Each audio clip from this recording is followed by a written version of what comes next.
Congratulations, host, for acquiring a devoted follower and receiving a reward of 1,000 survival points. Zeng Shen gazed contemplatively at the stray kitten he had taken in. Host, by feeding the hellhound, the creature expresses gratitude and becomes your pet steed, rewarding you with an additional 1,000 survival points. Zeng Shen glanced at the bag of sausage treats in his hand and then at the stray white dog, who was savoring the meal, lost once more in thought. Congratulations, host, for leading your kin to vanquish the Crimson Flame Demon Rat Horde. You are rewarded with 10,000 survival points and 100 divine experience points.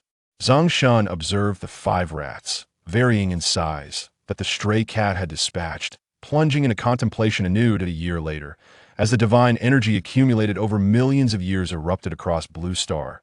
The stray cats, dogs, swarms of ants, and hives he had nurtured transformed into enchanting cat girls and ant-men in that moment. While others were still searching for followers and striving to ascend to divinity, Zeng Shen had already amassed countless wise races as followers, coalescing. Divine Fire to become the mightiest deity. Chapter 1. The system arrives 3 years early, yet the global deities have yet to awaken.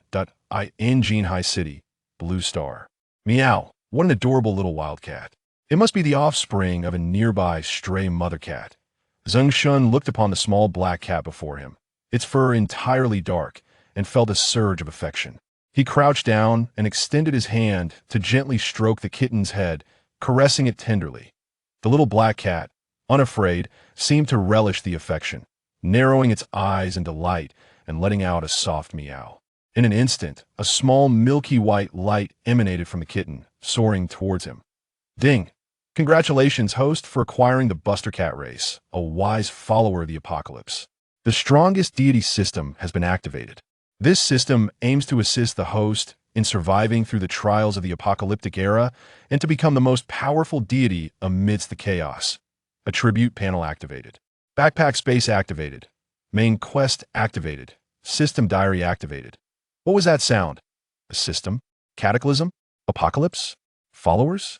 Global deities awakening? Becoming the strongest deity?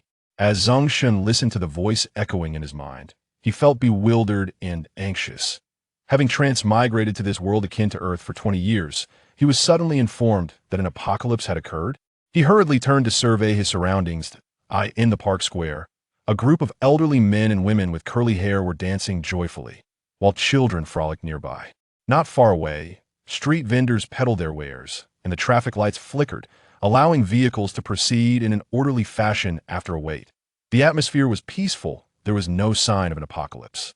Perhaps the pressure of seeking an internship had driven him to hallucinate? Zeng Shen pondered, yet the sensations he had just experienced felt too real to dismiss. With a slight hesitation, he murmured, "Attribute paneled." In an instant, a translucent attribute panel, visible only to him, began to materialize before his eyes. True name, Zeng Shen. Divine name, yet to be determined. Divine tier, 00100. Divine system, unestablished. Divine status, unconsolidated. Divine realm, unopened. Divine skills, unacquired. Divine bestowal, Eye of Insight. Consumes 1 point of faith to probe the information of any unknown living or non-living entity.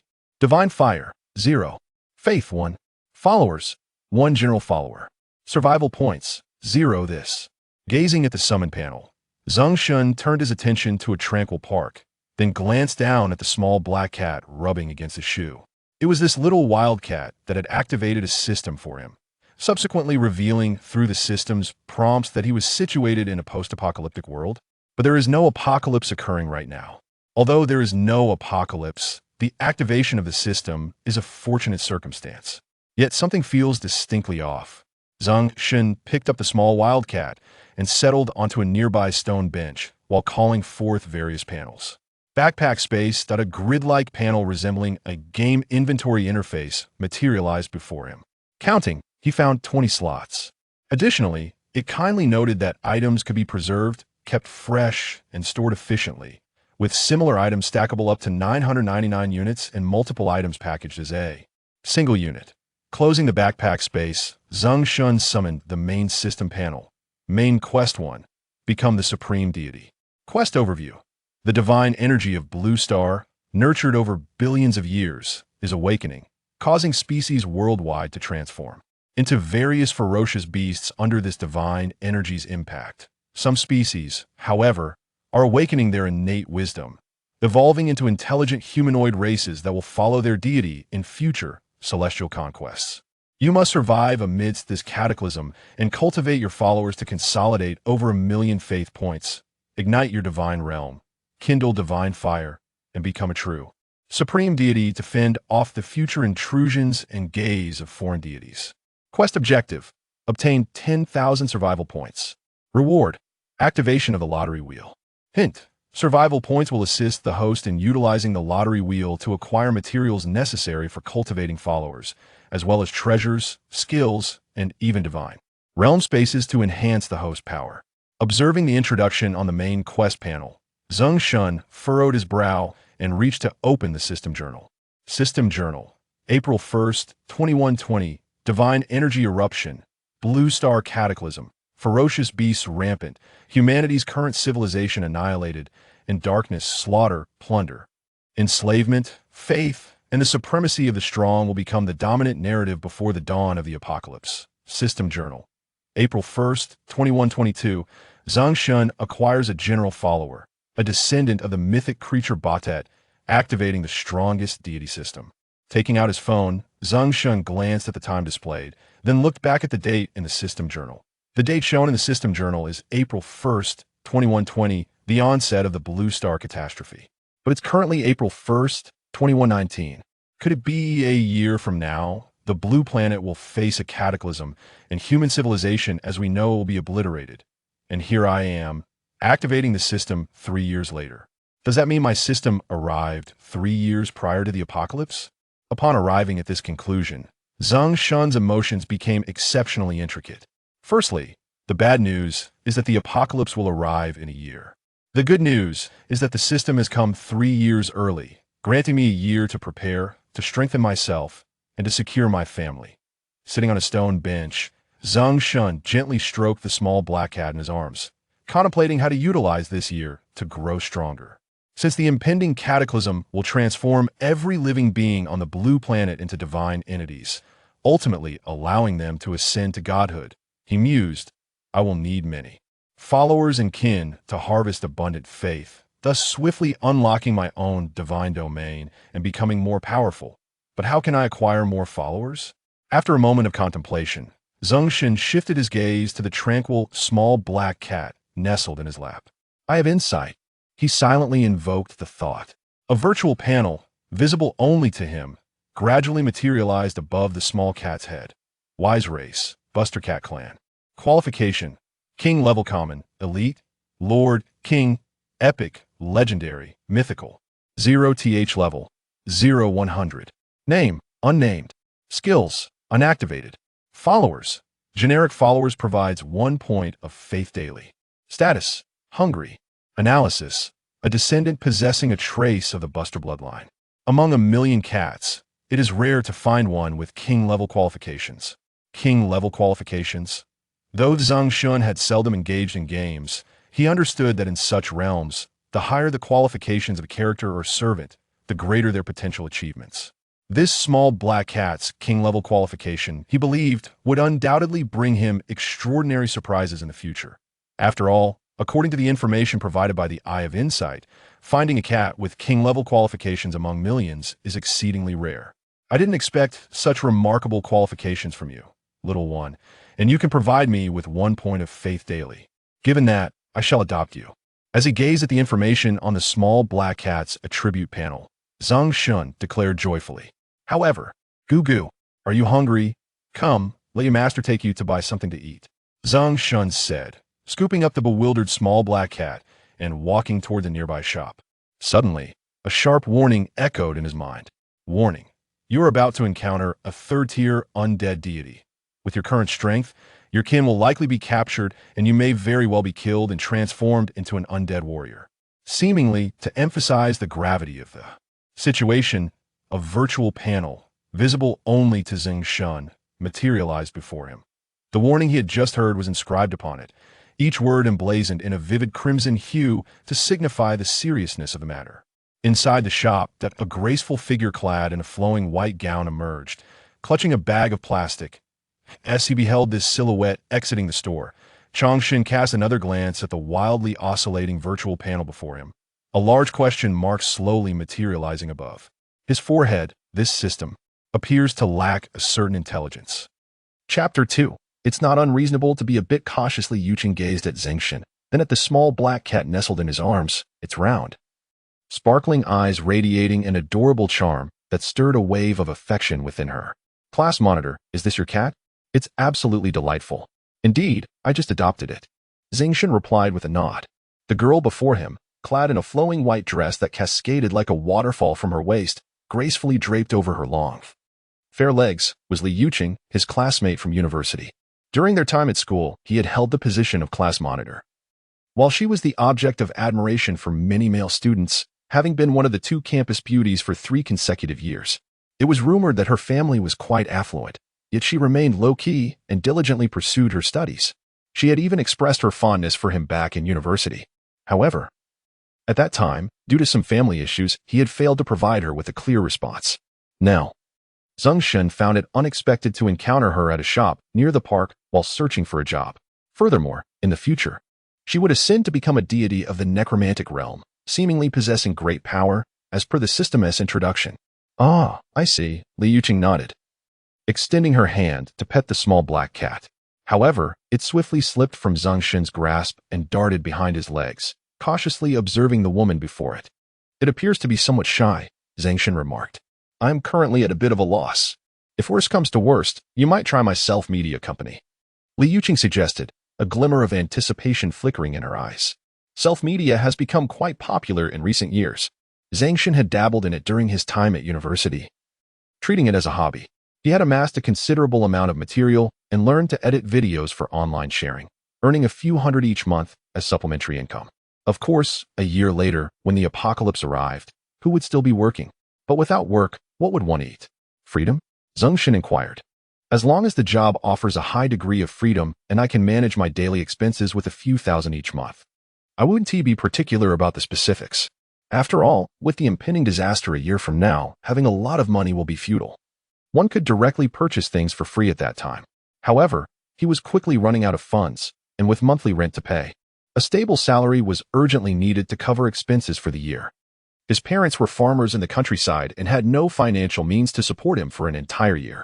The notion of borrowing money from various platforms, given the imminent apocalypse, was impractical. This world had stringent requirements for loan approvals, necessitating at least 6 months of stable income proof and collateral. Even if he had these, Zeng Shen was reluctant to take on debt. After all, he worried that if the apocalypse didn't arrive as anticipated, being burdened with millions in debt would be a rather grim joke. Working in self-media is quite flexible. You've done it before in school, right? I currently need someone to gather, record, or stage some videos for editing, Li Yuqing smiled. Ah, so you want me to return to my old profession? Very well. What do you propose to pay me? Zeng Shen replied. How about a base salary of 10,000 with additional commissions? Whoa, boss. From now on, I'll do whatever you ask. Haha, Li Yuqing chuckled softly, her white dress fluttering gently, appearing as soft as silk under the sunlight, evoking an irresistible desire to touch it. Very well, I would like you to meet me tomorrow around 1 o'clock in the afternoon, at the 13th floor of the office building across from the back entrance of the pedestrian street, the one that leads to your residential community. Look for a room with a small wooden plaque that reads Brotherhood Studio. Understood, boss. Zeng Shen playfully saluted, placing his hand next to his temple. Then I shall see you tomorrow. I have matters to attend to. A radiant smile graced Li Yuqing's face, as if she had accomplished something significant, and she elegantly turned to depart. Congratulations, host. You have engaged in a battle of wits and courage against a deity of the underworld, successfully repelling it and safeguarding your kin, earning 1,000 survival points. Zeng Shen momentarily paused at the sound of the system prompt echoing in his mind. All right then, if you deem it acceptable. He entered a shop, purchasing several packs of fish-flavored sausages. After successfully scanning and paying at the self-service machine, Zeng Shen cradled a small black cat and returned to the stone bench, tearing open the plastic bag of sausages and placing one on the stone surface. The little black cat approached, sniffed the sausage, slightly opened its mouth, and gently took a bite, soon devouring it voraciously. Haha. It seems you really enjoy these fish sausages. Observing the adorable manner in which the black cat feasted, Zeng Shen felt an inexplicable joy swell within him, laughing heartily. Congratulations, host. Your faithful follower expresses gratitude for your offerings and has become a true believer, earning you an additional 1,000 survival points. A large question mark appeared over Zeng Shen's head. Is this how it works? After the black cat finished devouring a sausage, Zeng Shen squinted playfully and said, You must have other siblings, do take your master to them. Meow. The little black cat seemed to understand. Leaping down from the stone bench and bounding towards the park's back entrance. Feeling a connection as its master, Zeng Shen followed closely behind. Behind the park lay a sizable abandoned hospital, known to be a refuge for many stray cats. Zeng Shen had been aware of this, musing that it might be the den of the little black cat's siblings. Before long, with one cat leading and one person following, they arrived at the entrance of the park. Suddenly, a sharp voice echoed in Zeng Shen's mind, accompanied by a vividly crimson virtual panel flashing frantically with red text. Warning: should the host take another step forward, they will encounter an aggressive and terrifying three-headed hellhound. Given your current strength, should you be attacked by this creature, both you and your kin will face annihilation, with no chance of survival. Please evacuate the area swiftly. Upon seeing the warning issued by the system, Zeng Shen's expression turned grave as he crouched down to scoop up the little black cat, ready to flee through the park's back exit. A sudden, resounding bark pierced the air, startling them both. A small Pekingese, slightly larger than an ordinary black cat, appeared before them, its white fur marred by dirt and grime. It was unclear whether it had strayed away or had been abandoned. Upon its sudden appearance, a frantic warning echoed in Zeng Shen's mind. Warning! Warning! Host has encountered a three-headed hellhound of the third tier. Please evade immediately. Zeng Shen gazed at the diminutive creature, barely half a meter tall, then scanned the surroundings to confirm the absence of other stray dogs, and was momentarily speechless. This little pup was the so-called ferocious and terrifying three-headed hellhound. He waved dismissively, scooped up the startled black cat, and proceeded forward. The Pekingese, feeling overlooked, lowered its body slightly as if to unleash a more formidable growl, asserting its claim over the territory. However, in the next moment, a fish sausage was tossed at its feet. The delectable aroma of the fish sausage silenced the hungry Pekingese, which promptly seized the treat and looked up at Zeng Shen with its bright, almond-shaped eyes, as if wishing to remember this person for eternity. Congratulations, host. The three-headed hellhound of the third tier has developed a fondness for you. Crisis averted. Survival points, 100. So one could earn survival points this way. The sudden acquisition of 100 points invigorated Zeng Shen, prompting him to glance back at the Pekingese, now finishing its fish sausage and gazing at him with sparkling eyes filled with longing. Little one, if I give you another sausage, will you bestow upon me another 100 points? He mused, retrieving another fish sausage from his backpack and tossing it to the eager pup. With a delighted yip, the Pekingese devoured the sausage eagerly.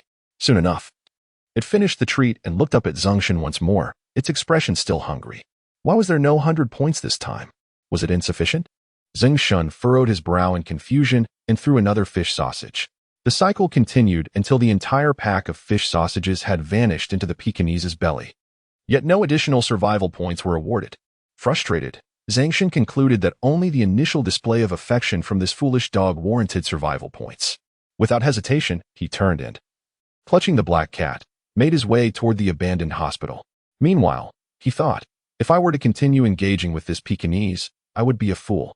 The Pekingese, having indulged in a feast, felt contented but, upon seeing Zeng Shen turn away, promptly trotted after him. Congratulations, host.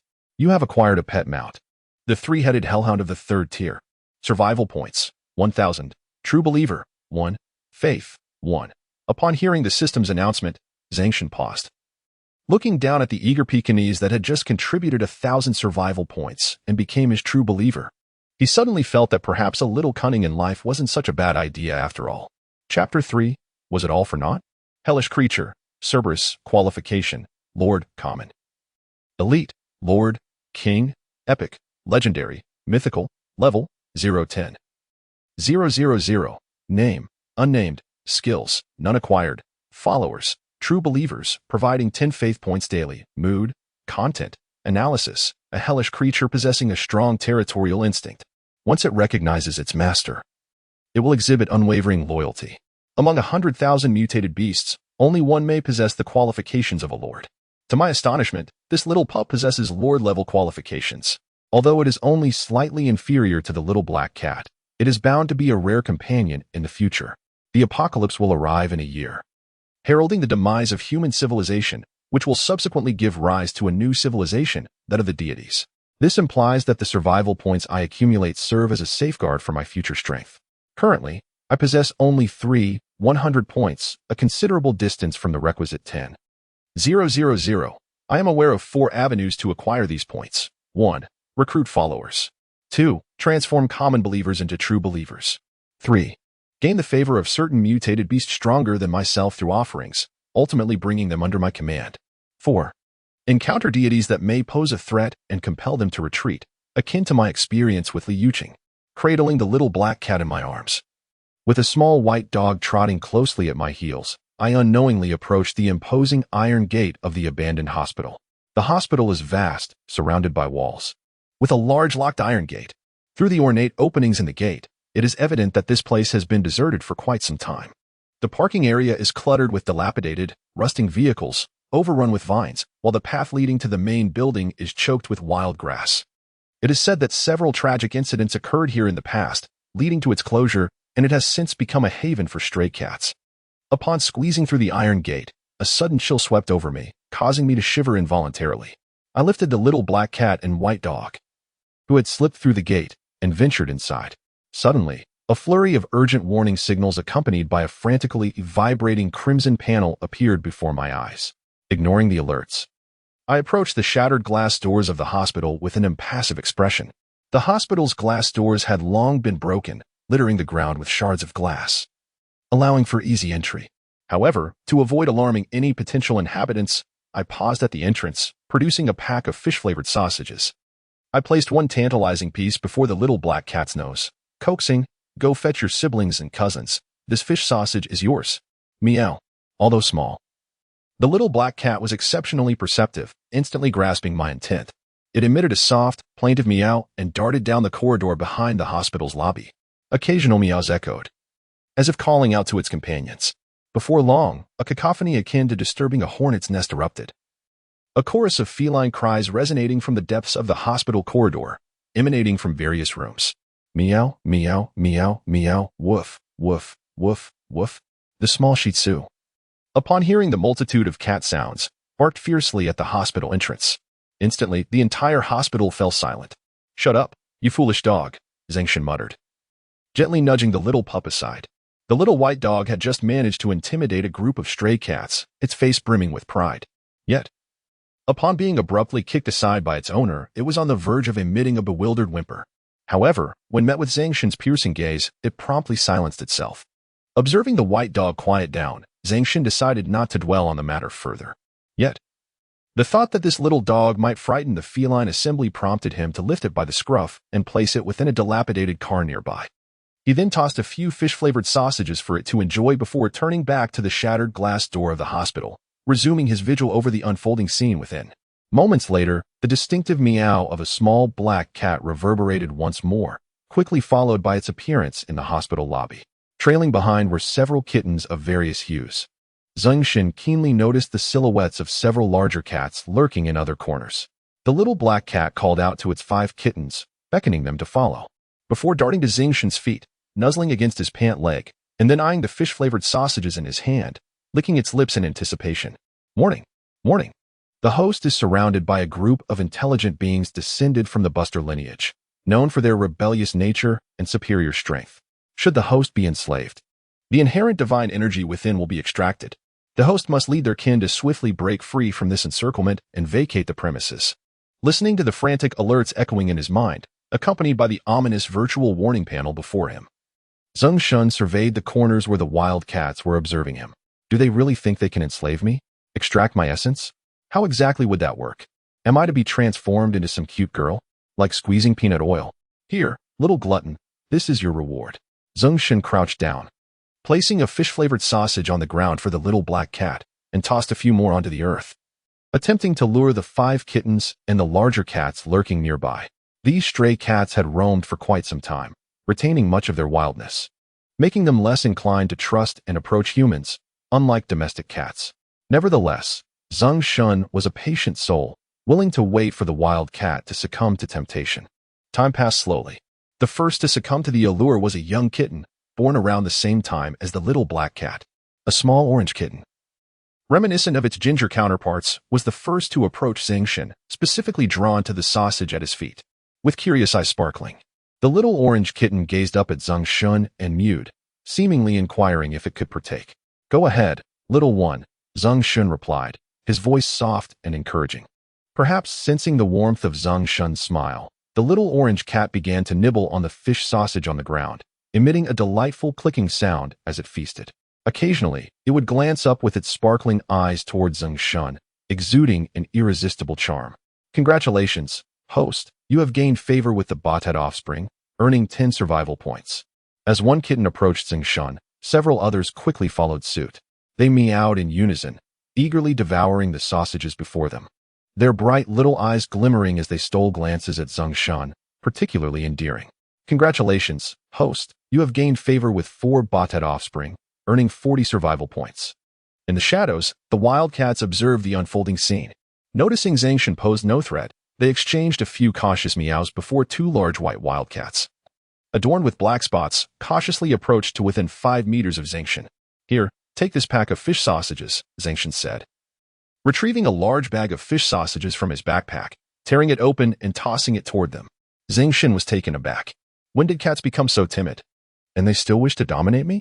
He muttered under his breath, pulling out a bag of smaller fish sausages to continue feeding the 6 kittens beside him, patiently awaiting the return of the other wildcats.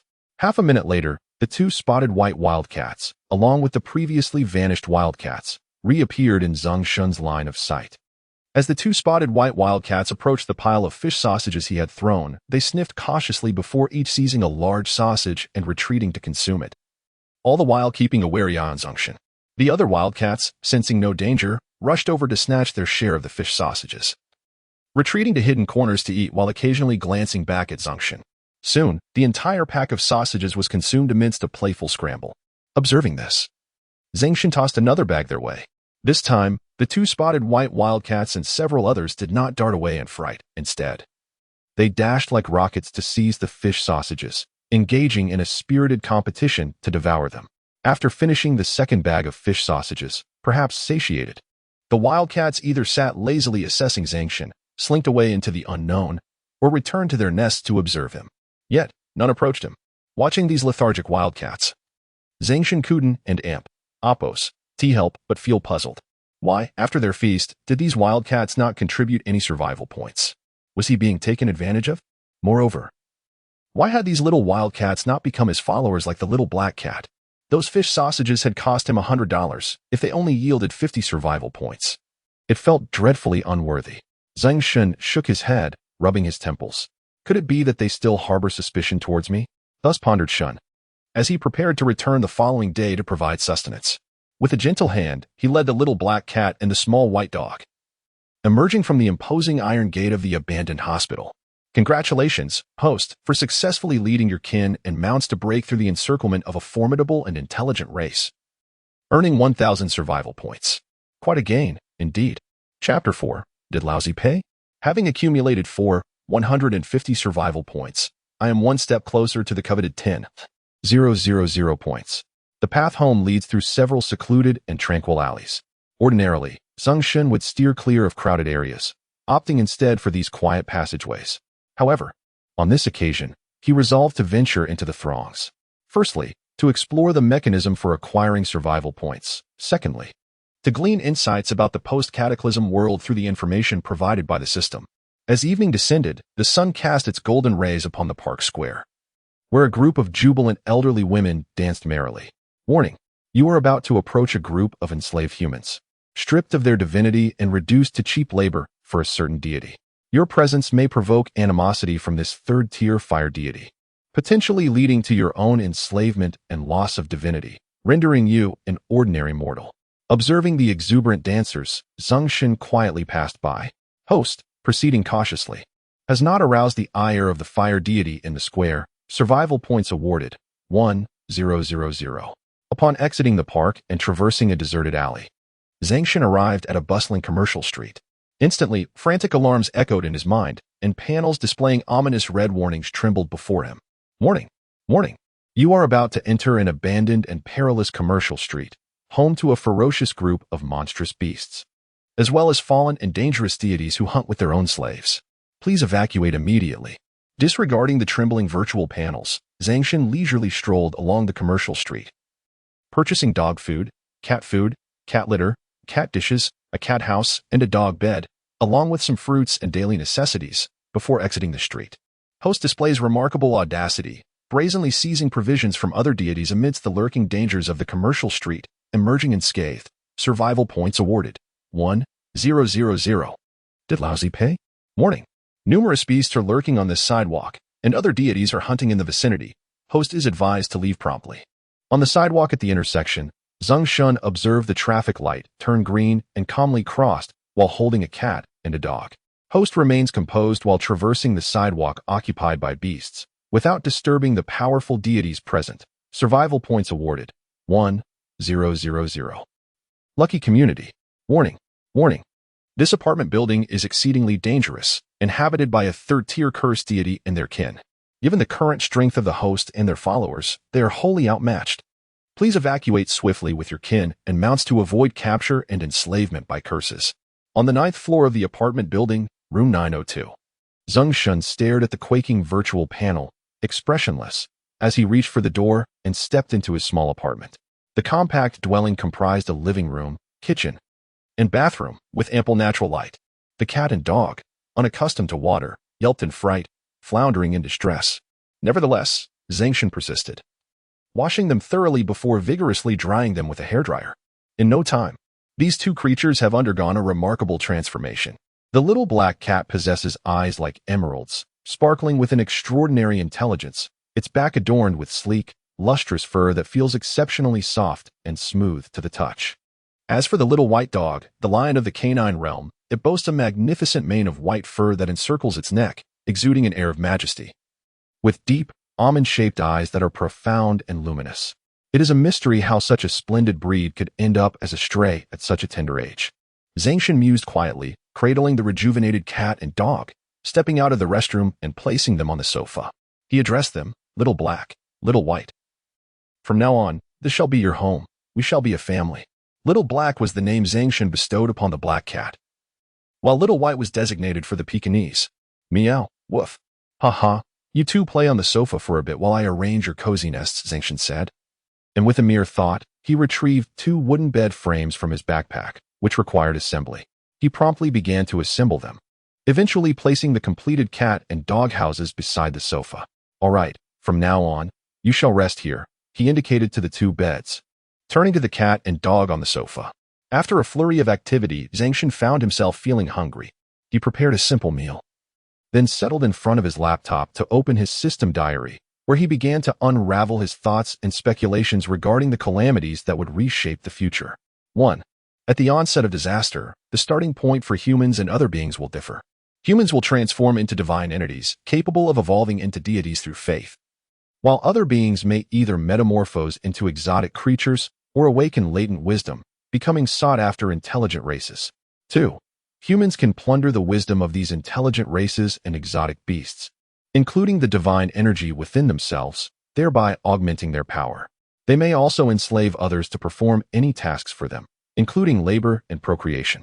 Conversely, intelligent races and exotic creatures can siphon divine energy from humans and even subjugate them. 3. To ascend as a formidable deity, one must possess powerful followers, beloved pets, and abundant resources. 4. To unlock divine realms, a minimum of 1,000,000 units of faith is required. As Zeng Shen contemplated these post-disaster scenarios, he documented them in his notes. Additionally, he summarized his recent experiences in acquiring survival points. Currently, gaining points from dependents and pets yields the highest returns, albeit these are one-time rewards. However, securing the favor of formidable exotic creatures, dependents, or even deities, or escaping their grasp seems to provide a repeatable source of survival points. Whether his conjectures hold true, Zeng Shen planned to test them the following morning. After all, only with 10,000 survival points could the lottery will be activated. Thus, one could procure the resources necessary to cultivate followers through survival points, positioning oneself advantageously in anticipation of the forthcoming era of deities. After establishing the objectives for the morrow, Zeng Shen renamed the document to Novel Setting Collection, closed his laptop, stretched languidly, and reclined on his bed to rest. The following morning dawned bright and sunny. On April 2nd, 2122, a message appeared: your followers have contributed 20 points of faith. Zeng Shen glanced at the system diary, then cradled Black in his left arm and Little White in his right as he stepped out of the apartment door. In the next moment, a voice from the system resonated in his mind. The host, possessing exceptional talent and audacity, has spent a peaceful night resting within an apartment building dominated by formidable cursed deities and their kin, earning 1,000 survival points. Chapter 5. Your deity returns. The host, calm and composed, traversed the sidewalk occupied by ferocious beasts without disturbing the other formidable deities present, earning survival points of 10. Fearlessly, the host navigated the perilous commercial street, unharmed, accumulating another 10 survival points. With cautious bravery, the host advanced without provoking the hostility of a powerful deity in the park square, garnering yet another 10 survival points. A warning echoed. You are about to approach a group of enslaved humans, stripped of their divinity, reduced to mere laborers for a third-tier fire deity. Your presence may incite the deity's ire, potentially resulting in your own enslavement and the loss of your divine essence, leaving you as an ordinary mortal. Ignoring the system's alarm, Zeng Shen silently passed by the elderly individuals exercising in the square. The host's careful progress continued without inciting any hostility from the powerful deity in the park square. A commendable feat indeed. No rewards? It seemed my earlier conjecture was correct. As long as one traverses the sidewalk, commercial street, or park square where system danger alerts appear, survival points can be repeatedly accrued, though the initial points awarded are the most substantial. Moreover, only one opportunity to accumulate survival points exists each day. A return journey, regardless of danger alerts, yields no further rewards. I had hoped to exploit a bug. A hint of disappointment crossed Zeng Shen and Apos' face as he proceeded towards the abandoned hospital. Upon climbing through the rusted gates of the derelict establishment, the familiar sound of the system resonated once more, albeit with a slight variation from the previous day. Yesterday, the alert indicated enslavement upon detection, whereas today it merely suggested the possibility of enslavement. It seems yesterday's offerings bore considerable fruit. If I persist, these feral cats shall soon become my devoted followers. With this thought, Zeng Shen smiled, addressing the feline and canine companions. Your deity returns. Cradling a small black cat and a small white dog, Zeng Shen halted before the shattered glass doors of the hospital. Inside, silence reigned. He gently set the black cat and white dog upon the ground, producing 5 bowls for cats, which he arranged before him. He then retrieved a bag of finely crushed cat food suitable for kittens and filled each bowl to the brim. In the morning, both the black and white companions had their fill before Zeng Shen carried them outside. The white dog showed no interest in the cat food, sitting on the ground and wagging its tail, while the black cat, drawn by the aroma of the food, eagerly dove into one of the bowls. Zeng Shen reached out, lifting the black cat from the bowl, and instructed, Little Black, go fetch your siblings for dinner. The black cat, hearing Zeng Shen's words, gazed longingly at the food before swiftly darting into the depths of the hospital. Before long, faint mews echoed from the corridors of the hospital. Yet, the 5 tiny kittens hesitated, seemingly too timid to approach. Suddenly, a bark erupted from beside him, prompting the 5 kittens to scurry deeper into the corridor. Damn it. Foolish dog, why did you have to bark? Zeng Shen turned to Little White and issued a stern command before lifting it and tossing it into a nearby abandoned car, instructing it to remain there quietly. Once again confined to the dilapidated vehicle, the little white dog gazed up at Zeng Shen with a look of pitiful discontent. Woof, woof, woof. Silence. If you bark again, I shall leave you behind next time, he warned.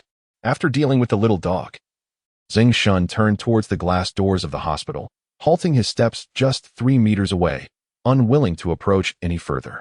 At that moment, the hospital was teeming with feral cats.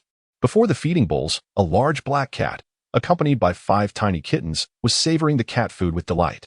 As for the little black kitten, it raised its head, drinking milk from the larger cat.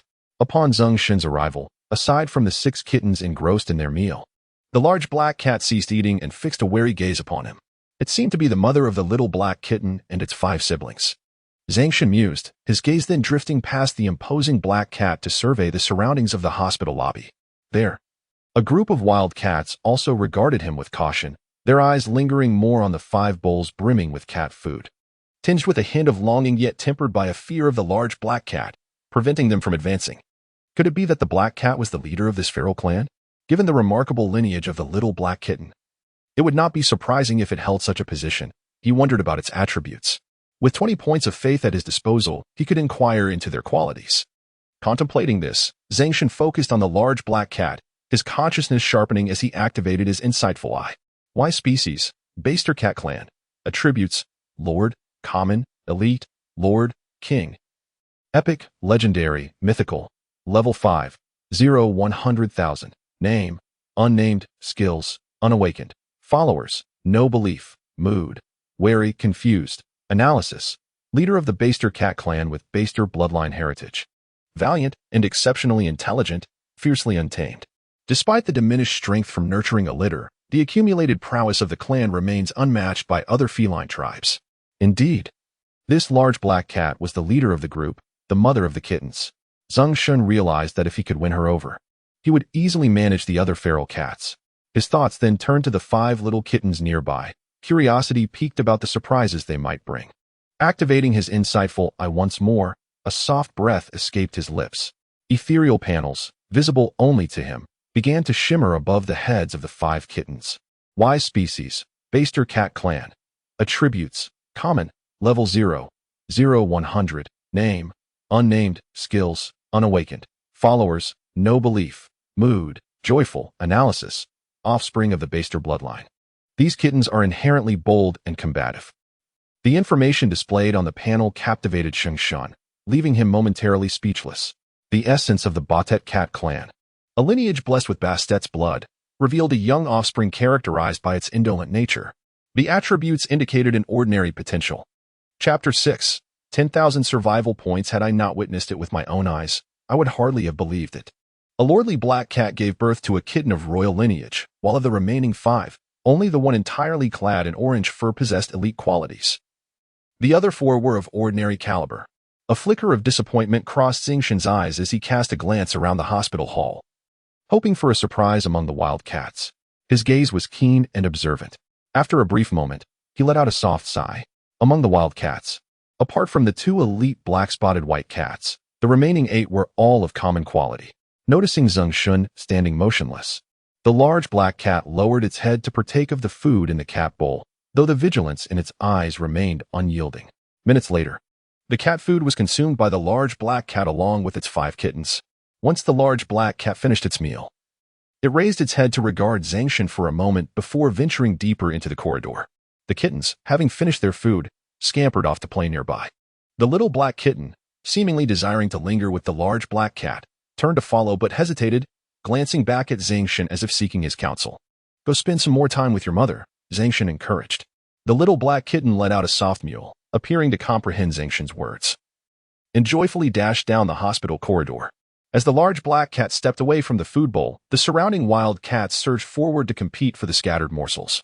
Observing the frenzy among the wild cats as they vied for the food, a faint smile adorned Zeng Shen's lips. He retrieved a bag of adult cat food from his backpack and approached the bowl. The sudden proximity startled the wild cats, prompting them to retreat several paces. Zeng Shen filled 5 bowls to the brim with cat food and then stepped back a few meters, awaiting the wild cats to approach. The 5 bowls, brimming with an enticing aroma, stirred the wild cats into eager anticipation. Upon seeing Zeng Shen retreat, they seemed to grasp his intention. This was food meant for them. The first to respond were the 2 elite black-spotted white cats, who swiftly darted to the bowls, prompting the other wild cats to follow suit and compete for the food. Take your time, there's plenty, Zeng Shen chuckled softly. The black-spotted white cat glanced up at him, momentarily cautious upon hearing his laughter, but sensing no malice. It resumed its meal with a slight pause. It appeared that under the allure of the delectable feast, their wariness of him diminished. If this trend continued, within a few days, he would successfully gather them under his wing, forming his first faction of loyal companions. Zeng Shen watched the cats scramble for food, a sense of joy swelling within him. Soon, the 2-kilogram bag of cat food was devoured by the wild cats, who seemed to relish this experience as if it were their first encounter with such sustenance. After finishing, they gazed longingly at Zeng Shen, their bright eyes shimmering with expectation. A smile graced Zeng Shen's lips as he stepped forward, producing another bag of cat food in his hand.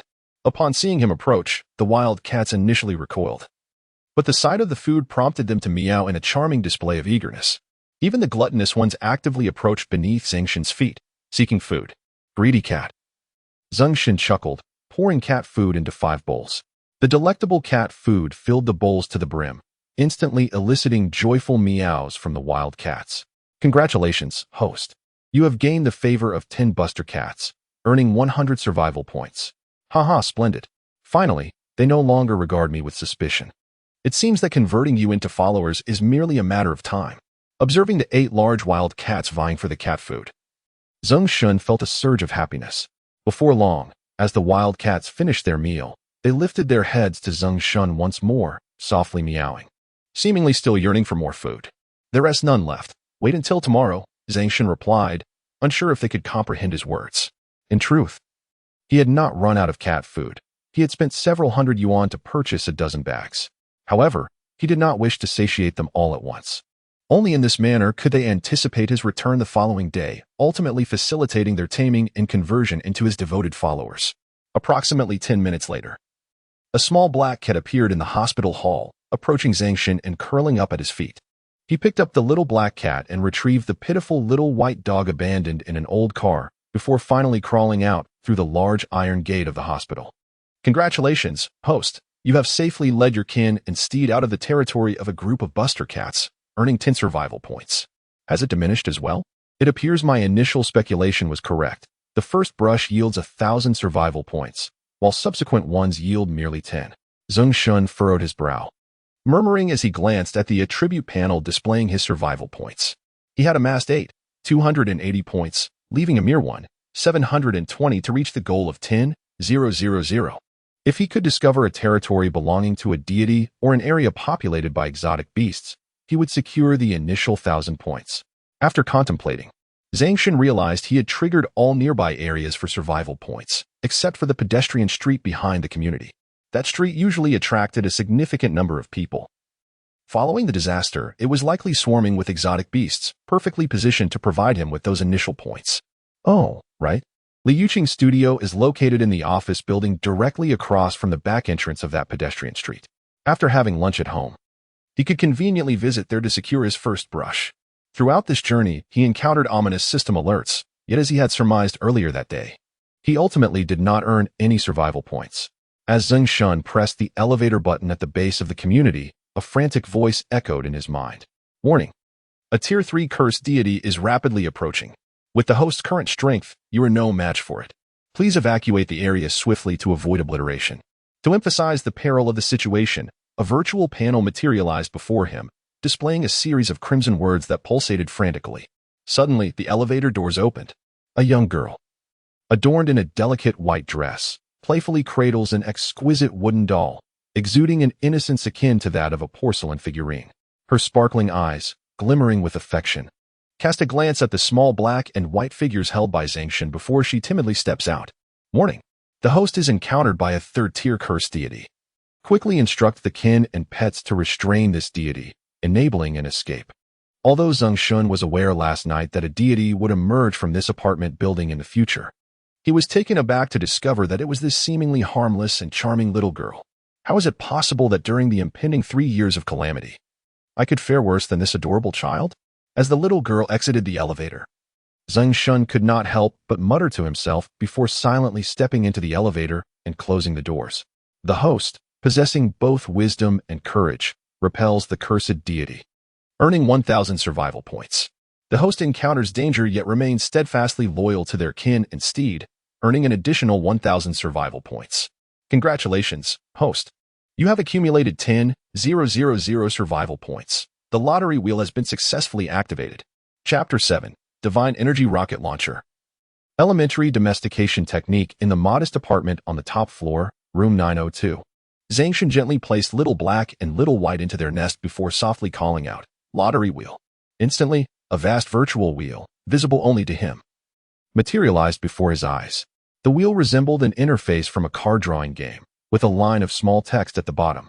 Notice, each draw will consume 1,000 survival points, with rewards ranging from ordinary to exceptional, categorized into 6 types of cards: white, green, blue, purple, red, and gold.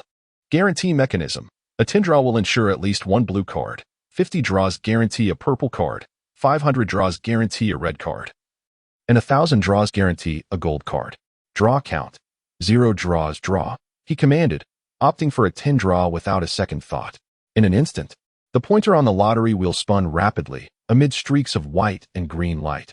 A faint blue-yellow glow began to emerge and dance upon the wheel. Goodness! A blue with yellow. Could it be that a gold card is about to emerge from a 10 draw? The gold card was supposedly guaranteed only after 1,000 draws. If it appeared within 10, it would be an extraordinary windfall. Just as Zeng Shen entertained this thought, a series of notifications echoed in his mind. Congratulations, host. You have drawn 3 white cards. Chick hatchling card, now stored in your backpack. Congratulations, host. You have drawn 3 white cards. Small rice seed card. Congratulations, host. You have drawn 2 white cards. Small open pit iron mine card. What on earth are these cards? A look of astonishment graced Zeng Shen's face as he quickly accessed his backpack to examine them more closely. Chick hatchling card. When released into the divine domain, it can yield 10 chick hatchlings imbued with divine energy, capable of healthy reproduction within the divine domain. Small rice seed card. When sown in the divine domain, it can produce 1 mu of rice field infused with divine energy, capable of reproduction within the divine domain. Small open pit iron mine card. When introduced into the divine domain, it will generate a small open pit iron mine endowed with divine energy. It appeared these 3 white cards were intended for future use within the divine domain. Having gleaned their purpose, Zeng Shen felt somewhat speechless. These white cards were exceedingly mundane. They held no immediate utility for him, as he had yet to amass sufficient faith to coalesce the divine domain. They could only serve as surplus in his backpack. Fortunately, these white cards occupied only a single slot in his backpack. Congratulations, host. You have drawn 1 green card, equipment card, divine energy rocket launcher. Congratulations, host. You have drawn 1 blue card, skill card, elementary domestication technique. As the 2 notifications resounded, Zeng Shen felt a jolt of excitement and swiftly directed his gaze towards the newly appeared green card in his backpack. Divine energy rocket launcher, green quality, capable of absorbing divine energy that roams in the air and launching a formidable rocket projectile. Domestication technique, elementary. Consumes 10 points of faith or a certain amount of mental energy to tame exotic beasts. Notice, 1. The host can instantly learn this skill by continuously clicking on the skill card. 2. If the same skill card is learned, the corresponding skill will receive an upgrade. The host may also cast this skill card into the skill tower within the divine realm, granting the followers a certain probability of comprehending this skill. What a marvel! A divine energy rocket launcher. Just by its name, one can discern the ferocity of this weapon. Unfortunately, the divine energy accumulated over billions of years on Blue Planet has yet to erupt, rendering it unusable. Otherwise, one could test its formidable power. It seems it must remain as a reserve for now. With a murmured sigh, Zeng Shen shifted his gaze to the blue card, a flicker of satisfaction crossing his mind. Although he had not drawn any gold during the 10 consecutive pulls, he was fortunate to have obtained at least 1 usable item in the end. He quickly activated the card. Congratulations, host, you have learned the taming technique. Having played with numerous pocket monsters in his youth, Zeng Shen had long held a fondness for the ability to tame a group of exceptional pets. To his surprise, he had directly acquired this skill. He needed to find a target to test it on. His gaze fell upon the little black and white creatures lounging on the sofa, and with a concentrated thought, he softly uttered, "Tame." However, the response was disappointing. Taming failed. The host cannot tame their own pets or intelligent species. A notification echoed in his mind. If only I had known sooner. It seemed he would have to seek out other beasts outside to experiment. The mental energy consumed during the previous attempt must have played a role. It appeared that, in the face of impending disaster, if he did not employ faith to utilize the taming technique, he could only use it twice a day at most given his current mental state.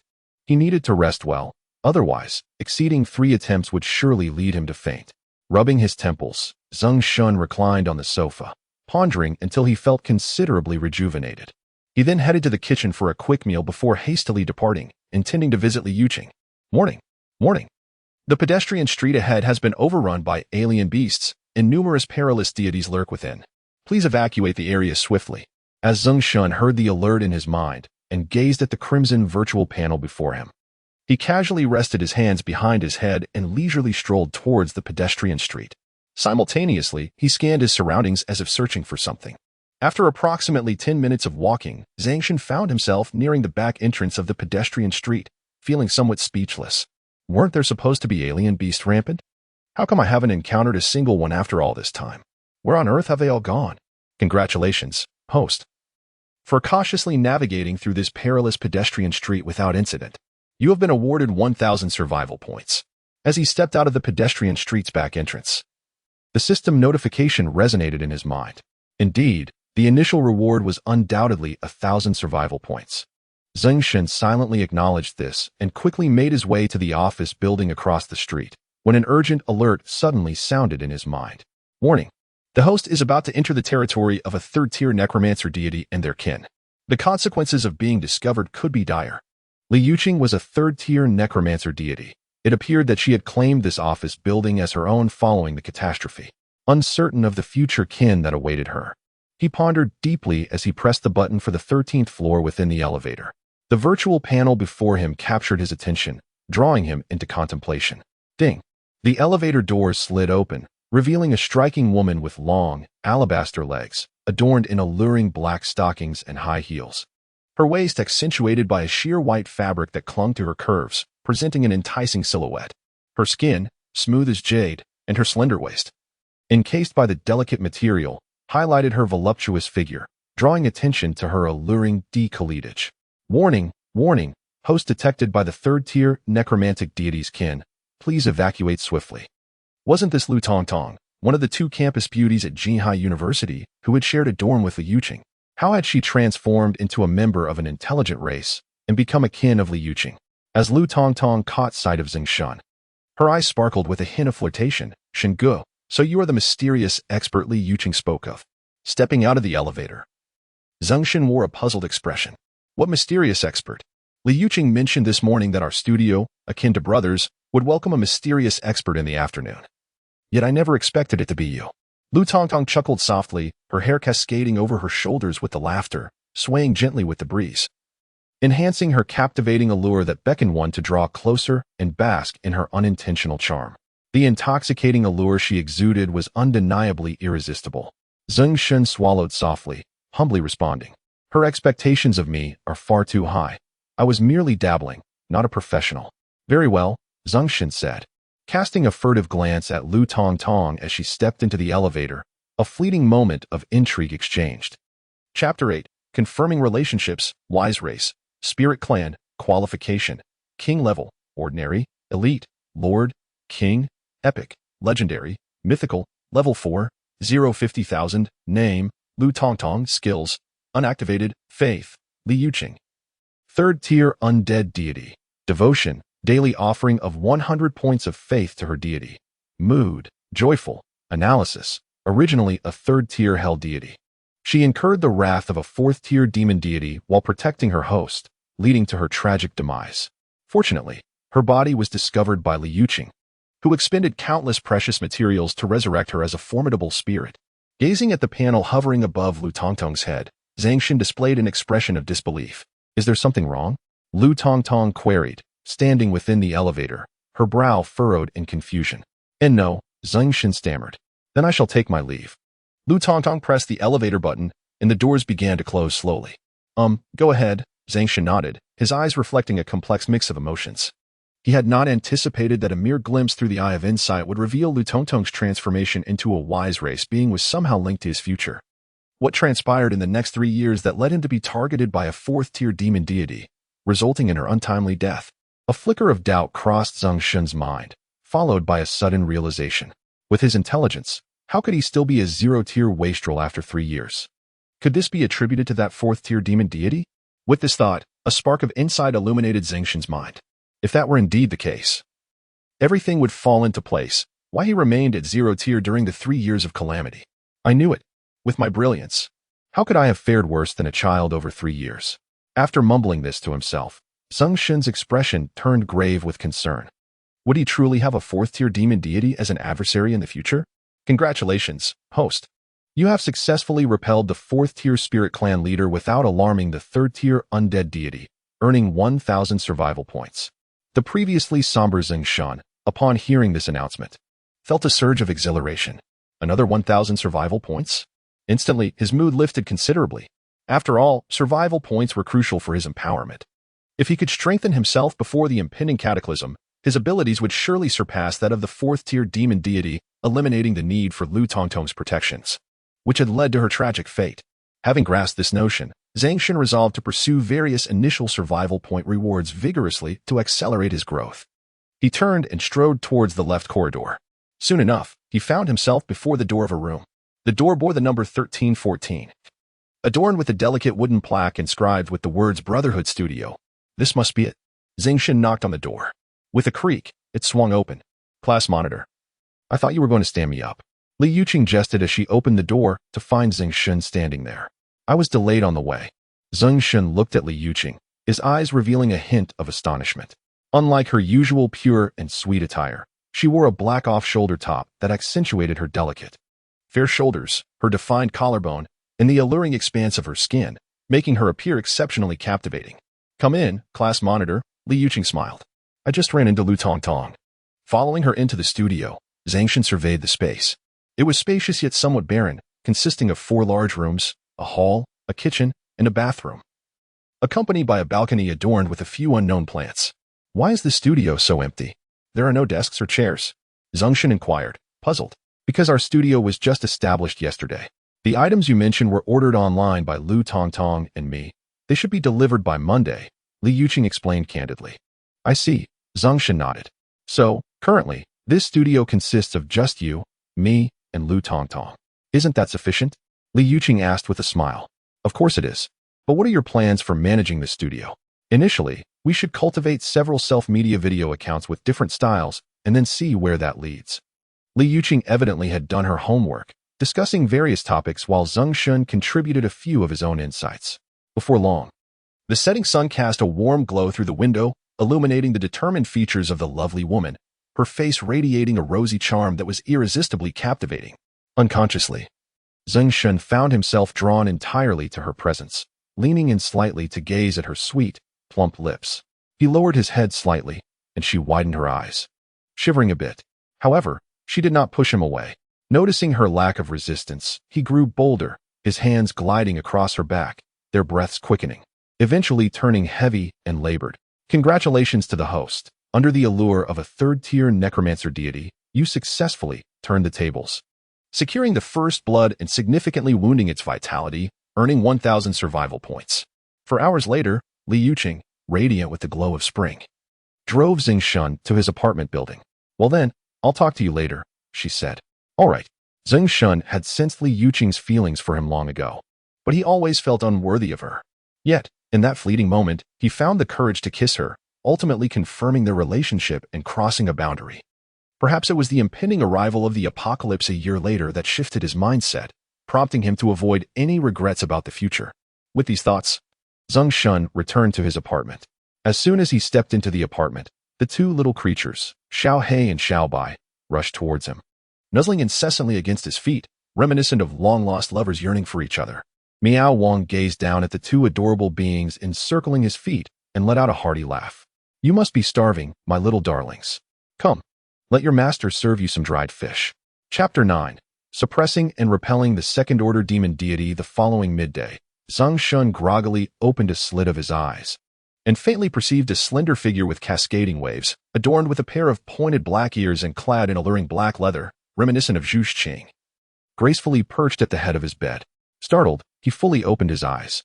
Beside him lay a charming little black cat, its golden, sparkling eyes radiating cuteness, dispelling any notion of a seductive catwoman. Meow, the little black cat chirped joyfully upon noticing Zeng Shen's awakening. He gazed at the unexpected visitor at his bedside and chuckled softly. My little darling, when did you sneak onto your master's bed? Meow. He realized he had never closely inspected the cat before, uncertain whether it was male or female. Let us see, he said, lifting the little black cat and gently parting its legs. To his surprise, it was a female. Ah, once you evolve into an intelligent species, you shall become a great beauty to serve your master. The little black cat tilted its head, a hint of confusion sparkling in its round eyes. Since you have not objected, I shall assume you agree. Zeng Shen laughed heartily, cradling the little black cat as he made his way outside. In the doghouse, the little white dog lay asleep, sensing Zeng Shen's presence and promptly emerging, tongue lolling, to nuzzle against his legs while letting out a cheerful bark. Zeng Shen scooped it up, spreading its legs to assess it, provoking a flurry of barks from the squirming creature. Bark, bark. The little white dog protested, struggling even more. Silence, you foolish creature. Do you wish to draw attention? Zeng Shen admonished, tossing the wriggling little white dog onto the sofa. He then retrieved a bag of cat food and a bag of dog food from his backpack, pouring them into their respective bowls. Meow. Woof. The little black cat and little white dog eagerly devoured the food. As Zeng Shen turned towards the restroom, he opened his phone to check a message from Li Yuqing. Received at 10:30 that morning. Li Yuqing. Good morning, my love. Li Yuqing. I chatted until after 4 last night, and only managed 5 hours of sleep before my mother summoned me to pay respects to our ancestors. Li Yuqing. I'm so tired, darling. I must get busy now. Zeng Shen replied, haha, sweetheart, I just woke up. After you finish paying your respects, catch up on your sleep. After a brief pause, he added, Little Black, let us go meet your mother. He lifted the little black cat into his arms and headed for the front door. The little white dog followed closely, but Zeng Shen blocked its path with his foot, stating, Little White, yesterday at the abandoned hospital, your barking frightened the little black's family. Therefore, I shall not take you to the abandoned hospital this time. Stay home and guard the house. With that, he swiftly closed the door as the little white dog displayed a look of bewilderment, and he pressed the elevator button. In the distance, he could faintly hear the little white dog emit a plaintive bark from within the house. The host, possessing remarkable skill and audacity, peacefully rested overnight within the stronghold of a formidable third-tier cursed deity and its kin, earning 10 survival points. Maintaining an air of calm, the host traversed the sidewalk occupied by other powerful deities without disturbing their presence, garnering another 10 survival points. Fearlessly navigating a perilous commercial street, the host remained unscathed, once again securing 10 survival points. With cautious bravery, the host managed to avoid inciting the hostility of a third-tier fire deity in a park square, adding yet another 10 survival points to their tally. Upon exiting the apartment building, Zeng Shen swiftly made his way through the pedestrian path, the commercial street, and the park square. Splendidly, he had amassed a total of 40 survival points. With determination, he planned to subdue the group of wild cats and explore uncharted territories to acquire additional survival points, aspiring for a second 10 consecutive draws. As he contemplated the day's itinerary, his gaze fell upon the dilapidated hospital in the distance, and he hastened towards it. However, just as he reached the entrance of the abandoned hospital and was about to climb inside, an unusual warning echoed in his ears. Warning! Warning! A ferocious second-tier demon deity is active in this area.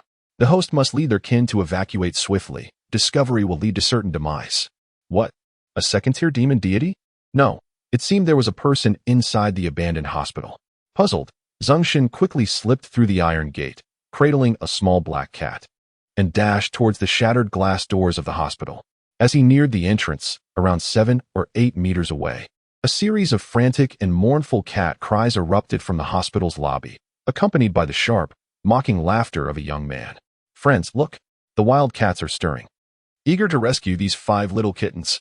Let's show our support for the streamer with a flood of 666. I promise, none of these pesky wild cats will escape today. Zeng Shen peered intently into the hospital lobby. In the center stood a young man clad in a colorful jacket, his face marred with blemishes, fervently addressing his phone screen while holding a phone stand. In his other hand, he wielded a 2-meter-long bamboo pole, to which 5 ropes were tied, ensnaring the hind legs of 5 kittens. Surrounding him were the young black cat's mother, a large black cat, and several other wild cats, all hissing furiously at the young man. Undeterred, the young streamer chuckled as he lifted the bamboo pole, hoisting the 5 kittens into the air, their terrified cries piercing the atmosphere. Witnessing this scene, Zeng Shen's fury surged. He clenched his fists and charged into the hospital lobby. Release them, he bellowed, and without hesitation, he leaped towards the unsuspecting young man, delivering a powerful kick to his back.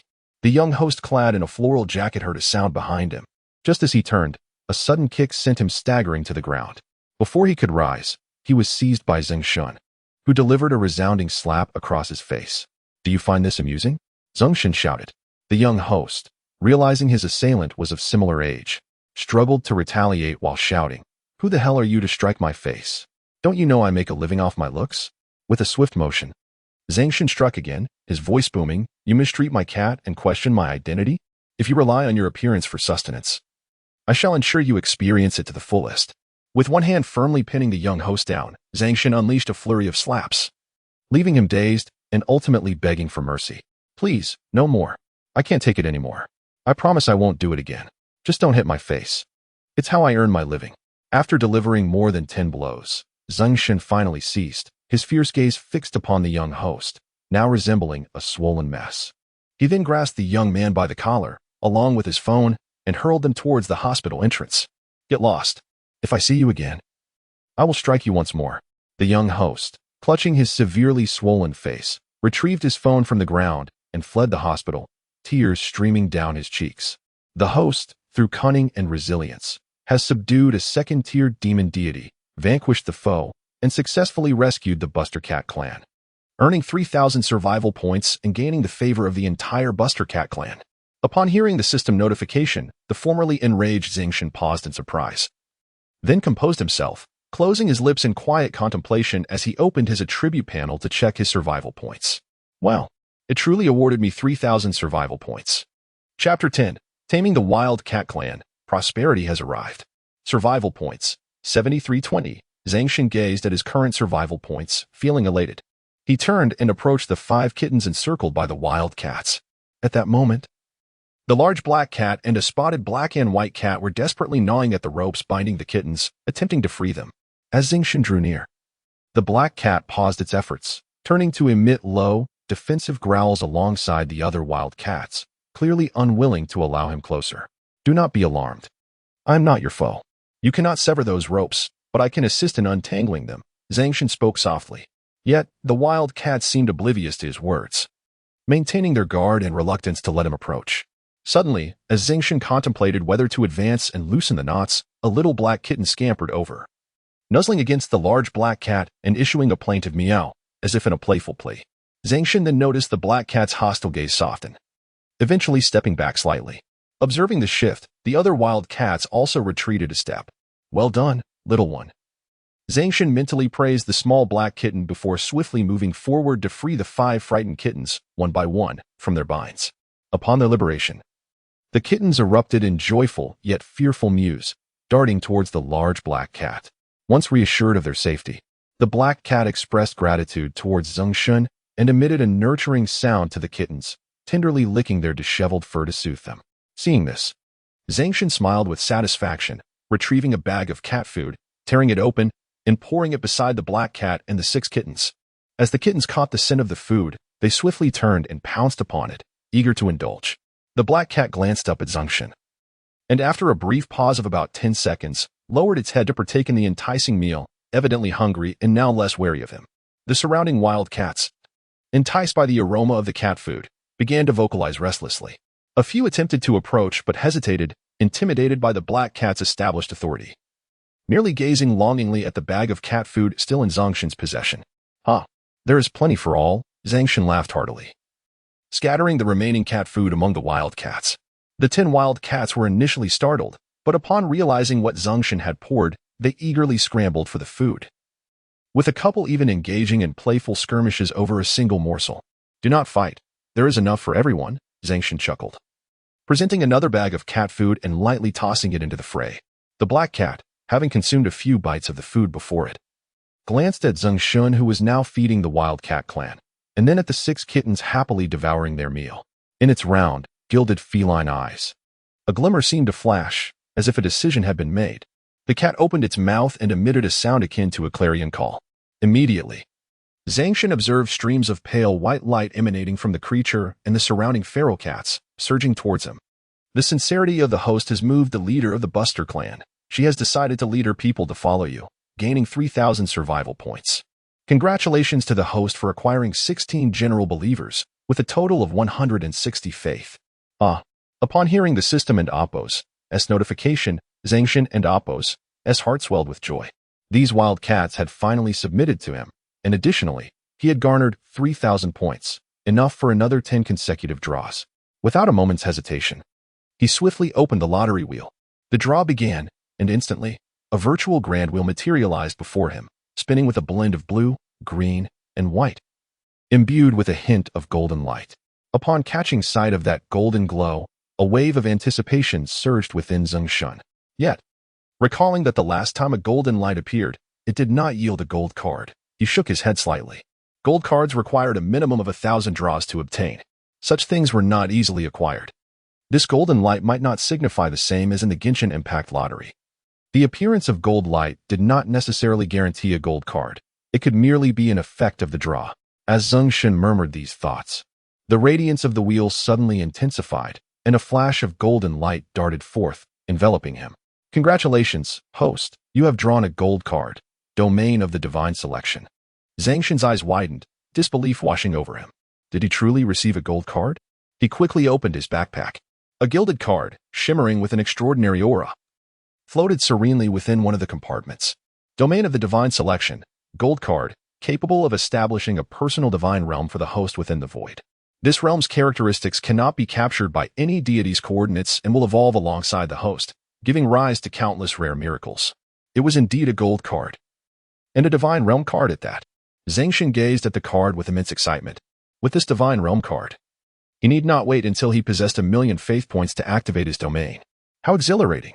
He silently marveled and began to meticulously study the details inscribed upon the card. According to the card's description, this divine realm surpassed ordinary realms. This implied that in the future, every individual activating a divine realm would be classified into various tiers. His domain, it seemed, belonged to the highest echelon. It would provide benefits far beyond those of typical realms, just as Zeng Shen was deducing the rank of the divine realm based on the information from the card. 5 beams of white light suddenly erupted from the lottery wheel, rushing towards him. Congratulations to the host for drawing 2 white cards, the Plankton Colony card. Congratulations to the host for drawing 1 white card, the Freshwater Shrimp card. Congratulations to the host for drawing 1 white card, the Freshwater Carp card. Congratulations to the host for drawing 1 white card, the Small Emerald Gem Mine card.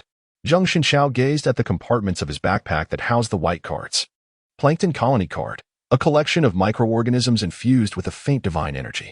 When introduced into the divine realm, it ensures the survival rate of fry and juvenile shrimp within, enhancing the yield of aquatic food sources.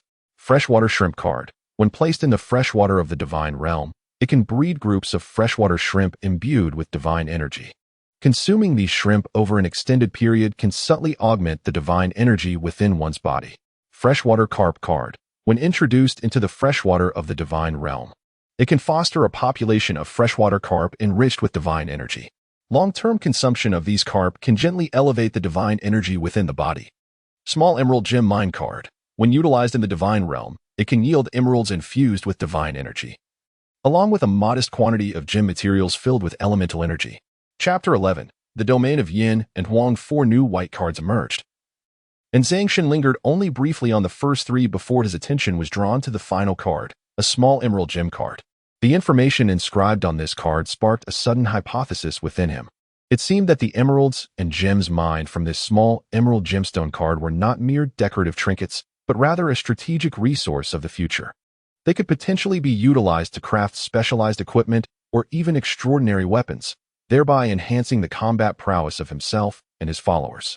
Could it be that my divine energy rocket launcher was forged from these minerals imbued with divine power? While Zeng Shen pondered this notion, he was soon captivated by several additional notifications. Congratulations, host. You have drawn 2 green cards, skill card, low-level agility enhancement technique. Congratulations, host. You have drawn 1 green card, small multifunctional mining and refining machine. Congratulations, host. You have drawn 1 blue card, equipment card, disguise mask. 3 green cards and 1 blue card. Quite impressive, Zeng Shen thought. His gaze tinged with curiosity as he looked at the storage space containing the green and blue cards. Agility enhancement technique, a low-level skill that the host can learn and utilize. Each use consumes 10 points of faith or a certain amount of stamina, significantly boosting agility by 2 times for 5 minutes. Followers within the divine realm may have a chance to comprehend it. Small multifunctional mining and refining machine can automatically mine and refine minerals upon inputting commands. Disguise mask, blue quality. When worn on the face, it allows the host to alter their appearance and voice to resemble another individual at will. These are all excellent items. The skill cards are identical. One can be used for personal enhancement, while the other can elevate the skill level of oneself or one's followers. This small multifunctional mining and refining machine seems to be exactly what I needed. Once I place the 3 resource mining cards into the divine realm, I can commence mining directly.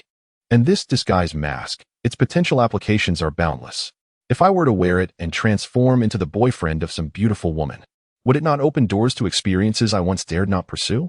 Having assessed the value of these 3 green cards and 1 blue card, Zeng Shen promptly learned the agility enhancement technique and proceeded to tap on the agility enhancement card once more. Does the host wish to learn the agility enhancement technique again? Affirmative. Congratulations, host. The agility enhancement technique has advanced to intermediate level. Each use now consumes 10 points of faith or 20 points of faith, or a certain amount of stamina, significantly boosting agility by 2 or 5 times, lasting for 5 minutes. Excellent, excellent. The intermediate agility enhancement technique allows for the choice of a 2-fold or 5-fold increase at will. One can only wonder if advancing to the advanced level would grant the ability to select an even greater multiplier. Zeng Shen pondered briefly before shifting his gaze back to the radiant divine domain card before him. He resolved to utilize this card directly, intending to transfer the local feline congregation, his devoted followers, into his own divine domain. This precaution was taken to prevent the young streamer he had previously frightened away from harboring any vengeful thoughts, potentially purchasing cat food laced with poison to eliminate the wild cats in his absence. Without hesitation, Zeng Shen tapped the divine domain card twice with his hands. Does the host wish to use the principal card? A voice inquired. Yes. As soon as he uttered the word, the golden card in his backpack soared out, shattering into countless fragments before his eyes. As the shards floated and swirled, they gradually transformed into a miniature galaxy adorned with countless stars. Gazing at this cosmic spectacle, Zeng Shen felt as though his very essence was being drawn into the depths of this miniature universe. Just as this sensation engulfed him, he instinctively resisted the pull, only to be met with a prompt echoing in his mind. The host need not resist. The will of Blue Star is currently guiding your consciousness to soar above your divine domain. Upon hearing this reassuring message, Zeng Shen ceased his resistance. Relaxing, he allowed his consciousness to be carried along the current. In an instant, he traversed the void, witnessing brilliant stars and exquisite galaxies flashing by in the endless darkness of space. Looking down upon the planet, he marveled at how, despite being thousands of meters in the sky, he could clearly discern a small area not shrouded in darkness. At that very moment, he felt an overwhelming sense of ownership and familiarity towards the visible land. Congratulations, host, you have activated your divine domain. Please name your divine domain. Was this area truly his divine domain? Zeng Shen murmured in astonishment, realizing the significance of his early activation through the divine domain card. It was exhilarating. But what name should he choose? After a moment of contemplation, he softly declared, the domain of Yanhuang. Congratulations, host. The name Yanhuang domain has been successfully established. By silently invoking the divine domain panel in your mind, you may learn more about the details of the Yanhuang domain. Reminder 1. The expansion of the divine domain's land is closely tied to the host's strength. The host may also expand their domain by plundering and absorbing the potential of others' divine domains. Reminder 2. Any species imbued with the divine energy of this domain, if consumed or absorbed by extraneous divine entities or non-divine species, may diminish the domain's potential. Conversely, such actions may enhance the domain's potential. The divine domain interface activated as Zeng Shen mentally called forth the command. A shimmering pale white panel swiftly emerged before his eyes. Divine domain interface, domain name, Yanhuang realm. Area, 1000 square kilometers. Environment, flatland 30, water 20, forest 20, mountain 15, canyon 10, cavern 2, desert 2. Others 1. Wonder, divine palace, a rare wonder through which one may personally descend into the divine realm. Characteristics, divine concealment, a rare characteristic, rendering the coordinates of this domain undetectable by any deity. Divine blessing, a rare characteristic, ensuring that any being devoid of divine energy, as long as they are a faithful host, will not lose themselves amidst the divine energy that permeates the realm, nor will they age rapidly. Family, none. Exotic beasts, none. Minerals, unexplored. Vegetation, arboreal forests, shrublands, moss, aquatic herbaceous plants. Fauna, none. Aquatic life, none. Evaluation, supreme divine domain, SSS-rated domain, chosen land. As the domain expands, there exists a probability of encountering unique intelligent species groups, along with the emergence of rare characteristics and extraordinary wonders. Chapter 12. The Gate of the Divine Realm, Marvels of the Divine Realm, and Characteristics of the Divine Realm. Indeed, as he had surmised, The level of his divine realm was of the highest grade, classified as 3 SSS ratings. This indicates that the evaluation system of the divine realm resembles the letter grading system commonly found in certain games, ranging from the most esteemed SSS, followed by SS, S, A, B, C, and D. Observing the information displayed on the divine realm panel, Zeng Shen made an approximate reverse deduction regarding the realm's level. Concurrently, he gained a general understanding of the situation within his divine realm. As he gazed down upon his divine realm once more, a more intuitive comprehension began to dawn upon him. His divine realm was roughly the same size as Jinhai City. A winding river, flowing slowly from the unseen darkness, meandered into the expanse of his vision. The water of this river was crystal clear, revealing the pebbles beneath, akin to the mother river of the divine realm, flowing serenely between majestic mountains, ultimately forming 2 tributaries along 2 colossal mountain ranges. One tributary traversed an ancient forest and continued across the plains, transforming the area into fertile land. The other, still following the mountain range, flowed onward into the dark regions beyond the divine realm. After a brief moment of contemplation directed toward the river, Zeng Shen shifted his focus to the depths of the gorge formed by the intersection of the 2 mountains. Here stood a majestic and sacred palace, radiating a dazzling luminosity. Upon closer inspection, he observed that this palace was constructed against the sheer cliffside. Enormous stone pillars supported a splendid dome that reached the summit of the mountain, intricately carved with fierce miniature dragons. From a distance, it appeared as though countless dragons danced upon the dome and mountain peak. Zeng Shen's gaze gradually descended from the dome, and he was profoundly struck by the palace's beauty. The outer walls were crafted from white jade, polished to a mirror-like finish, resembling a cloud suspended in the gorge from afar. Flanking the grand entrance of the palace were 2 colossal statues.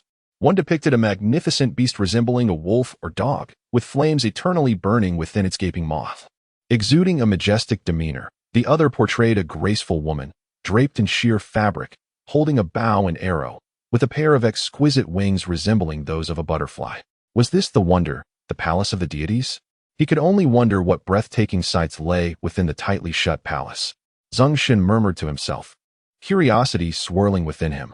As the host, within the divine realm, one can open the palace doors simply by concentrating one's consciousness. And by focusing intently on a specific target, one can perceive all barriers within the divine realm, gaining insight into everything therein. Upon hearing the system's prompt, Zeng Shen resolved without hesitation to concentrate his consciousness on the palace doors. Instantly, the doors of the divine palace began to open slowly, revealing a glimmer of bright light. As he focused his consciousness through the now open gates, the palace ceiling appeared to dissolve and become translucent in his sight, guided by his intent. In an instant, everything within the divine palace was vividly unveiled before him, leaving him deeply astonished and slightly awed. He was astonished by the palace, where enormous, priceless oil paintings adorned the walls, depicting various deities from mythology, each crowned with a halo and wielding divine artifacts, their expressions a myriad of emotions, seemingly showcasing a sacred and solemn aura. Handsome, truly handsome. Yet, how could he usher his kin into the divine realm?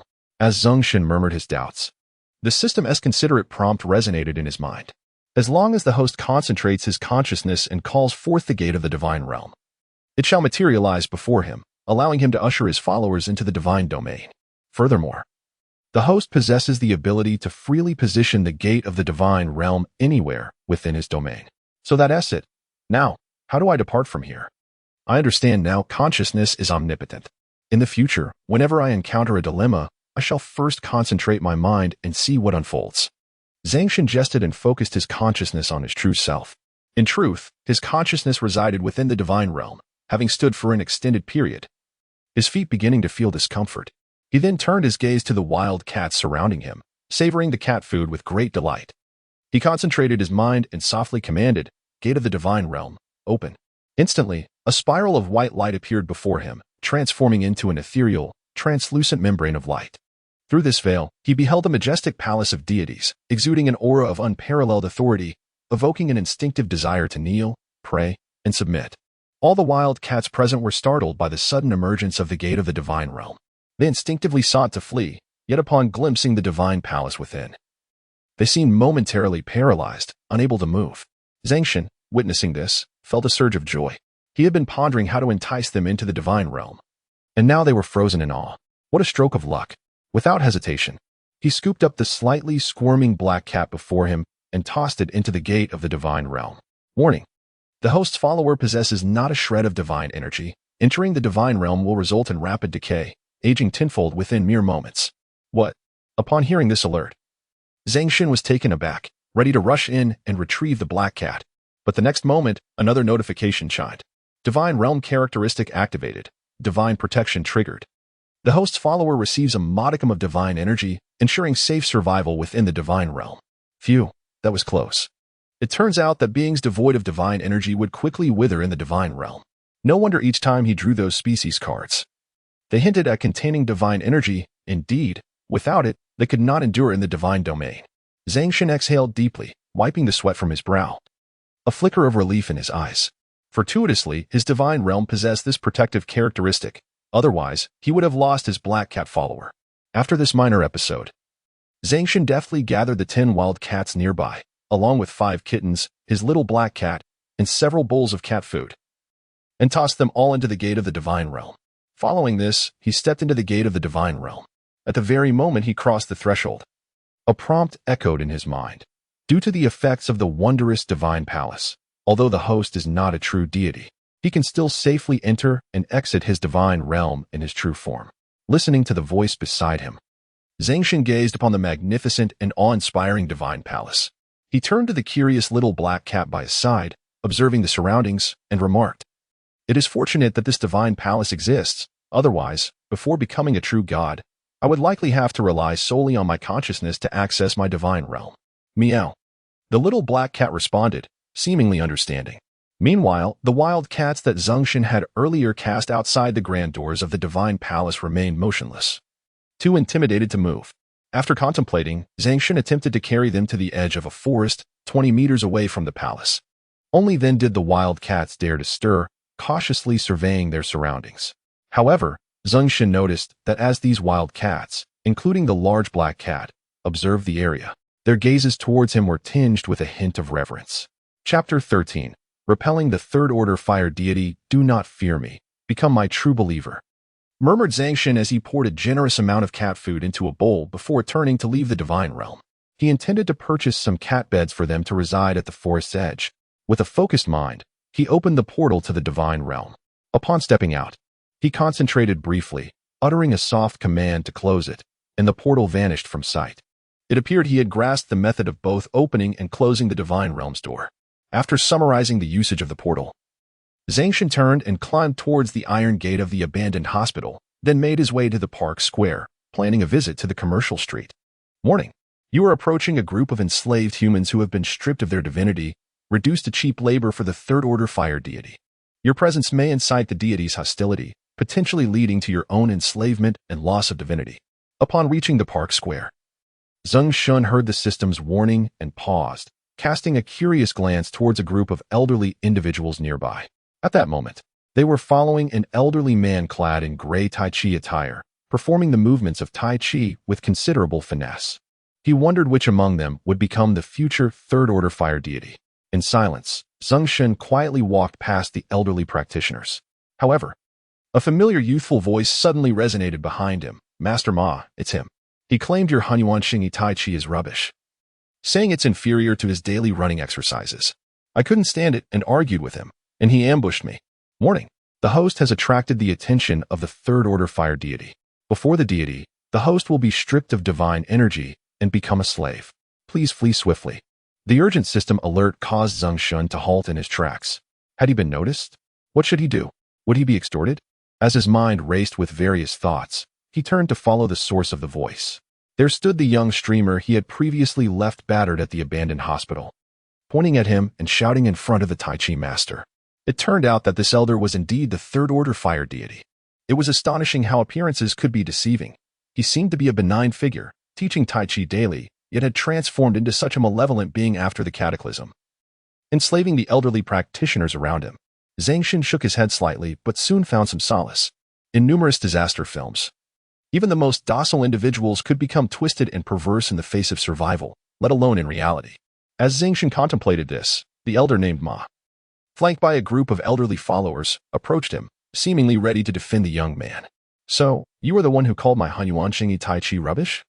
The elder's expression darkened. I never said such a thing, Zeng Shen replied, shaking his head. Is it not true that I, as your humble apprentice, have been struck by you? Asked Master Ma. Do you know the reason for such punishment? Even if he is at fault, you cannot treat him so harshly. The old man replied gravely. What do you propose we do then? Zeng Shen furrowed his brow. Quite simply, is it not said that our Hunyuan Xingyi Taijiquan is inferior? Master Ma said, widening his stance. Let us demonstrate, so you may witness the prowess of our Hunyuan Xingyi Taijiquan. What? A demonstration? Zeng Shen realized that the old man intended to showcase his skills. Immediately, he waved his hand in refusal, saying, perhaps not. If I were to graze you, you might fall to the ground and extort money from me, leaving me with nowhere to lament. Master Ma grew indignant. Do you presume I would extort money from you? Should anything unfortunate occur, I, old Ma, would never place the blame on you. Then I shall not engage in any demonstration, Zeng Shen said, turning to leave. Stop. An elderly lady, a devoted admirer of Master Ma, blocked Zeng Shen's path. Young man, are you belittling Master Ma? If you dare to leave, do you believe I won't sit on the ground and claim you have brought ruin upon me? Madam, I genuinely fear for Master Ma's safety, Zeng Shen replied. The elderly lady ignored his words and plopped down on the ground, crying out, Oh dear, I have been assaulted. Come and see. Seeing this, Zeng Shen sighed. All right, cease your tears. I shall demonstrate. However, I must stipulate that I will hold nothing back, so if you are injured, do not blame me. The latter remark was directed at Master Ma. Nonsense. I, Master Ma, have run a martial arts school for many years. Once, the boxing champion Tyson sought to challenge me. And with just one move, I sent him away defeated. Do I need a young lad to hold back? Master Ma chuckled lightly, adopting the stance of Taijiquan once more. Did Master Ma truly fight with the champion? Murmurs erupted from the surrounding elderly spectators. Indeed, I heard Master Ma say that the champion once offered to pay him 1 billion in tuition to become his disciple, yet Master Ma refused. Master Ma is indeed a hermit of the highest caliber, his Taijiquan already perfected. And this young man believes he can harm him? Exactly. It is good for the youth to learn a lesson. Indeed, else they remain unaware of their own limitations. Hearing Master Ma's words and the surrounding gossip, Zeng Shen's expression turned serious. He had no desire to be attacked. Therefore, he immediately utilized 20 points of faith to cast the agility amplification spell, enhancing his agility 5-fold. Before the astonished eyes of onlookers, moving with a speed that eluded their perception, he took a swift step and delivered a forceful kick to Master Ma's posterior. Bang! With a light thud, Master Ma was propelled forward, colliding with a young streamer, both of them tumbling to the ground, unable to rise. Master Ma, are you all right? Quickly, apply pressure to his acupoint. I'm fine, don't pinch me, help me up. Amidst the chaos, the elderly gentleman was assisted to his feet by a group of elderly ladies. The dazed Master Ma, having been helped up, felt utterly bewildered. Was the turn of events not too swift? Were it not for young Li's support, he imagined he might have succumbed to unconsciousness himself. Noticing that Master Ma stood still after regaining his footing, one of the elderly ladies inquired with concern, Master Ma, are you truly all right? I'm fine. It was merely an accident. We hadn't even begun, and he struck first. Such a breach of martial ethics, Master Ma replied.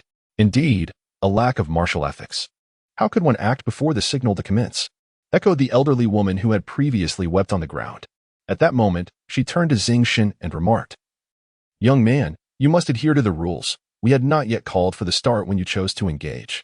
Zeng Shen hesitated before responding. Shall we go again then? Yes, we must certainly have a rematch, affirmed the elderly lady. Suddenly, Master Ma pushed through the crowd, gazed skyward, and exclaimed, It has just occurred to me that there are matters to attend to at the martial arts school. Young man, let us postpone our duel for another day. Chapter 14. Zealous adherents, the host, overcoming the odds, subdued and repelled a third-tier fire deity, earning 2,000 survival points. Upon hearing the system notification, Zeng Shen's eyes sparkled with delight, as he immediately surmised that this Master Ma might be a source of repeatable scoring opportunities. Without hesitation, he called out warmly to Master Ma, who was hastily making his way toward the park entrance. Master Ma, when shall we spar again? Tomorrow, perhaps? As Master Ma stumbled momentarily upon hearing Zeng Shen and Appo's words, he nearly fell headlong. After Master Ma dashed away, the elderly onlookers did not trouble Zeng Shen further and instead assisted the fainted young streamer to disperse. Everything seemed to revert to normal, as if nothing had transpired. Yet it felt as though something significant had indeed occurred. Zeng Shen turned and continued his journey toward the commercial street. Morning. Warning. You are about to enter an abandoned and perilous commercial avenue, inhabited by a host of terrifying and ferocious otherworldly beasts, as well as some fallen and dangerous deities who hunt here with their minions. Please vacate the area immediately. Ignoring the ominous alerts ringing in his ears, Zeng Shen arrived at a supermarket selling pet-related products. The shopkeeper, noticing Zeng Shen's entrance, greeted him with enthusiasm. Young man, back again, are we? Here to buy some toys for your little cats and dogs? After a moment's contemplation, Zeng Shen nodded. Do you have any recommendations? This mint cat ball is a renowned brand and an exceptionally popular pet toy. Just a gentle squeeze or press releases an enticing aroma that attracts cats. And it poses no harm, the shopkeeper suggested, pointing to a row of colorful, fist-sized spheres resembling gummy candies on the shelf. How much for 10 of these mint cat balls? 100 each, 10 for 1,000. Zeng Shen's face darkened. These balls are outrageously priced. 10 of them would equate to my monthly rent. He mused silently before finally settling on a purchase of 50 mint cat balls for 500 after some bargaining with the shopkeeper, departing from the supermarket. As for a cat house, he resolved against buying it there. This was certainly not a matter of affordability, but rather one of practicality, as the quantity required was substantial and transporting it would be cumbersome. Thus, Zeng Shen ultimately decided to explore the household goods section on a budget shopping platform, where he could conveniently order a cat house for delivery by noon the following day. Upon leaving the supermarket, Zeng Shen did not acquire any survival points from the shopkeeper, which did not surprise him in the least.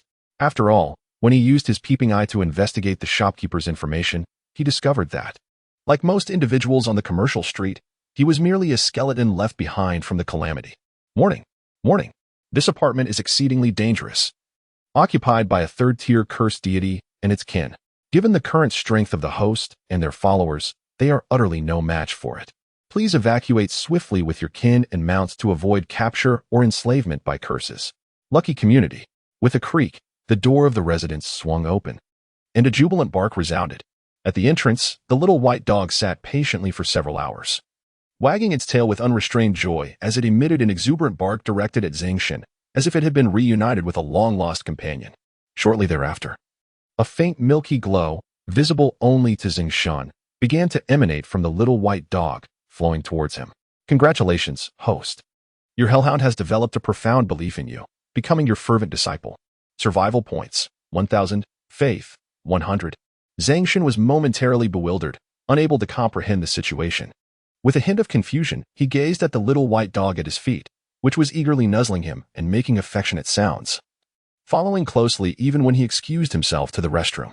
In that instant, he recalled the phenomenon known as the lost cat effect. Initially a stray, the little white dog had been taken in by him. Perhaps it was merely a puppy that had unknowingly been abandoned, leading to this similar response after a few hours of solitude at home. After finishing in the restroom, Zeng Shen scooped up the little dog and settled onto the sofa. How about I take you somewhere fun later?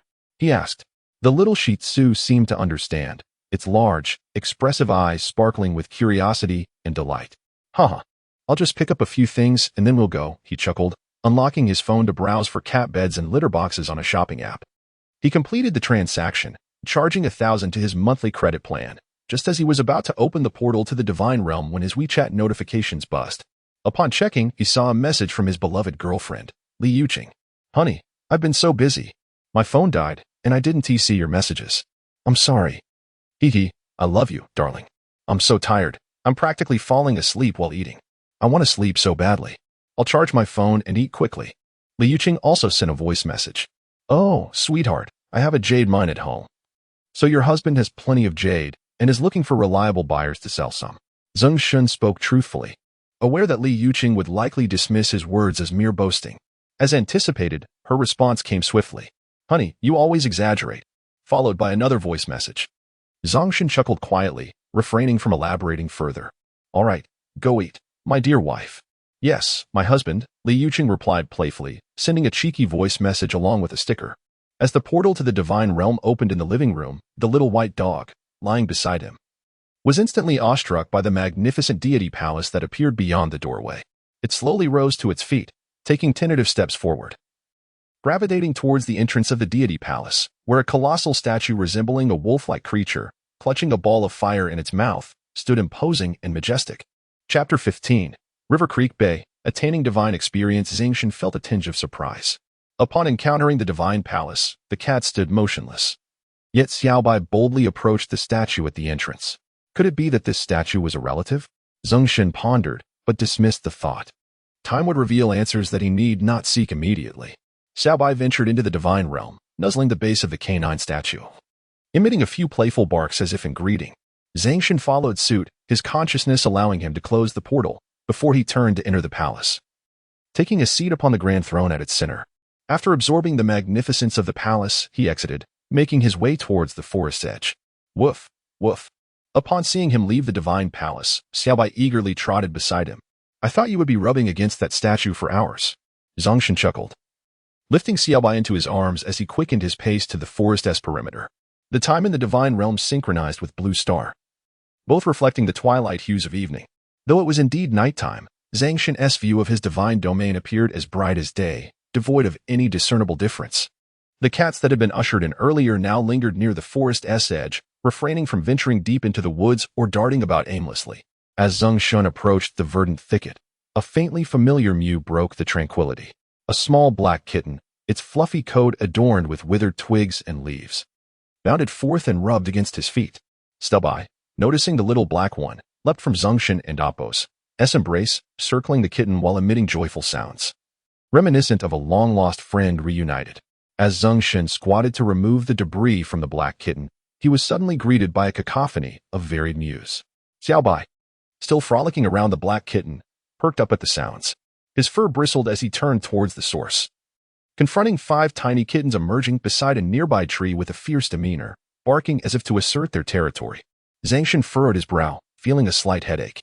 Each time Xiaobai encountered these little kittens, he barked at them. How would they ever coexist? Suddenly, from behind a large tree came an authoritative meow, sharp and commanding. A robust black cat emerged, stepping with the grace of a tiger descending a mountain, accompanied by several kittens, all fixated on Xiaobai as they approached Zeng Shen. Upon sighting the formidable black cat, Xiaobai momentarily faltered, but with his owner by his side, he regained some confidence, barking once more. Woof woof. Meow. The black cat's golden eyes glimmered with a dangerous intensity, locking onto Xiaobai. It emitted a piercing meow, brimming with a commanding presence, as if to say, little pup, go ahead and bark again. The little white dog let out a feeble whimper once more, yet it continued to bark incessantly. However, when the large black cat approached, it was met with the imposing figure reminiscent of a tiger descending from the mountains, its piercing gaze and the menacingly raised paw. In that instant, the little dog's bravado vanished, its limbs trembled, instinctively retreating a step, its head bowed in submission, as if acknowledging defeat. Ah, how amusing! Zeng Shen, observing from the side, could not contain a smirk of schadenfreude. He had anticipated that the little white dog might foolishly confront the black cat, only to be subdued in the end, yet it had not even dared to retaliate. Indeed, the natural order dictated that dogs were no match for cats, a truth embedded deeply within their genetic code. No matter how audacious the little white dog might be, upon encountering the black cat's threatening demeanor, its ingrained instincts would inevitably invoke fear. Nevertheless, Zeng Shen had to concede that the little white dog displayed considerable courage. It barked relentlessly under the black cat's scrutiny, and only yielded when the cat raised its paw to strike. This bravery surpassed that of most small dogs. However, despite the little white dog's capitulation, the black cat had no intention of letting it off the hook. With a commanding meow, the black cat's paw came crashing down onto the little dog's head amidst Zeng Shen's laughter. The little white dog yelped in pain, ow meow. The black cat let out another sharp meow, seemingly instructing it to be silent, while once again raising its paw, glinting ominously. The little white dog, terrified, immediately ceased its barking, its body trembling uncontrollably. Zeng Shen had intended to scoop up the little white dog. After all, it was to be his future steed. Another swat would not be welcome. Just as he was about to approach, a small black shadow darted past him, swiftly positioning itself beside the little white dog. It was the small black cat. The black cat stood protectively in front of the little white dog, opening its mouth to emit a soft and delicate meow directed at the larger black cat. Then it snuggled into the larger cat's embrace, purring sweetly as if it were a daughter cozily nestled in her mother's arms. Eventually, it lay down, adopting a languid posture. The little white dog, sensing that the small black cat had come to its rescue, let out a soft sound of gratitude. Zeng Shen, witnessing this tender moment, felt an inexplicable smile creep onto his face. He half-squatted to lift the little white dog, gently stroking its fur to soothe its frayed nerves before turning to walk towards the left edge of the forest. Earlier, while surveying the divine realm, he had noticed a small stream at the left edge of the forest. Above this stream was a waterfall pond, cascading down from the mountains to form a pool below, with the flowing water eventually feeding into the stream. Zeng Shen planned to introduce the plankton into this stream for a few days, allowing them to proliferate before sequentially introducing freshwater shrimp and carp. Before long, after traversing nearly 100 meters, Zeng Shen spotted the stream. It was quite broad, measuring approximately 4 to 5 meters across. The stream varies in depth, with its deepest point seemingly around half a meter.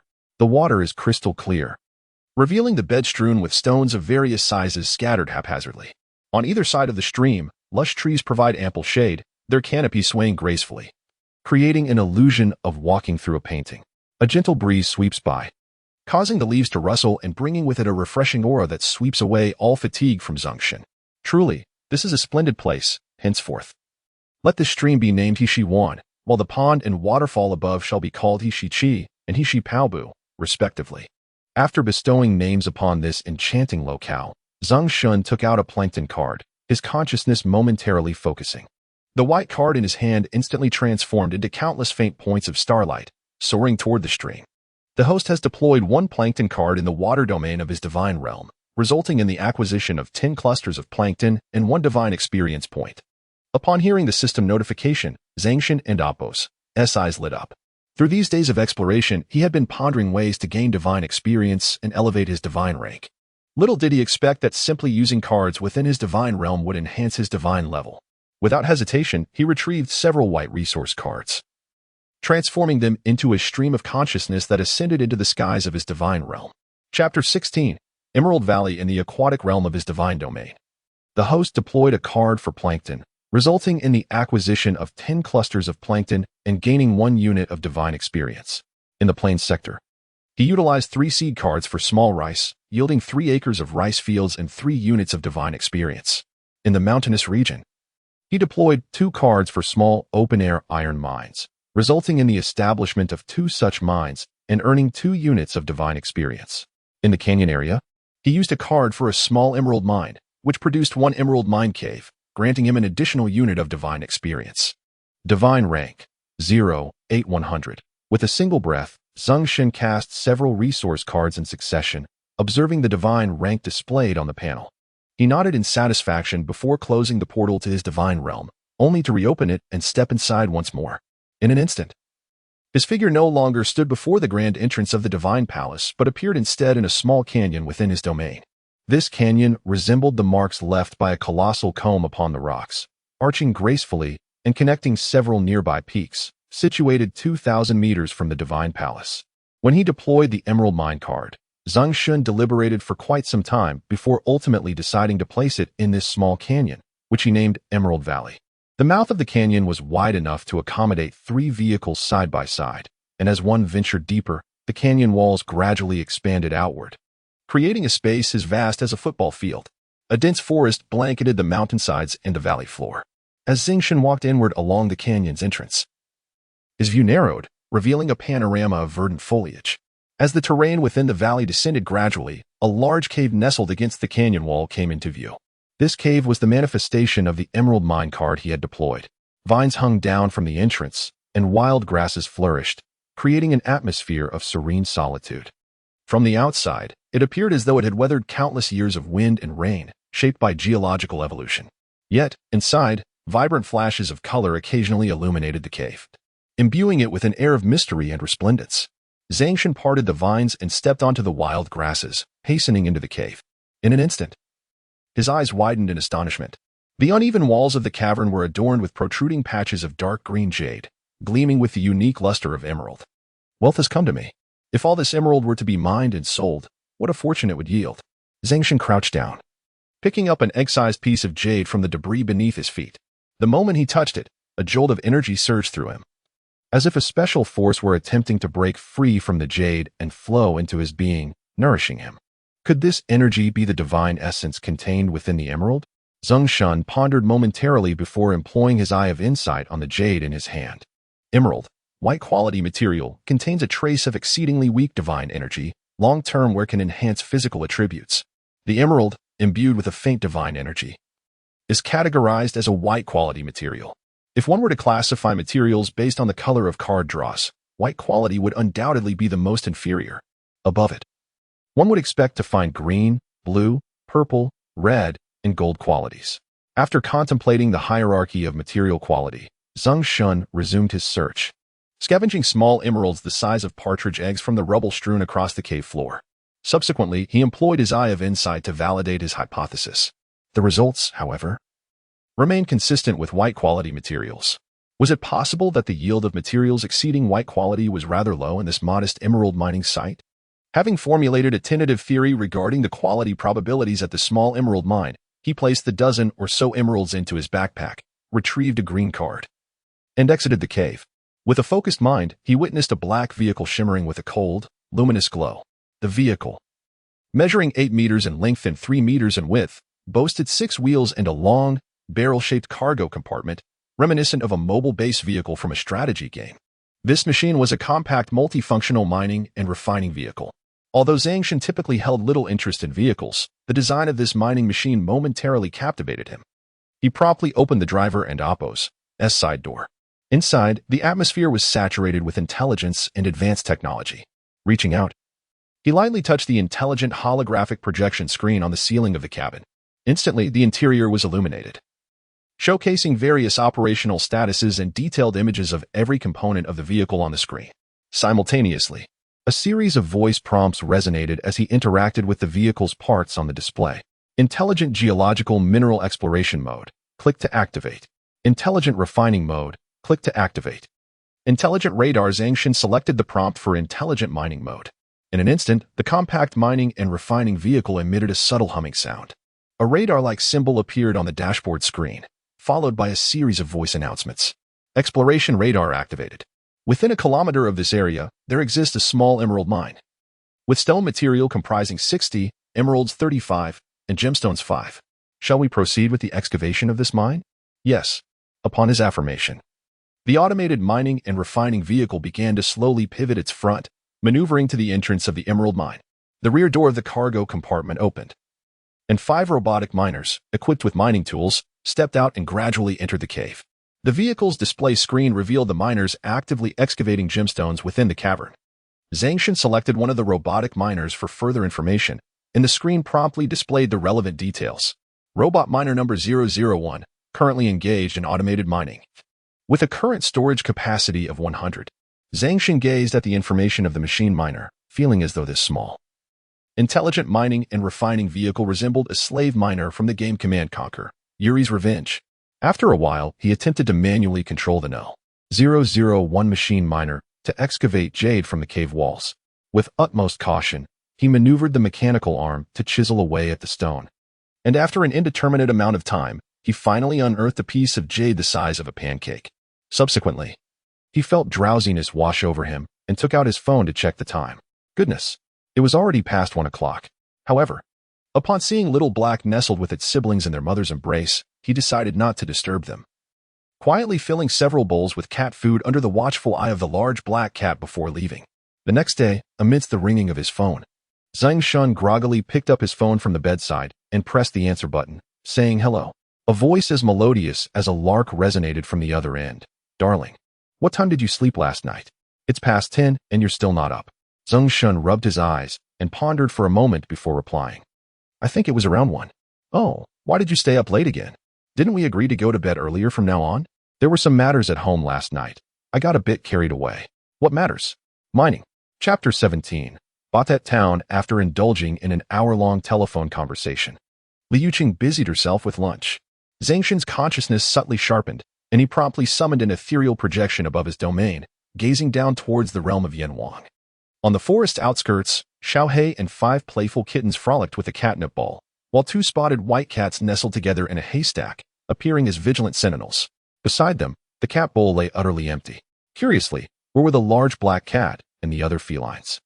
Zeng Shen's puzzled gaze swept through the trees and underbrush at the forest's edge, yet he found no sign of them.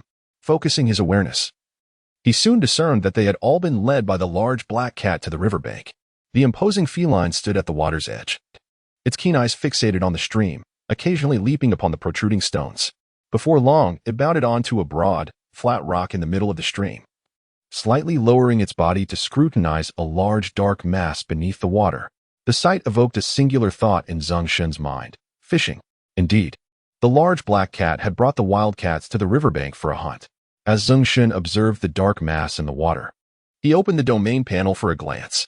Water life. Plankton swarm, 200 swarms. Last night, he had released 20 swarms of plankton, and to his astonishment, their reproductive rate was remarkably swift, multiplying to 200 swarms in merely one night.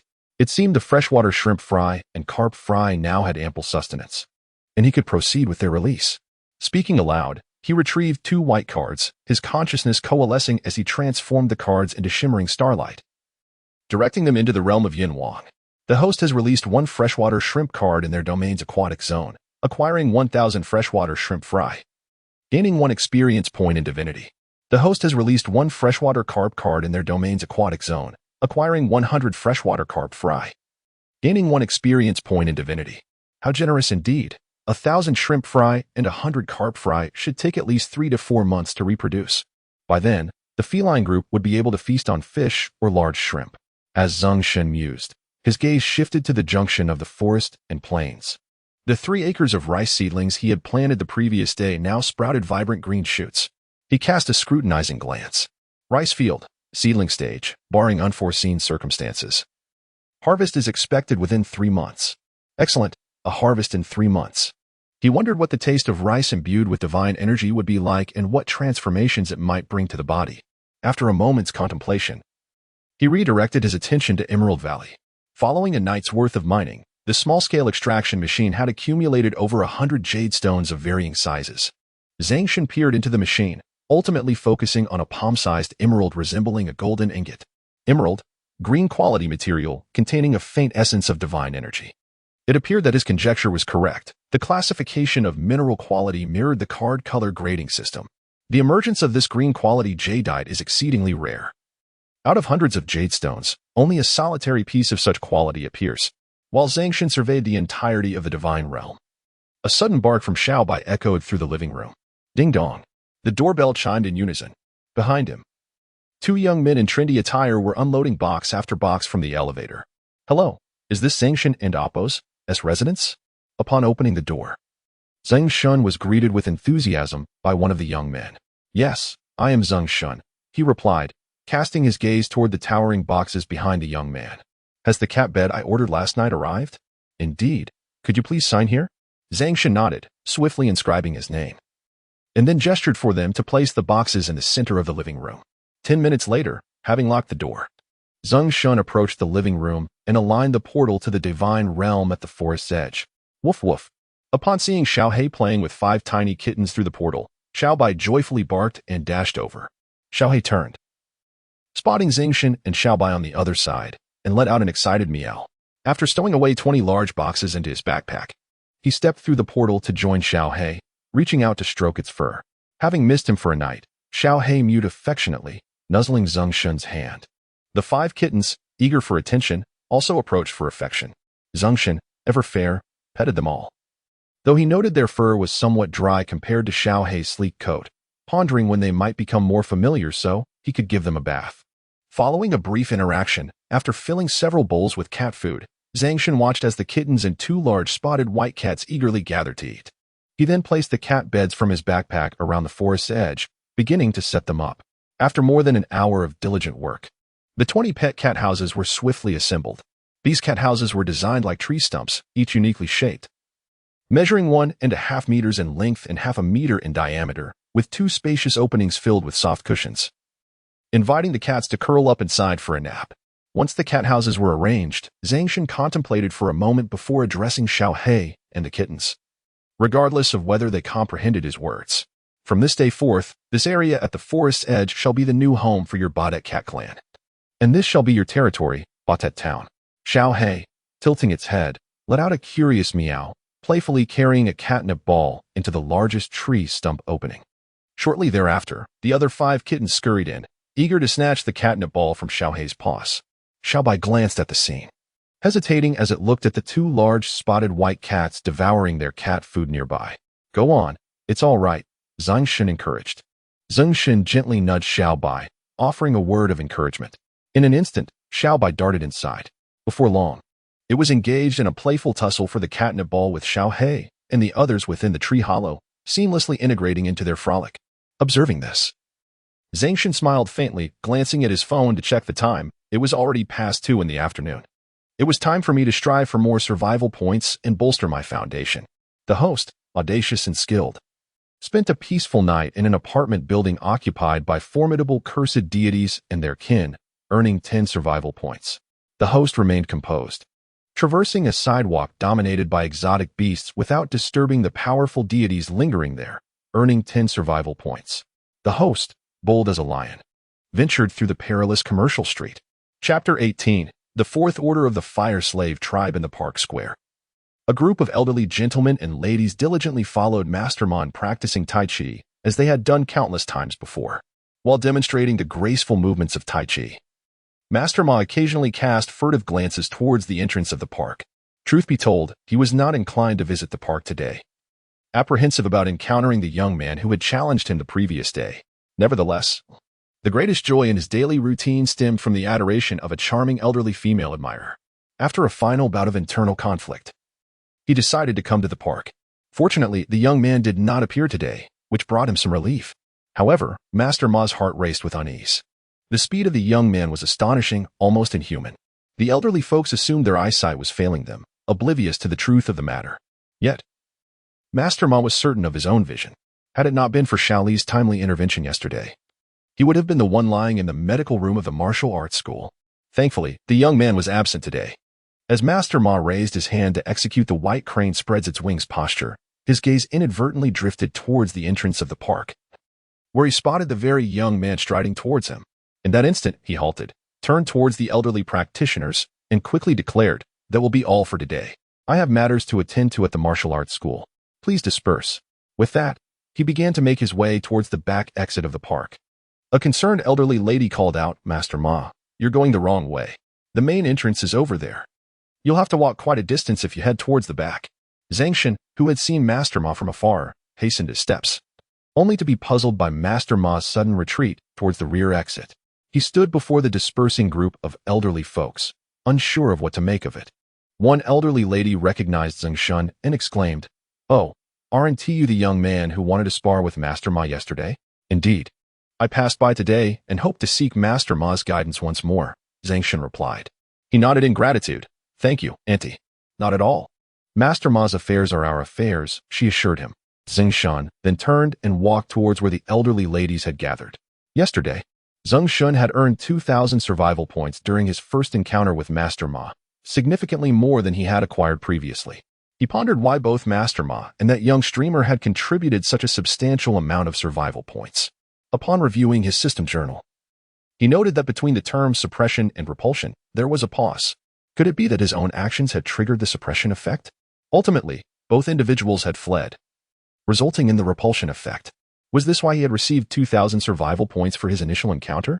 Thus, Zeng Shen was eager to challenge Master Ma once again, not only to verify if he could repeatedly earn survival points through a rematch, but also to explore the possibility of obtaining 2 distinct effects in survival points concurrently. As the throngs traversed Homey Road, Zeng Shen initially presumed that his arrival would trigger some perilous system alert. However, to his astonishment, no such warnings materialized. Could it be that this path had ceased to exist 3 years hence? Or perhaps the denizens of this vicinity had succumbed to the passage of time, failing to endure the trials of 3 years, and thus remaining hidden within the annals of history, rendering him immune to any danger signals? With a slight inkling of speculation, Zeng Shen heeded the elderly woman's advice and briskly proceeded towards the martial arts school. Upon reaching the end of Homey Road and turning left, a sharp warning blared in his ears. "Warning! Warning! The host is about to enter the territory of a third-tier fire deity and its kin. If detected, you will be stripped of your divine energy and reduced to servitude, possibly incinerated in their wrath." As if to underscore the gravity of the situation, a crimson-hued warning panel, visible solely to him, pulsated before his eyes. Dismissing the system's alarm, Zeng Shen raised his gaze to examine the martial arts school beside the massage parlor. Initially, he envisioned Master Ma as the proprietor of a modest establishment, perhaps a solitary practitioner. To his surprise, the scale of the school was far grander than he had anticipated. The building, steeped in an ancient architectural style, boasted 3 stories. Stepping through the open door, he was greeted by a spacious courtyard, approximately 100 square meters in size, adorned with numerous sandbags. 7 or 8 children, their youthful faces reminiscent of early adolescence, were energetically striking the bags while uttering the innocent sounds of ah, ha. One slightly older child, noticing the arrival of a stranger, promptly turned to Zeng Shen and inquired, "Who are you looking for?" "I am searching for Master Ma." Zeng Shen replied, rolling his eyes inwardly at the system's warning, bemused by the notion that he might be outmatched by a group of children. "Oh, all right," the child replied, nodding as Zeng Shen made his way into the grand hall of the martial arts school. The hall was expansive, its walls adorned with an array of vintage firearms and numerous certificates of honor. To the left, a group of 10 young individuals clad in white martial attire were engaged in combat under the watchful eye of a middle-aged man. Zeng Shen couldn't help but reassess his perception of Master Ma, harboring a newfound admiration. It was hard to reconcile the image of a seemingly dubious character with the caliber of talent being nurtured here. Had he not resorted to underhanded tactics the previous day, would he have found himself bested on the mat? As these thoughts crossed his mind, the middle-aged man approached him. "Who are you looking for?"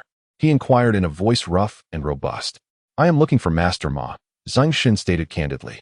"Oh, do you have something to discuss with him?" Upon hearing this, the middle-aged man's brow furrowed instantly, and his tone turned somewhat unfriendly as he remarked, "Master Ma has yet to arrive. Young man, if you wish to engage in a contest, would you care to try your skills against my disciples first?" Zeng Shen detected the shift in the middle-aged man's demeanor and felt a flicker of doubt within him. Nevertheless, he was quite pleased with the suggestion. If he could compete with them, it would surely allow him to accumulate a significant amount of survival points. Without a moment's hesitation, he nodded eagerly and replied, "That sounds great." The middle-aged man was taken aback by Zeng Shen's quick acquiescence and probed further. "Master Ma is our esteemed treasure. Where have you trained, young man?" "I have not practiced any martial arts. I am merely a bit quicker than the average person," Zeng Shen replied candidly. The middle-aged man responded with a moment of silence, clearly taken aback. Chapter 19. Will battle at the Li Ji Yuan Martial Arts School. Is it merely a touch of speed that emboldens one to challenge the dojo? To ambush my nephew in such a manner? The middle-aged man mused inwardly before turning to his disciples nearby. This young man sought a match with Master Ma yesterday and wishes to continue today. Who among you would like to engage him and test his skills? Instantly, a dozen young practitioners halted their movements and gravitated towards Zeng Shen and the middle-aged man, whispering amongst themselves as they approached. "Is he the one who turned the dojo master's nephew into a sight resembling a pig's head? It seems the master intends for us to teach this young man a lesson." Upon hearing the murmurs, Zeng Shen quickly deduced the shift in the middle-aged man's tone. He was, in fact, the true master of the dojo. What, then, was Master Ma's role here? A treasured relic of the dojo? The adage holds true. An elder in the home is like a treasure. A rotund youth, resembling a portly Hong Jinbao and adorned with a face full of acne, stepped before Zeng Shen. After scrutinizing him from head to toe, he turned to the middle-aged man and declared, "Master, I wish to spar with him." The master's expression faltered for a moment, but he eventually nodded in assent. "You come here," the chubby youth commanded, pointing at Zeng Shen. Before striding towards the center of their previous training area, Zhang, the chubby youth, had seized the opportunity. He relished the prospect of transforming anyone more handsome than himself into a grotesque visage. It appeared this young man would suffer a similar fate. Suffer? If he dares to enter our dojo, he must possess some skill, or he wouldn't have left youngly incapacitated. True, I overheard him claim to possess considerable speed. Zhang's greatest weakness is his lack of swiftness. He may be at a disadvantage, another remarked. Lack of swiftness? Let us amplify it 5-fold. Zeng Shen murmured to himself as he regarded the rotund figure before him. He then moved to the center of their training area, standing opposite the chubby youth. "Are you ready? My speed is quite remarkable." "Enough with the chatter, come on," Zhang bellowed impatiently, charging directly at Zeng Shen. "Speed enhancement technique," Zeng Shen silently recited, and an energy surged through him, rendering his body light as a feather. With a subtle movement, he became a wraith, evading Zhang's charge with effortless grace. "Remarkable speed," the middle-aged man observed, astonished by Zeng Shen's fluid motion. "Incredible." As the master marveled, Zhang, having missed his target, pivoted and charged once more. However, Zeng Shen, agile as a gazelle, had already maneuvered behind him, lifting a foot to deliver a swift kick to his posterior. Bang! The inertia of Zhang's earlier charge compounded the impact as he tumbled to the ground, emitting a pained squeal akin to that of a pig. The host has triumphed over a second-tier fire slave through skillful strategy, earning 50 survival points. With a perplexed expression, Zeng Shen pondered why he had only received 50 points instead of a prime score. Was it perhaps due to the fact that he was facing a lesser adversary? Or could it be that Lu Tongtong's previous achievement was recognized as the primary accomplishment for all clans? As the notification chimes echoed in his ears, Zeng Shen stood still, a myriad of questions racing through his mind. Around him, the youth were equally astonished, their gazes fixed on Zeng Shen and the raucous Zhang Pengzi sprawled on the ground. They were taken aback. The speed Zeng Shen had exhibited was unprecedented, seemingly surpassing even that of their esteemed leader. Was such velocity truly human?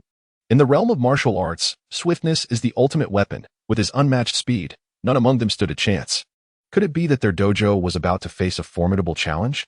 If word of this spread, would their martial arts academy continue to thrive in Jinhai City? Yet, every form of martial arts possesses its weaknesses. If he maintained such speed, his body would undoubtedly falter. If they engaged him in a war of attrition, gradually exhausting his stamina, surely he could not sustain this pace. A war of attrition? Might that be too underhanded? Not at all, according to ancestral customs. If someone enters a dojo uninvited for a duel, it is tantamount to a challenge, and they are entitled to employ such tactics. Very well, I shall step forth first. A bold youth approached Zeng Shen. I am Li Qing. May I ask your name? I am Shvin. I look forward to your guidance. Ah, Li Qing suddenly shouted, charging towards Zeng Shen with remarkable speed. Yet, Zeng Shen was even swifter, deftly evading the attack, and, before Li Qing could react, delivered a powerful kick to his rear, sending him crashing to the ground. The host, by virtue of the weak overcoming the strong, has defeated a third-tier fire slave, earning 100 survival points. Astonished by the system's announcement, Zeng Shen's eyes widened, and a hypothesis about defeating adversaries from other clans to gain survival points surged within him. Could it be that first-tier foes granted 10 points, second-tier 50, third-tier 100, and fourth-tier a staggering 1,000 survival points? I am Zhang. Another youth approached Zeng Shen, intent on depleting his stamina, but soon met the same fate, finding himself thrust to the ground. The host, by virtue of the weak overcoming the strong, has defeated a second-tier fire slave, earning 50 survival points. I am Wan Er. Yet another youth appeared before Zeng Shen, but swiftly. The host, by virtue of the weak overcoming the strong, has defeated a second-tier fire slave, earning 50 survival points. I am. The host, by virtue of the weak overcoming the strong, has defeated a third-tier fire slave, earning 100 survival points. After dispatching the final youth in a similar fashion and receiving the notification of an additional 100 survival points, Zeng Shen felt a profound sense of satisfaction. His visit to the dojo had not been in vain. He had amassed a total of 300 survival points. In order to validate a certain matter, he gazed at the middle-aged man, whose countenance was exceedingly grim, and after a moment's hesitation, he spoke. Master of the Hall, I do not wish to challenge you, but I hope to engage in a friendly sparring session, and I sincerely hope you will oblige. The middle-aged man, clenching his fists tightly, took a deep breath. Regarding Zeng Shen as his greatest adversary, he stepped into the center of the training area, assumed the posture of Tai Chi, and declared, I am Li Ziyuan, the 30th generation heir of the Li Fire Martial Arts Hall. Master Li, I have arrived. Zeng Shen clasped his hands in greeting and transformed his body into a fleeting shadow, rushing towards Li Ziyuan before swiftly aiming a kick at his posterior. Just as his foot was about to be seized by the middle-aged master, he thought to himself, that was close. As expected of a home master. Although your speed does not match mine, you have anticipated my attack based on my habitual movements. Zeng Shen retreated and addressed the steadfastly grounded Li Ziyuan, saying, the opportunity is past, I concede. Chapter 20. The Martial Arts Hall's scoring point, a vow to resist. The host, by virtue of his weakness, triumphs over a formidable foe. A fourth-tier fire servant, earning 200 survival points. As the notification echoed in his ears, a trace of disappointment flickered in Zeng Shen's heart. He had anticipated that vanquishing a fourth-tier intelligent race would yield 1,000 survival points, only to realize he had merely acquired 200. It appeared that the 1,000 survival points contributed by Lu Tongtong that day were solely attributed to the initial achievement of the favored clan. While Zeng Shen pondered this, the middle-aged hall master approached him. After a brief moment of silence, he clasped his hands in salute and declared, "Although your victory was not solely due to martial prowess. According to the ancestral rules, having triumphed in a wheel battle against multiple challengers in this hall, you are entitled to request one thing from all the martial artists here. Within reason." Ah? Zeng Shen was momentarily taken aback, staring at the middle-aged hall master in hesitation. "I can request you to do something for me?" "Indeed. This is a tradition passed down through generations, provided it does not contravene morality or the law," the hall master replied. "I do not require anything from you. I merely—" Zeng Shen began to shake his head, but was swiftly interrupted by an irate youth from the hall. "Are you belittling our Li Huo Martial Arts Hall?" the young man exclaimed, with others echoing in agreement. Seeing their reaction, Zeng Shen felt that not making a request would somehow convey a sense of wrongdoing. Wiping the sweat from his brow, he contemplated briefly before a thought struck him. "Very well. May I request that each of you spar with me daily?" Instantly, the room fell into silence. "With your speed, Wuden and Oppos, we just be knocked down each time?" one of the young martial artists remarked. Zeng Shen considered this and added, "In that case, how about I only utilize 20 of my maximum speed during our sparring sessions?" 20% of your maximum speed? What kind of speed would that be? Someone speculated. "That should be comparable to our hall master's full exertion," another ventured. "Ah, splendid. At that pace, we would essentially have the chance to challenge a master who relies solely on speed rather than martial skill," the youth exclaimed joyfully. The middle-aged hall master shot him a disapproving glance before turning to Zeng Shen. "If that is your request, it poses no problem. However, it seems you may end up at a disadvantage, becoming their sparring partner. Instead, why not take this opportunity to learn some martial arts techniques and skills from me during the sessions?" Zeng Shen's eyes lit up, and he nodded eagerly. With speed alone, acquiring fundamental techniques could significantly enhance his capabilities. This arrangement was indeed fortuitous. He could not only accumulate survival points daily, but also elevate his combat proficiency, a fortunate turn of events he had not anticipated. Initially, he sought merely to spar with Master Ma for some survival points and to validate certain matters. Instead, he discovered a martial arts hall as a scoring point and amassed a remarkable 1,500 survival points. "Then I extend my gratitude to Master Li," he concluded. Zeng Shen, with a smile, extended his hand as a curious gaze was cast upon him. Intelligent race, Fire Slave Clan, qualification, Lord, Common, Elite, Lord, King, Legendary, Epic. Mythical, Level 4, 0, 50,000. Name, Li Xuan, Skills, Unactivated, Faith, Master Ma. Tier 3 Fire Deity, Devotion, Daily Faith Contribution to his deity, 100 points. Mood, Slightly melancholic. Analysis, once a Tier 1 Fire Deity. He tragically perished in a battle against mutated beasts.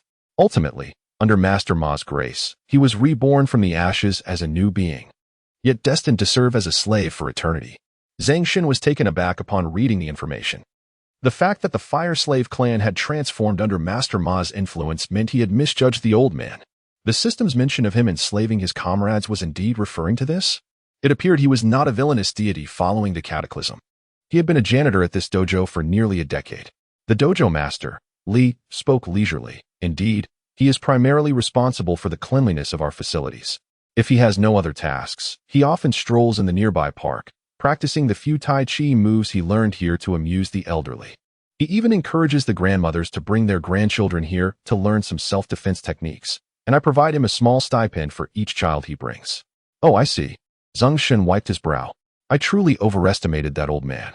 Suddenly, a child's clear voice echoed from the dojo's courtyard. "Master Ma, someone is looking for you." "Xiao Xian. Who is seeking this humble deity?"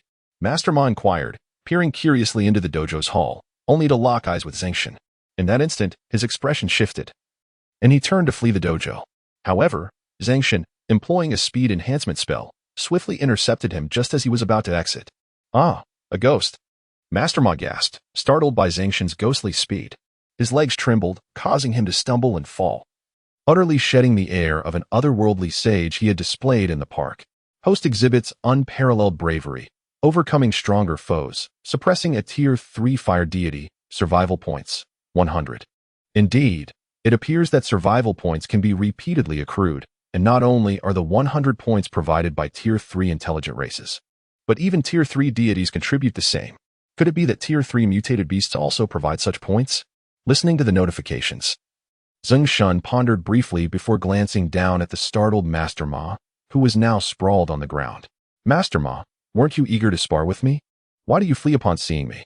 Hearing Zeng Shen's words, Master Ma's gaze shifted to the children brought by the grandmothers, all of whom were observing him. He quickly crossed his legs and stammered, Who said I was running? I was merely fatigued from walking and found the ground quite comfortable," prompting me to sit for a moment.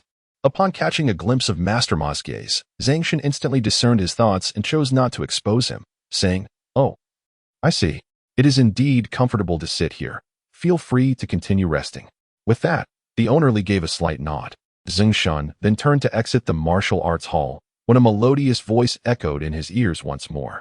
The host, amidst the relentless assault of a third-tier fire deity and its numerous subjugated kin, resolutely resisted and ultimately vanquished them all, thereby earning 1,000 survival points. Has the initial activation been triggered? Zeng Shen momentarily paused in his steps. Chapter 21. A new approach to scoring points. Gazing at the number of survival points, Zeng Shen felt an overwhelming sense of joy. Just yesterday, he had achieved a tenfold success, and now he was merely 3,950 points away from another opportunity for a lottery draw. Where could he best accumulate these points? After contemplating for a moment, Zeng Shen lifted his gaze to the sky. The sun was setting in the west, and darkness was gradually enveloping the horizon. Night was swiftly approaching. All the potential points in the vicinity had already been activated by him. Having made his decision, he hastened homeward. The journey from the martial arts school to the lucky community would take approximately 40 minutes. Throughout the walk, he engaged in a video chat with Li Yuqing, which kept the monotony at bay. Although he lacked survival points, Zeng Shen could not bear to impose upon such a delightful young girl. As for the 10 points from the pedestrian street behind the community and the 10 points from Li Yuqing's area, he decided to forego them today. The darkness was too profound and the distance too great. After a prolonged session at the martial arts school, his feet began to feel sore, and he was reluctant to continue walking. Upon returning home, Zeng Shen chatted with Li Yuqing for another hour before ending the video call. He quickly prepared a meal, and with a concentrated thought, he manifested in the skies above his divine realm. Lowering his gaze, he surveyed the scene below. Soon, his vision pierced through layers of dark clouds, arriving at his divine domain, where it was also night. On the edge of the forest lay a region he had named Buster Town. He observed the cat dens shaped like tree stumps, nestled against large trees, filled with clusters of cats, and an inexplicable sense of accomplishment flickered within him. His gaze then shifted towards the divine palace. Before the grand entrance, Xiaobai lay beneath a canine statue, its round eyes occasionally glancing towards the closed doors of the palace, as if expecting Zeng Shen to emerge from within. When Xiaobai spotted Zeng Shen stepping out, it joyfully raced to his feet, barking excitedly. "Woof woof, I missed you, master. Come see what I brought for you." Zeng Shen chuckled as he concentrated his thoughts, retrieving Xiaobai's food bowl and bed from his storage space, placing them before the canine statue. "From now on, you shall reside here." "Woof," Xiaobai barked, seemingly understanding, its voice imbued with delight. "Haha, it seems you quite like it here," Zeng Shen laughed, producing a bag of dog food and filling the bowl. "Have a bite to eat, then it's time for bed." "What woof?" Xiaobai responded with a couple of barks before beginning to eat. Zeng Shen then turned towards the edge of the forest. Before long, he arrived at the forest boundary, where the little black cat resting in a stump-shaped den was suddenly awakened. It joyfully meowed, leaping from the embrace of the large black cat and scampering to Zeng Shen, softly purring. "Haha, you missed me too, didn't you? I bet you're hungry. Come, have something to eat before you sleep." Zeng Shen smiled as he gently stroked the head of the little black cat, his thoughts focused.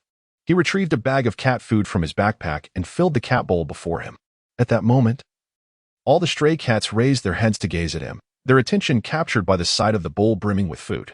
Instantly, the cat's eyes shimmered with a green glint as they emitted a cacophony of sounds akin to wolves howling, eagerly darting from their hiding spots to feast upon the food. "Take your time, everyone. There's plenty more to come," Zeng Shen chuckled, observing them until he was sure they had their fill. He then replenished the bowl and set off to the Emerald Valley, where he personally chiseled a stone roughly the size of a palm, which encased a piece of exquisite white jade. The following day, the sound of the doorbell rang out. Zeng Shen, still groggy, opened his eyes and stepped out of his room, glancing through the peephole. In an instant, a young girl appeared before him, clad in a delicate white spaghetti-strap dress that accentuated her graceful curves. She revealed her flawless form. The smooth contours of her shoulders and collarbone were elegantly displayed, embodying a blend of femininity and strength. captivating Zeng Shen to the point of parched lips. Upon seeing Li Yuqing, Zeng Shen became fully alert and swiftly opened the door. Before him stood Li Yuqing, her long, fair legs emerging from the high slit of her dress, reminiscent of a sculpted masterpiece, bestowing her with a unique allure. "Darling," Li Yuqing greeted with a smile. "Hee, guess what?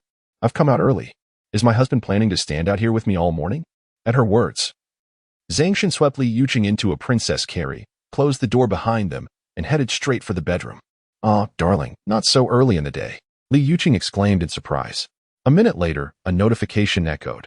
The host triumphs against a formidable foe with remarkable strength, subduing a Tier 3 undead deity in just 1 minute. Earning 200 survival points.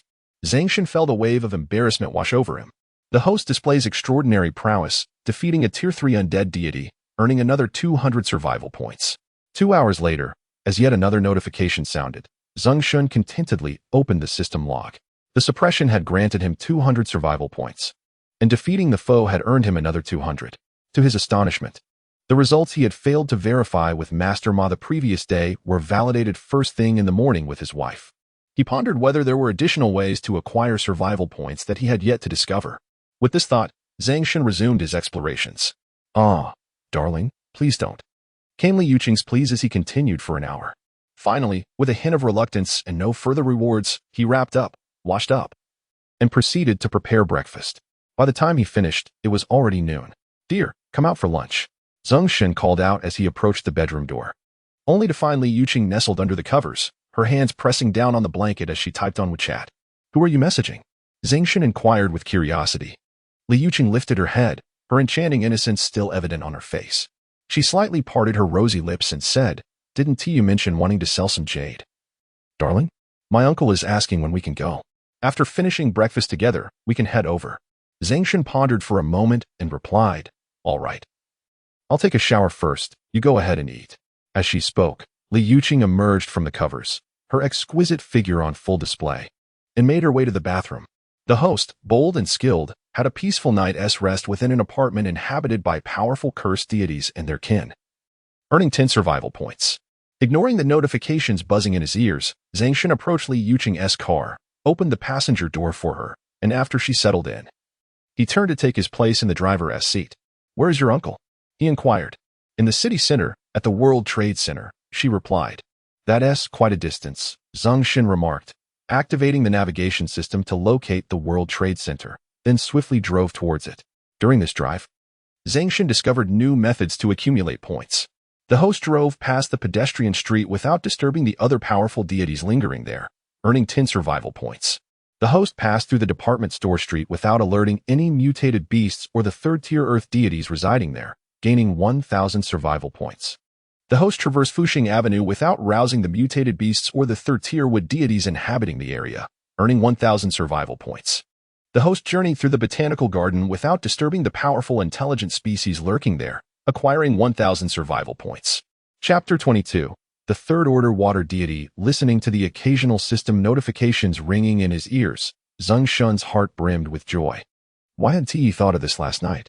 He could take the city bus and swiftly traverse the entire city, triggering the areas that granted initial survival points. In just 20 minutes, he had activated 2 zones inhabited by third-order deities and another occupied by a wise race. This resulted in an influx of 3,000 survival points, allowing him to indulge in another round of 10 consecutive draws. After all, not far ahead loomed the city's grandest edifice, the Trade Tower. The Trade Tower was expansive, soaring over 100 stories high. The first 3 floors were dedicated to commerce, the next 2 to dining, and the 6th to 8th floors to entertainment. Above these, aside from residential units, numerous large, medium, and small enterprises, private organizations, and foreign entities established their offices within this colossal structure. Warning, warning. Host is about to enter the Trade Tower. Within this structure, dozens of deities roam, including those of 4th-order strength, who lead their followers and have long established their presence here. Given the host's current capabilities, should these deities detect you, there is a possibility of capture and enslavement. Please evacuate swiftly. As Zeng Shen maneuvered the vehicle toward the entrance of the basement parking, he was met with an urgent alert. The presence of numerous deities within the tower did not surprise him. After all, with such a vast building, those who operated here were predominantly the city's elite and talented individuals. Their intellect and resourcefulness significantly increased their chances of surviving the cataclysm that unfolded over the past 3 years compared to ordinary citizens. After securing a parking spot, Zeng Shen grabbed his backpack filled with jade rough stones and slung it over his shoulder. Li Yuqing entwined her arm with his, and together they ascended to the 20th floor of the trade tower via the elevator. With a chime, the elevator doors slid open. As Zeng Shen and Li Yuqing stepped out, a familiar, urgent voice echoed in his mind. Simultaneously, a vividly crimson virtual panel, visible only to him, began to tremble violently before his eyes. Warning, warning, a third-order water deity resides on this floor. Given the host's current strength, should you be discovered, you may be enslaved and stripped of your divine energy. Please evacuate promptly. Could there truly be a third-order deity present here? Which chamber might this deity occupy? Zeng Shen paused, scanning the corridors on either side of the floor. The 20th floor of the trade tower housed 10 distinct corporate entities. He recognized that identifying the deity among these units would not be a simple task. Thus, he decided to leave it to fate, guiding Li Yuqing to the left corridor, heading towards the innermost unit. As Li Yuqing walked, she remarked, "My uncle is named Sherming Qiang. He made his fortune in the early years by designing jewelry. And now he also engages in the jade business. Room 2020 is his jewelry design company. Your uncle truly started from nothing," Zeng Shen remarked nonchalantly. Li Yuqing nodded. "If we exclude the several million my father invested in him in the early years, I suppose he could be considered self-made." "Oh. It seems my future father-in-law is wealthier than I had anticipated," Zeng Shen said with a playful chuckle. Upon hearing this, Li Yuqing halted and gazed at him. After a moment of silence, she asked, "Do you wish to know?" "Not particularly," Zeng Shen replied with a casual smile, wrapping his arm around Li Yuqing and Apos' delicate waist as they made their way towards room 2020. In truth, Zeng Shen was indifferent to the wealth of his future father-in-law, whom he had never met. This indifference was not due to his knowledge of the impending apocalypse a year later, but rather his attitude towards money. He preferred a simple, pastoral life, cultivating fruits and vegetables, raising animals, rather than indulging in a hedonistic existence. Thus, he maintained a nonchalant attitude towards wealth, appreciating it without obsession. Of course, Zeng Shen's intention to exchange jade for money was not to retreat into a rural lifestyle. Rather, he sought to harness the power of money while it still held value, to quickly accumulate survival points and enhance his strength. At the front desk of room 2020, a young woman, resembling a recent graduate in her polished attire, immediately stood up upon seeing Zeng Shen and Li Yuqing enter. "Hello, do you have?" "I am Li Yuqing." "Oh, you are Miss Li Yuqing. Mr. Sure is waiting for you in the innermost office. You may go right in," the receptionist replied. "Thank you." Inside the jewelry design company, there were numerous offices. It seemed that Li Yuqing had visited this place often. As they passed each office, she softly introduced them to Zeng Shen. "This is the design department. My mother's jewelry was designed by them. This is the finance department, and this is the sales department." Before long, as they approached the door marked General Manager's office, Li Yuqing gently knocked twice, prompting a middle-aged voice from within, "Come in." Li Yuqing opened the door. And just as Zeng Shen was about to follow, he suddenly heard a sharp warning in his ear. "Danger! Danger! The host is about to encounter a third-tier water deity residing here. Please exit swiftly." Could that third-tier water deity possibly be Li Yuqing's uncle? Zeng Shen was momentarily taken aback by the system's abrupt notification. He then turned his gaze towards the office. In this space, slightly larger than his own living room, besides the middle-aged man seated in the office chair, there was also a stunningly beautiful woman. The enchanting young woman possessed a strikingly beautiful visage, her voluptuous figure accentuated by a white blouse that clung to her curves, complemented by a tailored women's suit draped elegantly over it. Beneath the suit, she wore a form-fitting skirt that highlighted her long, alluring legs, clad in seductive black stockings that added an element of irresistible charm. A mere glance at this captivating lady prompted Zeng Shen to divert his attention to a delicately crafted box positioned before her. Inside the box lay a stone, roughly the size of a fist, from which a cut revealed a glimmer of jade green. As Li Yuqing entered the office, she called out to the middle-aged man seated in the office chair, "Uncle Sure, I hope I'm not interrupting you." "Not at all, Xiaoqing. Please take a seat on the sofa and have something to eat while Uncle Sure discusses matters with this lady," the middle-aged man replied, gesturing for Li Yuqing to sit for a moment. "All right," Li Yuqing nodded, pulling Zeng Shen, who stood at the door, inside and settling onto the nearby sofa. The sofa was adorned with an ample supply of cashews, seemingly prepared just for her. After sitting down, she did not hesitate to take 2 bags of cashews, one for herself and one for Zeng Shen, gently informing him that as my uncle, Shi Mingqiang. He has been very good to me. Zeng Shen nodded, his gaze lingering on Shi Mingqiang for a brief second before shifting back to the stone contained within the woman's box, intrigued as he listened to their conversation.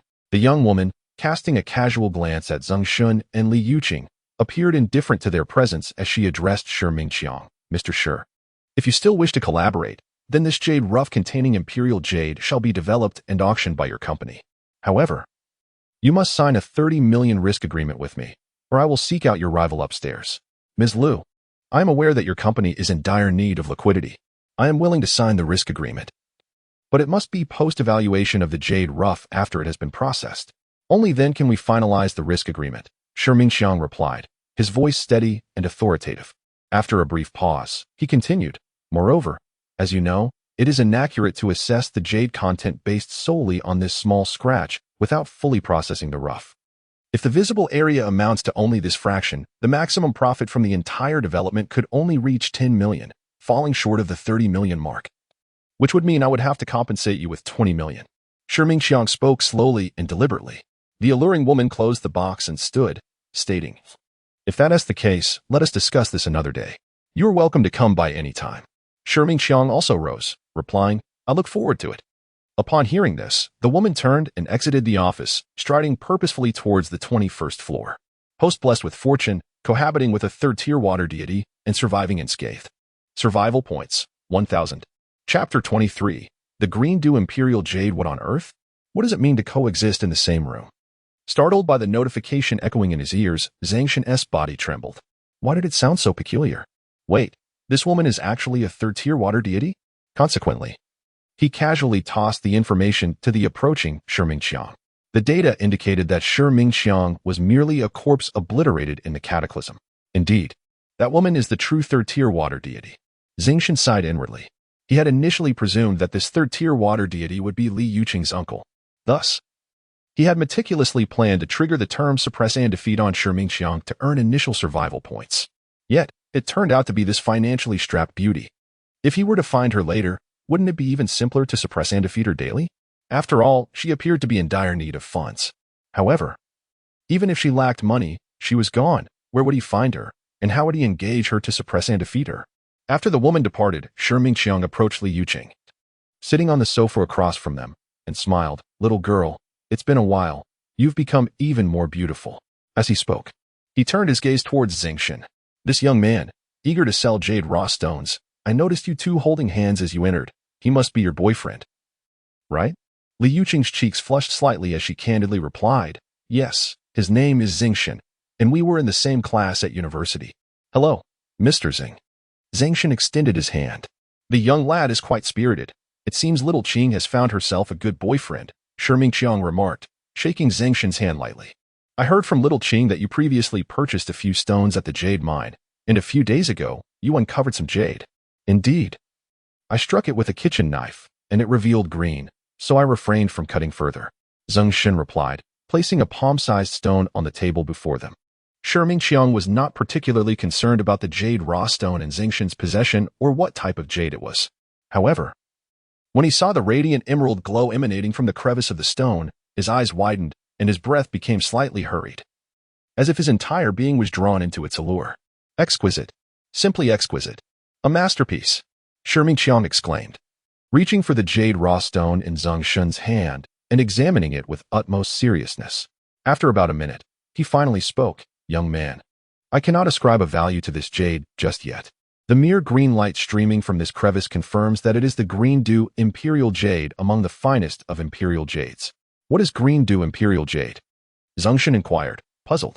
The Green Dew Imperial Jade is a rare gem among Imperial Jades, so extraordinary that a piece the size of a thumb can fetch 30 million at auction. The volume of the green light emanating from your jade raw stone alone could start at a valuation of 50 million at auction. Ah, at least 50 million. Li Yuqing's beautiful eyes widened in astonishment. She had encountered considerable wealth before, but she never anticipated that this piece of jadeite rough would possess such immense value. Thus, upon hearing the price announced by Uncle Shi, she couldn't help but gasp in astonishment. Shi Mingqiang nodded slightly and continued, moreover, this is the auction price for the rough stone. If my design department were to transform it into jewelry for auction, it could fetch no less than 200 million. Uncle Shi, you can't be serious, 200 million. Li Yuqing exclaimed. This green jadeite is worth that price. It harbors an energy that even science has yet to explain. Long-term where can nourish the body and enhance immunity, Shi Mingqiang elaborated.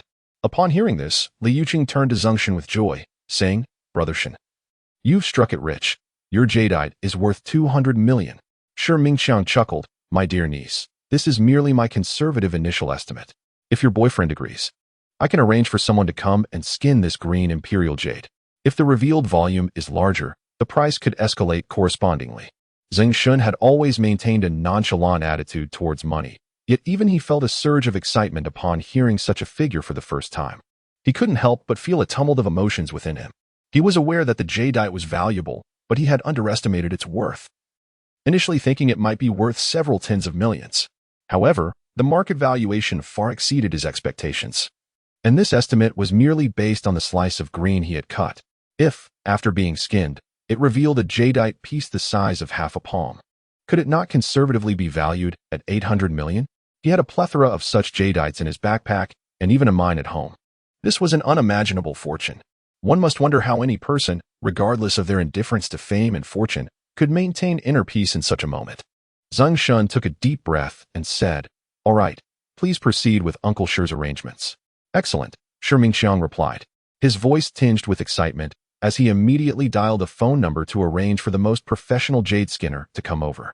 Meanwhile, the beautiful woman who had just left Shi Mingqiang's office was on the 21st floor, negotiating with Shi Mingqiang's old rival regarding the jadeite rough in her possession. However, similarly, until the skinning was complete, the other party would not sign any risk agreement with her and subtly mocked her for dreaming of pulling off a feat without investment. Yet, she possessed a sharp intuition regarding this piece of jadeite rough, sensing that perhaps only a hint of green within it was truly imperial jade, far below her estimated value. When she reappeared at the door of Shi Mingqiang's office, he regarded her as an elder would, conducting a preliminary assessment of Zeng Shen while awaiting the arrival of the professional jade skinner. Mr. Shi, I hope I'm not interrupting, the beautiful woman said, lightly tapping on the door with a smile. Seeing her at the door, Shi Mingqiang stood up from the sofa and approached her, saying, Ms. Liu, not at all. Mr. Shi, I wish to continue our conversation regarding this piece of jadeite rough, the beautiful woman stated. Shi Mingqiang stood before the beautiful woman, nodding gently as he said, That is acceptable. However, if you insist on signing that risk agreement, it must await the complete peeling of the jadeite raw stone in your possession. The woman hesitated for a moment, as if making a weighty decision, before responding, Very well. You may go in first and wait a while. As he spoke, Shi Mingqiang took out his phone to check the time and continued, I will fetch the peeling master from the elevator. All right, the beautiful woman nodded and entered the office. Initially, she intended to take a seat in the office chair. However, upon entering and catching sight of the palm-sized stone resting before Zeng Shen, she was instantly captivated, particularly by the deep green glow revealed by the scratches on the stone surface. Although she was not well versed in jade, her intuition told her that this raw jadeite was far more valuable than the one she possessed. Without hesitation, she plopped down onto the sofa chair opposite Zeng Shen and quietly inquired, Have you also come to entrust Mr. Shi with the development of your jadeite raw stone? Zeng Shen, who had been contemplating how to find this beautiful woman to gain survival points and subdue her, felt a surge of joy upon her approach. He calmly replied, Yes.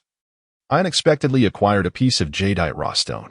Mr. Shi mentioned that it could potentially secure a risk agreement worth at least 200 million. The woman and Apos' breath quickened at this revelation. A subtle smile played on Zeng Shen and Apos' lips, as if the bait had been taken. Chapter 24. An energy beyond scientific explanation. The alluring woman soon regained her composure and, with a polite smile, remarked, You jest, young man. This jadeite rough can secure a risk agreement worth 200 million? Indeed, 200 million seems quite farcical, Zeng Shen replied with a chuckle. The woman's expression conveyed her realization, and she exhaled softly. It should be able to secure a risk agreement of 500 million. Zeng Shen's assertion struck her like a potent elixir, causing her to momentarily choke on her breath. Cough, cough. At least 500 million? Impossible. You are quite the prankster, young man, she retorted skeptically. Indeed, it is impossible. Came the sudden voice of Shi Mingqiang from behind, accompanied by two individuals following closely.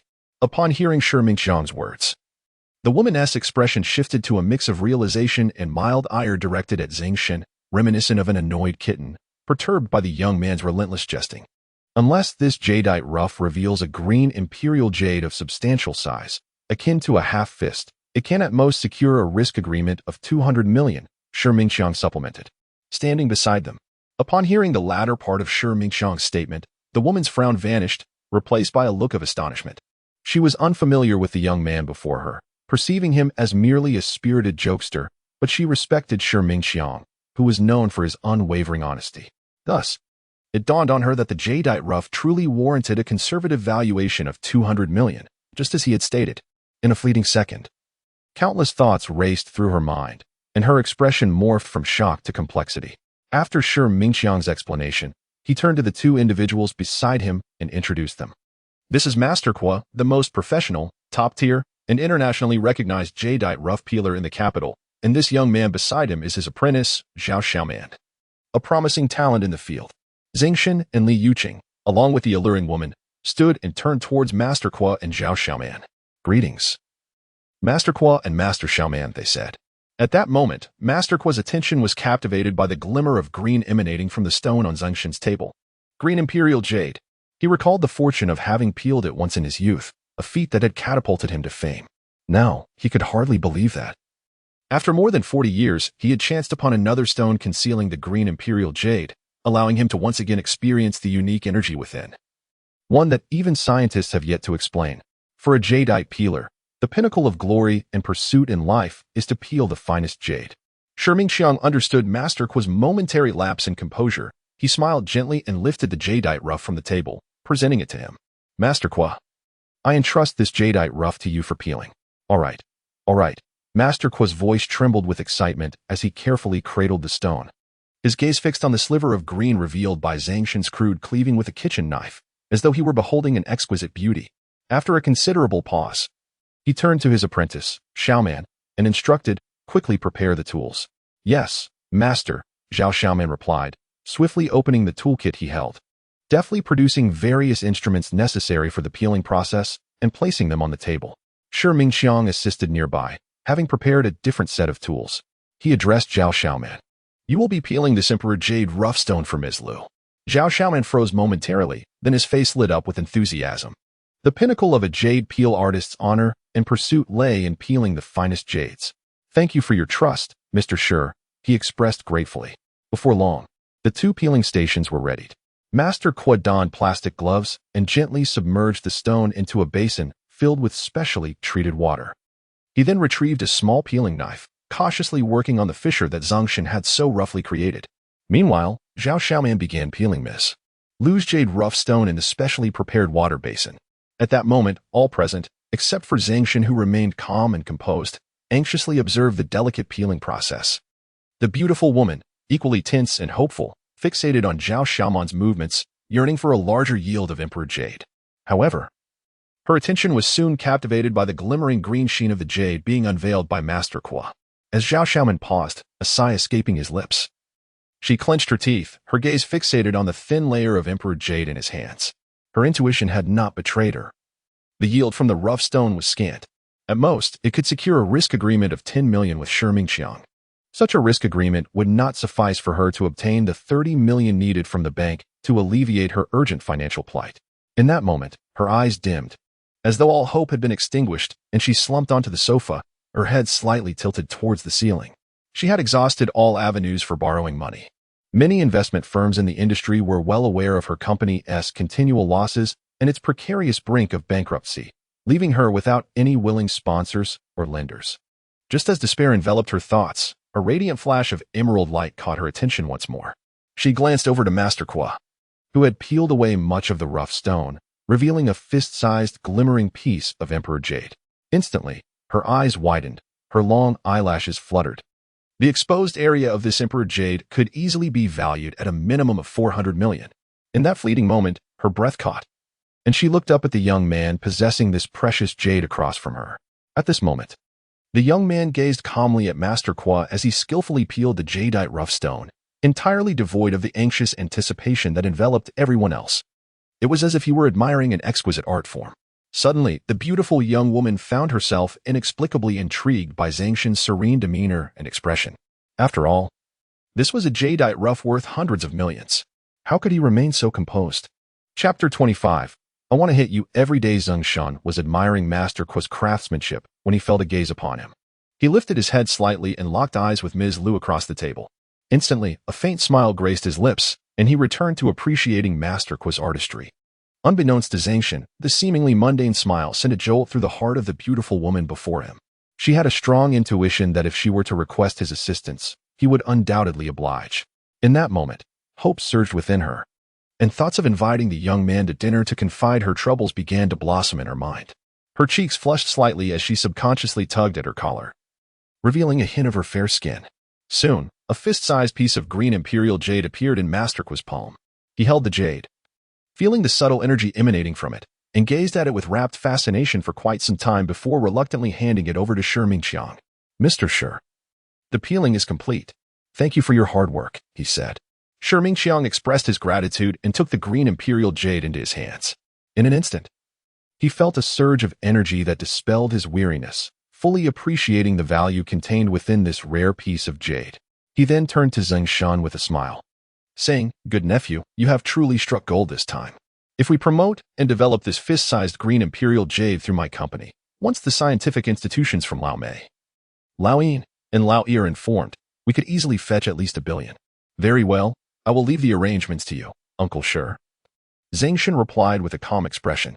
He then added, "However, I require a risk agreement for 1 billion. Shi Mingqiang's face instantly reflected his hesitation.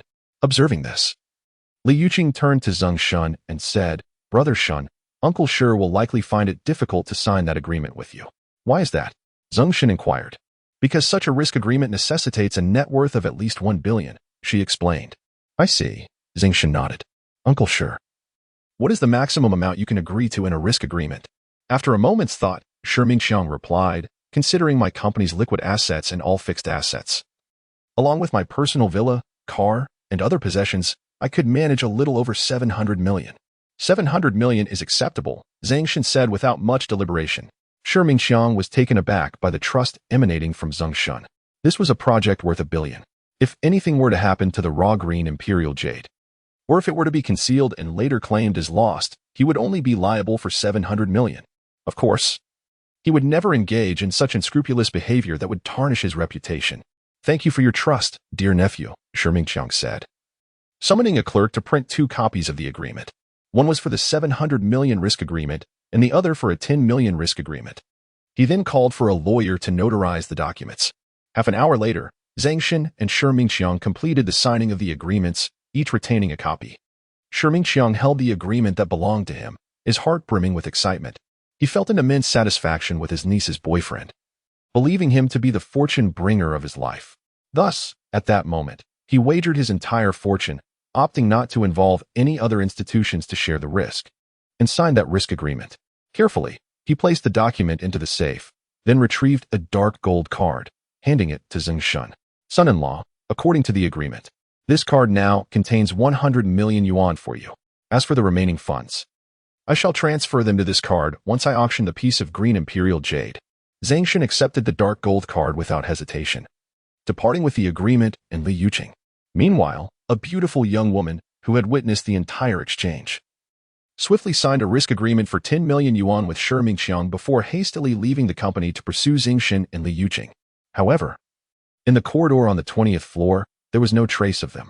She hurriedly moved her long legs towards the elevator area, the sound of her high heels echoing sharply. In the elevator area, she found no sign of Zeng Shen or the others. Anxiously, she glanced at the 6 closed elevator doors, noticing that one button illuminated the negative 2nd floor. They must have gone to the negative 2nd floor, she thought, quickly pressing the button for another elevator to descend. Ding! The elevator doors opened on the negative 2nd floor, and she rushed out, her eyes scanning the vast parking lot filled with cars, feeling quite disoriented. "Where is everyone?" she murmured to herself, her head slightly lowered, a tinge of melancholy crossing her features. She turned, intending to return to Shi Mingqiang to obtain the young man's information and home address. "Ms. Liu." A sudden voice resonated behind her, causing her heart to leap. She swiftly turned around, her excitement palpable, and found Zeng Shen standing calmly behind her. a subtle smile gracing his face as if he had been waiting for her. You seem to be looking for me? Zeng Shen inquired with a smile. Instinctively, she wanted to deny it, but as she met his piercing gaze, her intuition urged her to refrain from doing so, lest she forfeit the opportunity to converse further with him. In that fleeting moment, she hesitated, then nodded. Yes, I wish to find you. What do you need me for? I am in need of money. You can borrow from a bank. With a bitter smile, she replied, without adequate collateral, they will not lend to me.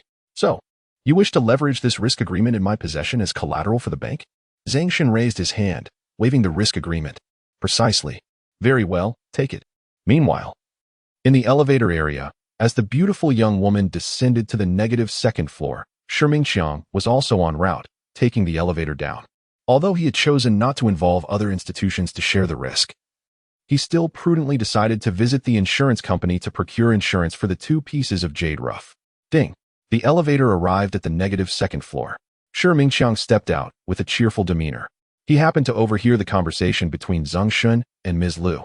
In that instant, his expression darkened and his mood soured. After all, it was the culmination of 40 years of painstaking effort, the entirety of his family business. Are you truly willing to give this to me? Outside the elevator area, the beautiful young woman suspected the youth was jesting with her. Indeed? You jest not? No jesting here. There is no free lunch in this world. What do you desire from me? I wish to strike you daily. Pardon? The beautiful young woman was taken aback. Haha, that was merely a jest. Don't take it to heart. I haven't fully considered it yet. Let us exchange WeChat for now, and I shall inform you of my thoughts by tomorrow evening. Very well. The young woman nodded, retrieving her phone. Shall I scan you? Or will you scan me? I shall scan you. By the way, what is your name? Lu Miao. Lu Miao? 3 waters for Miao. I sincerely appreciate your willingness to assist me with this risk agreement. As long as I navigate through this challenge, do not hesitate to ask for any help you might need, Lu Miao said earnestly. All right. Zeng Shen regarded Lu Miao's sincerity with a faint smile. To her, this agreement held significant value. However, to him, it was merely a piece of scrap paper. After all, a year hence, disaster would strike. And knowing that even a single piece from his small emerald mine could fetch billions, his perspective and awareness were utterly distinct from that of an ordinary person. Once a person comprehends their desire for wealth, they find themselves in a realm of inexhaustible riches.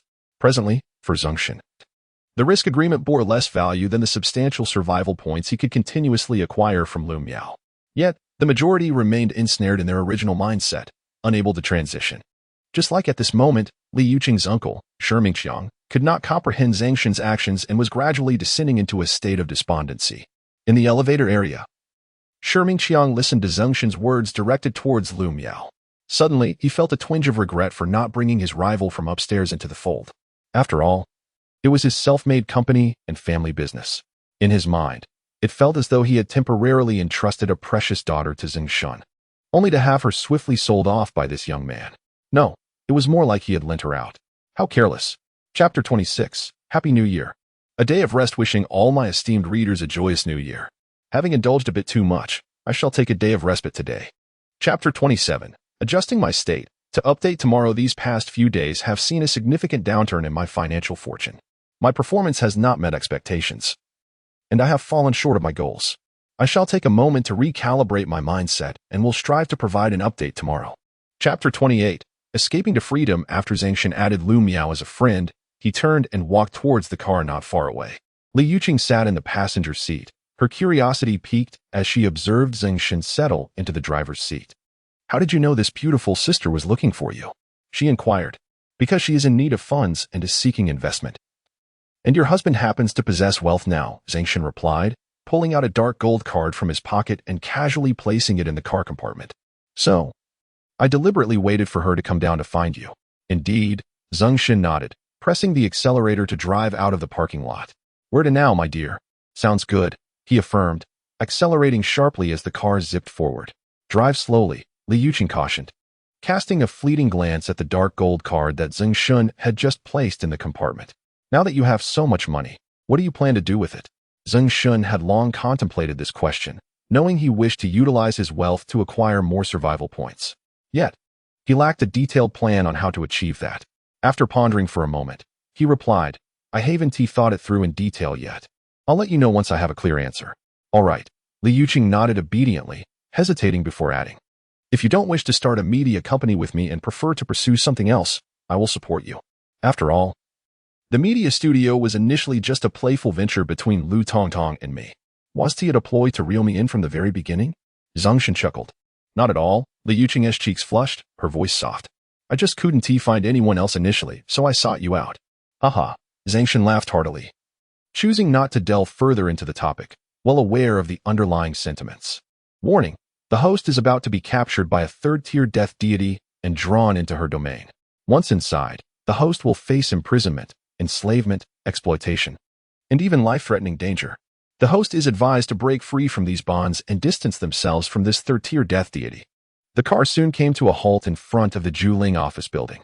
As Zeng Shen listened to the alert in his ear, he boldly wrapped his arm around Li Yuqing's slender waist, drawing her close as they made their way to the Qingtong studio on the 13th floor.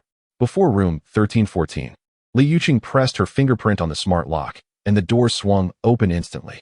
Inside, several large cardboard boxes containing office chairs were arranged in the center of the living room, while 3 or 2 boxes were similarly scattered across the other 4 rooms.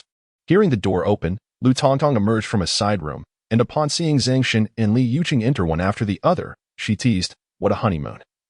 But we merely went to the city center for business. Li Yuqing's face turned crimson at Lu Tongtong's remark. In a playful rush, she lunged at Lu Tongtong, forcefully pushing her down onto the nearby sofa and sitting atop her, reaching to tickle her delicate, fair waist. Ha ha. No, stop. Lu Tongtong squealed, struggling and laughing as she attempted to rise, but Li Yuqing was determined not to release her just yet, even slipping her hand beneath Lu Tongtong's clothing to continue her playful assault.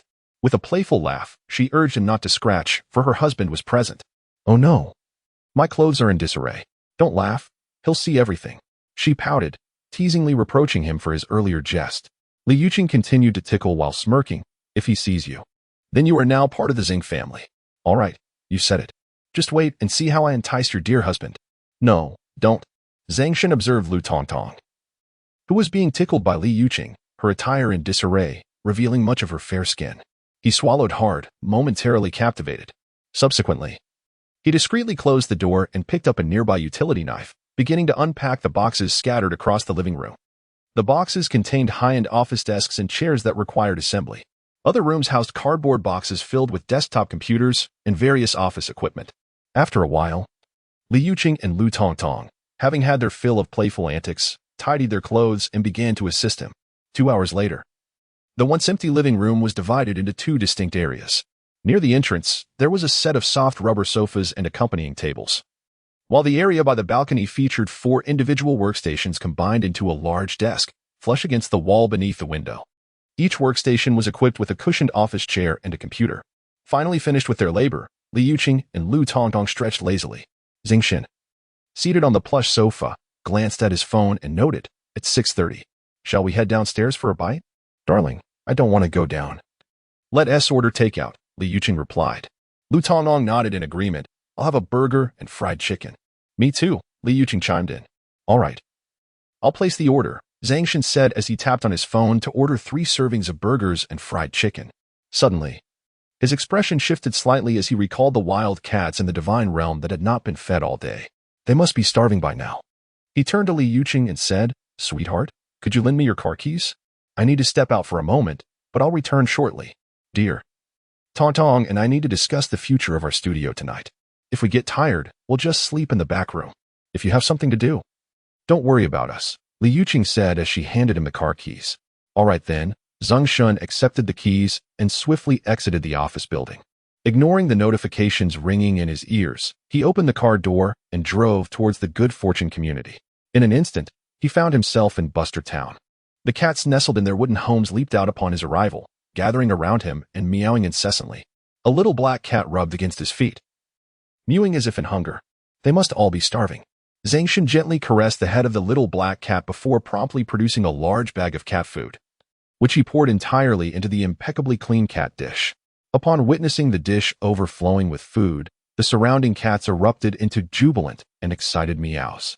In an instant, over a dozen feral cats radiated a faint white glow as they surged towards Zeng Shen.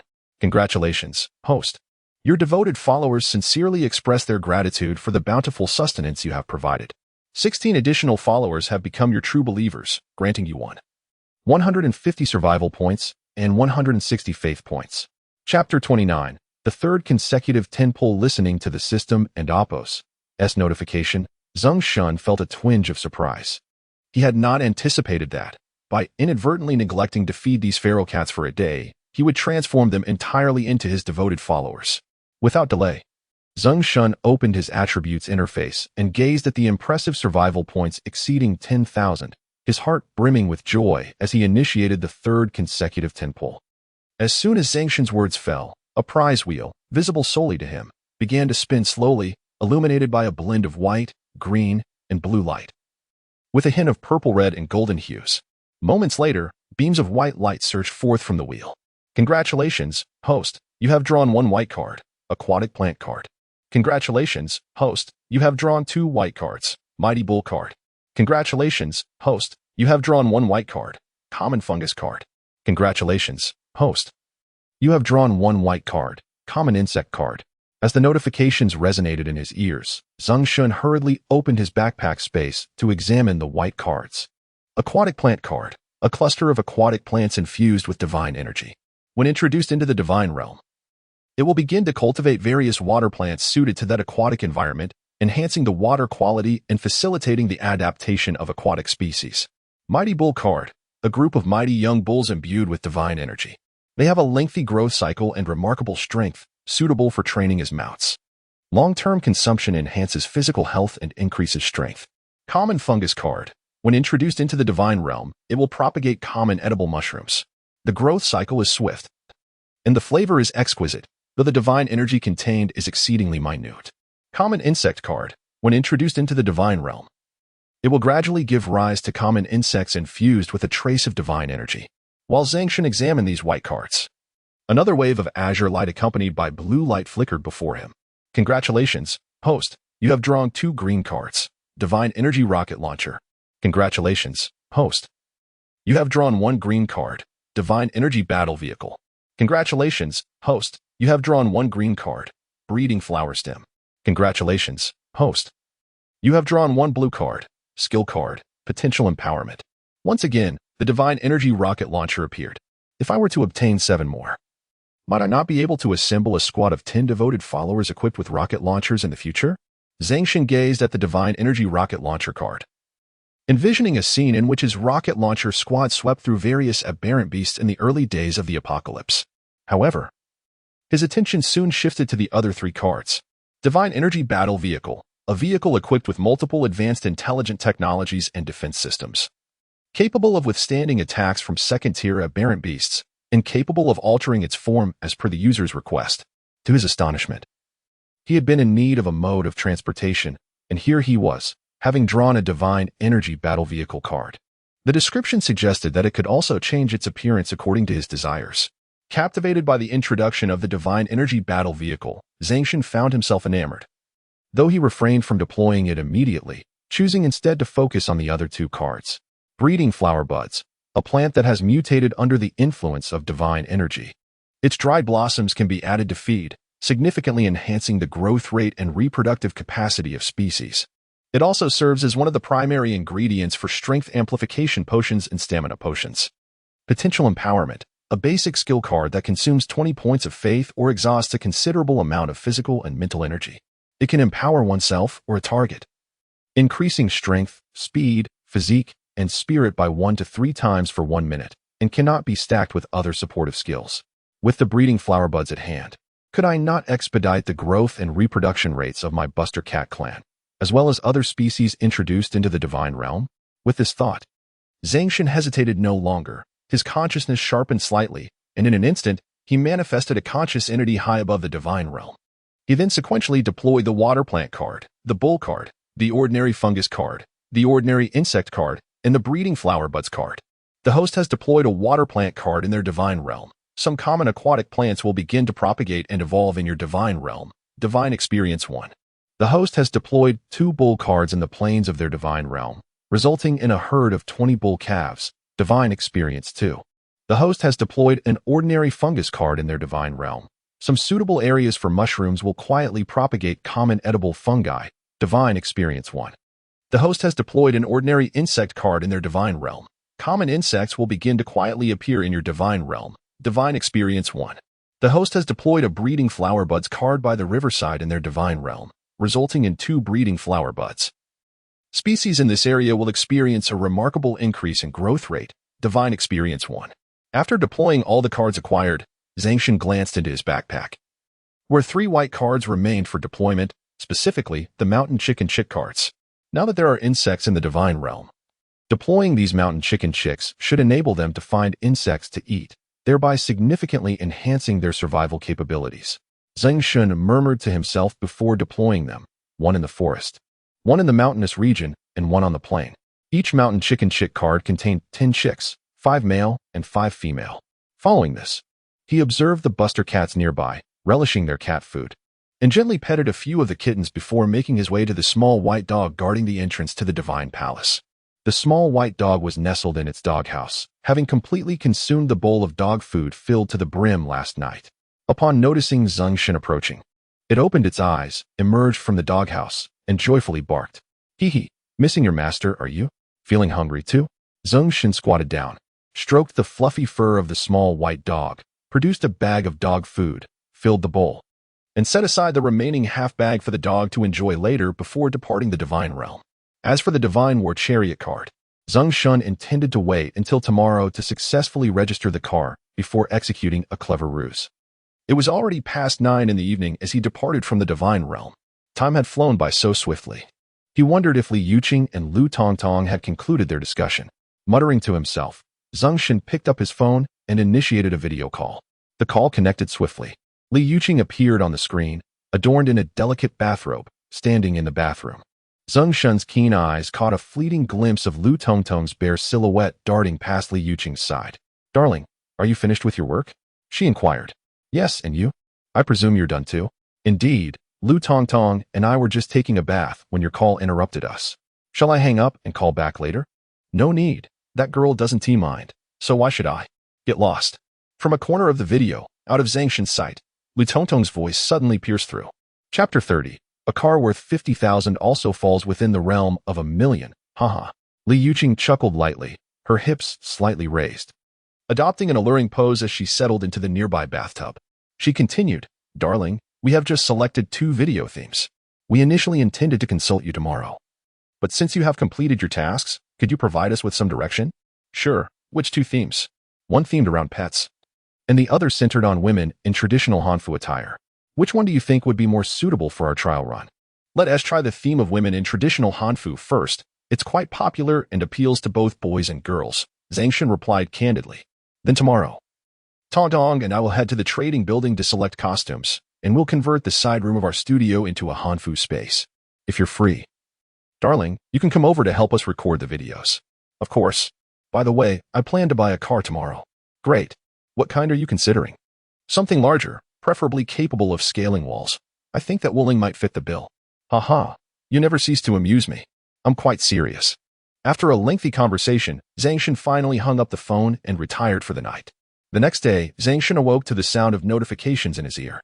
He freshened up before entering the divine realm, feeding the group of cats once again and placing several bags of cat food aside before feeling satisfied enough to leave the divine realm.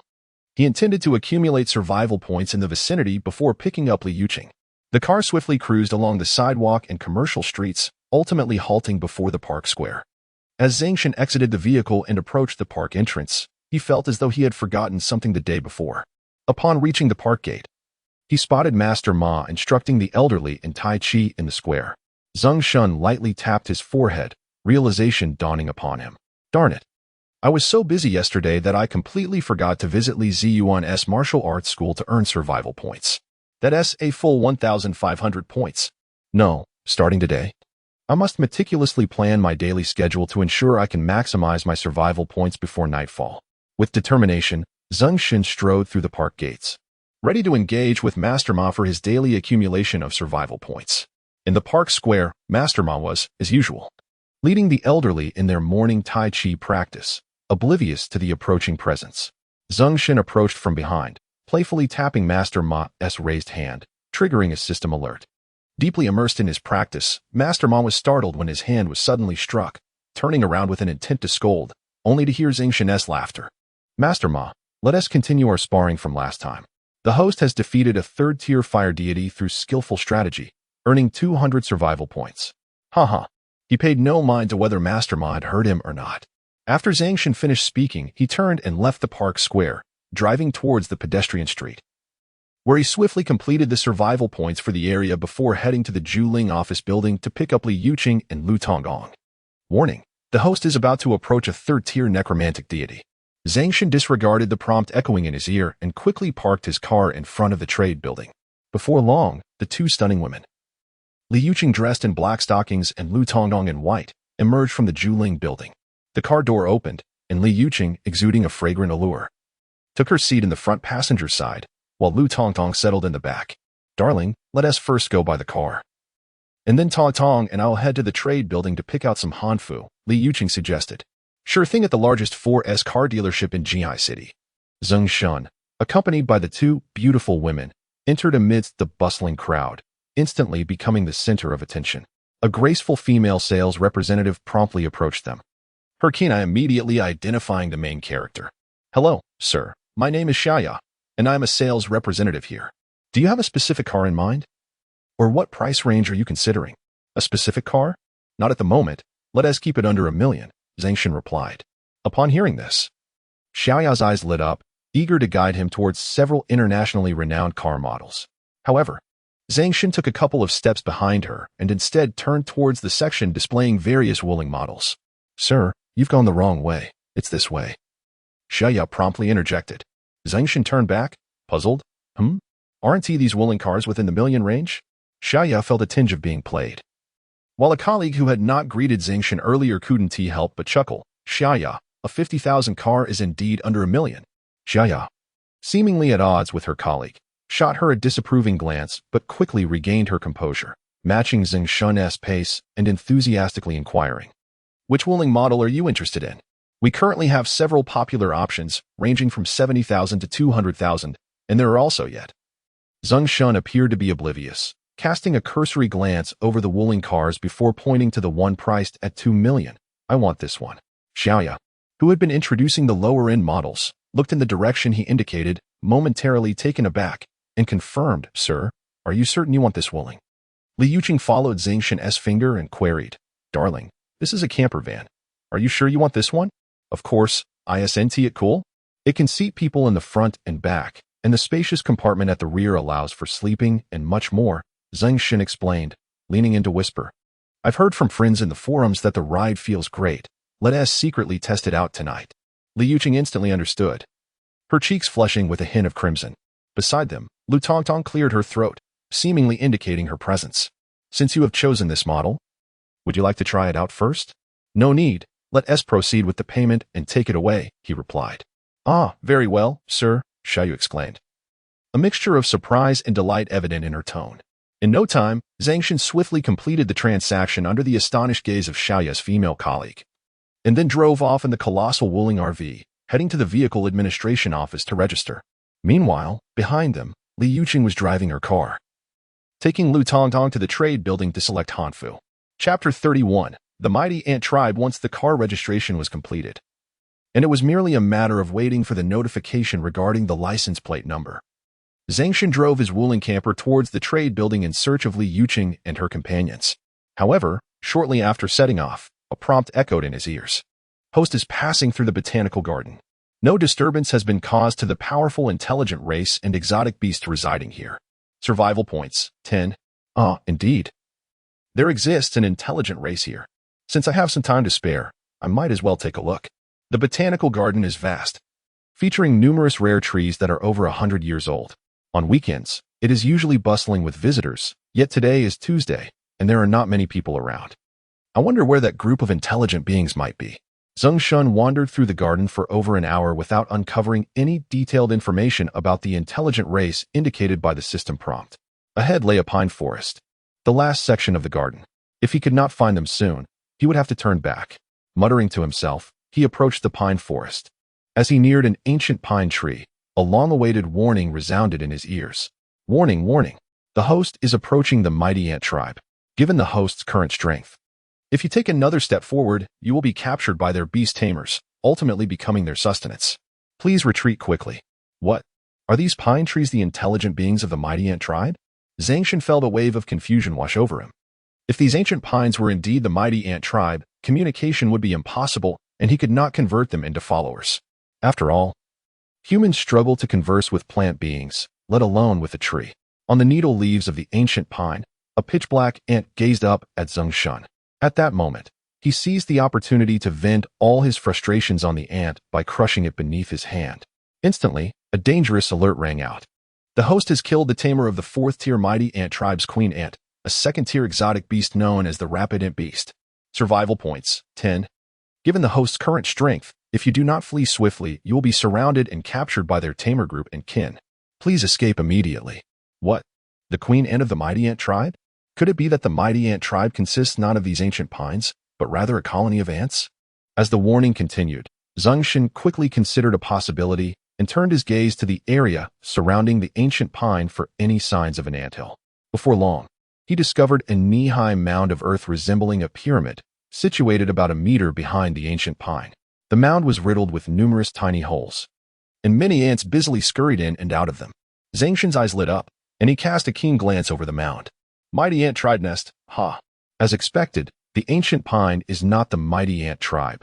It is the ants within this anthill that comprise the intelligent race inhabiting the botanical garden.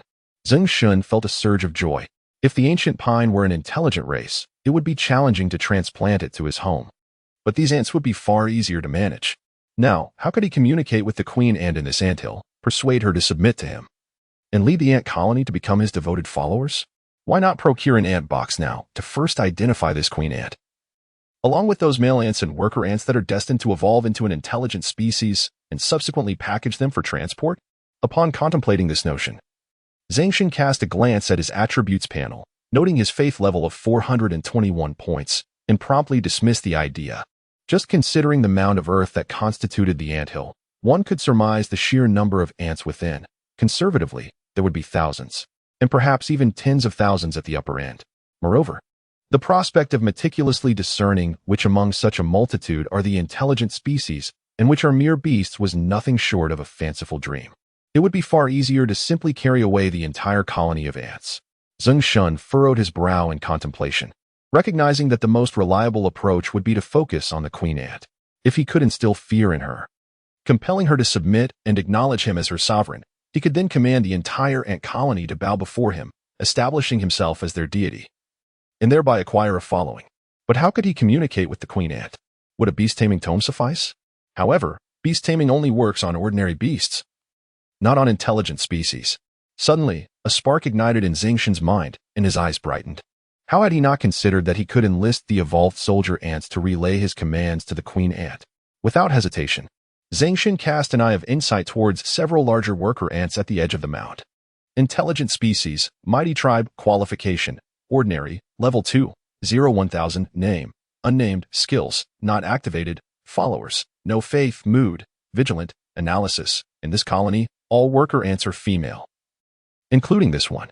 She is diligent, obedient, and possesses an innate beauty that is characteristic of all female ants, yet she also harbors a hint of extraordinary strength. What a condescending analysis! Who does it look down upon? As if anyone was unaware that, apart from a few male ants, the remainder of the colony consists of female worker ants, forming a veritable matriarchy. Yet, something seemed amiss. Why did the ant I randomly selected turn out to be an intelligent species? Could it be that the number of intelligent species in this anthill exceeds what I had anticipated? If that were the case, it would be a remarkable windfall. Once I secure the queen ant, all the beautiful female ants within this colony would belong solely to me. What nonsense am I thinking? I'm barely managing to deal with Liu Qing as it is. Murmuring to himself, Zeng Shen once again cast an eye of insight towards another seemingly larger ant. Insectoid creature, swift giant ant beast, qualification, ordinary, level 2, 0-1000, name, unnamed, skills, not activated, followers, no faith, mood, anxious, analysis, a creature of the insectoid type. Driven by the queen ant of the mighty tribe, currently agitatedly transmitting signals regarding the death of its companions to the queen. This one shall do. Zeng Shen immediately cast a beast-taming technique upon the swift ant beast. Congratulations, host. Beast taming successful. You have acquired the pet swift ant beast, faithful minion 1. Survival points 10. Ah, what a flawless success, Zeng Shen remarked, attempting to convey a signal with his consciousness, instructing it to approach his feet. Come here. In an instant, the black ant departed from the mound and crawled to his side. Spin around. The black ant began to rotate on the spot. You are quite obedient. Henceforth, you shall be my foremost general. I shall bestow upon you the name Heisey. After indulging in a moment of amusement, Zeng Shen adopted a serious demeanor and commanded, Go relay a message to the Ant Queen. Inform her to emerge and submit to me, to believe in me, and to heed my commands. Should she do so, she shall enjoy an abundance of exquisite delicacies. Otherwise, she shall face the wrath of the divine. Chapter 32. The Submissive Queen, and upon receiving the signal, the black ant swiftly scurried into the anthill to convey Zeng Shen's intentions. However, mere seconds later, Zeng Shen was met with grim news. Warning! Warning! The host and Oppo's actions have provoked the might of the powerful Ant Queen. The pet black ant has been executed by the queen, and the host is advised to flee swiftly, or risk retaliation, enslavement, exploitation, and becoming a mere tool for reproduction. The consequences are dire. Damn! Such audacity from an ant queen to execute my black ant. She dares to turn me into a breeding tool? Enraged, Zeng Shen resolved to teach this queen a lesson. He inhaled deeply, slightly bent forward, and forcefully blew toward the mound of earth before him. This breath was akin to a tempest rising from the ground. Countless grains of sand, accumulated over countless days and nights to form the anthill, were swept aside. In an instant, a gaping hole appeared. Within it lay numerous ant eggs, and countless worker ants scurried about, resembling a pot of boiling water, chaotic and frantic. Yet, it wasn't long before these ants regained their composure, swiftly relocating the exposed eggs deeper into their dwelling. Observing this, Zeng Shen cast a probing eye at one of the ants, confirming it as a beast of another kind. He then employed his beast-taming skill once more. Congratulations, host. Beast taming successful. Obtained a swift ant beast, follower rank 1. Well done. No survival points left? Zeng Shen was taken aback and decided to name this new ant companion Black Ant Number 2. He continued issuing commands. Black Ant Number 2, fulfill your elder brother's legacy. Go and relay the message to the queen, informing her of the consequences of executing Black Ant.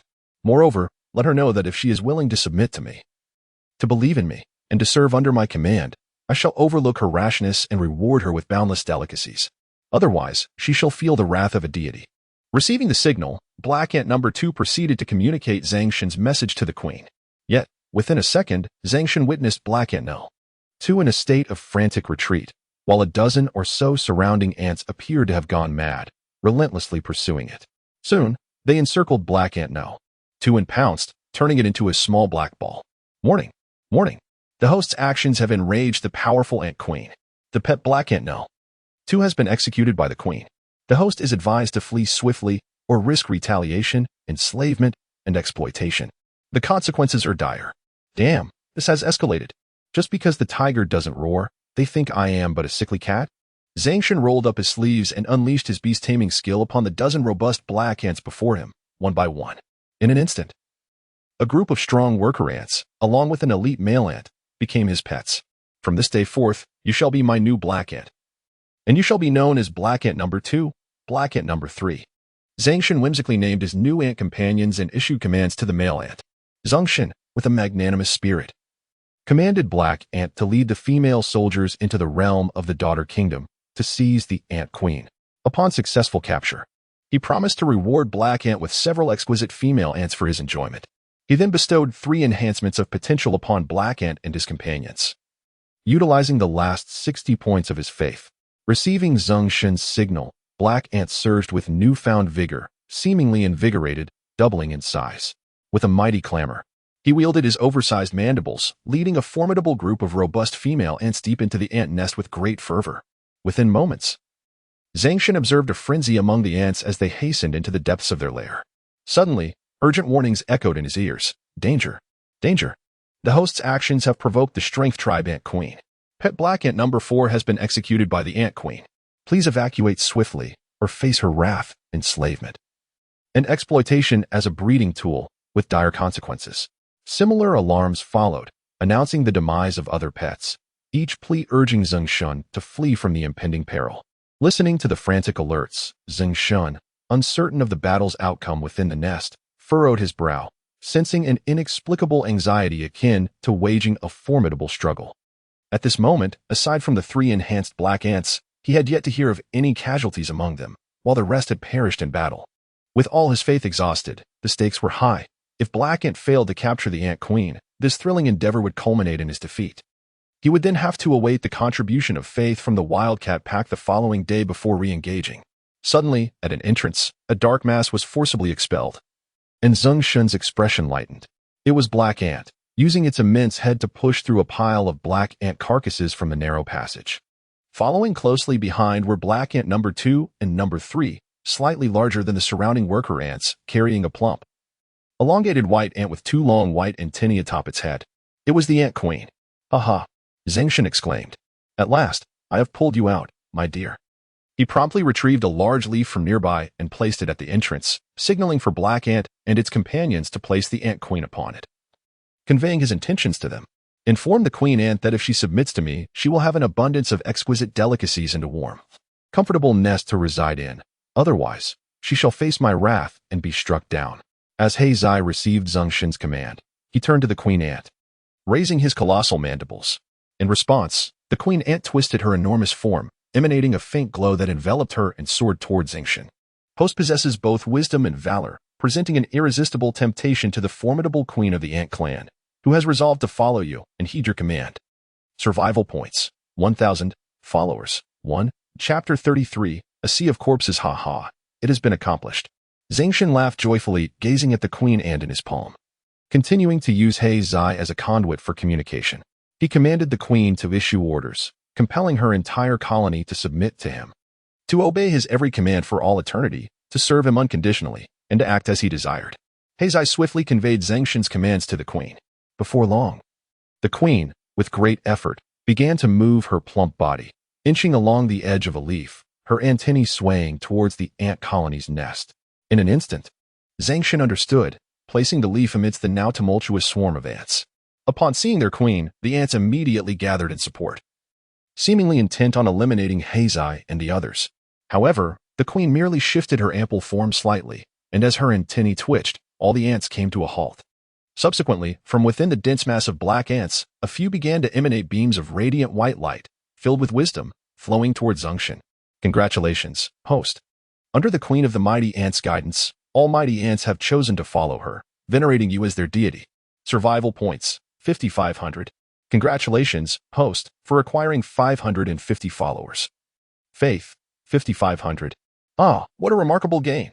In an instant, I have amassed 550 followers, composed primarily of female ants, aside from 5 males. Now, my total survival points have reached 9230.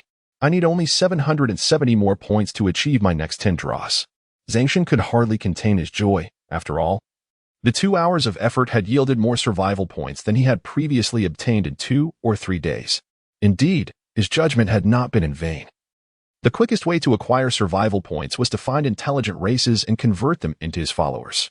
Then, Zeng Shen glanced around, ensuring no one was in sight, and quickly summoned the door of divine domain, positioning it within the Emerald Valley. In an instant, a portal over 2 meters tall and 3 meters wide manifested before him. With focused intent, Zeng Shen compressed the portal to the size of his palm and instructed Heizai, "Have the queen lead all the glowing ants into this light circle." Upon receiving the command, Heizai promptly relayed the master's wishes to the queen. The queen, acknowledging the directive, slightly quivered her antennae. In an instant, several of the glowing ants began to maneuver the queen's body, forming a formidable procession of over 500 robust ants advancing toward the door of divine domain. Warning: the host's followers possess no divine energy within them. Entering the divine domain will cause them to age and decay at an accelerated rate. As the queen was lifted into the Emerald Valley, Zeng Shen received a familiar warning in his ear, but it was soon followed by a reassuring notification. Divine domain characteristic activated, divine protection bestowed, allowing the host's followers to safely thrive within the divine domain. With divine favor at hand, the faithful could be ushered into the realm of the gods ahead of time. Zeng Shen exhaled softly, then turned to Heizai and said, "It is time for me to fulfill my promise. You shall select a few female ants that catch your fancy. Those that have not yet radiated with light and are to your liking, bring them to me." Receiving Zeng Shen's signal, Heizai promptly dashed towards the depths of the anthill.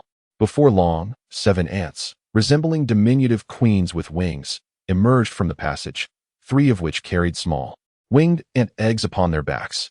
"Ah, young fellow, it seems you have quite the taste, not shy to select even the tiniest," Zeng Shen jested, then added, "Well, it appears you have long admired these potential queen candidates. Very well, I shall indulge you and arrange it." Immediately, Zeng Shen employed his beast-taming skills upon the 10 winged candidates, subduing them. He then issued commands to these prospective queens. "From this moment forth, you belong to Heizai. Do as he bids, including the propagation of your kind." Having given the orders, Zeng Shen selected 10 robust female ants, transforming them into tamed creatures. Subsequently, he directed these 10 females to serve as Heizai's personal attendants and gestured for him to lead his companions, along with the 10 females, through the portal to the divine realm. Zeng Shen envisioned Heizai swiftly cultivating a rapid ant beast legion in a region far removed from the queens. As for Heizai number 2 and Heizai number 3, Zeng Shen decided to assign them as the guards of the mighty breed queen, tasked with relaying his commands at all times. Once all arrangements were completed, after approximately 15 minutes, Zeng Shen observed that not a single wise breed mighty queen ant had fallen. He then produced a pouch of cat food, scattering it around the queen and at the Heizai tribe's dwelling, located 50 meters away from her. Subsequently, he closed the portal to the divine realm and turned towards a nearby vending machine, purchasing a 5-liter bottle of iced Kong Shifu drinking water, which he poured over the earthen nest. Instantly, the ant mound collapsed, revealing a dark mass of ants and their eggs. Zeng Shen stepped forward, and the system's notification echoed. "Host, undeterred by death, has bravely fought against the encirclement of rapid ant beasts, achieving a decisive victory and slaying numerous foes, earning survival points of 5,770. Hearing the system's prompt, Zeng Shen lifted his foot from the carnage and once more stepped upon the displaced ant mound. However, this time, no system notification followed. Zeng Shen turned away, departing from the scene, knowing that the remaining ant swarm had likely succumbed to the trials of the apocalypse over the past 3 years, rendering them as living mutated beasts in the system's eyes. Continuing to trample the scattered remnants washed away by water would yield no production points.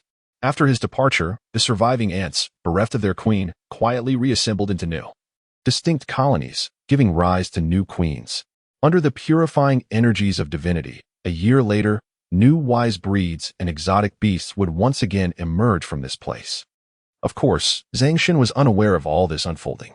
At this moment, he was strolling towards the entrance of the botanical garden while opening WeChat to send a message to Li Yuqing and Lu Tongtong, inquiring if they had selected their Hanfu. To his surprise, he discovered a message from Lu Miao that had arrived half an hour earlier, just before noon. "What are you up to? Are you free the day after tomorrow morning?" "Sure. Please send me the address, and I will come by then." "All right, thank you." Lu Miao sent a voice message along with an address. Zeng Shen glanced at it. It was the headquarters of the largest recruitment bank in the city, located near Jinhai Wharf. That area seemed to have not yet been activated for a first visit. "I should check it out tomorrow," he murmured to himself, before sending a video to Li Yuqing. However, it was cut off almost immediately. Momentarily taken aback, he soon received a voice message from Li Yuqing. "Honey, what's wrong? Tongtong and I are in the changing room, trying on Hanfu. Sweetheart, it's 12:30. What shall we have for lunch? Honey, we haven't made our selection yet. There are several stores offering ancient-style Hanfu, and we still have more to visit. Besides, we aren't too hungry because we snacked a bit while choosing the Hanfu. And now our stomachs are somewhat full. You go ahead, dear. By the way, what color of belly band do you like?" "Mom, just go ahead, dear."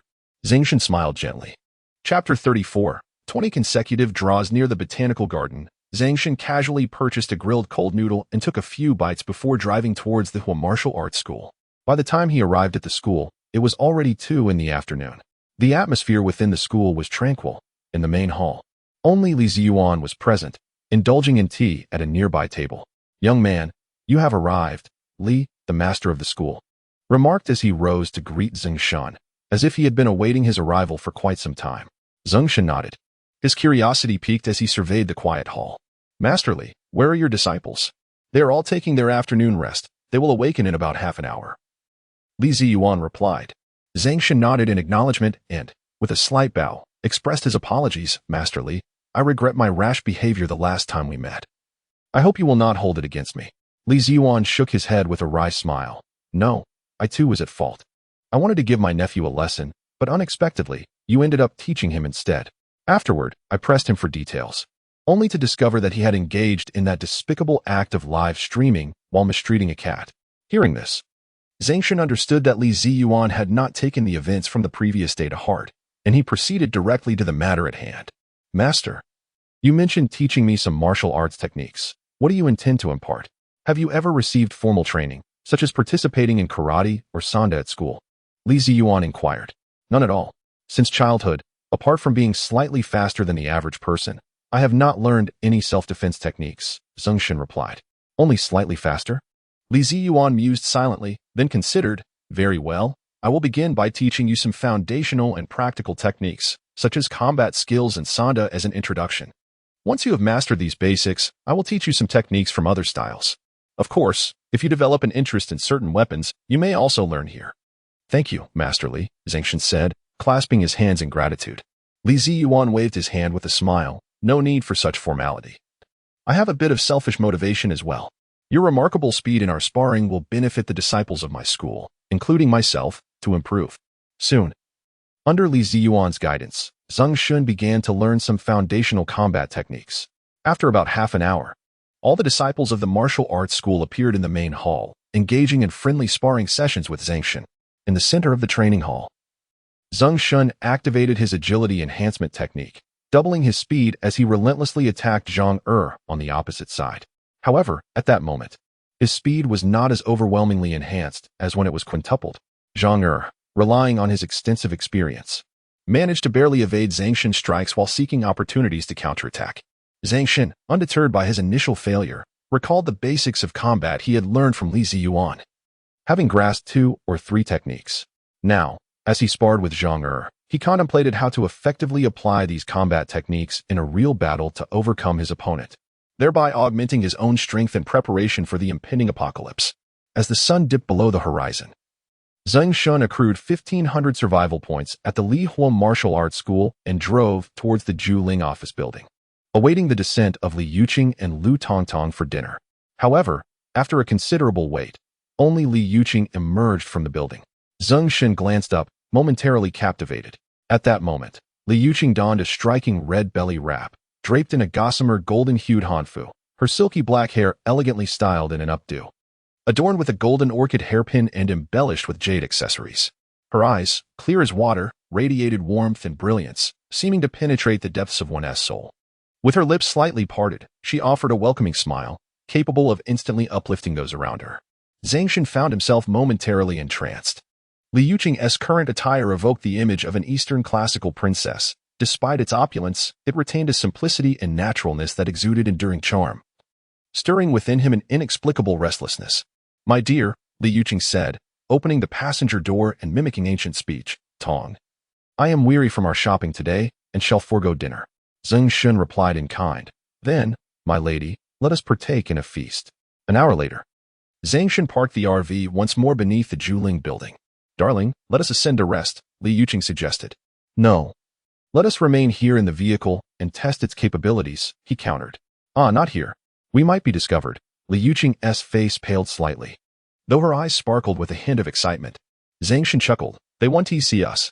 I've activated the privacy glass, and this vehicle boasts excellent sound insulation. With that, he locked the doors, raised the privacy glass, and rose from his seat, making his way to the 2 single seats in the back. Passing through, he reached the RV's resting area, where a couch for 2 awaited. He lowered it and turned to Li Yuqing, who still sat in the passenger seat. With a mischievous grin, my dear, it is time for us to retire. Congratulations, host, your followers have contributed 830 points of faith. The following morning, Zeng Shen, hearing the notification, turned to see the alluring Li Yuqing, resembling a sleeping beauty.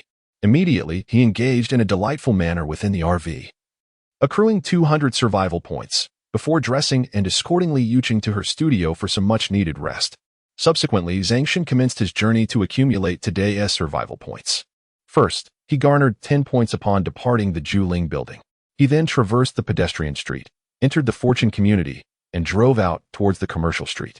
Ultimately, he parked outside the park square, ventured into Seek Master Ma, and under the guise of sparring, triggered another suppression event, defeating 2 entries. He then drove around the entirety of Jinhai City for 2 hours, hoping to activate as many trigger zones as possible. Fortune smiled upon him. Aside from the morning triggers at the department store, Fuxing Avenue, and the botanical garden, he secured an additional 10 survival points. Zeng Shen once again triggered the initial exploration of 4 regions, namely the zoo in the eastern part of the city, the Jinhai Wharf in the west, the quarry in the north, and the entertainment paradise cabaret in the south. After a flurry of points accumulation, Zeng Shen realized it was already midday. He casually grabbed a few bites to eat on Homey Street before heading to the Lihua Martial Arts Hall to continue his training in combat techniques and further accumulate points. It was not until 3 hours later that he finally emerged. For Zeng Shen, the act of racking up points was secondary. What truly mattered was addressing his deficiencies in martial prowess. As he drove in search of Li Yuqing, Zeng Shen calculated that throughout the day, he had amassed a total of 7,000 survival points. He then opened his attribute panel to check his progress. Survival points, 21,700, with over 21,000 survival points. He could indulge in 20 consecutive draws. He wondered if fortune would smile upon him once more, perhaps yielding a rare gold card. However, he quickly dismissed the notion, recalling that a guarantee for a purple card only came after 50 draws. With a murmur of contemplation, he summoned the lottery wheel and boldly declared to the system, perform 20 consecutive draws. In an instant, a flash of white light illuminated the space as the pointer on the wheel spun for a moment before 10 beams of white light shot forth. Congratulations, host. You have drawn 5 white cards, item card, intelligent mining vehicle. Congratulations, host. You have drawn 3 white cards, building card, divine energy smelting furnace. Congratulations, host. You have drawn 2 white cards, building card, space warehouse. Zeng Shen gazed at the 10 white cards. Intelligent mining vehicle. Input the corresponding instructions to automatically collect minerals. Divine energy smelting furnace. A furnace capable of refining divine energy minerals into base membranes without depleting the intrinsic divine energy. Space warehouse. A warehouse of only 1,000 square meters, but by integrating with another identical space warehouse, the internal space can continue to expand. With these white cards, could he not exploit the 2 iron mines in his divine domain? Zeng Shen mused, turning his attention to the 8 green cards that had appeared in his backpack. Among these, the divine energy rocket launcher made a notable return, with 5 cards, while 3 cards for the divine energy battle vehicle also emerged. Zeng Shen felt that with another round of 10 consecutive draws, his squad of divine energy rocket launchers would be complete, and he might even form a squad of divine energy battle vehicles in the future. Just as he entertained these thoughts, 2 notification chimes sounded in his ears. Congratulations, host. You have drawn 1 blue card, skill card, healing technique. Congratulations, host. You have drawn 1 purple card, talent card, divine control. A talent card has emerged. Zeng Shen exclaimed softly, his gaze fixated on the 2 cards before him. Chapter 35, Divine Control, Repaying Principal and Interest After 1 Year, Healing Technique, a basic skill that can be learned with a double click. Consuming 50 points of faith or mental energy capable of healing injuries. Divine Control, usable with a double click, can be advanced. Consuming 1,000 points of faith or a significant amount of mental energy, controlling the target to act according to one's will. The higher the target's rank, the lower the success rate. Complete control is guaranteed for targets of the same rank. It consumes 1,000 points of faith or a certain amount of mental energy per minute. If the host's rank is equivalent to or differs from the target's rank, the faith consumption is halved or increases by 50 per minute. Such power. With divine control, as long as one's faith is sufficiently abundant, one can manipulate anyone of the same rank at will, capable of doing whatever one desires. Zeng Shen briefly glanced at the healing technique but was immediately captivated by the talent card of divine control. He promptly began to learn it, also acquiring the healing technique in the process. Upon arriving at the Gathering Spirit building, Zeng Shen concluded his lottery spin and ascended to find Li Yuqing and Lu Tongtong for dinner. Engaging in discussions about potential locations for filming Hanfu videos to attract traffic and followers. On the first day, Zeng Shen accumulated 200 survival points at Li Yuqing's place, marking the commencement of his daily score grinding. Today, there were no first-time bonuses, yielding only 2,210 survival points. On the second day, Zeng Shen routinely traversed the nearby areas, then circled around the southern, northern, and eastern parts of the city, garnering 30 survival points before heading west. However, he did not proceed directly to the western dock, but instead visited a bank headquarters nearby to meet Lu Miao. Approximately 20 minutes later, Zeng Shen sent a voice message to Lu Miao. I'm almost there. Where are you? I just arrived at the bank entrance. Are you close? I'll wait for you to go in. All right. Zeng Shen hung up the call and drove to the bank entrance in about 30 seconds. Lu Miao stood at the bank's grand entrance, adorned in a fitted light red dress that elegantly accentuated her tall, graceful figure, reminiscent of jade. Her skirt flowed down, hugging her long, beautiful legs clad in silky black stockings, which shimmered enticingly under the sunlight. It was evident that Lu Miao had made a special effort to dress up for the occasion. Zeng Shen muttered to himself as he parked the car in an empty spot and stepped out. Lu Miao, noticing Zeng Shen descending from the impressive Wuling RV, expressed mild surprise. She smiled and approached, naturally leaning closer and linking her arm with his, akin to a neighborly sister. Zeng Shen, your RV is so cool. A few years ago, I also dreamed of owning such a vehicle to travel around our country's scenic spots. Warning, the host is ensnared by a third-tier water deity-esque confinement. Please escape swiftly to avoid being trapped in a mire and reduced to servitude. Hearing the alert in his ear, Zeng Shen rolled his eyes inwardly. Following that, he playfully leaned against Lu Miao's tall and elegant form, reminiscing about the mud pit encountered earlier, before replying, "That sounds great. I happen to have the same idea. Perhaps we can travel together then." Lu Miao never anticipated that Zeng Shen would be even bolder than herself.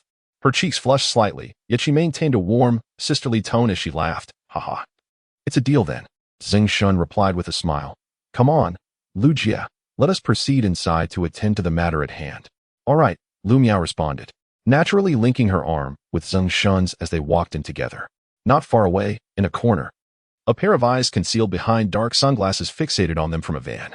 Upon entering the bank, it was evident that the lobby manager was quite familiar with Lu Miao as he approached her directly. "Lu Jia, you're here again. It's not that I don't want to lend you money, but the headquarters simply doesn't have sufficient funds available at the moment," the manager remarked. Lu Miao nodded in understanding, responding, "I comprehend, but I believe that this time, your president will certainly approve a loan for me." With that, Lu Miao and Zeng Shen continued toward the president's office at the back of the bank. As they stepped through the door, a woman in her 50s, elegantly dressed in a suit, looked up from her seat and courteously greeted Lu Miao. "Ms. Lu, when did you arrive? You didn't inform me, so I could come out to greet you." Lu Miao, without engaging in pleasantries, walked straight to the president's desk and handed over the folder she held. "President Li, I won't indulge in small talk. I intend to use this as collateral for a loan. What do you think?" President Li adjusted her glasses, her expression revealing no extraneous emotion as she slowly took the document and opened it. Her demeanor shifted slightly, surprise flickering across her face. A risk agreement amounting to 700 million, signed by the city's largest high jewelry company, with a signature from Mr. Shi. Who was this Zeng Shen? She had never heard of him and wondered if it could possibly be a forgery. Lu Miao interjected, "President, you jest. This gentleman beside me is Zeng Shen. He signed the agreement with Mr. Shi a few days ago. If you have doubts about its authenticity, feel free to call and verify." President Li scrutinized Zeng Shen carefully. Initially, having seen Lu Miao linking arms with him, she assumed he was merely a young man she had taken a liking to, without giving him much thought. However, this casually dressed youth appeared to be far more than just a pretty face. He seemed to be a significant asset. "Please hold on for a moment," President Li instructed, picking up her phone to search for Shi Mingqiang's WeChat before dialing a video call. In the trade building, Shi Mingqiang was seated in his office, in high spirits as he listened to the suggestions from his advisory team on how to maximize the promotion of the coveted Green Emperor Jade and strategize ways to profit from it. Suddenly, his phone rang. Upon answering, the image of President Li appeared on the screen. "Hello, President Li. What brings you here?" Shi Mingqiang inquired. "Mr. Shi, have you signed a risk agreement worth 700 million with a young man named Zeng Shen?" As soon as he heard the bank president's inquiry, the joy that had previously filled his heart dissipated instantly. He realized that the reason for her call implied that his nephew was about to stake his entire fortune as collateral for Lu Miao. Shi Mingqiang took a deep breath and nodded, saying, "Indeed, I utilized all my assets to sign a risk agreement worth 700 million. Mr. Shi, I am currently recording this conversation on video. I must ask you, he intends to use this agreement as collateral for Ms. Lu Miao. Do you consent?" Shi Mingqiang was reluctant to agree, yet the value of the emerald jadeite weighed heavily on his mind, leading him to respond resolutely, "I agree. This agreement can secure any amount he wishes to borrow."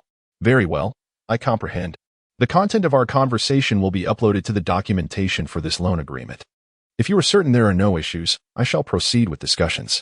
However, I will need to send you an electronic document for your signature shortly." "Understood." The bank president ended the call, and a smile unexpectedly brightened his meticulous demeanor as he turned to Zeng Shen and Lu Miao, stating, "This agreement has been verified and indeed can serve as collateral. How much do you intend to borrow? I wish to apply for a loan of 100 million. How much interest will need to be repaid after 1 year?" Lu Miao inquired. 8%. The principal and interest will be settled after 1 year. What did you say? Zeng Shen, who had been silent, suddenly interjected with a tone of disbelief. 8%, the bank president replied, his voice wavering slightly. Realizing he had quoted an inflated rate by 2 points. "No, continue with the next statement," Zeng Shen insisted. "The principal and interest will be repaid after 1 year." Chapter 36. Are there still places left unexplored? Upon hearing President Li's words, Zeng Shen felt a surge of joy within. The apocalypse would arrive in just a year. He promptly sought clarification. "Are you certain that in a year's time, I can repay both the principal and the interest?" "Indeed." A faint smile graced Zeng Shen's lips. "In that case, President Li, I wish to extend my generosity by borrowing several hundred million." "How many hundreds of millions?" 700 million, if I may." "What?" President Li exclaimed, taken aback. "Is that feasible?" "Well, it's not possible. The risk protocol allows for a maximum loan of 90% of the amount, which means..." As he began to peruse the risk agreement, reviewing the detailed assets, Zeng Shen interjected, "No need for calculations. Can I borrow 500 million instead?" After a moment's hesitation, President Li replied, "For 500 million, considering Shi Mingxiang's total assets. That should be manageable." "All right then, the entire principal and interest will be attributed to me, and I would like 100 million transferred to her account. If that is acceptable." "Ah, Zeng Shen, it is already a tremendous favor for you to lend me money. How can you also claim the interest?" "Enough of this chatter. I'm not concerned with that trivial interest." Zeng Shen waved his hand dismissively while inwardly calculating. In a year's time, money would lose its significance. What need was there for interest? It would be far more advantageous to accumulate a debt of gratitude from you before you ascend to a future Tier 3 water deity. As Zeng Shen had anticipated, Lu Miao felt deeply moved by his words, silently vowing to repay this kindness in another form. She delicately placed her hand on her smoothly clad legs, caressing the silk stockings. Once the formalities were concluded, Zeng Shen and Lu Miao were warmly escorted out of the bank by President Li. Following him to his mobile home, Lu Miao slightly bent forward and expressed her gratitude. "Zeng Shen, thank you. Your assistance has been monumental. I am at a loss as to how to repay you. If you are at a loss, then simply consider it a debt to be settled later, when I may require your aid," Zeng Shen replied with a smile. "Very well. The Jin Hai Dock is my enterprise. Are you occupied? Would you care to visit? The Jin Hai Dock is yours?" Indeed. Zeng Shen was somewhat surprised. When he had triggered the Jin Hai Dock 2 days prior, the notification indicated that it was established by a Tier 3 water deity accompanied by several Tier 2 water deities. Could it be that this Tier 3 water deity referred to Lu Miao? How splendid! At that moment, Zeng Shen had hoped to explore further, seeking encounters with those Tier 2 water deities to accrue more initial points. However, the dock had barred entry to outsiders. Reflecting on this, Zeng Shen nodded at Lu Miao, whose eyes sparkled with anticipation. "I passed by the other day and wished to venture inside, but the guards wouldn't permit outsiders entry. Since that area belongs to your company, it would be splendid if you could show me around." "Certainly, I would be delighted to." As Zeng Shen opened the car door, he inquired with curiosity, "By the way, Sister Lu, how is it that such a vast dock seems to be solely managed by you? Is there no one to assist you?" "Who could assist me now?" Lu Miao replied. "My parents divorced and moved abroad when I was young, and I was raised by my grandfather, who helped manage this dock. 2 years ago, when my grandfather's health deteriorated, he arranged a matchmaking meeting for me with the second son of the Yi family from Enhai. If we found each other agreeable, we would marry and jointly run this dock. The matchmaking went smoothly. I neither felt strong affection nor aversion towards the man. At 25, having yet to encounter my so-called soulmate, I convinced myself to settle for any man and start a family. Before long, we obtained our marriage certificate that very day, and the next day we began preparations for the wedding. However, on our wedding night, when I intended to give myself to him, I discovered that he had already exhausted himself and was utterly impotent. Despite taking numerous medications that night, he met with disaster instead. Consequently, turmoil ensued. Yi Li, the heir of the Yi family, became particularly ruthless, continually targeting my grandfather's dock and aquaculture farm, attempting to seize our business. Because of these actions, shareholders began pressuring my grandfather to transfer control of the company to their chosen individuals. This led my grandfather to fall ill from the stress and seek treatment in the hospital, leaving me feeling like a solitary outcast. As Zeng Shen drove, he quietly listened to the woman's heartfelt tale, gradually sensing the resilience within her spirit, which had enabled her to endure 3 years of calamity and ascend to the rank of a third-tier water deity. Soon, their vehicle was halted at the entrance of the Beehive dock. What brings you here again? This is a freight port. Unauthorized personnel cannot. The guard, upon recognizing the familiar RV, stepped out of his booth and shouted at Zeng Shen. However, upon noticing Lu Miao in the passenger seat, his voice abruptly faltered. Mississippi. Qinwei, this is our benefactor. You may enter our dock freely from now on.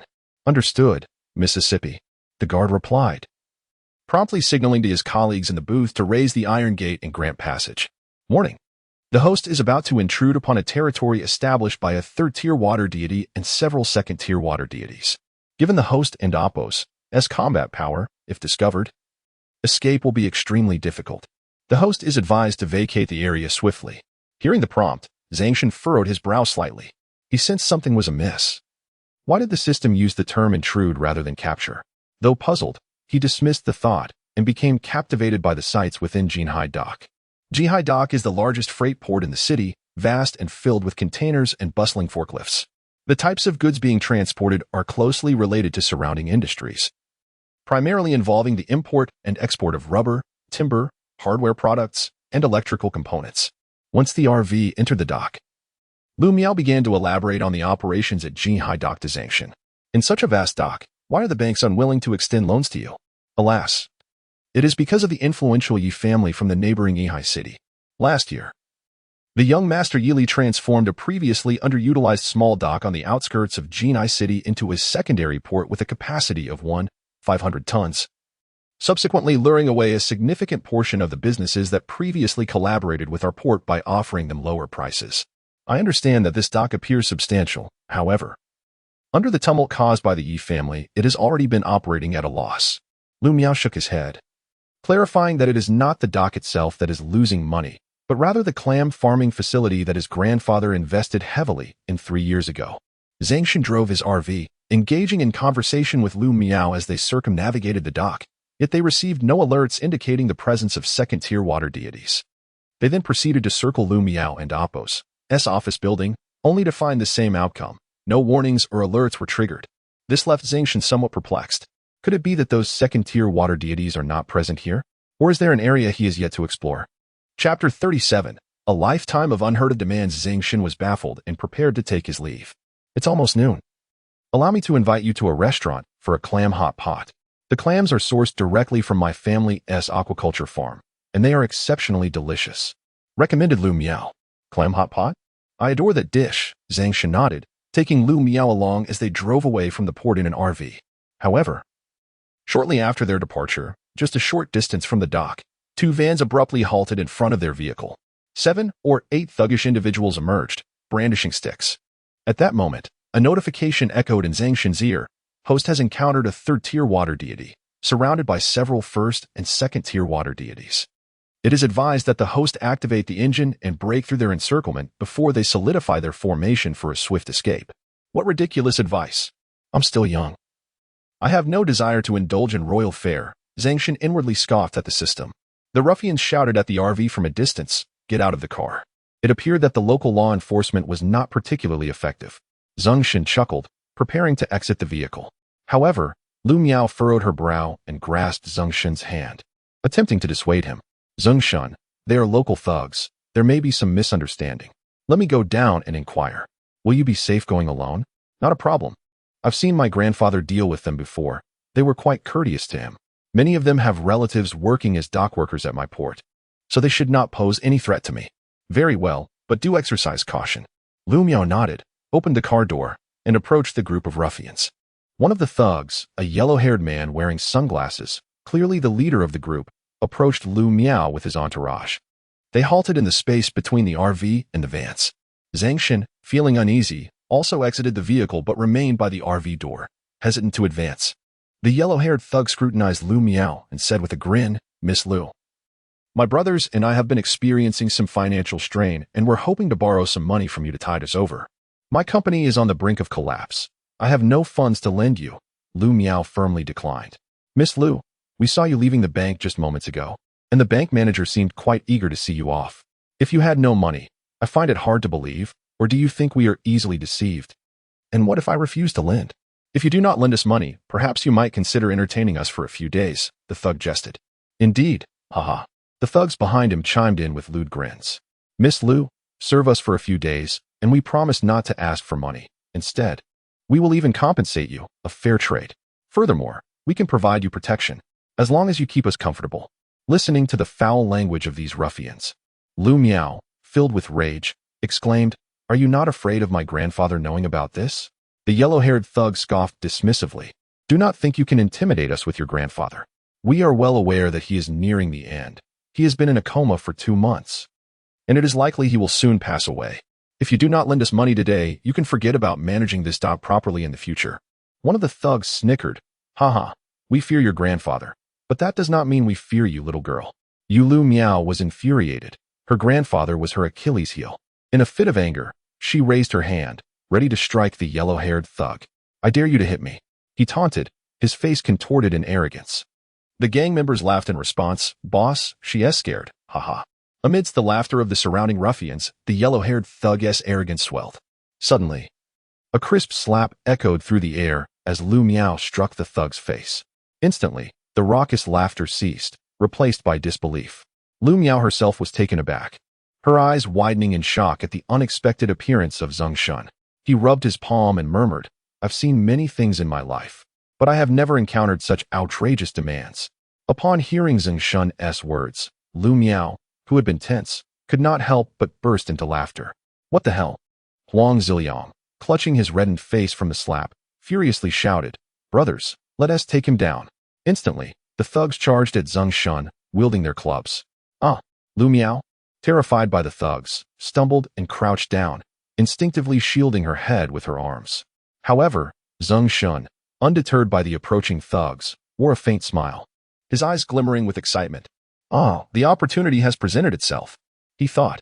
With a swift application of his agility-enhancing technique, he kicked the thug swinging a club at him, followed by a series of left and right hooks that sent all the thugs crashing to the ground. What the hell? Huang Ziliang, initially intent on joining the fray, was stunned to see his comrades felled in mere seconds, a scene of chaos unfolding before him. In that moment, he froze, hesitating to advance.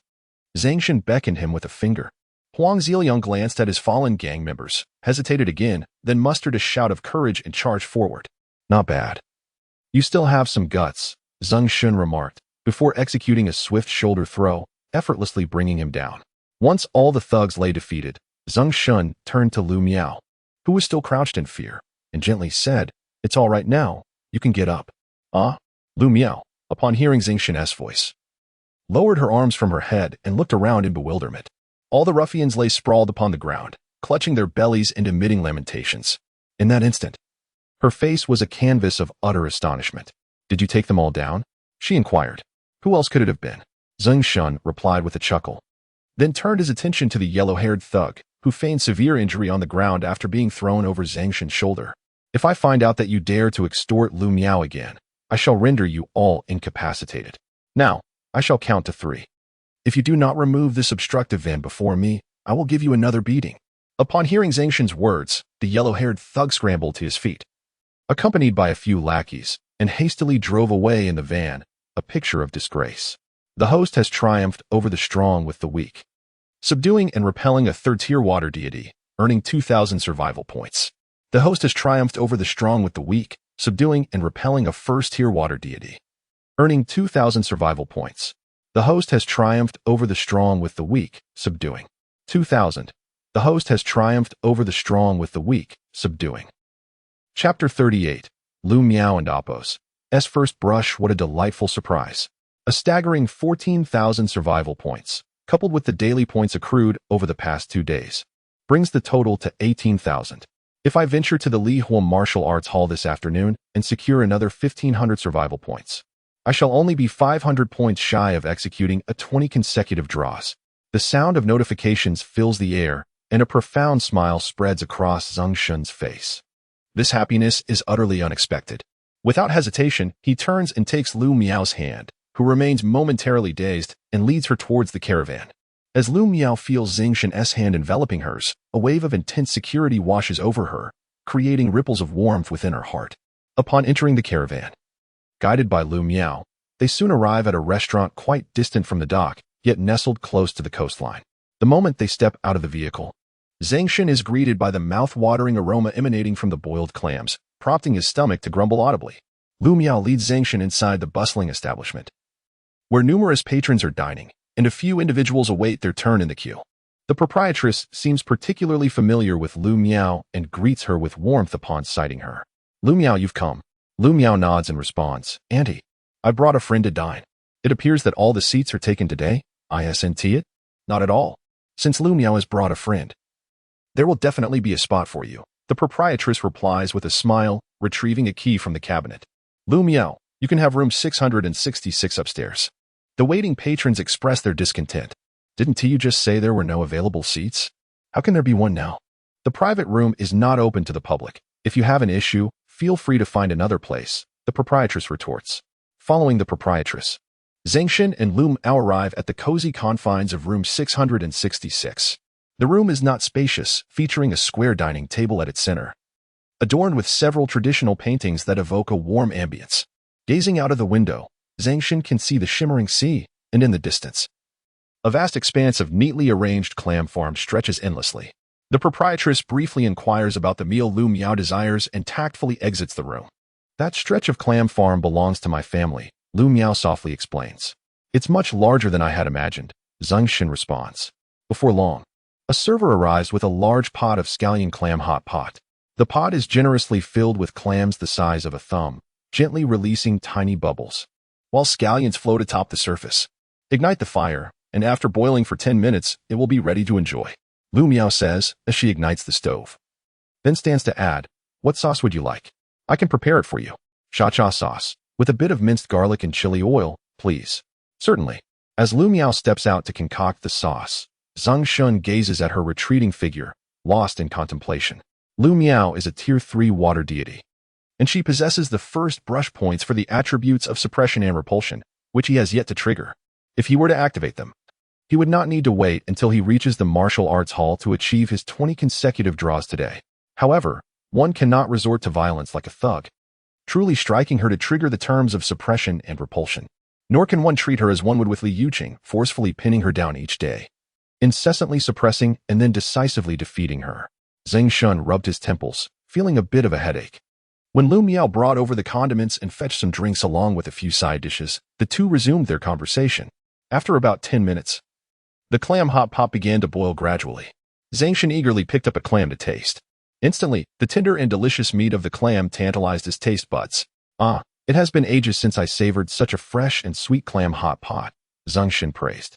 If it's tasty, do indulge yourself, Lu Miao teased. Half an hour later, Zeng Shen, drenched in sweat from the meal, walked out of the restaurant with Lu Miao toward the camper van parked on the distant grass. Meanwhile, he continued to extol the virtues of the clams. Lu Miao, your clams are simply exquisite. Next time I come over, I hope you'll treat me to another meal. Lu Miao invited. Haha, certainly. By the way, where do you plan to head next? I'm going to the Li Huo martial arts school. I practice some martial arts there every afternoon, Zeng Shen replied. No wonder you're so impressive today. It turns out you've trained there. If I have time, I'll sign up there as well, Lu Miao remarked, her casual words hinting at deeper interest. Suddenly, Zeng Shen paused in his steps, a spark of inspiration igniting in his mind at Lu Miao's words. If Lu Miao also attended the martial arts school, perhaps they could arrange practice sessions together, enabling him to complete his first challenge and earn 2,000 survival points. With this thought, Zeng Shen smiled broadly. Sister Lu, if you wish to learn, you need to go to the school. I can come over daily to teach you a move or two. Lu Miao, taken aback by Zeng Shen's willingness to instruct her in martial arts, nodded enthusiastically. Sounds great. But will it take up too much of your time? Not at all. That's wonderful. Shall we start now? So soon? Lu Miao hesitated. Yes, I'll teach you a simple yet very practical shoulder throw, Zeng Shen stated earnestly. Lu Miao glanced at the grassy ground, hesitating before suggesting, shall we find another place? No need. It'll be over quickly. As Zeng Shen spoke, he grasped her arm and executed a swift shoulder throw, gently pinning Lu Miao to the ground amidst her startled exclamation. Host demonstrates exceptional wisdom and courage. successfully suppressing a Tier 3 water deity, earning 1,000 survival points. I've completed my first challenge. Zeng Shen thought joyfully, suddenly aware of a soft sensation emanating from his hand. Glancing down, he realized he had inadvertently pressed against an inappropriate area, sinking into the alluring softness.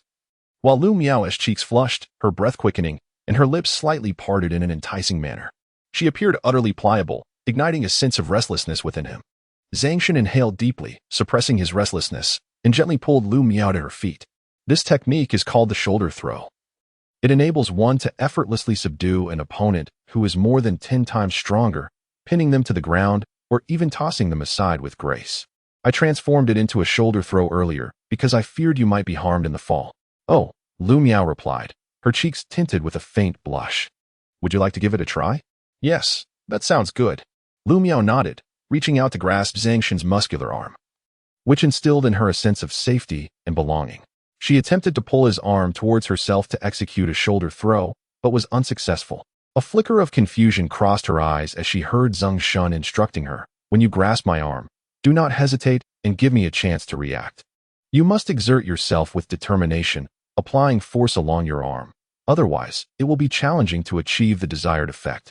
Oh, I shall try again, Lu Miao said awkwardly. 5 minutes later. Understood. Good, Lu Miao nodded. I'll go hail a taxi. I will come find you tomorrow. All right. Lu Miao turned to make her way toward the main road to catch a taxi, while Zeng Shen remained in place. A notification sound gradually resonating in his ears. Host possesses both wisdom and courage, having repelled a third-tier water deity, earning 1,000 survival points. Chapter 39. The essence of different elements with glee. Zeng Shen celebrated his first successful repulsion, chuckling heartily as he listened to the notification sounds echoing in his ears.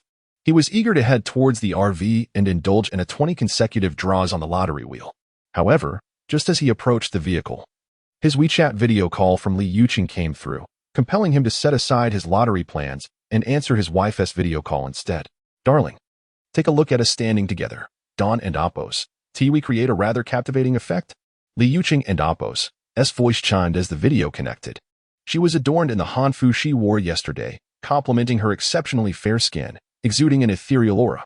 Beside her, Lutongtong donned an eye-catching Sudaji costume, elegantly showcasing her youthful figure and a generous display of her ivory skin, radiating a mesmerizing allure. If we were to film a video, it would undoubtedly attract attention. Li Yuqing urged. Hurry up and give your thoughts. They're both stunning. One is enchanting while the other is otherworldly, creating a delightful contrast. The video will surely captivate viewers. Zeng Shen remarked, though his gaze lingered on Lu Tongtong, lost in contemplation.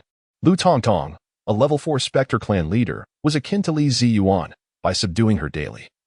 He could earn a commendable 200 survival points, a significant sum indeed. Yet, how could he secure the temporary license plate and swap it to access highways for triggering various first-time events while managing to subdue her every day? Perhaps he could treat her as he did Li Yuqing? No, wait, more like he did with Lu Miao? Encourage her to learn some martial arts? While Zeng Shen pondered the possibilities of earning points from Lu Tongtong, Li Yuqing suggested, how about we head to the park square tomorrow to film in these outfits for some exposure? Sounds perfect, he replied. After confirming their clothing choices, Li Yuqing shifted the conversation to other topics. Have you sorted out the loan for Sister Lu Miao? Yes, but I encountered a few hiccups along the way. What kind of hiccups? As Zeng Shen recounted the earlier encounter with some troublemakers, he navigated the RV towards the corner of Hongmi Street. Arriving at the Lihua Martial Arts Hall, after nearly 20 minutes of conversation, he concluded the call as they reached the entrance of the hall. Stepping out of the RV, he made his way into the martial arts venue.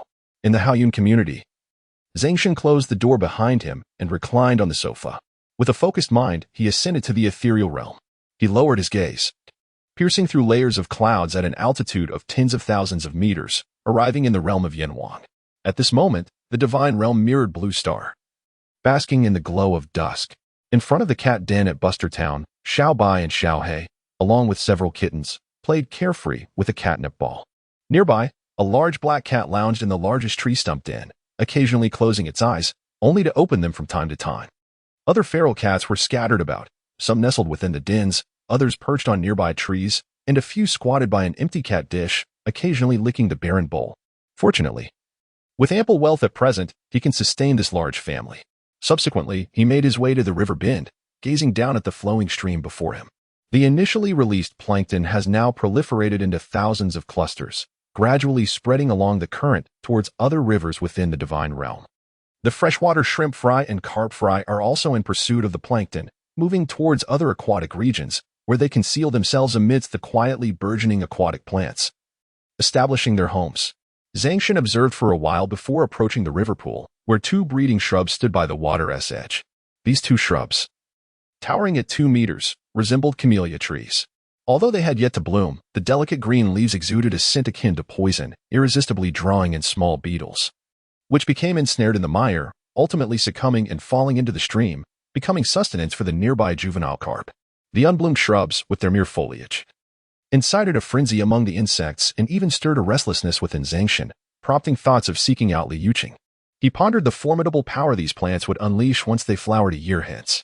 Muttering to himself, he departed from the divine realm, coalescing his consciousness anew to manifest high above, surveying the Emerald Valley. Previously, he had received word from the formidable Ant Queen residing there. She had settled with her daughters along the left valley wall, commencing the construction of a new nest and an ant kingdom. Meanwhile, Hazai, accompanied by 20 mother ants, had discovered a small crevice at the valley's entrance, transforming it into their abode, living comfortably in a state of blissful ignorance while diligently working towards breeding a formidable army of rapid ants for Zeng Shen. In the back compartment of the vehicle, 1,000 pieces of raw emerald had already been amassed, comprising 950 white quality stones, 49 green quality stones, and a solitary blue quality stone. Among these raw emeralds, 3 gemstones were set apart, one a fiery red resembling agate, another a vibrant green akin to jade, and the last a blue reminiscent of blue crystal. Zeng Shen cast a scrutinizing glance upon them. Fire crystal, white quality, containing a trace of divine energy and fire elemental properties. Wood crystal, white quality, containing a trace of divine energy and wood elemental properties. Water crystal, white quality, containing a trace of divine energy and water elemental properties. Though the specific uses of these crystals remained unknown, their scarcity suggested they would likely prove rare and precious in the future. With a declaration of 20 consecutive draws, Zeng Shen's voice resonated as the lottery wheel began to spin for several seconds, a cascade of white light swiftly emanating forth. Congratulations, host, you have drawn 2 white cards. Small copper mine card. Congratulations, host, you have drawn 2 white cards. Small silver mine card. Congratulations, host, you have drawn 2 white cards. Ordinary rabbit herd card. Congratulations, host, you have drawn 2 white cards. Ordinary fruit tree seedling card. Congratulations, host, you have drawn a white card, a common sheep card. Congratulations, host, you have drawn a white card, a common vegetable seed card. Once again, there are 10 resource cards for appetizers. When cast into the divine realm, they can bestow upon oneself 10 points of divine experience. Shen murmured softly as he glanced at these white cards. Small copper mine card, capable of extracting a small copper mine imbued with divine energy. Small silver mine card, capable of extracting a small silver mine imbued with divine energy. Wild rabbit colony card, contains divine energy in the form of wild rabbit offspring, renowned for their exquisite meat, while their fur possesses a subtle divine energy, seemingly a material for certain equipment. Fruiting tree sapling card, a sapling containing divine energy, when introduced into the divine realm. Each will yield 10 different varieties of fruiting tree saplings, with 10 of each type. Sheep card, contains divine energy in the form of sheep offspring. The horns and wool are valuable materials. Vegetable seed card, infused with divine energy, when placed in the divine realm. Each card will generate 10 different varieties of vegetable seedlings, with 10 of each type. Chapter 40. The Mechanical Maid, Xiao AI. Xiao Ti, after a brief glance at the descriptions of the 10 cards, Zeng Shen focused intently and cast the resource cards into the divine realm. As he did so, a series of notifications echoed around him. Congratulations, host, you have drawn 3 green cards. Divine Energy Rocket Launcher. Congratulations, host. You have drawn 2 green cards. Divine Energy Tank. Congratulations, host, you have drawn 2 green cards. Skill card, Air Shield. Congratulations, host. You have drawn 1 green card. Skill card, Flight Technique. Congratulations, host, you have drawn 2 blue cards. Follower card, Mechanical Life Maid, Mechanical Combat Maid. Disregarding the Divine Energy Rocket Launcher and the Divine Energy Tank, which were permanent green cards, Zeng Shen's gaze shifted towards the newly acquired items. Air Shield. a basic skill that consumes 20 faith points or a certain amount of stamina, capable of forming a transparent air shield in front of the user. It can withstand one attack from monsters or deities of the same level. It can also provide sustained protection against conventional firearms until the energy within the air shield is depleted.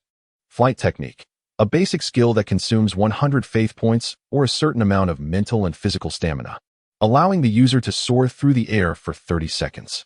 Such treasures. With these two skill cards, I could emulate the heroes of martial arts novels, becoming impervious to blades and capable of scaling walls. Without hesitation, Zeng Shen learned both skills, upgrading the air shield to an intermediate level before turning his attention to the two blue cards. Mechanical Life Made, B-grade mechanical core, upgradable, modeled after Final Fantasy's Alice. Endowed with numerous domestic skills, indistinguishable from a real human, and utterly loyal to the host, obediently attending to daily chores and divine realm affairs, while also excelling in simple workplace tasks. Mechanical Combat Made, B-grade mechanical core, upgradable, modeled after Final Fantasy and AMP, Appos, Tifa, proficient in various close combat techniques, an astonishing martial artist, indistinguishable from a real human, and utterly loyal to the host, obediently assisting in the hunt for troublesome monsters while accompanying the host in combat training to enhance the host's abilities and earn additional divine experience. Mechanical beings modeled after Alice and Tifa. These two characters are among my favorites from Final Fantasy, and I have often fantasized about them. I once spent 2 semesters' worth of pocket money trying to purchase their figurines, only to find I could not. Yet now, they are within my grasp. Congratulations, host. You have gained a fervent follower, Mechanical Life Made. As the notification chimed in his ears, a tall figure clad in high heels soon appeared before Zeng Shen. The figure wore a black and white made outfit with a plunging V-neck, snugly enveloping her exquisite and radiant form. Cascading waves of golden hair flowed down her shoulders, while her long eyelashes framed deep blue eyes that exuded an air of mystery and elegance, giving her a captivating exotic charm. Master, thank you for awakening me, granting me life, and allowing me the opportunity to serve you. Upon her initial appearance, the mechanical domestic maid inclined her body slightly in a respectful gesture towards Zeng Shen. The extent of her bow revealed her elegantly sculpted figure, draped in a dress that failed to fully conceal her alabaster beauty, which instantly stirred a sense of restlessness within him. Memories of the introduction on the card flooded his mind. This lifelike mechanical maid was now his own, capable not only of managing his daily affairs but also subject to his every whim. A bold fantasy began to unfurl in Zeng Shen's imagination when suddenly a prompt echoed in his mind. Congratulations, host. You have acquired a fervent devotee, a mechanical combat maid. He swiftly turned his gaze to the right of the mechanical domestic maid, where a new figure emerged, the mechanical combat maid. Much like Tifa, she possessed flowing, raven black hair and an angelic visage characterized by a delicate oval face. Her slender eyebrows, almond-shaped eyes, and petite cherry lips, complemented by a prominent nose and an exquisite figure, encapsulated the quintessential beauty of an Eastern woman, reminiscent of Tifa's game model. However, what set her apart was her piercing yet subtly aloof gaze, exuding an aura of icy elegance that rendered her an object of desire for every man who beheld her. Zeng Shen mused inwardly, Divine Master, I thank you for awakening me, granting me life, and bestowing upon me the opportunity to serve you. The mechanical combat maid also bowed slightly, producing a melodic voice as she greeted Zeng Shen. From now on, you shall be called Xiao Ai, and you shall be known as Xiao Ti. There is no need to address me as Divine Master, simply call me Master, and you may drop the formalities. Yes, thank you for the name, Master, she replied. Zeng Shen nodded, intending to delegate some responsibilities within the divine realm to Xiao Ai while training with Xiao Ti to gain divine experience. However, upon lifting his gaze, he was met with Xiao Ai's sweet smile, complemented by her innocent eyes. Instantly, he felt her warmth and beauty, as if she radiated an everlasting gentleness that warmed the heart. He then glanced at Xiao Ti, whose chin was slightly raised, exuding confidence, with her subtly tinted lips. Once again, Zeng Shen felt a surge of excitement within him. It seemed that the arrangements for the divine realm could be momentarily set aside. 2 hours later, a prompt resonated in his mind. Host, in the continuous battles with Xiao Ti, you have faced utter defeat, earning 6 divine experience points. Congratulations, host. Your devotee has contributed 1,030 points of faith. The following morning, around 4 o'clock, the sky was shrouded in a hazy gray. Yet, he did not succumb to slumber. Instead, he focused his consciousness and appeared above the divine realm. Zeng Shen gazed towards the mountains, 10,000 meters away from Emerald Valley, where previously he had established 2 small open-air iron mines adjacent to those ridges. Now, he retrieved the 2 copper mine cards and 2 silver mine cards he had acquired the day before, swiftly deploying them. Then he cast down the 5 intelligent mining vehicles, 3 divine smelting furnaces, and the spatial warehouse that he had drawn previously. Henceforth, this mountainous region shall become my industrial zone. It seems I have yet to bestow a name upon it. What shall it be called? This area lies to the south of the divine realm, adorned with numerous mountains. Perhaps I shall name it Lingnan Industrial Park, abbreviated as Lingnan District. As for Xiaowai, he intends to assign her the responsibility of tending to the kin and species within the divine realm. Chapter 41. Li Yuqing's quirks and unique relationships. After departing from the realm of divinity, Zeng Shen found himself captivated by the 2 alluring figures beside him. Momentarily lost in thought as he murmured to himself, it seemed he had yet to accumulate today's divine experience. An hour and a half later, the notification echoed in his mind. The host, under the exquisite skills of Shao Ti, failed consecutively in counterattacks and ultimately surrendered, earning 5 points of divine experience. Why has my experience decreased by 1 point? He pondered. Could it be due to my failure to endure for an additional half hour? Or perhaps the allocation of divine experience is random? After a brief moment of exhilaration, Zeng Shen, attended by Xiao Ai and Shao Ti, rose to bathe and dress, then settled onto the sofa, awaiting the preparation of breakfast. Before long, a simple yet sumptuous breakfast crafted from eggs, scallions, radishes, pork belly, mushrooms, sausages, and onions appeared before him. Zeng Shen picked up a piece of scrambled egg with scallions and savored its tenderness and flavor. Delicious. This is even better than what a hotel chef would prepare, he exclaimed in admiration. If the master has any particular cravings, I can procure fresh ingredients daily and prepare them for you, Xiao Ai offered with a smile. Haha, that sounds delightful. But I wouldn't want to impose on you both to cook for me every day. Is the master concerned about being discovered by the mistress before the impending catastrophe? Xiao Ai gently inquired. Indeed, he replied. Although we possess flesh and blood akin to normal humans, our cores are mechanical. If the mistress were to discover us, you could simply reveal your mechanical hearts and explain that you are limited edition, lifelike plastic-made dolls purchased online at a considerable price. Shao Ti spoke with indifference, as though discussing mere commodities rather than her own existence. Zeng Shen nearly choked at her words. Each time Shao Ti expressed a desire to enhance their relationship, she would nonsensically suggest acquiring a few beautiful maidens or ordering lifelike plastic dolls online. She had even placed orders before, only for him to cancel them ultimately. Well, no need to purchase anything this time. I already have you both. And are you truly lifelike? Of course, you are. Aside from the mechanical course, everything else about you resembles that of normal humans. My concern lies not in revealing your existence, but rather in the multitude of explanations I would have to provide to my girlfriend before the catastrophe arrives. Pausing momentarily, he continued with his intentions. Therefore, I plan to take some time in the coming days to purchase a plot of land in the suburbs. I would like you to assist me in transforming it into a sanctuary capable of housing my family post-catastrophe. Afterward, you can adopt new identities and appear by her side to protect her before I acquire a vehicle license to venture into other cities. Leave such matters to us. There is no need for the master to trouble himself with these trivialities, Xiao Ai assured him. Zeng Shen tapped his forehead, contemplating the path ahead. How did I not think of this? However, regarding your identification documents, Xiao Ti raised her head and said, Master, as long as you provide us with the funds, we can easily find someone to resolve these issues. Very well, Zeng Shen replied, producing the supreme card he had obtained from the industrial and commercial bank while hiring workers. Placing it on the table. This card contains 400 million. It is yours. The password is 123456. After finishing breakfast, Zeng Shen opened the door to the divine realm in his bedroom, positioning it within the palace of deities. I shall record a video for your mistress, Xiao Ti. You will manage the mining operations in Lingnan District. Xiaowai, you are responsible for the species within the divine realm. Specifically, please keep an eye on the 2 ant colonies in Emerald Valley and the cat colony in Buster Town, as they will evolve into an intelligent race in the future.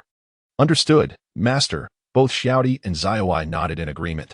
Zeng Shen left the door to the divine realm open, but as he turned to exit, his phone buzzed with a text message from the vehicle management office, notifying him to pick a license plate number in 3 days. At last, in 3 days, I can exchange my RV for a divine energy battle vehicle and embark on my first journey to another city. Immediately, he He retrieved the 2 cards for the divine energy battle vehicle, concentrating his thoughts. In an instant, 2 massive vehicles, comparable in size to the RV and reminiscent of the base vehicles from Red Alert, materialized at the entrance of the palace. These 2 vehicles will serve as your means of transportation within the divine realm. Additionally, please procure 2 vehicles on Blue Star. Once you receive the license plates, I will provide each of you with a divine energy battle vehicle for use there. Thank you, Master. Both Xiaodi and Zaiwai expressed their gratitude. Zeng Shen nodded, glancing at their maid uniforms, and contemplated. When you go out today, kindly purchase some clothing. Of course, Master. We will select garments or stockings according to your preferences. Zaiwai replied playfully. Zeng Shen did not anticipate that his subtle intentions would be uncovered, and he added, what you like is also acceptable. Having said that, he turned and left, driving away from Fortune Community. Host, highly skilled and daring, at the 3rd tier of the cursed deity. Survival points, 10. As the familiar notification chimed in his ears, Zeng Shen drove away from Fortune Community and arrived at the entrance of the affectionate studio. It was only 7 o'clock, and he wondered if they were already awake. Checking his phone, he placed his hand on the smart door lock. With a creak, the door opened, as it was not locked from the inside. Zeng Shen entered, only to suddenly hear soft, labored breaths accompanied by the words "Daddy." Husband emanating from Li Yuqing's tightly closed bedroom door. Early in the morning, could she possibly be? Zeng Shen's eyes widened in astonishment. As if he had discovered a new continent, he cautiously approached the closed door, intending to surprise her, only to find it locked from within. Meanwhile, a loud voice echoed from inside, exclaiming, here it comes. Such volume. Was she not concerned about being overheard by the neighboring Tongtong? Zeng Shen murmured, glancing toward the closed door of Lu Tongtong's room, contemplating whether to knock and join in. But in the next moment, to his astonishment, he heard Lu Tongtong's voice from within, calling out "Daddy" and "Husband, please don't." In an instant, Zeng Shen's hand froze mid-knock, his eyes widening in disbelief. What on earth was happening inside? How was Lu Tongtong present as well? Was it possible that Li Yuqing and Lu Tongtong were engaged in something intimate? Or perhaps they shared a deeper connection? If that were the case, then Li Yuqing's frequent remarks about wanting to invite some beautiful maidens might not have been mere jest. Could it be that she had an affinity for both men and women, harboring feelings for attractive women while also being drawn to him? What a predicament it would be if he introduced Xiao Ai and Xiao Di to her. They might fall victim to her charms. As these thoughts coursed through his mind, a peculiar expression settled on Zeng Shen's face. If Li Yuqing indeed possessed such inclinations, should he push the door open, seek clarity, and perhaps even join in? Gradually, he felt an inexplicable excitement bubbling within him, almost compelling him to act. Yet, at that moment, the sounds of their engagement seemed to cease abruptly. Oh no, they were done. With that realization, he hurriedly turned and slipped out as if he were a thief, gently closing the door behind him. After sitting in the vehicle for nearly a minute, he took a moment to compose himself before sending a message to Li Yuqing on WeChat. Darling, I'm downstairs. Are you awake? Almost immediately, Li Yuqing's video call rang through. Zeng Shen inhaled deeply and accepted the call. There she was, perched on the edge of the bathtub, wrapped in a pristine white towel that accentuated her delicate, fair figure, radiating allure. Her voice remained as enchanting as ever. Husband, Tongong and I are showering. I'll video call you later. Huh, no need, darling. We can chat like this. Tongtong doesn't mind, so why should I? Go away. In the periphery of Zeng Shen's vision, Lu Tongtong's sweet voice faintly chimed in. Chapter 42. Perhaps tonight you shall witness such a scene. Zeng Shen suddenly recalled a sense of deja vu from a few days prior, although he had not given it much thought at the time. Approximately 40 minutes later, Li Yuqing and Lu Tongtong appeared outside the Gathering Spirit building. One was adorned in a golden threaded robe with a red belly band, her hair elegantly pinned with a hairpin, wielding a wooden sword, moving with an ethereal grace reminiscent of a celestial swordswoman descending from the heavens. The other donned a pink dress, with 9 pristine white fox tails trailing behind her. Styled as Su Daji, her face radiating an undeniable allure that was irresistibly captivating. The two took each other as hands and approached his van, opening the door and settling inside. Did you not sleep well? You must be exhausted from playing since early this morning. Zeng Shen mused quietly to himself as he drove towards the park square, taking the opportunity to swipe through the pedestrian walkways and commercial street survival points along the way. Before long, outside the park entrance, Zeng Shen halted the vehicle, ushering Li Yuqing and Lu Tongtong out as they made their way towards the park gates, attracting considerable attention and capturing photographs along the journey. What are your plans for filming? Zeng Shen inquired. Husband, We intend to first shoot a short video of the golden-threaded fairy chasing after Su Daji to test the waters. If the response is favorable, we will then create another video depicting the golden-threaded fairy being captured by Su Daji and taken to that abandoned hospital, where she seeks to consume the essence of the purple mist fairy, Li Yuqing explained. That sounds delightful. Hey, husband, for our first-person perspective backdrop, I plan to position us in the middle of the park square, she continued. In the center of the park square, Zeng Shen thought of Master Ma and remarked, "It seems there are always a group of people practicing Tai Chi there every day." Precisely. That is the background I desire. There is a master in Tai Chi attire who teaches a group of elderly ladies daily. We can use them as our backdrop while I chase Lu Tongtong past them with the wooden sword, Li Yuqing elaborated. Lu Tongtong added, in post-production, "Can you edit them to appear as a group of Taoist priests, revealing expressions of alarm upon our arrival?" "I shall endeavor to do so," he replied. On this weekend, the number of morning exercisers at the park square at 9:30 was noticeably greater than usual. In the midst of the square, Master Ma diligently led the group in their Tai Chi practice. His gaze occasionally flickered towards the entrance, and upon spotting Zeng Shen approaching, he maintained a calm demeanor. Expertly instructing the elderly practitioners, "That will be all for today. I have matters to attend to at my dojo. You may disperse." "Husband, look, it's that old man. They are practicing Tai Chi, let us hurry over," Li Yuqing remarked. Just then, she noticed the old man glance in their direction before addressing the elderly practitioners with a few words, disbanding the group and turning to head towards the park entrance. In that instant, she was taken aback. Why did they suddenly disperse? "Yuqing, I feel as though he only dismissed them upon seeing us," Lu Tongtong replied. Her brow slightly furrowed. Upon encountering Master Ma, he immediately turned and fled. Zeng Shen was perplexed as to why he ran. Perhaps he feared engaging in a sparring match and losing face before the elderly ladies. Wait a moment. I am acquainted with Master Ma, and I shall call upon him for assistance. It should be no trouble. Zeng Shen nodded, activating a swift enhancement technique that doubled her speed. To the astonishment of the ladies, she swiftly reached Master Ma. "Master Ma, why do you always run upon seeing me?" Zeng Shen inquired with a smile. "That sparring session we discussed remains uninitiated. Let us continue our practice," she suggested. "Sparring? Perhaps another day," Master Ma replied, waving his hand in refusal. Zeng Shen chuckled inwardly and said, "If another day it is, then so be it. However, today I truly need your assistance." "What is it?" he asked. "My partner wishes to record a video, and we hope you can lead your elderly fans in continuing their Tai Chi practice as our backdrop." "I am unavailable." Master Ma declined, waving his hand dismissively. "Unavailable? Then let us spar right now. I am eager to test my combat skills honed at the martial arts school." Zeng Shen approached him, fist clenched. "Oh, no, do not come closer. With your speed, my meager skills stand no chance against you," Master Ma exclaimed, startled, and stumbled to the ground. Host possesses unparalleled valor, defeating the powerful with the weak, subduing a third-tier fire deity, survival points, 100. Hearing the notification, Zeng Shen smiled. Continuing her pretense of insisting on sparring, "How will you know unless you try?" "No, I can certainly cooperate with you," Master Ma exclaimed. "If you had said that earlier." Zeng Shen grinned, helping the perspiring Master Ma to his feet as they made their way to the center of the park square. Li Yuqing and Lu Tongtong stood at the park center, surrounded by elderly ladies who had yet to disperse. "Ladies, your traditional Hanfu is beautiful. Are you filming a movie?" One elderly lady speculated. "It must be a short video," another chimed in. "Short videos are quite popular on Douyin," they added. Li Yuqing and Lu Tongtong responded perfunctorily to the group of elderly women. Upon seeing Master Ma and Zeng Shen approaching, one lady promptly spoke up. As soon as she heard about the sparring, Master Ma called out from a distance, "Let us save the sparring for another day. Today, I have a favor to ask of you all." "What is it, Master Ma?"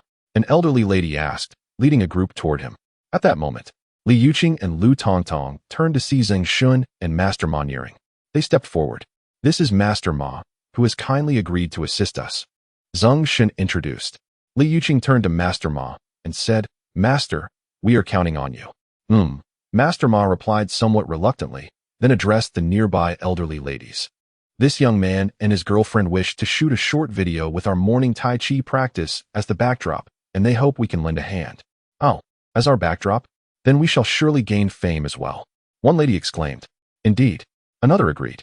A group of elderly ladies began to chatter animatedly, but soon, under the guidance of Master Ma, they formed an orderly line and commenced their Tai Chi practice. Li Yuqing and Lu Tongtong swiftly began to playfully chase one another, gradually dashing past the gathering before them. Meanwhile, Zeng Shen picked up his camera and started recording. Upon declaring that they could conclude the session, he approached Master Ma. Pulling him aside to whisper, "Master Ma, I've been thinking, perhaps we should engage in some sparring to avoid my daily visits. Didn't you say we wouldn't be sparring today?" The notification chime rang in his ears, and Zeng Shen smiled, satisfied as he departed the park square, accompanied by two weary ladies. At the foot of the Gathering Spirit building, Zeng Shen remarked, "I have some matters to attend to in the northern part of the city this afternoon, so I will not be heading up just yet." Li Yuqing yawned, leaning against Lu Tongtong, and replied, "Very well then, dear. I'll leave the video editing work to you while Tongtong and I take a nap." "All right. I'll send it to you for review in a few days," Zeng Shen said, but suddenly recalled the adeptly skilled mechanical life maid, Xiao AI, and then added, "Perhaps I could share it with you tonight." Chapter 43. The disguise mask. After departing from the Gathering Spirit building, Zeng Shen realized that his afternoon schedule was rather packed. He decided to entrust the task of editing the video to Xiao AI before proceeding to enhance his scores. Consequently, Zeng Shen left a note for Xiao AI, instructing her to edit the video according to Li Yuqing's suggestions, while also providing his phone number. He then placed the camera, which required editing, down and drove directly to the Huawu Martial Arts Center, somewhat unethically utilizing his potential empowerment skill to engage in a minor act of cheating. Within just an hour, he swiftly accumulated 500 survival points. For this, Li Ziyuan praised his rapid progress, causing Zeng Shen's face to flush with embarrassment. Afterward, he circled the city, activating various score-boosting locations: Baohua Street, Fuxing Avenue, the Eastern Zoo, the Northern Quarry, and the Southern Entertainment Hall, ultimately earning an additional 50 survival points before heading westward. When his vehicle halted beneath the office building at Jinhai Pier, Zeng Shen sent a message to Lu Miao to confirm whether the beauty was upstairs. Once assured, he took the elevator up. The office building boasted 9 floors and was quite expansive, with Lu Miao and Appo's office situated on the top floor. As the elevator doors opened, Lu Miao appeared alongside her secretary, Xiaoya. Lu Miao was dressed in a lively white athletic outfit, exuding vigor, while Xiaoya, donning a professional white blouse and a fitted black skirt, complemented her long legs clad in black stockings with an air of competence. "I was just about to come find you." Seeing the elevator go straight to the 9th floor, "I knew you must have arrived," Lu Miao said with a smile. Zeng Shen nodded, replying, "I thought you might be busy, so I decided to come up first." "Is that so?" "Don't underestimate me," Lu Miao remarked, pressing the button for the 7th floor. "We're headed to the 7th floor." Xiaoya arranged for the seldom-used large lounge to be cleared out and equipped with some exercise mats this morning, since you're going to teach me some self-defense techniques. Ding. The elevator came to a stop on the 7th floor, and Zeng Shen and Lu Miao walked toward the spacious lounge, now covered with exercise mats. Soon, they stood facing each other. "Come on," Zeng Shen beckoned. Lu Miao swiftly advanced, gripping Zeng Shen's arm and executing a shoulder throw with determined energy. "Your progress is indeed remarkable, but..." Zeng Shen stood up. Lu Miao's face lit up with joy. "But what? But if someone were to seize your arm and execute a sudden shoulder throw, what would you do?" "Ah, never thought of that. Now that you're throwing me, let us see if I have a countermeasure," Lu Miao responded. "All right," Zeng Shen smiled, quickly grasping Lu Miao's arm and performing a shoulder throw that sent her directly onto the mats. Host possesses both wisdom and valor, subduing a 3rd-tier water deity. Survival points, 100. Hearing the prompt in his ear, Zeng Shen smiled. Indeed, gaining survival points from deities of the 3rd tier or higher, or their kin, was far more rewarding. "You were too quick. I didn't even have time to react before you threw me out," Lu Miao exclaimed as she climbed to her feet. Zeng Shen chuckled. "If an enemy were to attack you, they certainly wouldn't be so slow." "That is true." Lu Miao nodded in agreement, then inquired, "What would you do?" "Master Zeng, if someone were to execute a shoulder throw on you?" Master Zeng Shen, paused momentarily, before responding with a smile. "Why not give it a try and throw me?" "All right." Lu Miao swiftly grasped Zeng Shen's shoulder, using her waist as a pivot, preparing to launch him into the air. Unexpectedly, a large hand seized the fabric of her clothing around the waist, neutralizing her force, and then swept her back knee with a kick. In an instant, Lu Miao lost her balance and fell onto the mat. "Just like that," Zeng Shen remarked as he helped Lu Miao to her feet. "Now, it's your turn to try." "Okay." Lu Miao nodded, attempting several times before finally succeeding once. Observing the time, Zeng Shen noted it was 4 o'clock in the afternoon and said, "That's enough for today. You may head upstairs." Lu Miao nodded, accepting a towel and water from Secretary Xiaoya, and asked, "Shall we go for boiled clams together later? I have other matters to attend to, perhaps tomorrow." "Very well." A hint of regret flickered in Lu Miao's eyes as she entered the elevator with Zeng Shen. "Allow me to escort you." "There's no need." Zeng Shen pressed the button for the 9th floor. Once the elevator reached the 9th floor, Lu Miao and the secretary exited, turning to bid Zeng Shen farewell before proceeding to the office within. "Congratulations, host. After numerous battles, you have finally defeated and repelled the 3rd-tier water deity, earning 100 survival points. It appeared that by triggering the suppression of an opponent, if they departed before him, it would activate the defeat and repel clause." Zeng Shen mused as he drove away from Jinhai Dock. However, he did not leave the western part of the city immediately. Instead, he circled the vicinity, intending to seek out the yellow-haired ruffians to accumulate more survival points. After all, with their group comprising 8 individuals, 1 3rd-tier, 3 2nd-tier, and 4 1st-tier water deities, the potential earnings amounted to 580 survival points per day. It would be a waste not to capitalize on this opportunity. Yet, after a thorough search, Zeng Shen could not locate them. Ultimately, he parked in front of a large billiard hall near a dock and entered. "Boss, I need to inquire about a few individuals," Zeng Shen said, placing a 100 yuan note on the bar. "Who?" the bar owner asked as he pocketed the money. "The yellow-haired ruffian around here. I believe his name is Huang Ziliang." "That scoundrel? He was just here playing billiards without paying. I saw someone call him earlier, and he left with his rowdy friends, claiming they were going to meet a big shot at the dock bar." "A dock bar? To meet a big shot? So he has connections."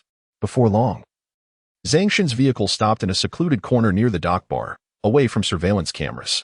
He did not exit the car immediately. Instead, he retrieved a disguised mask card from his spatial backpack, focusing his mind. In an instant, a thin, translucent mask appeared in his palm. After donning the disguise, Zeng Shen felt a refreshing sensation wash over him, accompanied by an absence of discomfort. He then took out a mirror and began to reshape his features according to his vision. Moments later, a visage reminiscent of a domineering CEO, marked by sharp angles and a hint of ruthless coldness, manifested upon his face. This countenance, even with Li Yuqing standing beside him, would likely remain unrecognized. After Shen caressed his features and adopted several expressions with remarkable ease, as if this were his true face all along, he activated the privacy glass and donned a sleek black suit, with a hint of mischief dancing upon his lips. He opened the car door and stepped out of the vehicle. Chapter 44, Lu Toktong's first encounter. Warning. Warning. The host is about to confront a Tier 3 water deity, along with several Tier 1 and Tier 2 water deities. Please evacuate the area promptly to avoid calamity. Upon arriving at the entrance of the dockside bar, a smile crept upon Zeng Shen's lips as he heard the system's alert. Indeed, the person he sought was within. Without hesitation, he made to enter. However, the next moment, he was obstructed by 2 scruffy individuals stationed at the bar's entrance. "We're not open, Scram," they growled, furrowing his brow. Zeng Shen pivoted and made his way to the back entrance, where he spotted an open window to a private room on the 2nd floor. With a focused mind, he executed a flying spell and swiftly entered through the window, opening the door to the bar's corridor, intent on locating Huang Ziliang and his cohorts to accrue survival points before departing. Yet, as soon as he stepped out of the door, a furious bellow echoed from the 1st floor. "Useless." Zeng Shen's brow knitted further as he ascended the staircase to the 1st floor. At that moment, in the bar's main hall, Huang Ziliang stood shivering with his band of lackeys in front of a sofa. Seated upon the couch was a burly man adorned with a gold chain and a face full of excess, puffing on a cigar as he unleashed a tirade of curses at them. Surrounding the man were several robust individuals, resembling enforcers. "Speak up. I instructed you to bring Lu Miao to the quarry in the north of the city. It has been 2 days, and yet I have seen no sign of her. Do you not regard me as your leader?" The burly man's voice was gruff and menacing. A yellow-haired thug trembled as he replied, "Boss Wu, please grant us 2 more days." With a sudden movement, Boss Wu stood and slapped him across the face. "2 more days? Are you hoping to swim with the sharks right now?" The yellow-haired thug, frightened, pleaded, "No, Boss Wu. We attempted to go yesterday, but we were unexpectedly met by a formidable opponent who bested us. Just look at the injuries on our faces. He did this to us." "A formidable opponent? Is that wretched woman's grandfather employing bodyguards?" Boss Wu's eyes glinted with malice. "An old fool. It seems he is wary of me." "Boss Wu, we assure you that we will capture her by tomorrow," the yellow-haired thug said, clutching his swollen face. "If they are on guard, what chance do you have? Get lost." Boss Wu kicked the yellow-haired thug, turning to leave with his subordinates. The thug, unable to evade, was sent sprawling to the foot of the staircase, where he caught sight of a figure eavesdropping and shouted, "Who are you?" The burly man, about to exit, turned sharply at the sound of the yellow-haired thug's voice and roared, "Which rat is listening in? Get out here." Realizing his cover was blown, Zeng Shen no longer concealed himself. He stepped forward, casting a cold smile at the so-called Boss Wu. "A brute like you, preying on a dying man and a defenseless woman, what kind of prowess is that?" Upon hearing Zeng Shen's words, Boss Wu's displeasure surged. He barked to his lackeys, "Seize him and smash his mouth to pieces." In an instant, all of his subordinates, including the yellow-haired ruffians, charged towards Zeng Shen.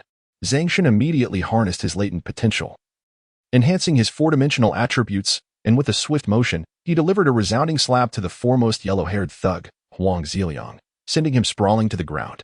The host has triumphed over the strong, subduing a third-tier water deity, earning 100 survival points. Upon hearing the system notification, a subtle smile crept across Zeng Shen's lips as he extended his hand, delivering a slap to each of the yellow-haired thug's minions, toppling them all to the floor. Subsequently, he turned his attention to the approaching henchmen of the so-called Boss Wu, executing a throw on each, bringing them crashing down. "What on earth is wrong with these thugs? They won't last 3 years, Zeng Shen muttered, casting a disdainful glance at the so-called Boss Wu standing at the entrance of the bar. At that moment, Boss Wu gazed in terror at the young man advancing towards him. This youth, clad in a black suit, moved with an uncanny speed, akin to a specter, swiftly bringing his subordinates to their knees amidst the dim atmosphere of the bar, their cries echoing in despair. Instantly, he attempted to flee. However, Zeng Shen appeared before him in the blink of an eye, grasping his collar. "You just mentioned something about smashing someone's mouth, didn't you?" Boss Wu and Appo's jaw dropped, his cigar tumbling to the ground as he stammered, "I." With a sharp slap, Zeng Shen struck, yet the anticipated notification did not ring in his ears, leaving him momentarily speechless. This so-called big shot was even weaker than his own subordinates, utterly useless. He had anticipated a more significant challenge. Dissatisfied, Zeng Shen delivered another slap to his face before turning to occupy a nearby booth. He poured himself a drink and surveyed the disheveled scene. "Useless lot. Get lost and don't disturb my drinking," he commanded. After a moment's thought, he mused, "Ya family of Silver Sea, Yali. Very well, I shall remember you." Boss Wu spat defiantly as he and his remaining henchmen filed out. Once the yellow-haired ruffians departed, Zeng Shen accumulated 580 survival points. Yet he did not linger on the sofa, choosing instead to leave the bar. "I wonder if they're awake," he muttered, sending a message to Li Yuqing. "Darling, are you up? Shall we go out for a meal?" "I'm up, but Tong Tong and I don't wish to go out." "What do you want?" "I can bring it to you. Burgers and fried chicken." "All right."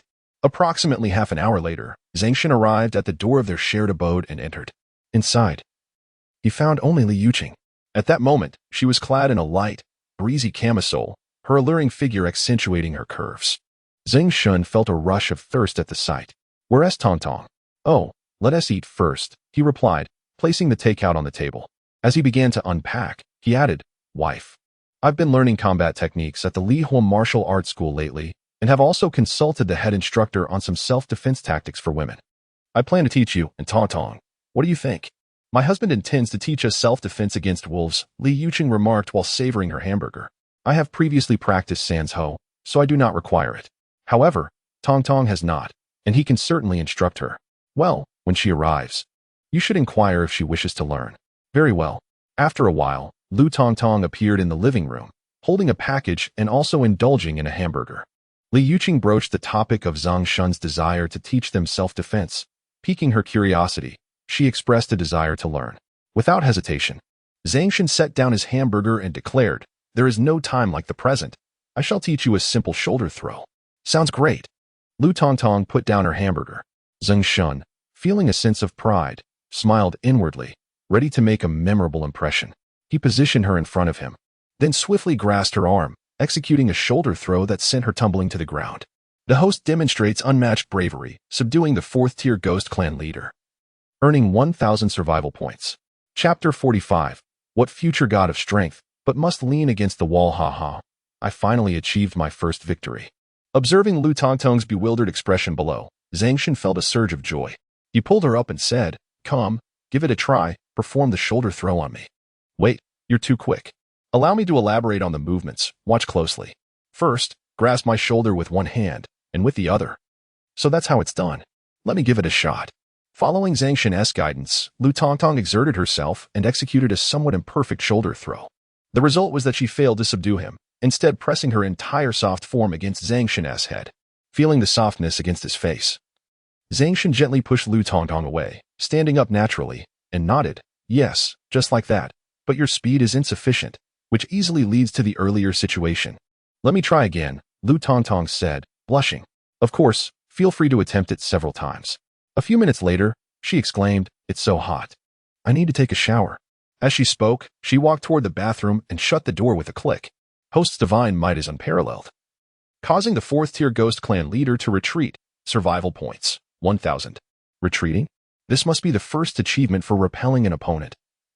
Zeng Shen murmured to himself as he plopped down onto the sofa. "Will you stay tonight, darling?" Li Yuqing asked as she approached Zeng Shen, turning over to straddle him. Her arms wrapped around his neck, playfully sitting in his lap. Her slender waist twisted subtly, igniting a spark of desire. Zeng Shen felt a bit drained lately, struggling to keep up, and replied, "I left my camera at home. Those videos. That's not urgent. We can handle it tomorrow." Then what? "Are you afraid, dear?" Provoked by Li Yuqing's taunt, Zeng Shen's temper flared. "Nonsense. Your man is destined to become the strongest deity. I shall not be fearful. Prepare yourself, fairy." With a roar, Zeng Shen hoisted her up and strode toward the bedroom, while Lu Tongtong, hidden behind the bathroom door, instantly realized what was about to unfold. Half an hour later, a sound echoed in Zeng Shen's ear. Host is making a desperate stand, suppressing a 3rd-tier undead deity, survival points, 100. The following morning at 5 o'clock, the same notification resounded again.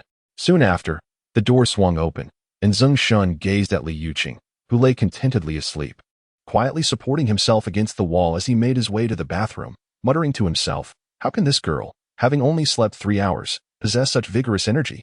Lu Tongtong awoke early, disturbed by the noise. As she opened the door to get some water, she caught sight of Zeng Shen leaning against the wall, heading into the bathroom, a playful smile gracing her delicate features. What future god of strength must lean against the wall to walk? With that, she poured herself a glass of water, settled into her workspace, opened her computer, uncertain of her intentions, ultimately searching for a breakdown of the shoulder throw movements to study. Zeng Shen emerged from the restroom and noticed Lu Tongtong seated before the office computer. He approached her with a greeting. "Up so early? How could I not be?" "You all woke me with your noise at dawn," Lu Tongtong replied candidly. Zeng Shen offered an awkward smile, casting his gaze toward the screen before her, which displayed a video tutorial on how to execute a shoulder press. "Morning is the finest time for consolidating learning.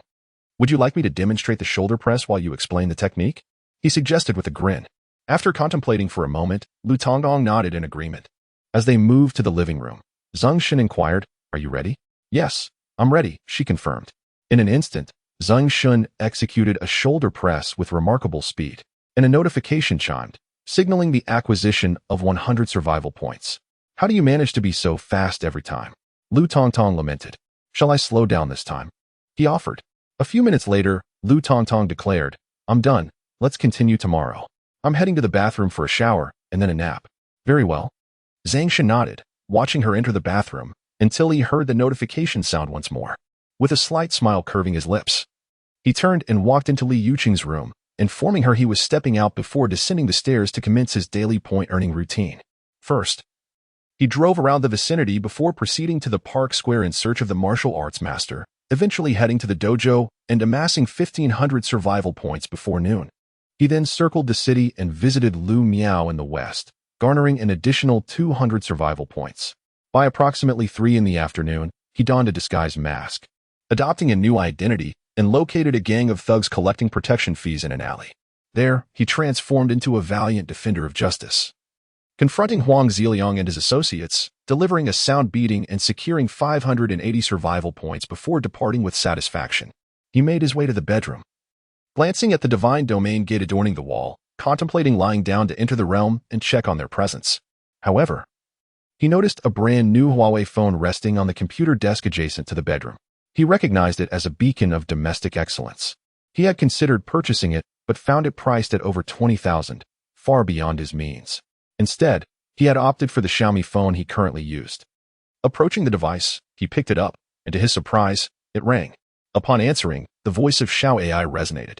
Is this phone a gift from you?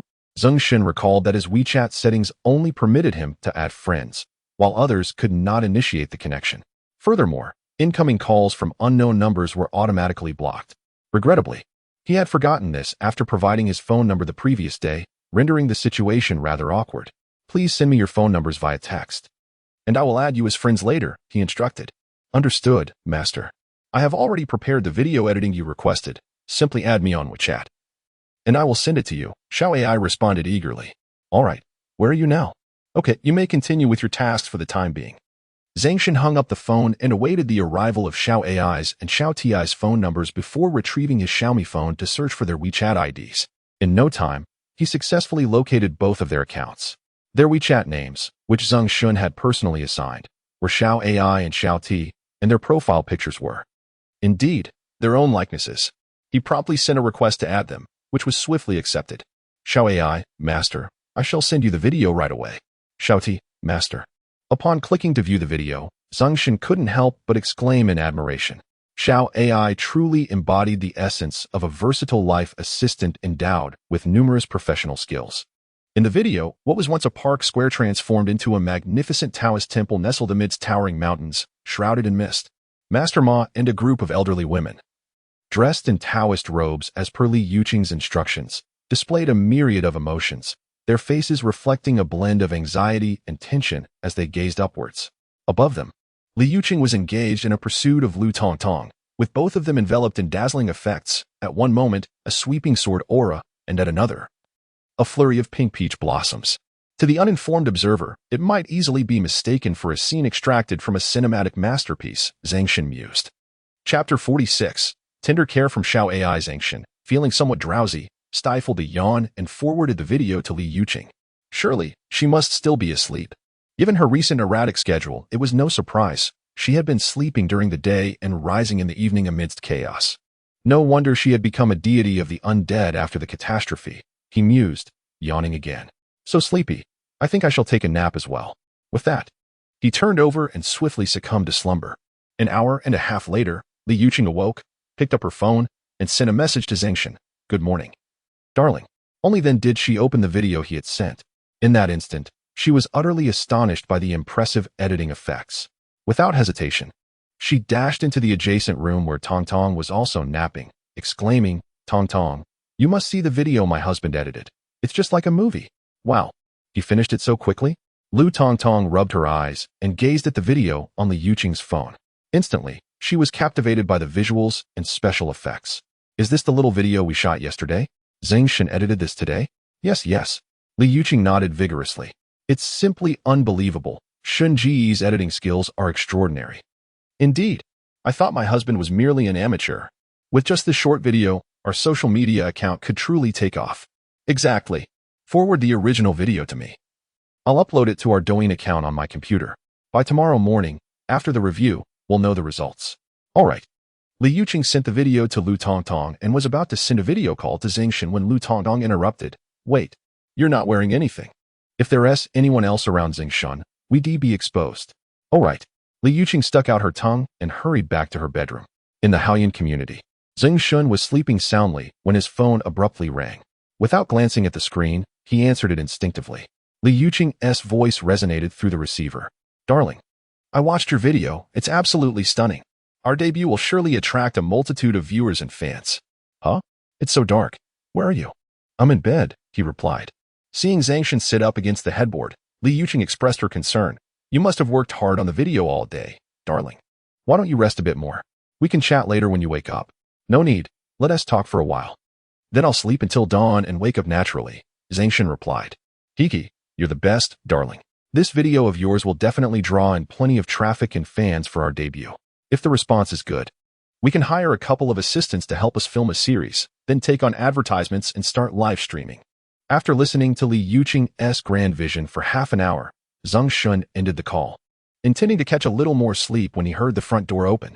The lights in the living room flickered on, prompting him to rise immediately and step out of the bedroom. Two individuals held bags in their hands, adorned in new attire. Xiao AI wore a white deep V-neck shirt layered over a black women's suit, complemented by a knee-length black skirt that accentuated her long, elegant legs clad in silky black stockings, presenting an appearance reminiscent of a capable secretary.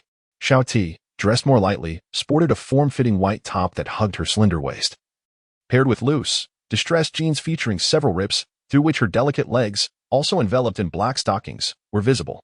As Zeng Shen scrutinized their outfits, a sense of eagerness stirred within him when Xiao Ai and Xiao Ti spoke in unison, "Master."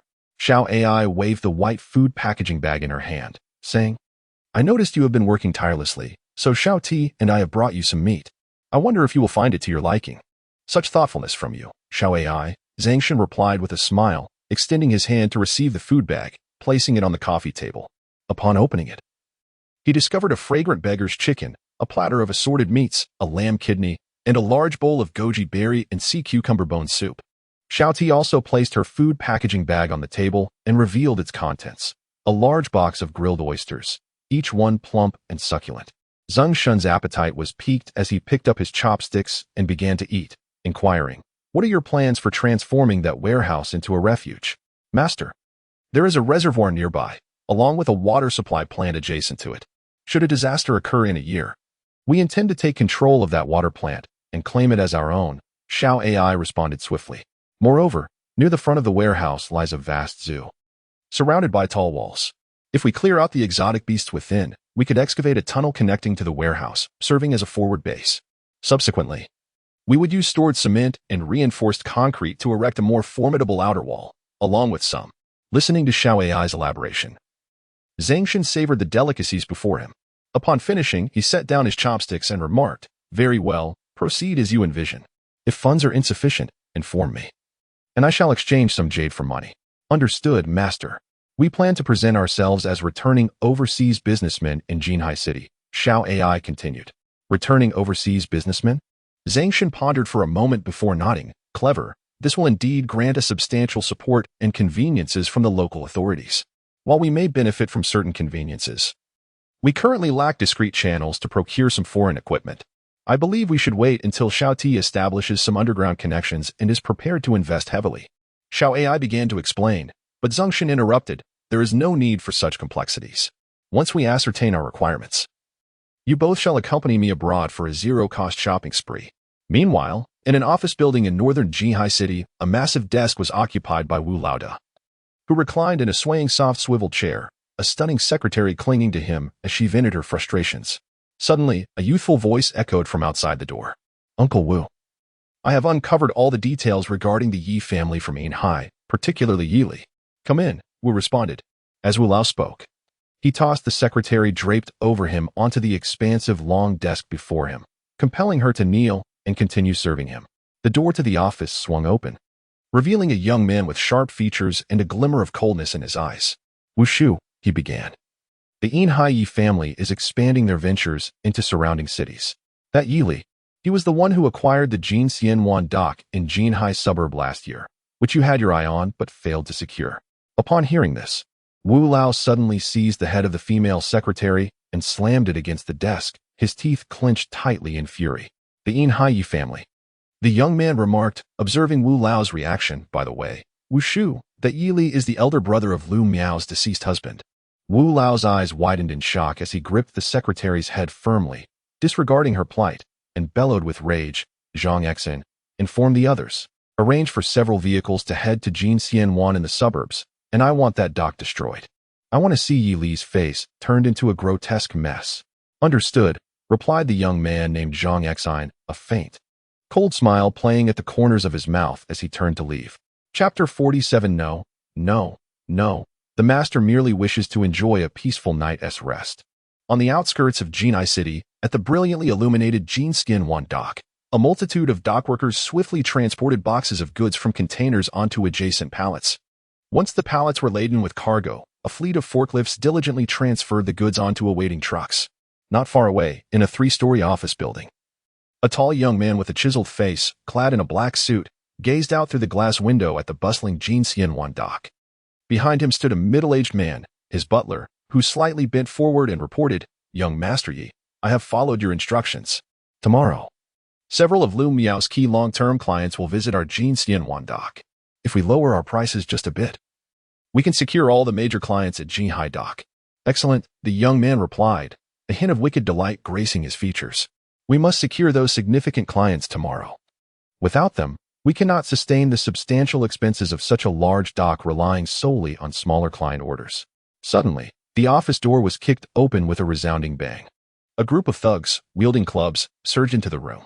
The leader, bearing a scar across his face, glanced at the middle-aged man and then at the young man by the window before pointing with his club and demanding, "Are you Yili?" "No. I'm just an employee," the young man hastily protested, pointing to his butler. "He is Yili." The butler, taken aback, gasped in surprise. The scarred thug, observing the middle-aged man's expression, narrowed his eyes and spoke to his henchman, "No need to harm that middle-aged man. I just want to have a word with him and then I'll leave. You lot, deal with the young man at the window, make sure he is incapacitated. I dislike having troublesome people around." "Yes, sir." The thugs rushed towards the young man by the window. Horrified, he exclaimed, "I am Yili. I am Yili. Whatever you need to discuss, speak with me. That man is merely my butler." Hearing this, the thugs halted and looked to their leader. The scarred man spat disdainfully. "I loathe being deceived. You lot, slap his face until it resembles a pig's head. Leave the middle-aged servant unharmed. The rest of you, go smash the cargo at the dock." Yili gasped again, attempting to flee, but several thugs seized him and forced him to the ground, delivering harsh slaps. Bang, bang, bang. Meanwhile, in the Haoyun community, Zeng Shen remained oblivious to the chaos his casual mention of Enhai family Yili had unleashed, resulting in Yili being brutally beaten and the dock's cargo reduced to ruin. At 9:30, after enjoying a sumptuous meal specially prepared by Xiao Ai, he took Xiao Ti and Xiao Ai for a leisurely stroll in his divine domain, the Lingnan Industrial Zone, to digest the hearty feast. The Lingnan Industrial Zone centers around the No. 1 space warehouse, with plans to clear the surrounding trees. To the left, a large area will be designated for residential construction, while on the right, I envision future developments. Standing before the entrance of the No. 1 space warehouse, which he had named, Zeng Shen elaborated on his plans for the district to Xiao Ai and Xiao Ti. While making his way towards two small open-pit iron mines located over 1,000 meters away, adjacent to these mines, there were 3 divine energy copper smelting furnaces. Yet they remained inactive due to the lack of fuel containing trace divine energy. Consequently, the iron ore collected by 5 intelligent mining vehicles was temporarily stored within the No. 1 space warehouse.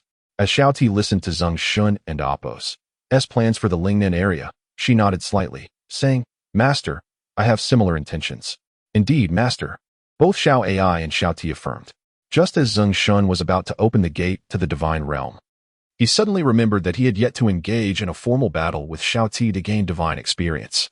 He turned to her and said, "Xiao Ti, as a combat maid, the Master wishes to spar with you." Xiao Ti replied, "All right." In no time, the two stood facing each other. "Xiao Ti, here I come," Zeng Shen declared, swiftly utilizing 20 points of faith to activate a 5-fold agility enhancement, charging towards Xiao Ti with astonishing speed. In the blink of an eye, he executed a shoulder throw, sending her crashing to the ground. Host displays unparalleled valor, effortlessly overpowering the acolyte Xiao Ti, gaining 1 divine experience point. What? Only 1 point of divine experience? Zeng Shen was taken aback by the system's notification, momentarily bewildered. He quickly grew puzzled, wondering why he received less divine experience for winning than for losing. Was it a matter of improper execution? No, Xiao Ti was a mechanical combat maid. How could she be taken down so easily? Perhaps it was due to his leniency, resulting in only 1 point of divine experience? Just as this doubt crossed Zeng Shen's mind, he observed Xiao Ti rising to her feet and suddenly realized, feeling a twinge of regret for wasting a day's worth of divine experience gain. "In that case, let us spar again tomorrow morning." "Yes, Master," she replied. Xiao Ai approached, linking her arm with Zeng Shen's and said, "Master, you seem a bit unhappy. How about tonight, Xiao Ti and I?" Upon hearing Xiao Ai's suggestion, Zeng Shen quickly shook his head, interrupting, No. The Master simply wishes to rest well tonight." Xiao Ai stifled a giggle, while Xiao Ti, with a composed and delicate expression, allowed a faint smile to grace her lips. The following day, as dawn broke with a hazy gray light, Zeng Shen slowly opened his eyes and sat up. It had been a long time since he had woken up naturally. Xiao Ai and Xiao Ti, clad in alluring white and pink loose camisole pajamas, noticed Zeng Shen's awakening and sat up from their feigned slumber. "Master, you should rest a bit longer." Xiao Ti and I will prepare breakfast for you, Xiao Ai offered. He replied. Zeng Shen nodded thoughtfully, glancing at his new phone on the bedside table. It was only 5 in the morning. He then reclined once more, his mind sharpening as he opened an attribute panel to examine his current divine rank experience. Divine rank, 0th level, 66-100. With just 34 more points of divine rank experience, he would ascend to the next level. He pondered to himself, curious about the transformations that would accompany this progression. His gaze shifted to his survival points. Survival points, 8,800, Chapter 48, deeply ensnared in tenderness. Unyielding as a mountain, only 1,200 survival points remain, and then I can indulge in another 10 consecutive draws. It seems I have already amassed 70 draws thus far. Just 30 more draws, and I shall secure a guaranteed red card. While a red card may not possess the allure of a gold card, it is certainly 100-fold superior to a purple card. I wonder what kind of red card I might draw and what enhancements it could bestow upon me. As Zeng Shen pondered this, he began to contemplate how to broach the subject with Li Yuqing regarding his desire to explore other cities.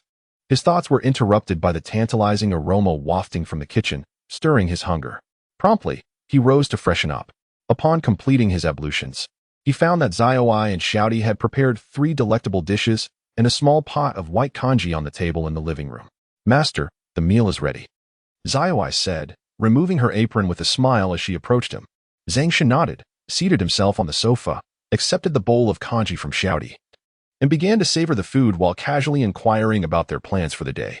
Before long, breakfast concluded, and Xiaoai proceeded to wash the dishes. Zeng Shen took Xiaoti to the front of Space Warehouse No. 1, where their training for the day commenced. Xiaoti, this time I shall refrain from using my abilities, so please do not hold back, Zeng Shen instructed. Understood, Master, Xiaoti replied, positioning her fist before her in readiness. Without delay, Zeng Shen charged towards her, executing a flying kick as he closed the distance. In an instant, he found himself toppled to the ground. Xiaoti offered him no opportunity to counterattack. Swiftly positioning herself on his back, seizing his arms, and locking him down with unyielding strength.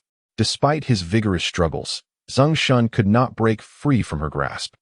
The host, in combat against the devotee Xiaoti, remains unyielding as a mountain, gaining 5 divine experience points. Hearing the system's announcement, Zeng Shen, unable to move despite his efforts, felt his cheeks flush with embarrassment. How could this system be so brazen? What does it mean to be unyielding as a mountain? Clearly, he had been utterly overpowered. Seeing Zeng Shen relent and cease his struggles, Xiaoti released him and helped him to his feet. Master, are you unharmed? She inquired. I'm fine, Zeng Shen replied, shaking his head. I simply did not anticipate your speed. It rivals my own when I utilize a double agility enhancement. Master, I was actually moving at my normal speed. The reason you perceive me as so swift is that, at the moment you acted, my mechanical core had already simulated your movements hundreds of times. With just a slight motion of your shoulder, I could determine how far away you were and predict your flying kick. I see, Zeng Shen realized. So, you didn't even exert your full strength to subdue me. Xiaoti nodded slightly. Indeed, it seems that sparring with you is akin to seeking defeat, unless I employ my abilities to elevate my speed beyond your capacity to react. I cannot best you. However, utilizing my abilities offers only a modest increase in experience. Just as they boarded the RV, Li Yuqing initiated a video call on WeChat. Upon meeting Xia AI, she empathetically remarked, Master, it is the mistress calling. She likely wishes to engage in an extended conversation with you. We should take a taxi to the South City Dance Hall and arrange for someone to grant us the identity of overseas returnees. Zeng Shen concurred. Very well. I have heard that the South City is rife with underhanded dealings. Do exercise caution. As Xia AI and Xia Ti departed, Zeng Shen settled into the mobile home and initiated a video call. Li Yuqing appeared on the screen, adorned in a pristine white short blouse. Darling, our short video has just passed review, and already there are numerous comments. Li Yuqing exclaimed with joy. What have they said? Zeng Shen inquired while igniting the vehicle. Li Yuqing cheerfully replied, many are questioning what film it is a promotional clip for, as it cannot be found online. Some are even asking which actress portrays the Golden Thread Fairy and Sudaji. Haha, how has our fan base grown? Zeng Shen chuckled. Remarkably, within such a brief span, our followers have surged from 0 to 1,500, and the numbers continue to climb. Our debut has been exceedingly successful. Indeed, my love, if this trend persists, we shall soon achieve regional recommendations. Zeng Shen, while conversing with Li Yuqing, refreshed his survival points in the vicinity of their community before parking near the fire martial arts school and stepping out with his phone in hand. Curious, Li Yuqing asked. Darling, where are you headed? I plan to practice at the martial arts school, Zeng Shen replied. Oh, my dear is off to exercise. I shall take a nap. And later we can celebrate at the newly opened restaurant downstairs. Sounds good. After ending the video call with Li Yuqing, he entered the fire martial arts school to accumulate points. Once he had completed his daily survival point tasks, his total reached an impressive 11,780 points, allowing for another 10 consecutive draws. However, he refrained from immediately engaging in the lottery. Instead, he dedicated time to teaching Li Yuqing and Lu Tongtong the self-defense techniques they had learned from Li Ziyuan earlier that day, before heading to a nearby restaurant to celebrate. Soon, the small private dining room was adorned with an array of delectable dishes, and a large platter of grilled oysters was still being prepared. Is there this much? Zeng Shen exclaimed in surprise. Today is a joyous occasion. Dear husband, indulge yourself, Li Yuqing encouraged. What shall we drink? Lu Tongtong inquired. Li Yuqing replied. I recall that my husband is not particularly fond of strong spirits, but he enjoys sweet fruit wines. I shall ask the server to procure 2 boxes of your preferred fruit wine. Initially, Zeng Shen intended to decline, but upon hearing it was not white liquor or beer, he acquiesced. 1 box will suffice. Very well. Shortly thereafter, the server returned with a vibrant array of fruit wines. Li Yuqing swiftly filled each person's glass, declaring, To my husband and Tongtong, let us raise our glasses and toast to the success of our Brotherhood Studios debut. Li Yuqing lifted her glass, and Zeng Shen mirrored her gesture, clinking glasses with the two of them. Cheers. As the sweet fruit wine flowed, the conversation among the three became increasingly lively. From the evolution of the future studio to discussions about campus life, and reminiscing about how Li Yuqing and Lu Tongtong first met in kindergarten, the trio traversed a myriad of topics. Zeng Shen reveled in the present atmosphere, or rather, after becoming acutely aware of the impending catastrophe a year hence. His demeanor underwent a profound transformation. He cherished the tranquil days spent with Li Yuqing during this peaceful era. That evening, they dined until 11:30. Lu Tongtong, having indulged a bit too much, became quite the conversationalist, and before they knew it, the three had consumed 2 crates of fruit wine. The wine was sweet and smooth on the palate, barely noticeable at first, yet as the spicy dishes were savored and time elapsed, its potency gradually emerged. Zeng Shen, having drunk only a little over 4 bottles, was not particularly adept at handling alcohol. 2 bottles left him quite inebriated, and soon he found himself in a delightful haze. When the bill was settled, the door swung open with a gentle chime. Both Li Yuqing and Lu Tongtong were inebriated, their words slurring as they made their way. Upon entering the room, Li Yuqing, with her eyes clouded by intoxication, inquired, Darling, have we arrived home? Yes, we have, Zeng Shen replied, shaking his head in an effort to focus, firmly embracing the 2 women leaning against him as they stepped through the threshold. As they crossed the threshold, Lu Tongtong leaned against Zeng Shen, her beautiful eyes slightly opened yet dreamy. We've arrived. What shall we do now? Zeng Shen, closing the door with his foot, stood still for a moment, contemplating before responding, Sleep. A foolishly enchanting smile spread across Lu Tongtong's alluring face, her eyes suddenly sparkling with excitement. If we're to sleep together, we should undress first. Indeed, he affirmed. Let us go into the bedroom to sleep. In his daze, Zeng Shen was unaware of the words he uttered. He merely felt himself lie down and close his eyes, sensing what felt like 4 small hands beginning to tug at his clothing, before seemingly sinking into a pool of molten lava, ultimately succumbing to a state of oblivion. Chapter 49. The deleterious effects of indulgence. The following day, Zeng Shen awoke in a daze, his eyes slightly foggy and filled with confusion as he gazed at the solitary bed. A sense of bewilderment washed over him. This place appeared to be Yuqing's bedroom. He mused to himself as he attempted to rise and open the door to quench his thirst. However, a wave of weakness engulfed him. Almost immediately, he felt a throbbing in his head, as if his very veins were about to burst, accompanied by a dizzying sensation. Upon closing his eyes, fragments of last night's revelry flooded his mind. Images of him embracing Lu Tongtong and Li Yuqing at the door, followed by the 3 of them entering the bedroom together. After succumbing to sleep, it seemed there were delightful sensory experiences that ensued. All of it felt like a dream, fleeting and ethereal, slipping through his consciousness like water. Had the 3 of them truly shared a bed last night? It appeared that after he fell asleep, they had undressed him, and then, it seemed, he was stimulated. leading to a cascade of pleasurable sensations. Zeng Shen once again sat up, leaning against the headboard, his gaze falling upon his neatly donned pajamas, uncertainty brewing within him as he whispered to himself. Were those sensations real, or merely figments of a dream? Suddenly, the door creaked open. Li Yuqing entered, clad in a bathrobe, her pure, sweet face alight with joy. Darling, you're awake. Did you know?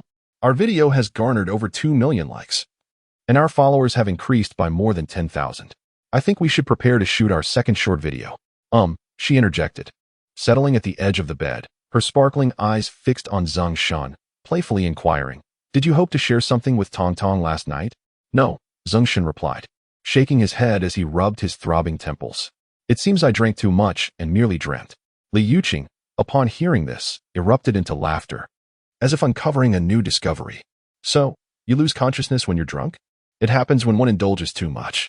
Yet, there remains a vague awareness that something may have transpired, akin to a dream, uncertain and indistinct." As Zeng Shen expressed his feelings, his gaze suddenly fell upon a splash of crimson on the white sheets, his voice tinged with suspicion. "Why is there blood on the sheets?"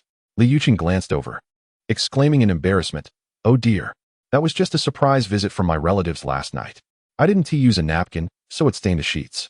With that, she tugged at the white linens. "Oh," Zeng Shen murmured, still somewhat doubtful. "Is your head still aching? Let me massage it," Li Yuqing offered, her hand moving toward his temple as she continued. "I ordered some takeout for you, a hangover soup and a bowl of century egg and lean pork congee. If you're feeling better, I can help you freshen up and have something to eat to recover." "All right," Zeng Shen nodded, allowing Li Yuqing to support him as they exited the bedroom. He cast a glance at Lu Tongtong's door, still firmly shut. Was Tongtong not awake yet? She awoke early, had already partaken of lunch, and after a refreshing shower, she returned to slumber. Li Yuqing remarked, "Lunch? It's already midday." Zeng Shen exclaimed in surprise. "Indeed, it is already 1 o'clock," Li Yuqing affirmed. "You two have remarkable tolerance for alcohol. After consuming a dozen bottles of fruit wine last night, you managed to rise before me," Zeng Shen said, as he made his way to the bathroom with Li Yuqing's support. Inside the bathroom, Zeng Shen gazed into the large mirror hanging on the wall, observing his weary and somewhat frail visage. He widened his eyes in disbelief and murmured, "The effects of alcohol can render one so haggard. From this day forth, I must abstain." Beside him, Li Yuqing chuckled softly, "Oh dear. You should refrain from mentioning such things." After consuming a restorative soup and a bowl of preserved egg and lean pork congee, Zeng Shen felt a noticeable resurgence of vigor and energy, although his head still throbbed slightly. "Darling, I have matters to attend to outside," Zeng Shen announced. "Very well. Drive safely," Li Yuqing replied. Once Zeng Shen departed, Li Yuqing approached Lu Tongtong's room, turned the doorknob, and upon seeing Lu Tongtong lying on the bed engrossed in her phone, she tossed a white bedsheet in her direction, saying, "This is your mark." Lu Tongtong picked up the sheet, glanced at it, and remarked, "He is gone." As she folded the sheet, she slowly added, "If that were the case, I wonder if Xingu would cherish me in the same way." The host, having endured countless hardships, finally escaped from the realm of a third-tier undead deity, earning 10 survival points. Just as he stepped out of the spirit-gathering building, Zeng Shen heard a notification chime in his ear. He opened his attribute panel to check. Survival points, 12,190, 12,190 survival points? Zeng Shen furrowed his brow in confusion. He recalled that yesterday he had 11,780 survival points. Adding the 10 points he had just earned should total 11790. Why then had it increased by 400 points? Could it be that he had inadvertently gained them from Li Yuqing and Lu Tongtong? Perplexed, he opened the system diary for clarification. System diary, at 4:15 a.m. Under the torment of a third-tier undead deity and its fourth-tier ghost clan leader, the host was finally able to suppress and repel them, earning 400 survival points. In that moment, his eyes widened as clarity dawned upon him. After drinking excessively last night, he had indeed been exploited by them while in a stupor. But why had Li Yuqing just claimed otherwise? A flicker of confusion crossed his mind as he drove the RV, embarking on his daily quest for points. By the time he completed the collection of all survival points, it was already 4 in the afternoon. He glanced at his survival points, 14760, and summoned the lottery wheel. Whispering, 10 consecutive draws. The lottery wheel before him began to spin.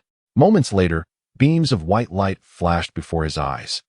accompanied by a rapid succession of notification sounds ringing in his ears. Congratulations, esteemed host, on drawing a white card, wild boar card. Congratulations, esteemed host, on drawing a white card, common herb seed card. Congratulations, esteemed host, on drawing a white card, small coal mine card. Congratulations, esteemed host, on drawing a white card, small gold mine card. Congratulations, esteemed host, on drawing a white card, energy recovery potion card. Congratulations, esteemed host, on drawing a white card, stamina recovery potion card. Chapter 50. The novice mechanic engages in a 300-round battle, wild boar card, a young wild boar infused with divine energy. Its hide and tusks serve as excellent materials. Common herb seed card, a card containing herb seeds imbued with divine energy when placed in the divine realm. It will yield 10 different varieties of herb seedlings, with 10 of each type, based on the characteristics of the area where they are sown. Small coal mine card, a small coal mine infused with divine energy, an excellent fuel source for smelting and forging other divine materials. Small gold mine card, a small gold mine containing divine energy. As Zeng Shen gazed upon the descriptions of the last 2 white cards, his eyes brightened. The energy recovery potion and stamina restoration potion could entirely replenish one's vigor and strength. These were indeed invaluable treasures, precisely what he needed at that moment. After learning of the impending catastrophe, he had been laboring tirelessly, striving to grow stronger and enhance his foundation, and his body was beginning to show signs of strain. Even enduring 10 rounds in a single night would not pose a problem anymore. Just as Zeng Shen was pondering this, a series of notifications echoed in his ears. Congratulations, host, you have drawn a green card, Divine Energy War Chariot. Congratulations, host, you have drawn a green card, Intelligent Mechanical Worker.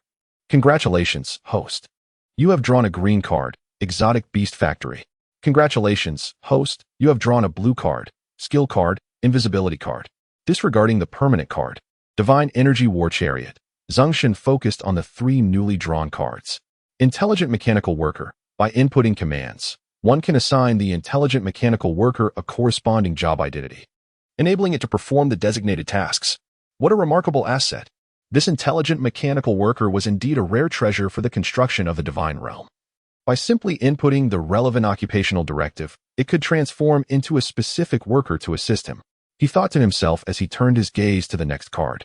Exotic Beast Factory. Upon usage, it will generate a small exotic beast factory.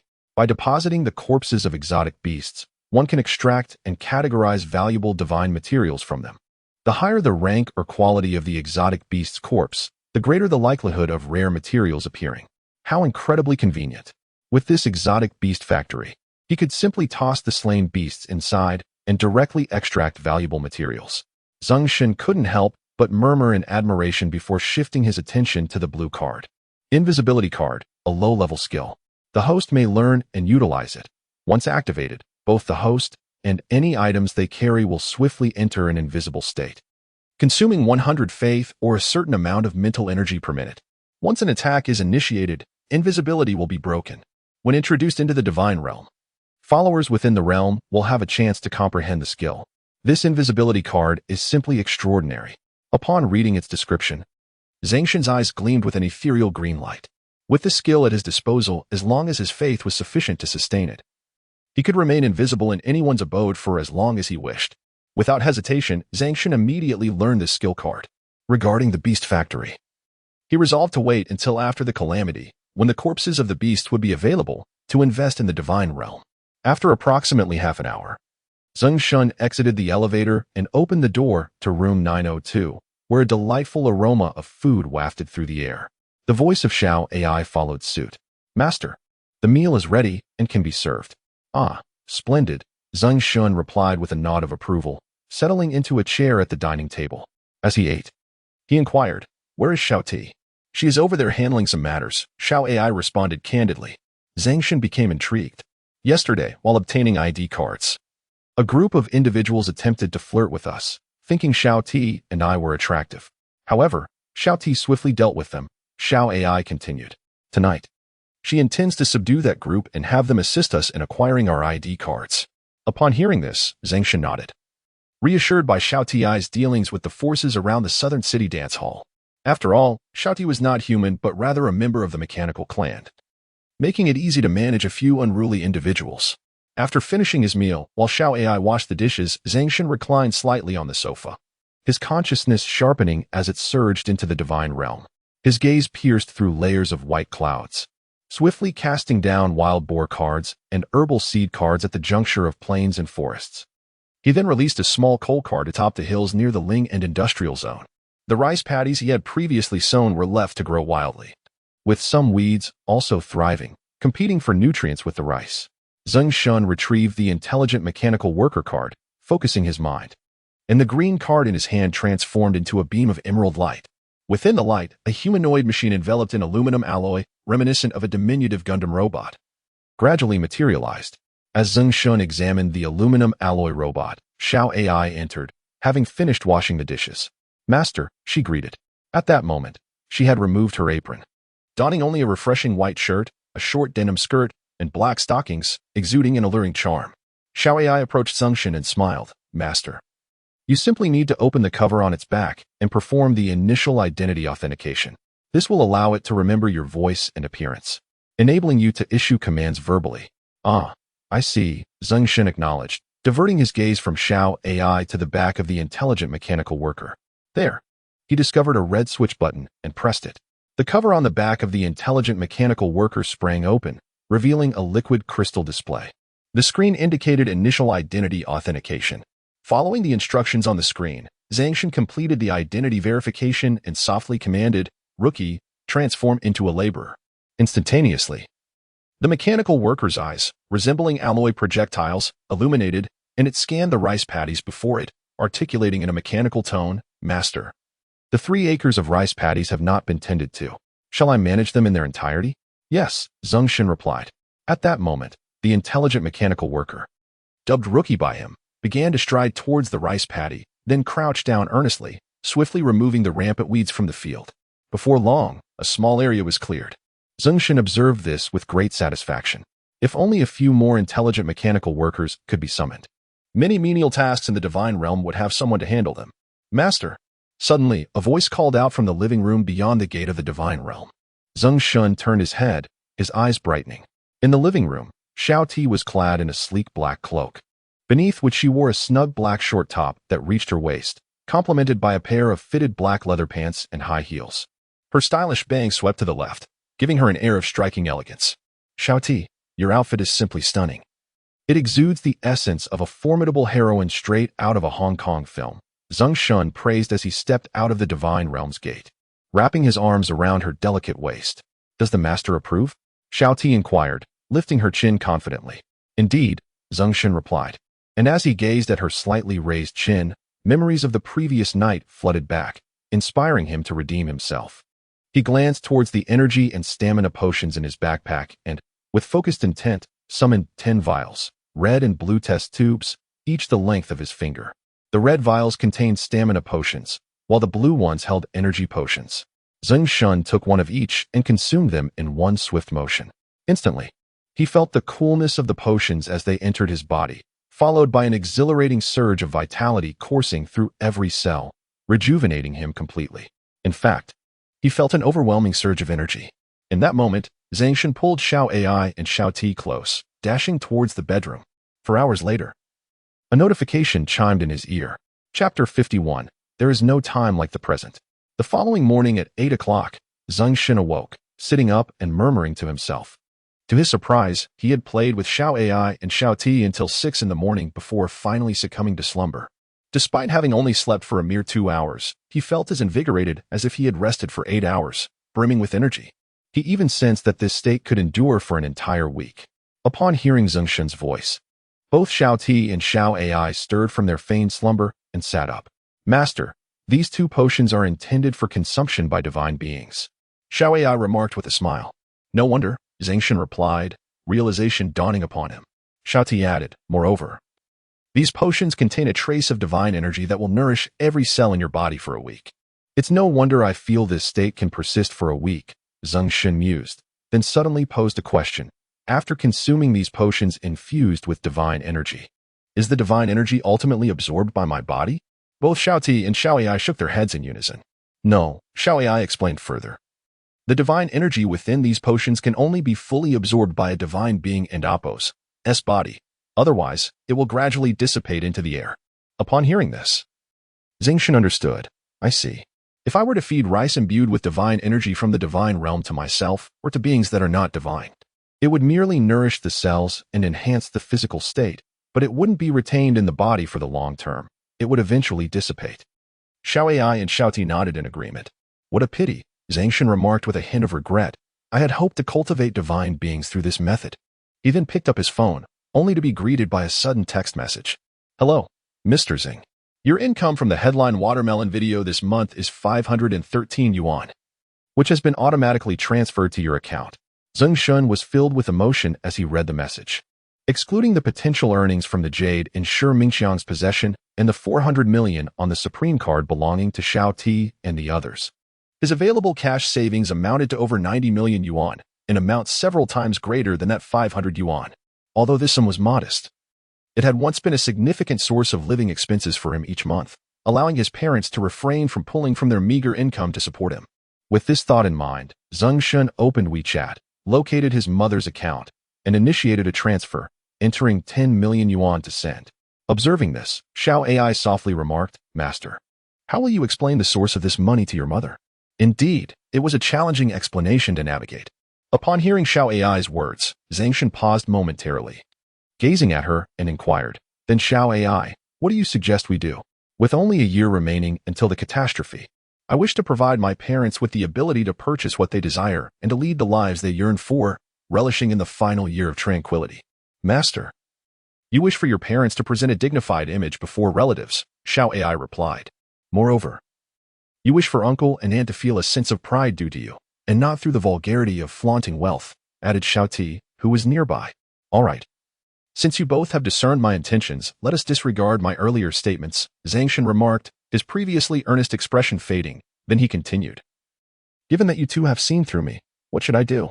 Okay, Zeng Shen nodded and said, I believe it would be feasible to send over 2,000 yuan, claiming it to be a 5,000 bonus from my boss. That is acceptable, although I suspect Aunt will not accept it. Nonetheless, she will be delighted by your thoughtful gesture, Xiao Ai responded.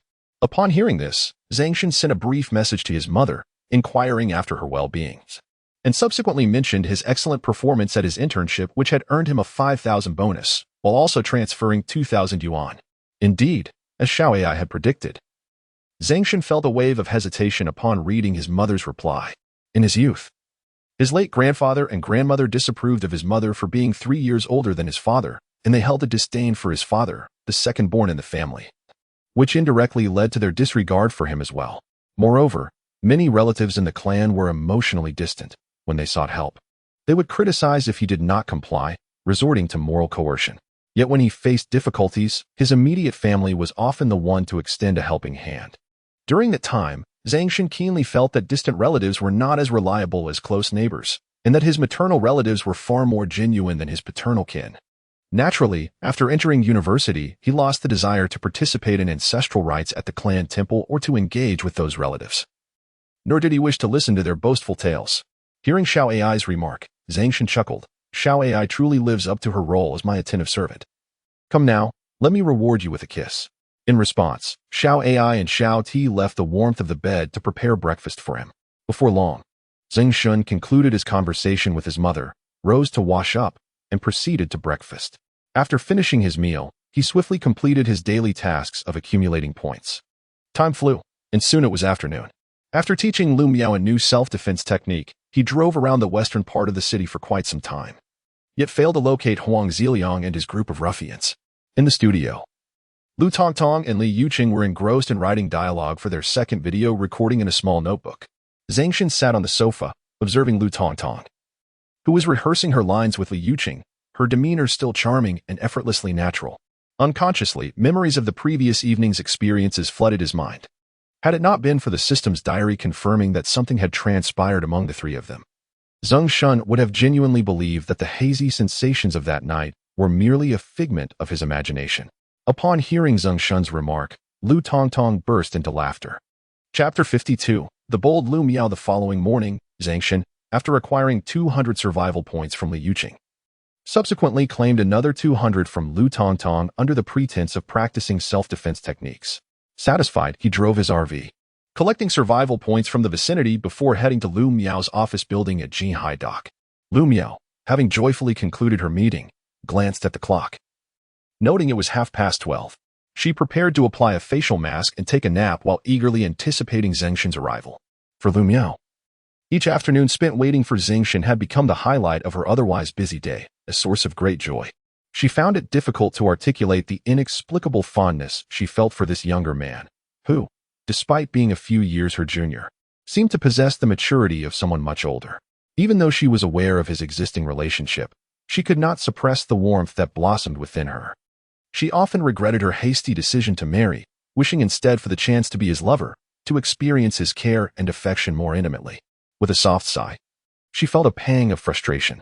After days of interaction, whenever she closed her eyes, his image filled her mind, especially the moment he had defended her against Huang Ziliang, instilling in her a sense of safety that was utterly captivating.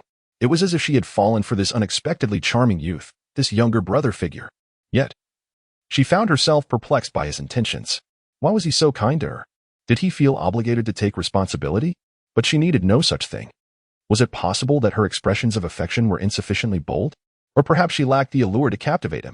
Lost in thought, Lu Miao glanced at her reflection in her white V-neck blouse, noting the alluring contours that hinted at her mature femininity. Just then, a knock at the door interrupted her reverie as Xiaoya entered. "Boss, he has arrived on the 7th floor," she announced. Such an early arrival. Surprise flickered in Lu Miao and Appo's eyes as she quickly instructed, "Tell him I'll change and be right down." As Xiaoya departed, Lu Miao gracefully rose from her chair, her long legs elegantly encased in sheer black stockings. She made her way to her private quarters next door, intending to change into something more casual. However, her gaze fell upon her alluring yoga bodysuit, previously worn for practice. After a moment's hesitation, she set aside her casual attire and opted for the bodysuit instead. Once donned, the snug fit of the bodysuit accentuated her exquisite figure, leaving her with a flushed sense of satisfaction. She took the dedicated elevator to the 7th floor. Upon stepping out, she addressed Xiaoya, who was approaching. "You needn't come in to hand me a towel today." Xiaoya, recognizing her boss's enticing ensemble, nodded in understanding and opened the training room door. After Lu Miao entered, she closed the door behind her, standing guard outside. "Why has Master Zeng arrived so early today?" Lu Miao inquired, her spirits high as she smiled. Zeng Shen observed Lu Miao donning a form-fitting sports outfit today, which accentuated her perfectly sculpted physique. His body, invigorated by the potency of energy-enhancing potions, reacted instantaneously. Upon hearing that Zeng Shen would be absent for 3 days, Lu Miao felt a twinge of emptiness within. However, she quickly composed herself and remarked, "I see. By the way, Master Zeng, you taught me the other day how to counter an unexpected attack from behind and throw the assailant to the ground. I seem to have forgotten some details." As she spoke, Zeng Shen turned his back to her. "All right," Lu Miao replied cheerfully, a hint of a smile gracing her lips. She gracefully extended her slender legs and reached out, pressing her alluring form against his back, her hands clasped firmly around his abdomen. "Master Zeng, I am ready." Zeng Shen, feeling the youthful fragrance and warmth emanating from her, could not suppress his body's vigorous response. Upon hearing Lu Miao's words, he felt an urge to hasten the exercise to avoid any potential awkwardness. He swiftly leapt, shifting his weight backward to overpower her. Post-triumphs over a stronger opponent. Subduing a 3rd-tier water deity. Survival points, 100. Hearing the system notification, Zeng Shen quickly regained his footing. Lu Miao also rose and turned to him, declaring, "Now it's my turn to try." "Very well," Zeng Shen replied, his gaze drawn to the pristine curvature of Lu Miao's back and her youthful form. He took a deep breath to restrain the impulses stirred by his heightened energy. He moved closer, attempting to nod, and wrapped his arms around her delicate waist, pulling her in tightly. The sheer allure of her figure reignited his desires. At that moment, Lu Miao sprang into action, her weight shifting backward. In an instant, Zeng Shen, caught unprepared, was unexpectedly toppled onto the soft mat beneath them. After pinning Zeng Shen down, Lu Miao did not immediately rise but instead turned slightly, a faint blush illuminating her cheeks. Gazing into his eyes with a playful glint, she teased softly, "Sister-S outfit has certainly elicited a response from you." Zeng Shen felt a rush of warmth flood his face, just as Lu Miao leaned in closer. In that fleeting moment, he experienced an overwhelming wave of passion and emotion. An hour later, Lu Miao lay on the bed, her demeanor reminiscent of a devoted young wife, nodding sweetly. After leaving the Jinhai dock, Zeng Shen hurried to the vehicle management office to participate in the license plate lottery. Soon, he secured the plate number ZS12356. The staff inquired whether he wished to keep this number or wait for a notification for a second draw. Zeng Shen promptly shook his head and opted for the plate number without hesitation, indifferent to what number he would receive, as long as he could replace the temporary license plate, enabling him to drive onto the highway and swiftly venture into other cities to trigger various first-time bonuses and earn survival points. He would be utterly content. Once the license plate, motorhome registration, and the owner's photographs were all inputted into the traffic system, Zeng Shen parked the motorhome in front of the Municipal Investment Promotion Building, awaiting the arrival of Xiao Ai and Xiao Di. Chapter 53, Longshan Group, New Urban Residential District. Before long, he beheld Xiao Di and Xiao Ai, both adorned in elegant white-collar attire, one carrying a large handbag while the other held a smaller one, emerging from within. Flanking them were several prominent leaders, whom he recognized from television, responsible for investment promotion in Jinhai City. As Xiao Ai and Xiao Di approached Zeng Shen's vehicle, he opened the door.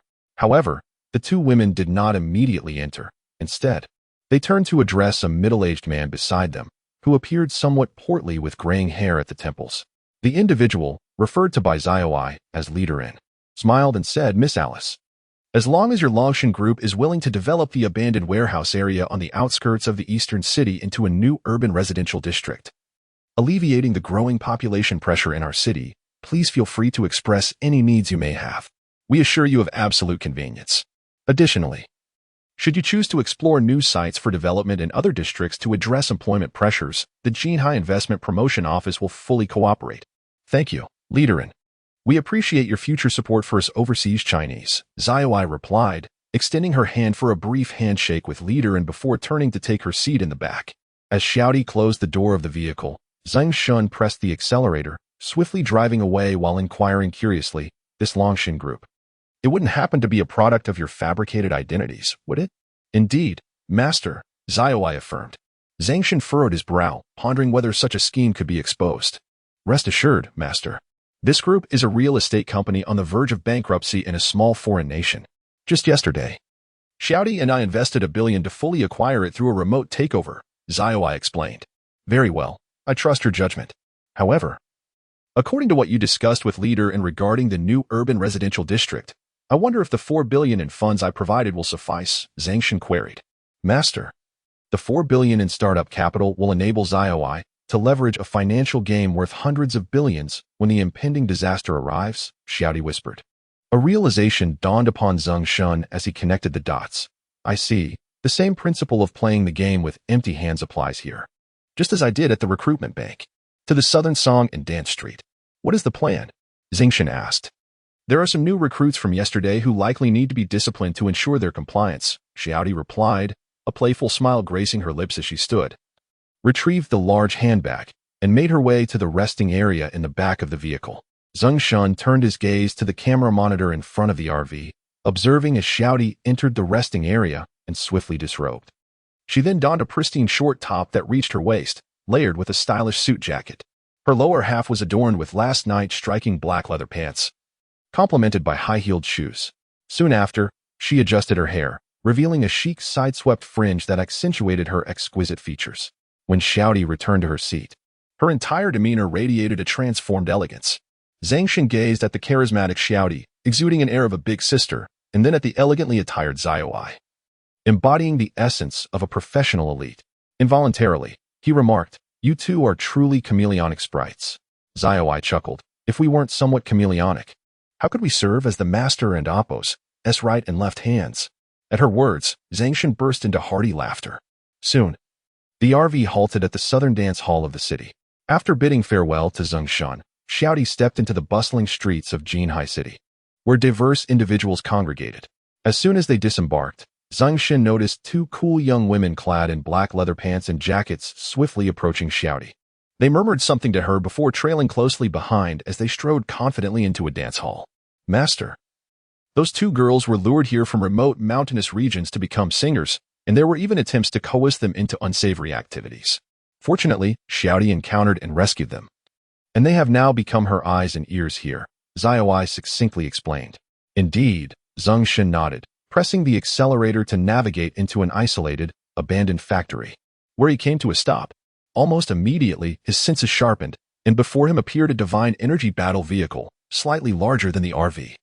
Zeng Shen detached the RV's license plate and affixed it to the divine vehicle.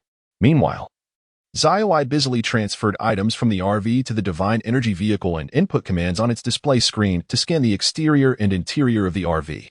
In a mere 10 seconds, the vehicle, which Zeng Shen had dubbed the #1 divine energy battle vehicle, altered its appearance and internal structure. To the untrained eye, it resembled an ordinary Wuling RV. However, it was, in fact, equipped with numerous high-tech, intelligent devices capable of transforming into a 5-meter-tall mecha. Once the transformation was complete, Zeng Shen settled into the driver's seat and activated the intelligent autopilot feature, setting course for his hometown, Xiaoyang Town in Tonghai. Zeng Shen's hometown lay in the Tonghai district, the farthest among the 5 districts governed by Jinhai City, separated by the Yinhai district. Provided the No.1 divine energy battle vehicle entered the Jintai Expressway on the western outskirts of Jinhai City, it would reach the outskirts of Tonghai district, not far from Xiaoyang Town, within 3 hours. About 40 minutes later, as the #1 divine energy battle vehicle had just exited the western outskirts of Jinhai City, the thunderous roar of a cargo ship echoed from a nearby town. Zai pointed ahead and said, "Master, up ahead is the dockside town of Jinskinwan. Once we pass this town, we can access the expressway directly to Tonghai." Indeed, Zeng Shen acknowledged, directing his gaze toward the rapidly approaching dockside town. Suddenly, a sharp voice pierced the air. "Warning! Warning!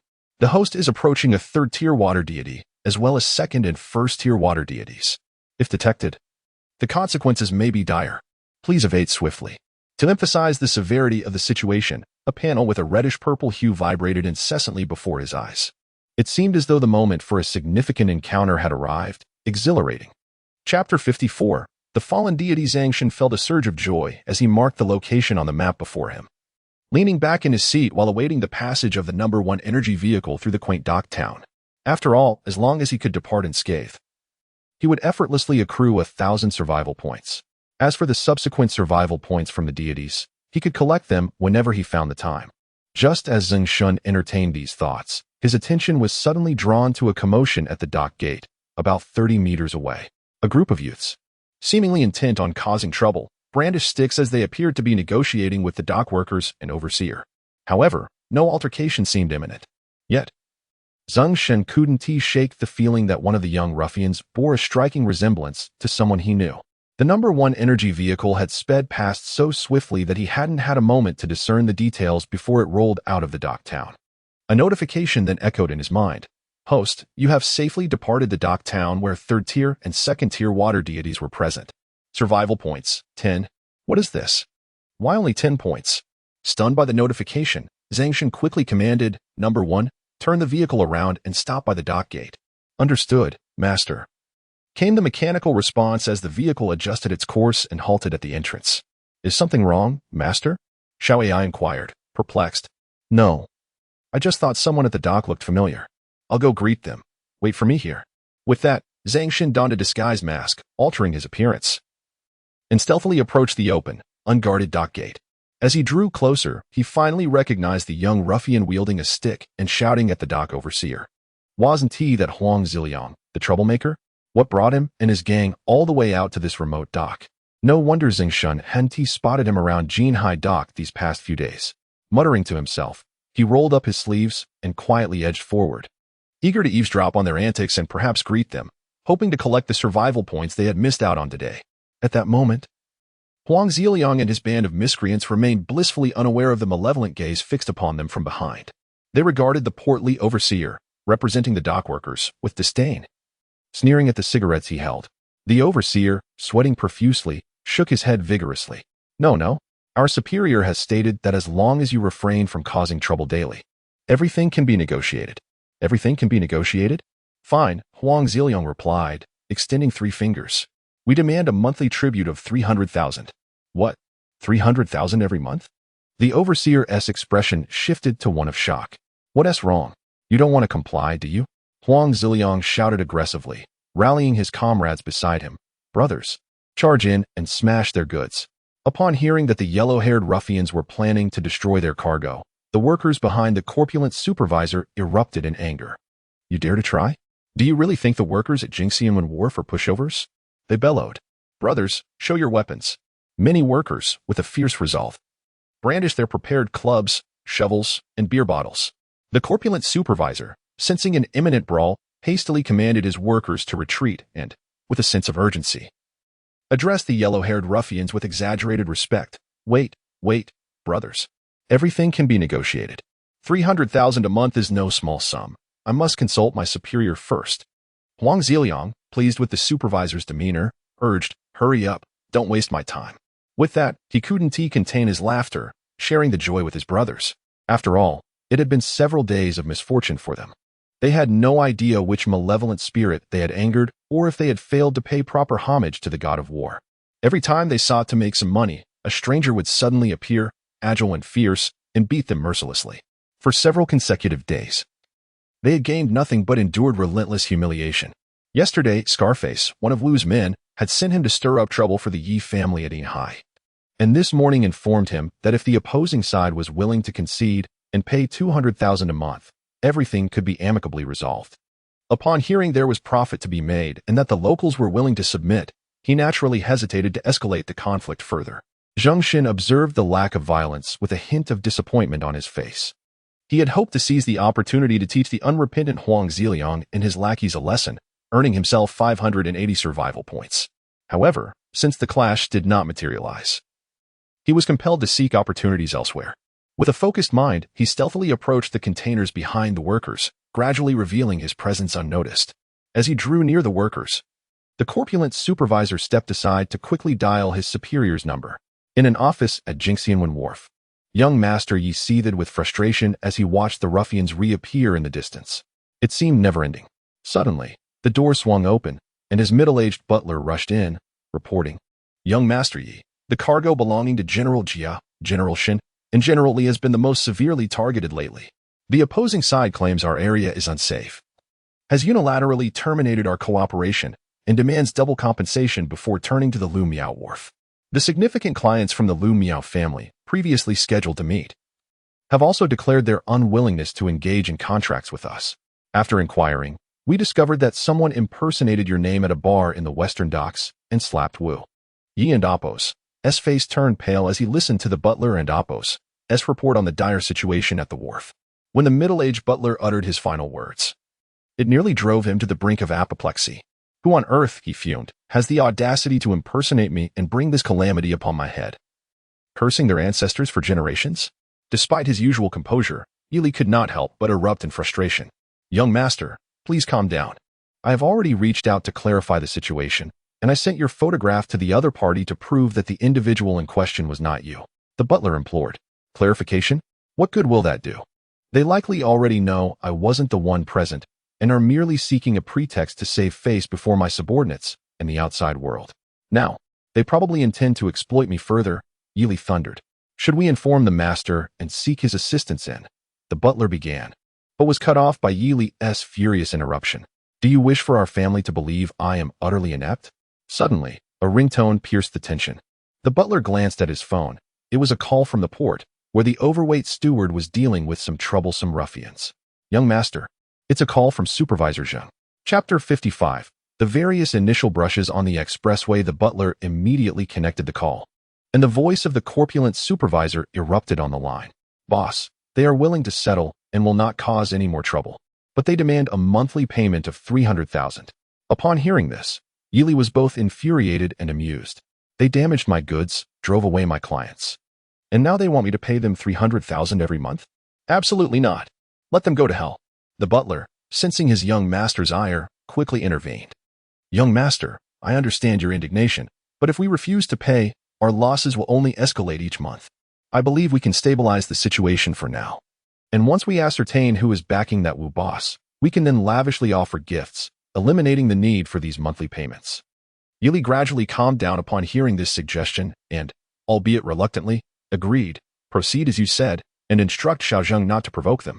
Yes, young master. The butler promptly conveyed Yili's instructions to the rotund supervisor. Meanwhile, Zeng Shen had blended into the crowd of workers, pulling aside a young laborer who appeared to be merely spectating. What is going on? Who are these people, and why are they so arrogant? Demanding 300,000 from us. You must be new here, the young worker replied, looking at Zeng Shen. Zeng Shen nodded. I just reported for duty today. No wonder you're unaware.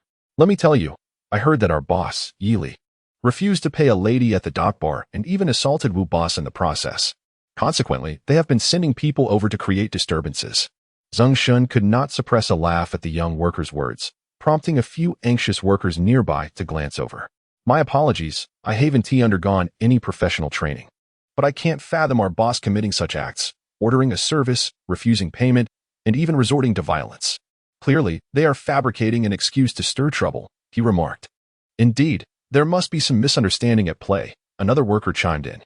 Zeng Shen quickly echoed this sentiment, though internally he was struck by a realization.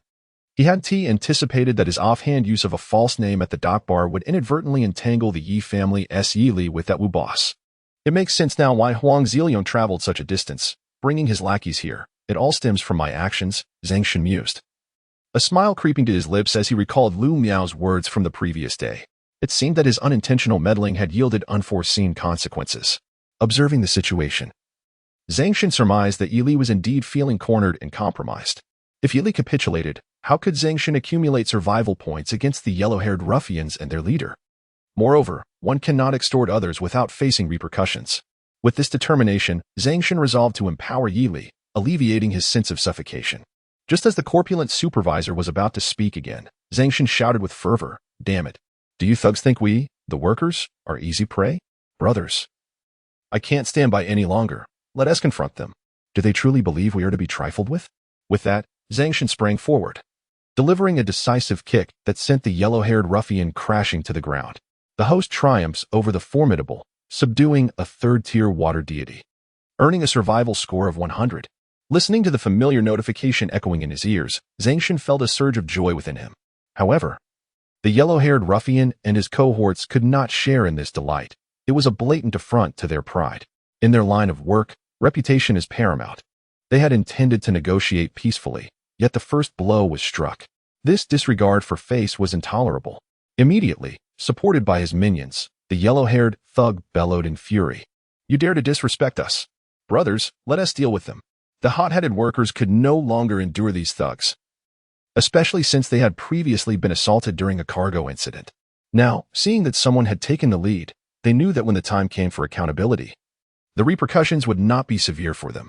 With a collective roar, they brandished their weapons and charged forward.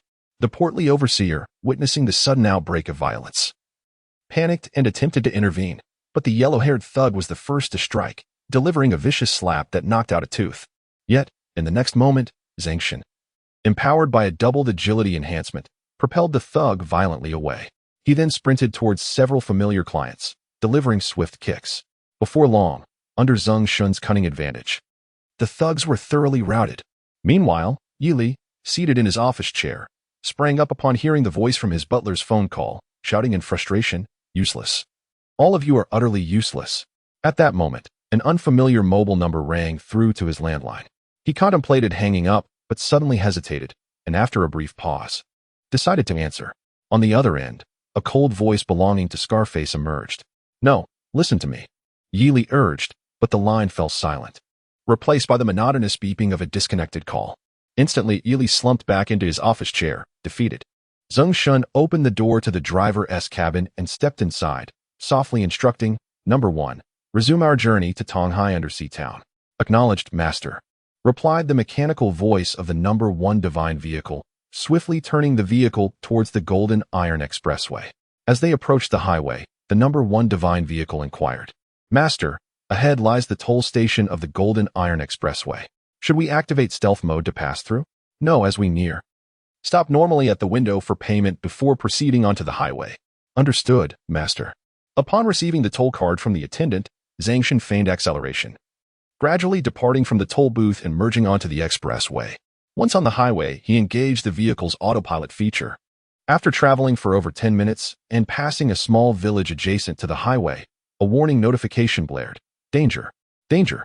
The host is about to enter the territory of a third-tier Earth deity. If detected, before the warning could be completed, it abruptly ceased, replaced by a new alert. The host, Xinyang, courageously traversed the domain of a third-tier Earth deity, earning 1,000 survival points. A smile graced Shen's face. Indeed. He had finally triggered his first encounter of the day. He pondered how many more first encounters this high-speed journey might unveil. Just as he was filled with anticipation, the number 1 divine energy vehicle entered a tunnel. At that moment, an alert chimed in his ear. Warning. Warning. The host is about to enter the lair of a mutated earth dragon. Please evacuate swiftly. As the divine energy vehicle exited the tunnel, another notification echoed. The host, with remarkable skill and composure, has safely navigated through the lair of the mutated earth dragon, earning 1,000 survival points. Half an hour later, yet another alert sounded. Danger. Danger. The host is about to intrude upon the mountainous domain of a 5th-tier mountain giant ape. Please. The host calmly passed through the territory of the 5th-tier mountain giant ape without disturbance, earning 1,000 survival points. Chapter 56. Red Card. Wormhole Navigation Card. Shaoyang Town is located a few kilometers outside the western suburbs of Tonghai City. Therefore, Zeng Shen needed to drive the No. 1 divine energy battle vehicle through the eastern gate of Tonghai City and exit from the western gate. Then travel along an old cement road for several more kilometers to reach Shaoyang Town. As the No. 1 divine energy battle vehicle exited the Jintai Expressway and approached the eastern gate of Tonghai City, Xiaoai prompted, "What do you think would be good to purchase?" Zeng Shen inquired, "What do you suggest?" Xiaoai replied, "Since your uncle and aunt are engaged in agriculture, if the household lacks a massage device, you could consider buying a set." Okay. Number 1. Navigate to a store nearby that sells massage devices. Zeng Shen commanded the divine energy battle vehicle. Received, Master. Repositioning destination. Destination confirmed. Wangda Plaza, Tonghai Central Street. Upon completion of the repositioning report, the No. 1 divine energy battle vehicle swiftly turned and drove towards Wangda Plaza on the adjacent street. Meanwhile, Zeng Shen opened his attributes panel, glancing at his survival points 19,900, his eyes sparkling with excitement. Fantastic. This is remarkably swift. Zeng Shen smiled, preparing to gather a total of 20,000 survival points for a 20 consecutive draws. Just as he contemplated this, the number 1 divine energy battle vehicle arrived at the parking lot of Wangda Plaza on Tonghai Central Street. At that moment, a warning sound echoed in his ears. Danger. Danger. The host has entered the territory of a 3rd-tier dark deity and its kin. If discovered, the consequences would be dire. Please evacuate swiftly. Ignoring the warning in his ears and the shaking virtual panel before him, Zeng Shen disembarked with Xiao AI and took the elevator to the shopping supermarket within Wangda Plaza. Before long, he remarked, "It seems we have purchased quite a lot. My parents will surely chide me for frivolous spending." He gazed at the assortment of supplements in the back seat of the vehicle. Xiao AI replied with a gentle smile. "Master, just tell them that aside from the massage device, the rest are gifts for your uncle and aunt from me." Haha, splendid. Xiao AI, you truly are my treasured companion. With that said, they won't accuse me of squandering money. Zeng Shen laughed heartily. Yes, master. When you meet your uncle and aunt, simply say that my name is Alice, and I am here because you introduced me, wishing to invest in establishing a ready-made meal factory. Understood. Zeng Shen nodded, listening to Xiao AI reiterate the identity she had previously been introduced to by Directorin, while instructing the No. 1 divine energy battle vehicle to continue its journey towards Shaoyang Town. The host has calmly departed from the territory of the 3rd-tier dark deity and its kin, earning 1,000 survival points. 20,000 survival points. Zeng Shen's mind sharpened, eagerly summoning the lottery wheel and immediately executing a 20 consecutive draws. In an instant, the wheel spun, emitting 10 beams of radiant white light. Congratulations, Master, you have drawn 5 white cards. Item cards, intelligent mining machinery. Congratulations, Master. You have drawn 3 white cards, building cards, vacuum preservation storage. Congratulations, Master, you have drawn 1 white card, common wild duck card. Congratulations to the host for drawing a white card, an ordinary tea tree card. Ignoring the 5 intelligent mining vehicle cards, Zeng Shen's gaze shifted towards the 3 newly acquired cards. Vacuum preservation storage, a storage facility capable of vacuum freezing food, preserving its freshness tenfold. Occupying an area of 1,000 square meters. It can be upgraded, with each enhancement increasing the preservation effect by 10 times and expanding the internal space tenfold, without altering the external footprint. Ordinary wild duck card. When released into the divine realm, it will yield 10 varieties of ordinary wild ducks, each infused with divine energy. providing 10 of each breed, and potentially offering diverse material uses for their feathers. Ordinary tea tree card. When deployed in the divine realm, it will produce 10 varieties of ordinary tea trees, each imbued with divine energy. Regular consumption of the leaves invigorates the mind and spirit, with some leaves serving as ingredients for energy potions. Upon reviewing the descriptions of these 3 new cards, Zeng Shen contemplated how to utilize the vacuum preservation storage card in the future when a series of notifications chimed in his ear. Congratulations to the host for drawing 3 green cards, item cards, divine energy vehicles. Congratulations to the host for drawing 2 green cards, item cards, intelligent mechanical workers. Congratulations to the host for drawing 2 green cards, equipment cards, soft leather gloves. Congratulations to the host for drawing 1 blue card, building card, guardian level shield. Disregarding the 2 green item cards, Zeng Shen's attention turned to the newly revealed equipment and building cards. Soft leather gloves, green quality equipment, a pair of transparent, feather-like gloves, impervious to ordinary blades and even bullets. Guardian level shield, a transparent protective barrier capable of covering up to 72 square kilometers, effortlessly resisting attacks from second-tier beasts or deities. It can be enhanced. Zeng Shen, observing the descriptions of the soft leather gloves and the guardian-level shield, made an immediate decision. 1 pair of gloves for himself and another for the boxing adept, Little T. As for the guardian-level shield, it would be deployed directly into the refuge during a cataclysm. Congratulations to the host for drawing 1 red card, rule card, wormhole alignment card. A red card had appeared, a rule card never seen before. Upon hearing the system's notification, Zeng Shen quickly turned his attention to the red card. Wormhole alignment card. By utilizing this card, one can establish primary and secondary wormhole trajectory points between 2 locations, facilitating travel between the 2 trajectory points. Changes in the distance between the primary and secondary points do not affect the traversal between the 2 wormhole trajectory points. Of course, identical secondary trajectory points can interchange, with each trajectory point allowing 1 mutual traversal per day. It can be enhanced. What a remarkable item! Gazing at the wormhole alignment card, Zeng Shen immediately grasped its ingenious application. The description sparked a realization of how to use this card effectively, liberating him from the daily grind of scoring points. It was truly a case of killing 2 birds with 1 stone. Chapter 57. I, Huhan-san, have returned as Zeng Shen contemplated how to utilize the wormhole trajectory card. A notification chimed in his ear. Congratulations, host. You have accumulated 100 card draws, triggering a new side quest. Quest requirement. Accumulate 100,000 in used survival points. Reward. Activation of the purple card lottery wheel. Each draw costs 100,000 survival points, allowing for a 10 consecutive draw with a guaranteed minimum of 4 purple cards. A new side quest? Nearly 100,000 survival points to unlock the purple card lottery wheel? And within the 10 consecutive draws, there are 4 guaranteed purple cards? That certainly seems advantageous, considering that a standard lottery draw requires 50,000 survival points to guarantee a single purple card. Zeng Shen murmured to himself, sensing the potential benefits, and resolved to accumulate 100,000 survival points to activate the purple card lottery wheel. At the moment he made this decision, he received 2 additional notifications as the number 1 divine energy vehicle reached the west gate of Tonghai District, awarding him 2,000 initial survival points. Excellent. Another 2,000 survival points credited. Zeng Shen silently acknowledged this and reclined in the driver's seat, focusing his consciousness as he appeared in the skies above the divine realm. Swiftly deploying the resource cards, building cards, and item cards he had just acquired. Upon entering the divine realm, the No. 1 divine energy vehicle left the west gate of Tonghai District and took a well-trodden path directly towards the suburban town of Xiaoyang. Xiaoyang town comprises 12 natural villages. These villages are relatively concentrated, resulting in a dense population of nearly 100,000, making it one of the larger towns on the outskirts of Tonghai. The town's roads are lined with concrete pathways, and self-built 3 to 5-story buildings are commonplace.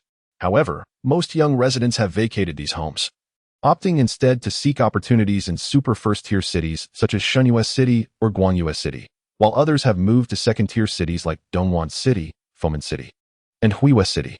When the number 1 divine energy vehicle, transformed into a Wuling camper van, arrived at the entrance of Xiaoyang town, the sky had completely darkened. Streetlights flickered to life along the dimly lit roads. Numerous pedestrians, having just finished their evening meals, curiously gazed at the colossal Wuling camper van. Xiaoyang town has developed quite well, with most households possessing a vehicle for transportation, thus they are no strangers to various cars. However, the sheer size of this camper van was a first for many, prompting a flurry of discussions among the onlookers. Whose vehicle is this? It rivals a freight truck.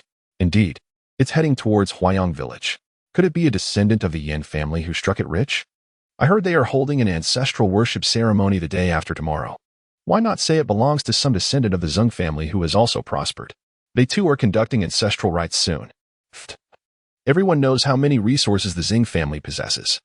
It's common knowledge that the Zeng family has been holding their ancestral rites on the same day as the Yin family for generations, and they have long engaged in a rivalry over whose ancestral ceremonies are more grandiose.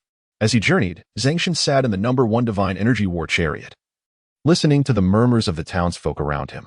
A faint smile graced his lips as his gaze eagerly fell upon the village plaque inscribed with the words Huayang Village at the corner. He was nearing home.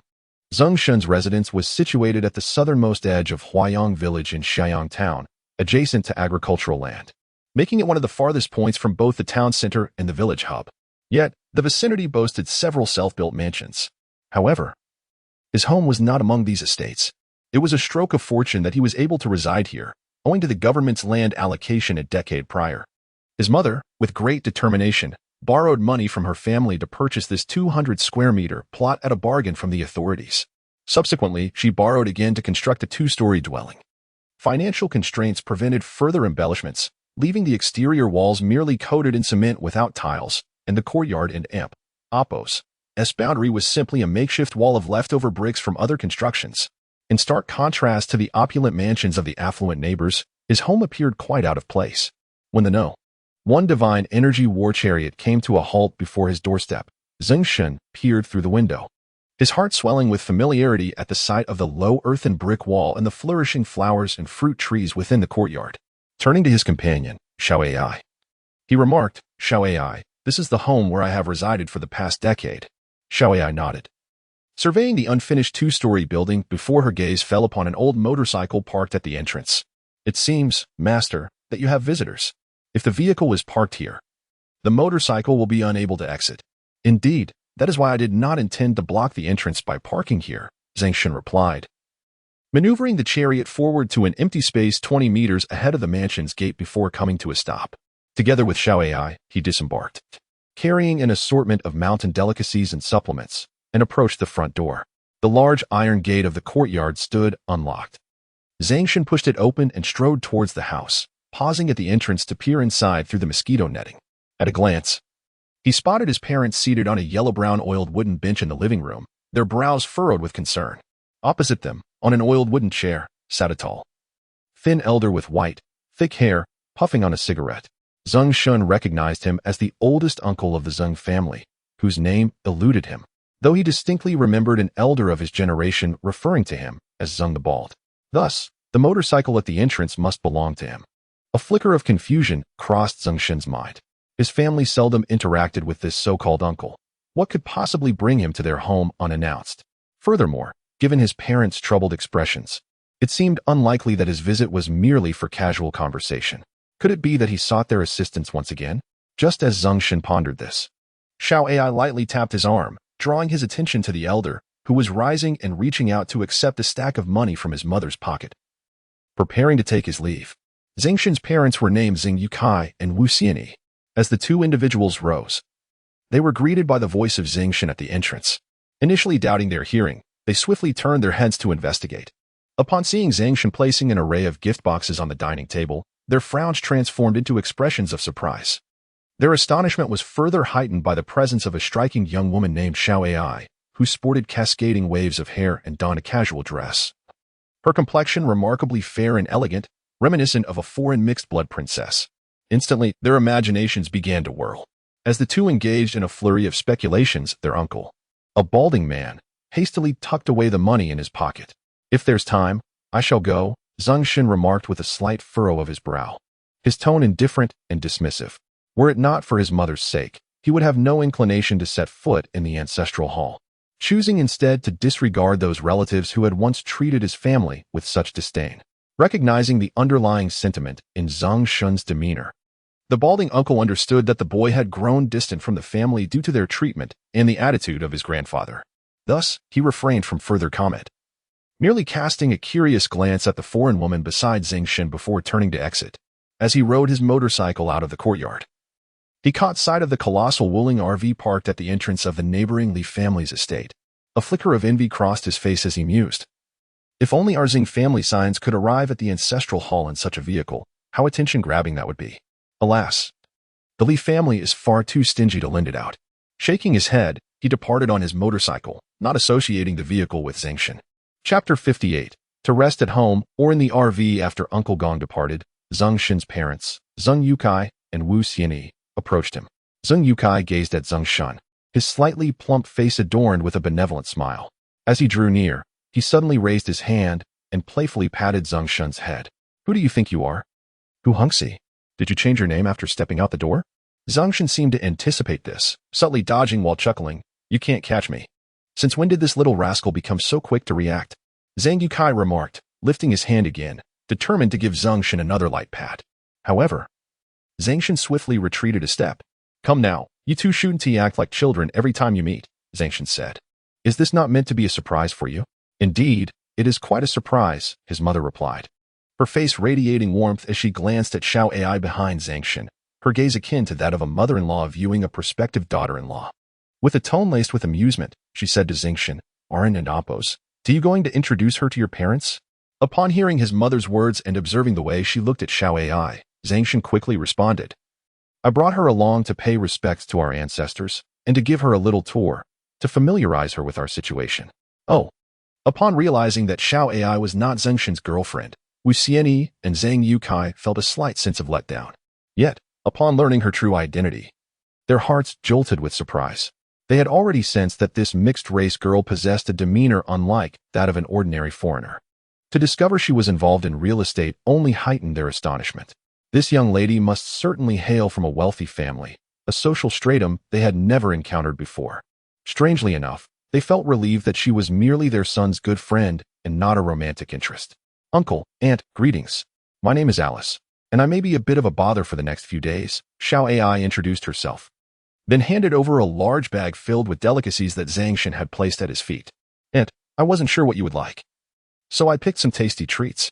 Ah, no need for such formality. You are welcome here. There's no need to bring gifts, Wu Xianyi replied with a smile. Dad, Mom, this is my first gift to you from my earnings, a set of massage devices. Please give them a try, Zeng Shen said, picking up a cardboard box from the ground. Spending money recklessly right after earning it, his mother said, her eyes sparkling with happiness, though her tone remained somewhat stern. Upon hearing that the massage devices were a gift from Zeng Shen, Zeng Yukai took the box from him, saying, this little rascal has finally learned to show filial piety. Just in time, too, as my back has been aching a bit from the recent farming activities. Let us see how well this contraption works. With that, he headed toward the living room to unpack and test it.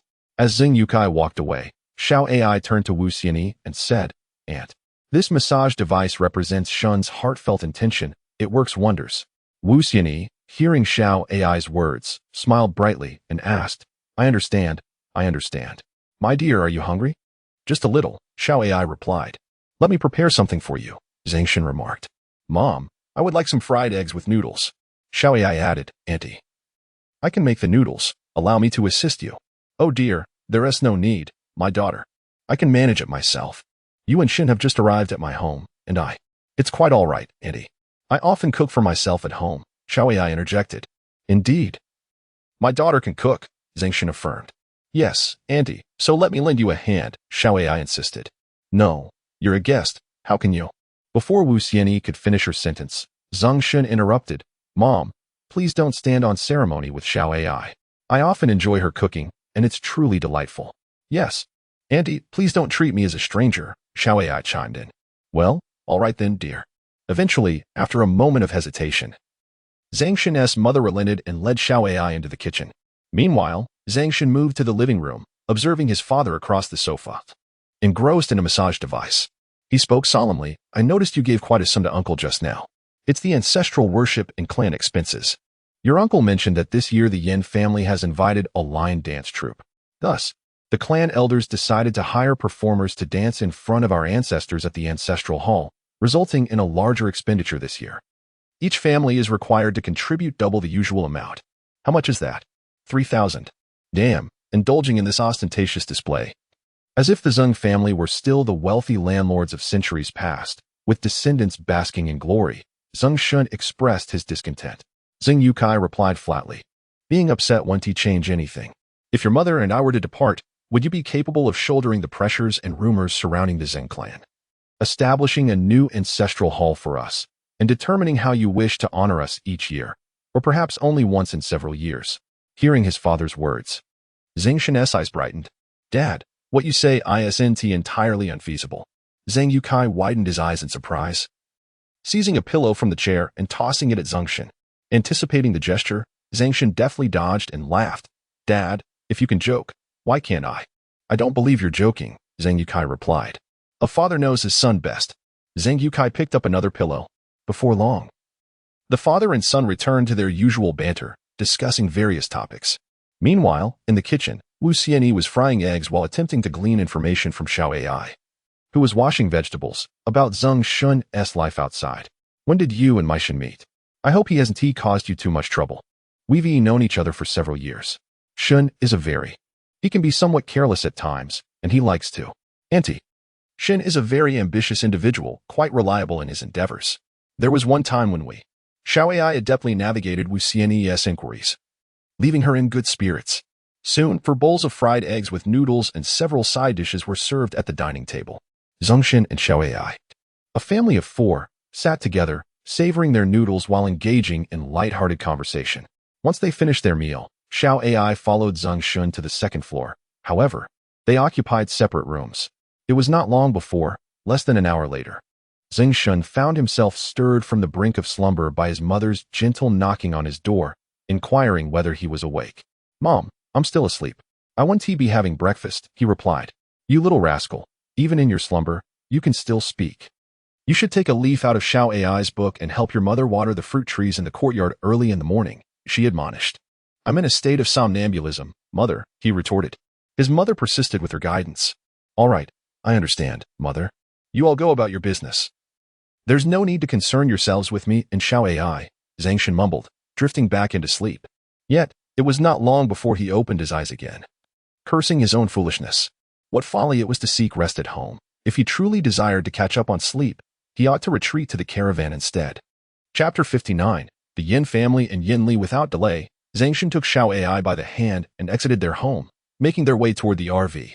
It was early morning, and the road at the western edge of the relatively secluded Huayang village was devoid of any passers-by.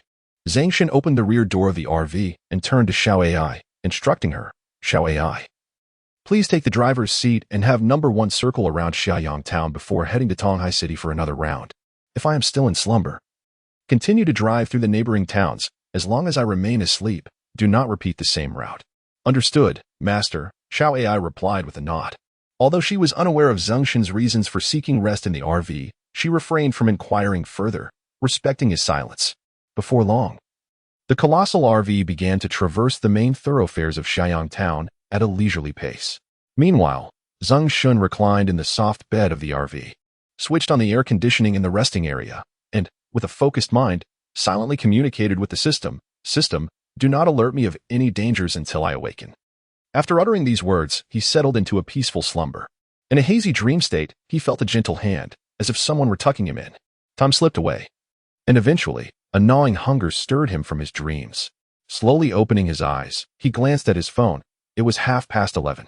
A flurry of messages awaited him on WeChat. Upon opening the app, he saw messages from Li Yuqing, Lu Miao, and Xiao Di, alongside a myriad of promotional advertisements from various public accounts. A smile crept across his lips as he noted his survival points had reached 22,900. It seemed that during the last 4 hours, he had triggered the first visit bonuses at 20 different locations. Zeng Shen murmured to himself, glancing at the system log. Among the 20 locations, 2 were in town, 11 in Tonghai City. And the remaining 7 included 2 nearby towns and 3 sites along the road where he encountered beast nests. Regrettably, there was no information regarding intelligent races. Otherwise, he could have made a strategic acquisition. With a tinge of disappointment, he rose from the soft couch and made his way to the passenger seat. Upon reaching it, he found Xiao Ai finishing a phone call. "Master, you are awake. Are you hungry?" she inquired, setting her phone aside. Zeng Shen nodded and took a seat beside her. "Curious. Who were you speaking with? The voice sounded somewhat familiar. It was Director In from the Jinhai Investment Promotion Bureau, an XIN, she replied. Zeng Shen remarked. It appears that Director In is truly a dedicated leader, tirelessly working for the welfare of the people. Indeed, Master, Xiao AI responded. Seated in the lounge, Zeng Shen retrieved an energy potion and a stamina potion, addressing Xiao AI. I wish to give these 2 potions, one blue and one red, to them. How should I proceed? That way, they will indeed remain undetected. What about the energy potion? She asked. Master, I will infuse it with red goji berries tomorrow morning, Xiao AI suggested. Haha. Splendid idea. I leave it in your capable hands, Zeng Shen laughed, handing the 2 potions over to her for preparation.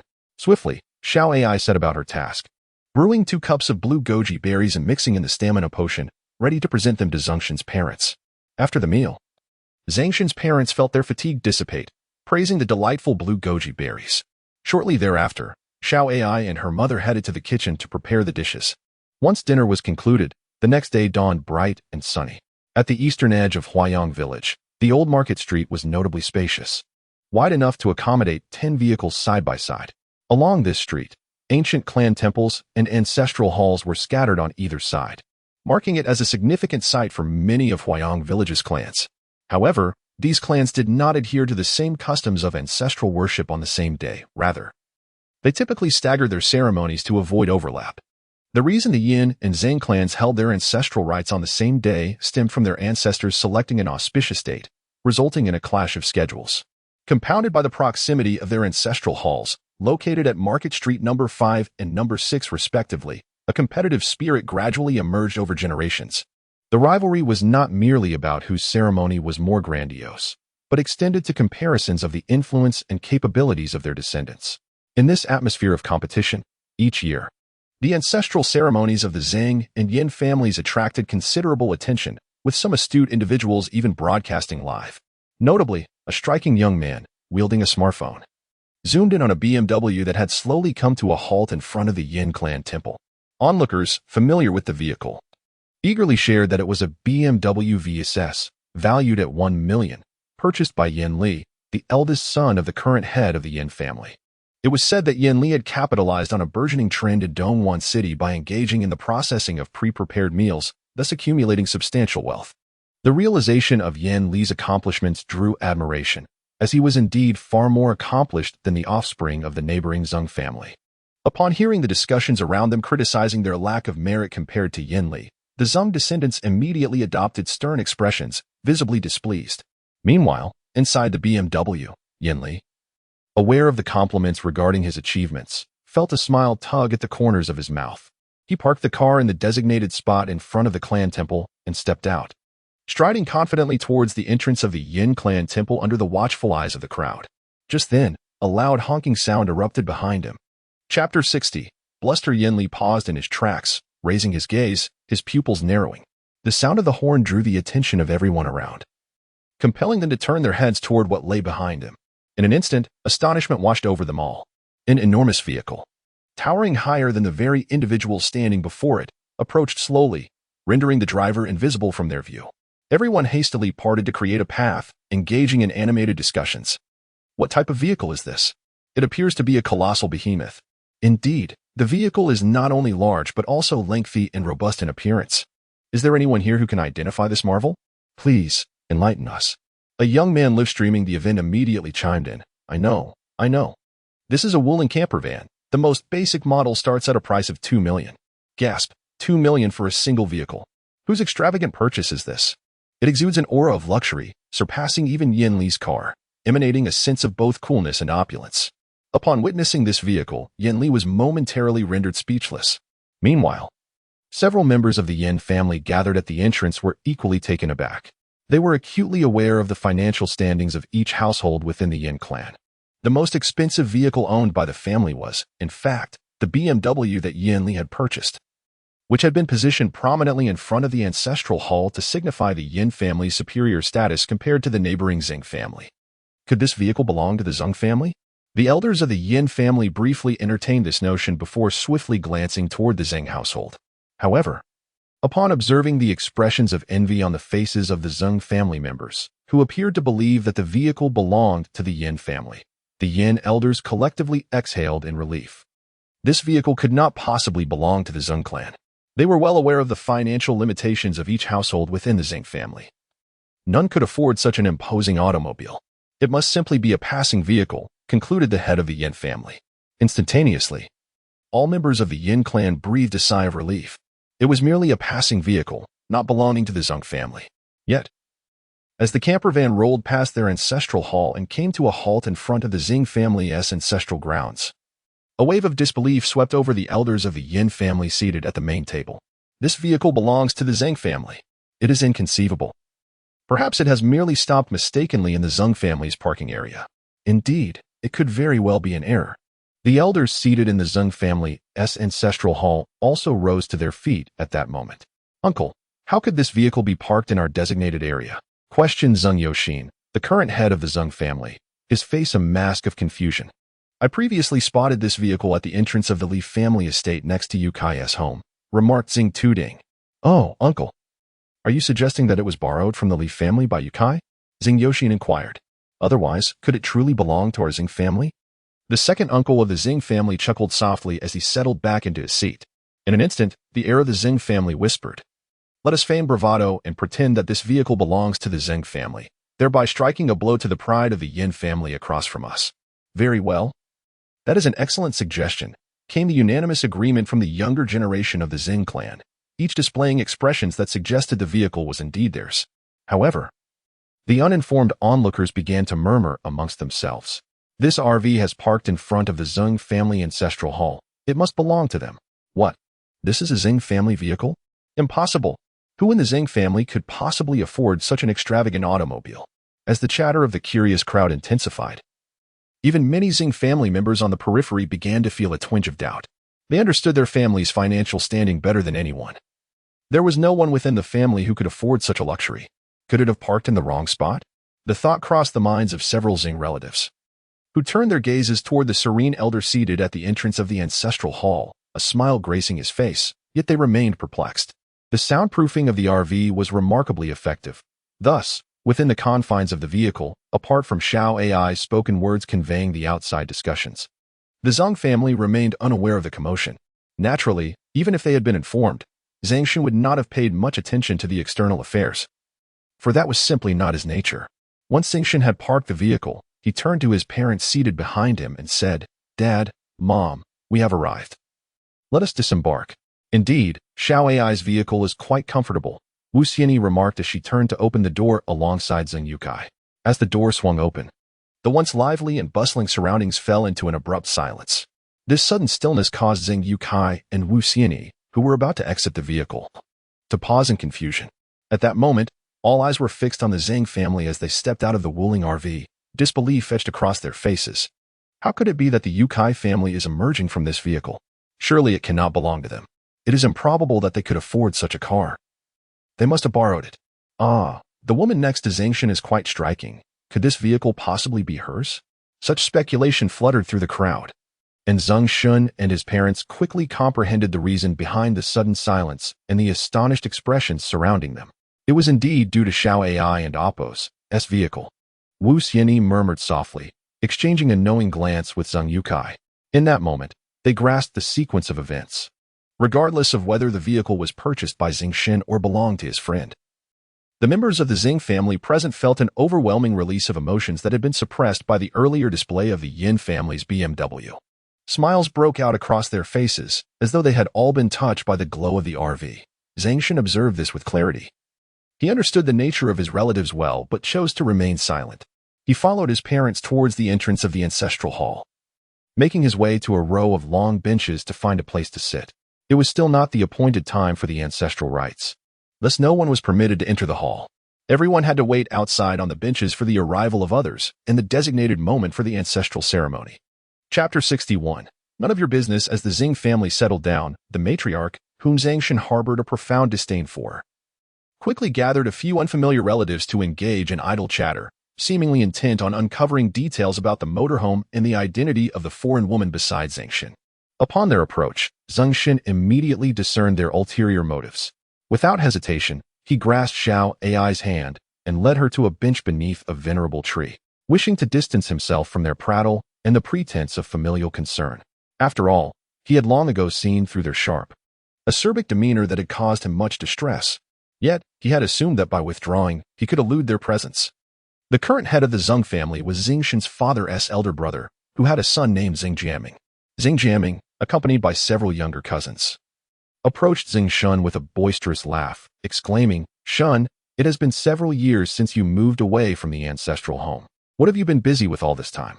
We ought to gather more often to avoid becoming estranged." Zeng Shen tilted his head, scrutinizing the young man who was his age, and after a moment of contemplation, finally responded with a bright expression, "Oh, it is you, the lowly one.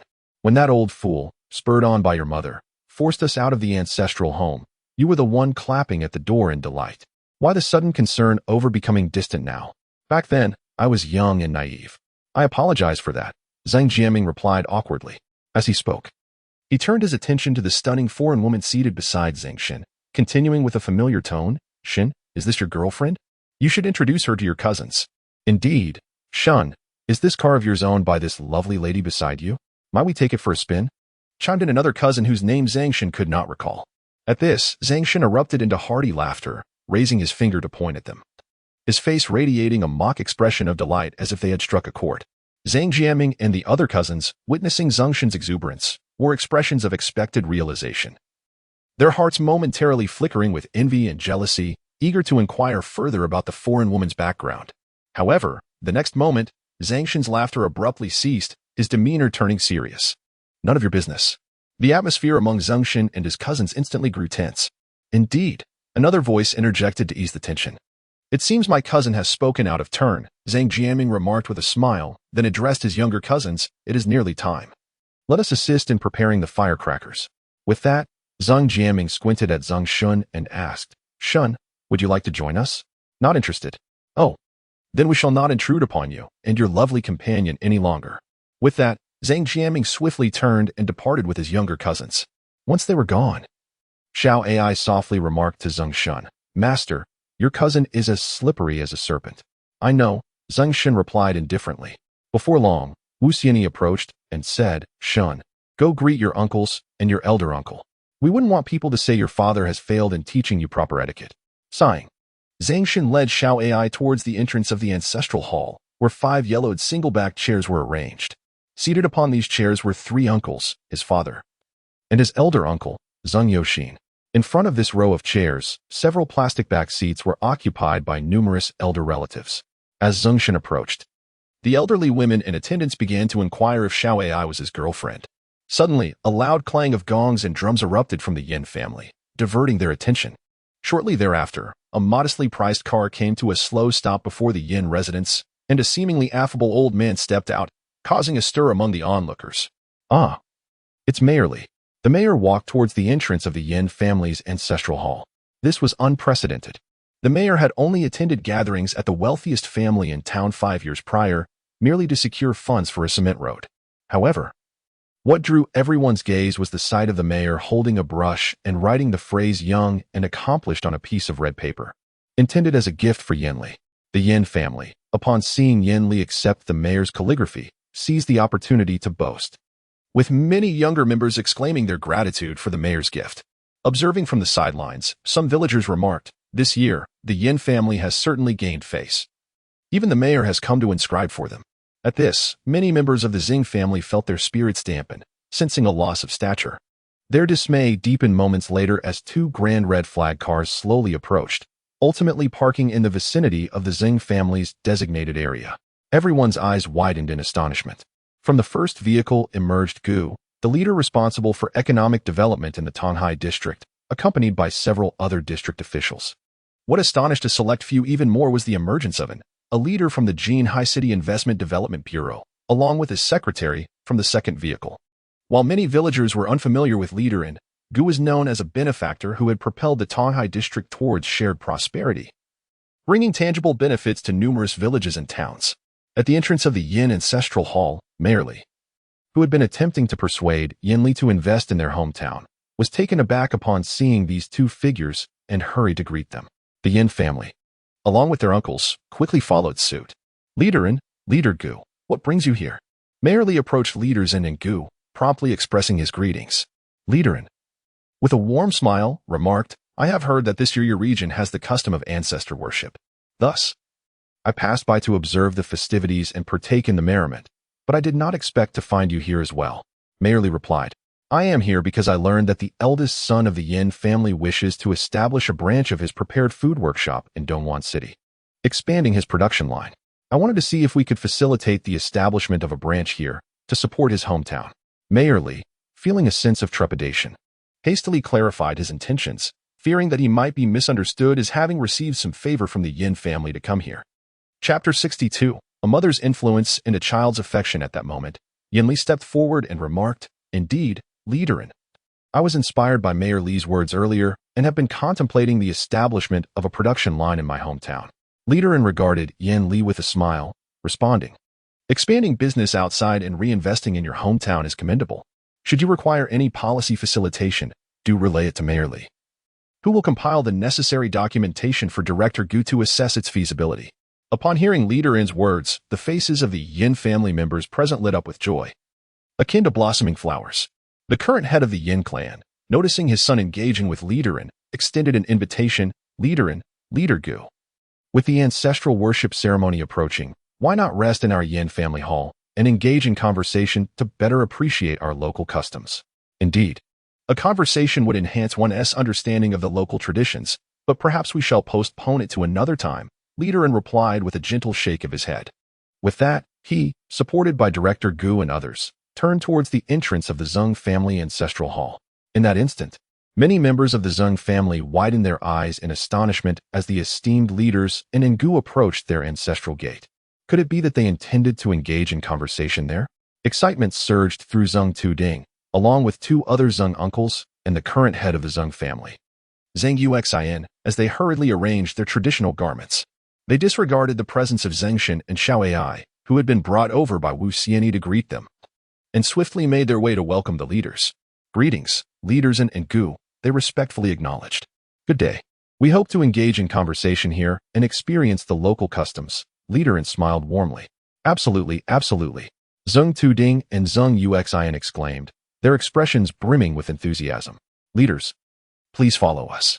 Well then, let us converse. Liederin chuckled as he bypassed them and approached Zeng Shen and Xiao Ai, offering a friendly smile. Miss Alice, and this young gentleman, how delightful it is to encounter you again so soon. Zeng Shen nodded slightly. Yet, this brief exchange and gesture sent ripples of astonishment among the perceptive members of the Zeng family, as well as the Yin father and son, who had brazenly followed along. The reason for Liederin's visit to Huayang village was indeed tied to the woman known as Alice, whom Zeng Shen had introduced. In that moment, the gaze of everyone towards Zeng Shen shifted subtly, their perceptions of his parents altered as well. A mother's influence and a child's affection were indeed potent forces. Consequently, Zeng Shen's parents, acutely aware of the changing glances from their relatives, instinctively straightened their posture. During our previous hurried meeting, I did not have the opportunity to converse properly with the youth. This time, I shall take a moment to engage more with you young people. Liederin expressed with a smile.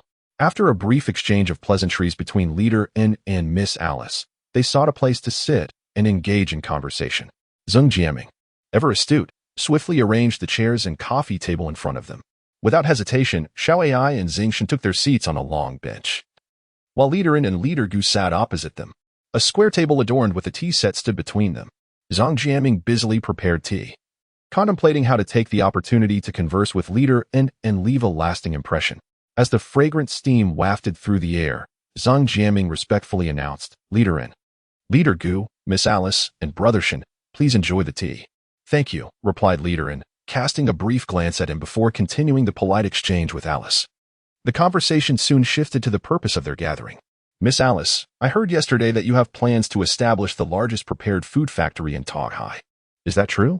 Indeed, I do have such aspirations, Alice responded in a calm and measured tone.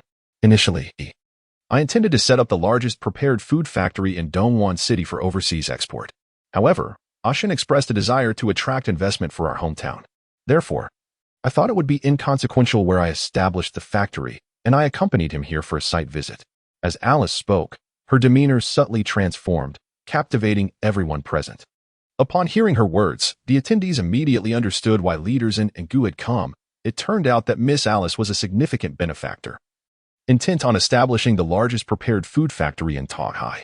Having received the precise answer he sought, Leader smiled and remarked, "If Miss Alice establishes the largest prepared food factory in Tanghai, please do not hesitate to request any conveniences you may need.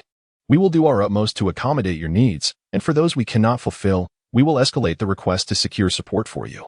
At this moment, Yin Liji, the eldest son of the Yin family, who had unceremoniously joined them, felt a shift in his demeanor. He regretted his decision to come along, wishing he could discreetly depart. After all, Leader had just advised him to direct any inquiries to Leader Gu, leaving him feeling a stark contrast in treatment. The Zeng family members, sensing the tension, quickly voiced their thoughts, ensuring that Yin and the others understood Leader is truly commendable. To facilitate the development of our hometown, he is providing Miss Alice with all the necessary conveniences. Indeed, she is encouraged to request anything she needs, another chimed in. And if certain requests cannot be met, they will be escalated for consideration. Absolutely, absolutely, they echoed. Seizing the moment, Zhang Jiaming interjected, "Miss Alice, with such favorable policies from Leader, we hope you will consider establishing the factory in our village of Huayang in Tanghai." The moment he spoke, he realized how abrupt his interjection was, disrupting the atmosphere. Alice lifted her gaze momentarily to meet his eyes, and that fleeting glance spoke volumes. Zeng Jianming suddenly felt an overwhelming sense of embarrassment, realizing that he should not have interjected in their conversation, for his status rendered him unworthy of participating in their discourse. Chapter 63, Staying home to receive gifts. Upon hearing Alice's decision, the members of the Zeng family and the villagers of Huayang couldn't help but erupt in jubilant cheers, as if they had won a significant victory for the development of their hometown. The villagers, who were merely spectators, cast envious glances at Wu Xianyi and remarked, "Sister, your family is truly remarkable. Knowing such a prominent figure as the goddess of wealth, you are destined for greatness." Noticing the words exchanged among the crowd regarding his parents, Zeng Shen turned his gaze and could clearly see a subtle smile gracing his parents' faces. Shortly thereafter, as noon approached, the ancestral worship ceremony commenced. Yet, at that moment, the thoughts of most attendees were not focused on the ceremony itself, but rather on the Zeng family.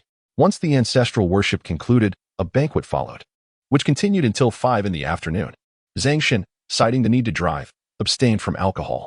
Upon reaching the second floor, he jovially remarked to Xiao Ai, "You truly are my literary treasure. I anticipated you might lavish money upon me to elevate my parents' status, yet you have ingeniously achieved my initial desires through this indirect method, all without making our family appear ostentatious." "Master, you underestimate me," Xiao Ai replied with a smile. "Tomorrow will be the day to truly enhance uncle and aunt and Apos' reputation." "How so?" Zeng Shen inquired. "Choosing the land, managing the compensation funds, and overseeing the prepared meal factory. How much do you wish to allocate for your uncle and aunt's monthly expenses?" "That is entirely up to you," Xiao Ai said, extending 5 slender fingers, pressing one down with each point she made. Upon hearing this, Zeng Shen joyfully lifted Xiao Ai and twirled her around, exclaiming, "Brilliant, Xiao Ai. You are indeed my literary treasure. Tonight, I must reward you handsomely." With that, he opened the portal to the divine realm and stepped inside while holding Xiao Ai. The following morning, as expected, within half an hour, Wu Xianyi called them for breakfast. However, this time, she did not ascend the stairs as she had 2 days prior. Instead, she sent a message via WeChat. "Shen, have you both awakened? If so, please freshen up and come downstairs for breakfast." Before long, Zeng Shen and Xiao Ai descended together to join the breakfast table. As a member of the mechanical clan, Xiao Ai's body, comprised largely of living flesh aside from her bones, could sustain its vitality on just a small amount of nutrient solution for an extended period. Naturally, she could also derive trace nutrients from food to maintain her living flesh. Wu Xianyi and Zeng Yukai sat in the living room, eagerly awaiting their arrival before proceeding to the dining table. Breakfast featured Zeng Shen's favorite goji leaf meat soup and the local delicacy of Chow Mountain beef rice noodles.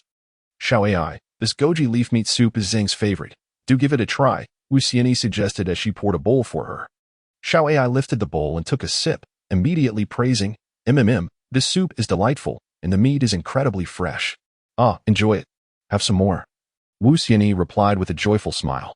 "Do also try these beef balls. They are handmade." "Of course, Aunt, you should have some as well," Xiao Ai remarked, picking up the beef balls from the noodle soup before her, and after taking a bite, she added, delicious. It's truly delightful. Do indulge a bit more. Soon, the four of them were engaged in a lively conversation while dining. Xiao Ai, last night Minnie inquired with Andy about where you plan to select land for the factory. Wu Xianyi commented. Andy, Xiao Ai is unsure where would be appropriate. I will explore a few locations with Shin today and will inform you and Uncle later. Xiao Ai paused slightly, then continued, alternatively, if you could assist me in identifying suitable locations, I would greatly appreciate any recommendations you might have now. And I won't need to visit other places. Hearing this, Wu Xianyi chuckled. Hee, Xiao Ai knows how to flatter Andy, but we are not well versed in such matters. You should still take a look around. Not at all. Xiao Ai believes that since Uncle and Auntie are locals, and also Shin's parents, your judgment should be reliable. Wherever you think is appropriate must surely be right, Xiao Ai said with a shy smile. She added, indeed, Shin will take me around to explore more. Zeng Kai, who had been mostly silent while eating, interjected, Shin is devouring his handmade beef balls. Zeng Shen, munching away, mumbled, understood. Eat slowly. No one is competing with you. Wu Xianyi advised. Got it. By the way, Dad, Mom, after you finish your meal, please do not go to the fields. Stay home to receive guests. Zeng Yukai looked up, a puzzled expression on his face, but quickly brightened. Oh, understood. What riddle are you two playing at? Wu Xianyi inquired, glancing at them. Hee. You'll find out soon, Mom, Zeng Shen replied with a grin. After breakfast, Zeng Shen and Xiao Ai drove their RV around the village for a while before sneaking off to the nearby small town to accumulate survival points that they had not finished gathering 2 days prior. Just a few minutes after their departure, his uncle's family, who had never visited before, arrived at their doorstep, bringing along a large bag of gifts, followed shortly by numerous relatives and notable villagers, all bearing presents. The scene was bustling with activity. He opened his eyes, lying on the soft couch in the lounge, and accessed the system diary to check the records. In the past 2 hours, he had triggered survival points only twice, earning 2,000 points, not a significant gain.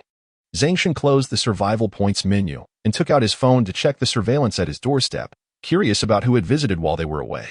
As he walked to the passenger seat, he said to Xiao Ai, in 2.5 hours. At that moment, numerous cars and motorcycles were parked in front of his house and within the courtyard. Master, it seems quite a few have come, Xiao Ai observed. Indeed, Zeng Shen nodded. After parking the RV, he did not immediately exit but opted to become invisible, leading Xiao Ai as they made their way home. Chapter 64. In this situation, anyone would choose a house. As he approached the entrance, he could hear a cacophony of voices from within, occasionally interspersed with boastful banter and the laughter of his parents. Peering inside, he discovered the living room bustling with guests. Among them were 3 uncles from the Zeng family, the Zeng Yoxin family, as well as Mayor Li, the head of the Yin family along with his son Yin Li, and representatives from neighboring estates, including the Li family from the adjacent manor. The wealthiest villager, Lin Gui, was present with his children, alongside some unfamiliar faces that appeared to be business owners from the town's construction materials sector.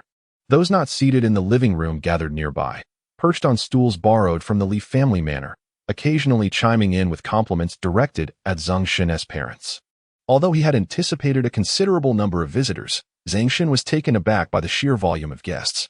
Frowning slightly, he turned to leave, for he was not fond of such lively gatherings. Xiao Ai stifled a giggle, perceiving Zeng Shen's intentions, and remarked, Master, if we do not make an appearance, they will not disperse. When Zeng Shen and Xiao Ai re-emerged at the entrance, the crowd that had been waiting for their arrival immediately cast eager glances in their direction. Some of the younger attendees even called out, Zeng Shen is here with Miss Ai Li. With all eyes upon them, Zeng Shen confidently stepped inside and greeted his parents, saying, Father, Mother, esteemed uncles, greetings to you all. Xiao Ai followed suit with her own polite salutation. Instantly, the atmosphere in the living room grew even more vibrant. Haha. Shin and this Miss Alice are far more courteous than our own boy. Lin Gui, the village's wealthiest man, chuckled heartily. An elderly woman, meeting Zeng Shen for the first time, chimed in, Indeed, not only polite, but they are also quite striking. They truly are a match made in heaven. Clearly, a handsome couple, others echoed in agreement. Miss, don't dine at home this afternoon. I invite you all to the Fortune Grand Restaurant in the town center, proposed the head of the Yin family. Oh no, that would be too extravagant, Wu Xianyi replied, shaking her head. It's no extravagance. That place is run by my maternal family, and they can offer substantial discounts, the head of the Yin family insisted. a businessman in the construction materials trade. Upon hearing about the Fortune Grand Restaurant, stepped forward eagerly, declaring to the Fortune Grand Restaurant, "Then allow me to treat you, Mississippi. I have a complimentary voucher for a table of 20 there." "Please, no." Wu Stinney quickly declined. "It's quite all right, miss. Today, I am simply in a celebratory mood and wish to treat everyone," the businessman replied with a smile. Upon hearing Zeng Shen's words, the businessman's eyes sparkled with excitement. "What my young nephew said is music to my ears. It's settled then. Everyone, let us head to the Fortune Grand Restaurant." Before long, they all arrived at the Fortune Grand Restaurant and took their seats. There were 6 tables, each accommodating 10 guests. At the main table sat Zeng Shen's family, Uncle Zeng, Zeng Yoshin, Mayor Li, Lin Gui, the head of the Yin family, the village chief, and He-shan. Had this meal been hosted by the head of the Yin family, He-shan would not have been seated at the same table as Zeng Shen's family at all. This is an opportunity he has fought for, to join this table. So during the meal, he makes every effort to enliven the atmosphere. The others, after a few drinks, engage in lively conversation. Those who can speak share a few more words, and those who can toast eagerly raise their glasses. However, Zeng Shen refrains from drinking under the pretext of needing to drive, while Xiao Ai partakes heartily, also shielding her parents from a considerable amount of wine that the Zeng family patriarch would otherwise consume. As the meal nears its conclusion, Yin Li at the adjacent table observes Xiao Ai, who sits beside Zeng Shen, having consumed an unknown number of cups without a hint of inebriation, gracefully dabbing her red lips. He is secretly astonished. How can this foreign woman drink so much? "Miss Alice, your capacity for alcohol is truly remarkable. You are on the verge of intoxicating us all," Mayor Li suddenly remarks. "You flatter me, Mayor," Xiao Ai replies. The mayor continues. "I heard that you all ventured into the village this morning to scout locations for the factory. Have you found a suitable site?" "Mayor, I have yet to finalize a location for the factory, and given the urgency of the new city construction in Jinhai, I would like to entrust Uncle Yukai to assist me in selecting a site over the next couple of days," Xiao Ai states calmly. In an instant, the gazes of everyone at the table shift to Zeng Yukai. Upon hearing Xiao Ai's request for assistance in selecting a factory site, he instantly sobers up and gazes at her in disbelief. "Xiao Ai, have you had too much to drink? Uncle is a farmer. How would he know about selecting land for a factory?" "Uncle, Xiao Ai is not drunk. I believe you, as a local, would understand better than I where it would be suitable to establish a factory," Xiao Ai responds. "No, I truly cannot." Zeng Yukai shakes his head. Zeng Shen interjects, "Dad, please do not hastily refuse. Let Xiao Ai finish her explanation." Upon hearing Zeng Shen, Zeng Yukai furrows his brow and gives him a meaningful glance. Xiao Ai continues, "I understand your concerns, Uncle, but there is no need for excessive worry. Once you identify a suitable location for the factory, I shall choose it. If that area has houses, I am willing to purchase them at 2 to 3 times the current market price, or in exchange, I can invest in a 70 square meter apartment in the newly developed district of Jinhai." A hush falls over the room upon hearing Xiao Ai's words. Her statement is unmistakably clear. As long as Zeng Yukai indicates a suitable site for the factory, that individual would become a compensated resident, profiting handsomely from the relocation fees. They could even directly obtain an apartment in the main urban area. It is worth noting that properties in the main district are approximately 15,000 per square meter. A 70 square meter apartment would equate to over $1 million. Who would not choose the apartment under such circumstances? Many in attendance contemplate this. Immediately, everyone gazes eagerly at Zeng Yukai, pondering how to ingratiate themselves with him. After all, each of them possesses a few old properties. After reflecting on Xiao Ai's proposal, Zeng Yukai calmly replies, "Since Xiao Ai has expressed it this way, I shall assist you in selecting a site." "Thank you, Uncle. I appreciate your help," Xiao Ai responds. Chapter 65. Returning to Jinhai. Who is the beauty in this video? Under the watchful eyes of his parents and numerous onlookers, Zeng Shen, accompanied by Xiao Ai, drove the RV towards the village gate. Their destination was the Lucky Community in Jinhai City. After driving for a while, Zeng Shen released the accelerator and activated the intelligent autopilot mode. Currently calculating the fastest route for the owner, estimated arrival at Lucky Community in 3 hours and 41 minutes. With access to the Jintai Expressway in 20 minutes, reported the AI, Number 1. Upon hearing this, Zeng Shen promptly replied, Number 1. Let and oppose. Avoid the expressway this time and take the old country roads instead. Understood, Master. Recalculating the route. The estimated arrival time at Lucky Community is now 8 hours and 45 minutes. In 10 minutes, we will turn on to Baisha Road. Zeng Shen chuckled, explaining that he wished to experience the RV's capabilities with Xiao AI tonight. Although traveling the old roads would slow their journey considerably, it would also trigger more danger alerts, thereby allowing them to accumulate substantial survival points. As anticipated, a danger alert soon sounded, followed by a cheerful voice announcing, "The host has swiftly traversed a mountain gorge inhabited by a group of exotic beasts, earning 1,000 survival points." "Not bad," he murmured, pleased that they had already accrued another 1,000 points in such a short time. He glanced at the survival points display, which read, "Survival points, 26,200. Just 70,000 more to activate the purple card lottery wheel." After a few hours, on a dimly lit old forest road, a colossal RV sped along a secluded path devoid of any human presence. If someone were to observe from above at that moment, they would be struck with dread, for there was no sign of life in the driver's seat or the passenger seat. Inside the RV's lounge area, Zeng Shen embraced Xiao AI, reclining on the soft couch as he articulated his vision for a shelter. He outlined how he intended to use a clever method to store the pre-prepared meals he produced into the vacuum-sealed storage within his divine realm, ensuring provisions for the impending calamity over the next 2 years. As their conversation continued, Zeng Shen gradually fell silent, his eyes gently closing as fatigue enveloped him. The system's notification, which had been resonating softly in his ears, quietly ceased as he drifted into slumber. Noticing that her master had fallen asleep, Xiao AI tenderly covered him with a blanket before donning her clothes and seating herself in the driver's position. She retrieved a notebook from the side and began to jot down the requirements for the shelter that her master had just articulated. In truth, she had already contemplated the specifications Zeng Shen had mentioned and had stored them in her memory. However, she felt it prudent to create a backup document, ensuring that when the project commenced, she could recruit a secretary or assign someone to meticulously track her master's requirements. In the early hours of the following day, at 3:00 and Oppo's clock, the first mobile home came to a halt beside the entrance of the Haoyun community. Having had ample sleep and brimming with energy, Zeng Shen opened his eyes and immediately accessed the panel to check his survival points.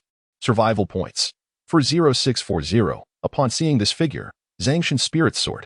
In just one night, he had garnered 18,040 survival points, which indicated that during those 8 hours of exploration, he had triggered notifications for 18 new perilous zones, thereby earning 18 initial survival points. Remarkably, this yield surpassed what he typically acquired in an entire day of diligent effort at Jinhai by 4 to 5 times. He pondered whether he had encountered an intelligent race. With this thought, Zeng Shen glanced at the system diary. Among those 18 initial encounters, he had come across beast nests, territories of deities, and areas dominated by monstrous creatures. Yet there was not a single mention related to an intelligent race. It appeared that uncovering an intelligent race was no simple task. It would require meticulous exploration and in-depth investigation of specific locales. With a sigh, Zeng Shen closed the system diary, opened the mobile home door, and made his way towards the community elevator. Suddenly, an alert rang in his ears. "Warning! Warning! This apartment building is extremely dangerous, occupied by a third-tier cursed deity and its kin. Given the current host and the host's followers' strength, they are not a match. Please evacuate immediately to avoid enslavement or capture." Paying no heed to the warning, Zeng Shen swiftly ascended the stairs, intending to take a shower and change clothes. However, as he approached the door, it swung open. Little T appeared at the threshold, clad in a sheer nightgown. Upon seeing her, Zeng Shen recalled that he had not accrued divine tier experience for 3 days and decided to postpone his shower. After a stormy night, Zeng Shen did not, as was his custom, venture out early to accumulate survival points. Instead, he retrieved the Rule Red card, Wormhole Trajectory card. With a focused mind, he designated the bedroom as the main trajectory point, then descended to set the secondary trajectory point in the rest area of the mobile home. Thus, as long as he slept in the mobile home at night and activated the automatic driving mode of the number 1 divine vehicle, it could transport him to other cities or the countryside, triggering various initial encounters and yielding substantial survival points. By morning, he envisioned this strategy and could not contain his laughter. After all, if survival points could be amassed without strenuous effort, merely by sleeping, then during the day, he could devote more energy to seeking out intelligent races or discovering beasts of at least lordly caliber, ultimately converting them into his followers. When Zeng Shen arrived beneath the gathering spirit tower in his mobile home, he sent a message to Li Yuqing, informing her of his presence downstairs. Shortly thereafter, he spotted Li Yuqing, adorned in a gilded garment and wielding a wooden sword, leading Lu Tongtong, who was dressed in scanty attire reminiscent of Su Daji, toward him. After 3 days apart, Zeng Shen felt that both women appeared even more alluring than before. As Li Yuqing settled into the passenger seat, she remarked, "Darling, our little video has lost its momentum, the views are stagnant, and our follower count is hardly increasing." Lu Tongtong added, "Indeed. I noticed the same when I scrolled through Douyin back at home." Meanwhile, Zeng Shen engaged in conversation with the two women while steering the RV towards the abandoned hospital. Upon arriving at the entrance of the derelict establishment, Li Yuqing turned to Zeng Shen, slowly retrieved her phone, and displayed a video before him, inquiring, "Darling, who is the enchanting woman in this video?" Zeng Shen glanced over, taken aback by the sight. Chapter 66. This offensive is truly formidable. The enchanting beauty in the Douyin video is adorned in a pristine white dress, exuding an air of delicate jasmine elegance. Her snow-white complexion, enhanced by the effects of beautification, radiates a luminous glow, reminiscent of a pure angel descending from the heavens. Is that not Xiao Ai? Zeng Shen recognized her at once. As the video continued to play, he caught sight of himself and his parents disembarking from their RV. It soon became evident that the video had been edited. The figures of leaders in Ngu swiftly appeared, along with a scene depicting them bidding farewell to Xiao Ai after dining at the Zeng family banquet. Zeng Shen glanced at the title below, "How the Mysterious Foreign Merchant Captivated the Leaders of Jihai." The video had been released this morning, indicating that it was the very video Li Yuqing had encountered today. After watching the video, he lifted his gaze to meet the intense stares of Li Yuqing and Lu Tongtong. In that fleeting moment, he felt a peculiar illusion. However, it was only a brief instant. He recalled the seemingly concealed, inappropriate relationship between Li Yuqing and Lu Tongtong. Suddenly, an idea struck him. He could introduce Xiao Ai to them and let her gauge whether his wife was inclined towards both genders or if she merely harbored feelings for Tongtong that transcended friendship. Thus, he quickly regained his composure, cleared his throat, and recounted to them in detail how Xiao Ai had once instructed him to introduce their relationship. "It turns out that Brother Shun was acquainted with Alice even before meeting us," Lu Tongtong remarked upon hearing this. Zeng Shen nodded and said, "Yes. We should take her out for a meal sometime to get to know each other." "Absolutely, absolutely." Li Yuqing exclaimed joyfully, "Alice is stunning. Hurry and bring her out so we can meet her." Lu Tongtong cast a playful glance at Li Yuqing, producing a tissue and offering it to her. "Wipe your drool," she teased. "What?" Li Yuqing took the tissue, her face a mask of confusion, but she quickly regained her wits. She unfastened her seatbelt, moved to the back seat, and exclaimed, "All right, you wicked temptress. How dare you mock this celestial being? Just wait. I shall not let you escape unscathed today." As she spoke, Li Yuqing lunged toward Lu Tongtong, who was curling up by the car door, and swiftly reached for her delicate armpits to tickle her. Lu Tongtong, being ticklish, burst into a fit of laughter, pleading for mercy. Yet, it seemed Li Yuqing was in no mood to relent, occasionally tugging at her thin skirt, revealing a glimpse of her fair skin. This spectacle momentarily captivated Zeng Shen, who was about to exit the vehicle. Drawing his mind back to the exquisite sensory experiences of that night, a wave of regret washed over him as he pondered how he could have indulged to such excess. Before long, the two women ceased their playful antics. Lu Tongtong, her alluring face tinged with a hint of crimson, cast a glance at Zeng Shen, who had been staring for quite some time. Pretending to be angry, she playfully scolded, "Bookworm, what are you staring at? Mind your wife." "Oh dear, haha, no." It turned out that Li Yuqing had once again reached out to tickle her soft waist, exclaiming, "Wily vixen, how dare you speak to your husband like that?" "Haha, I won't dare again." Lu Tongtong pleaded for mercy. Only then did Li Yuqing relent, and the two tidied their disheveled attire before descending slowly. Upon exiting the vehicle, Zeng Shen gazed at the familiar abandoned hospital before him, chuckling softly as he inquired of the two, "How do you plan to shoot this time? The large iron gate is shut. Shall we commence our filming right at the gate?" "We'll shoot inside," Li Yuqing replied. "But the door is locked." "Do you intend to scale the gate?" Zeng Shen questioned. Li Yuqing shook her head. "No need, darling.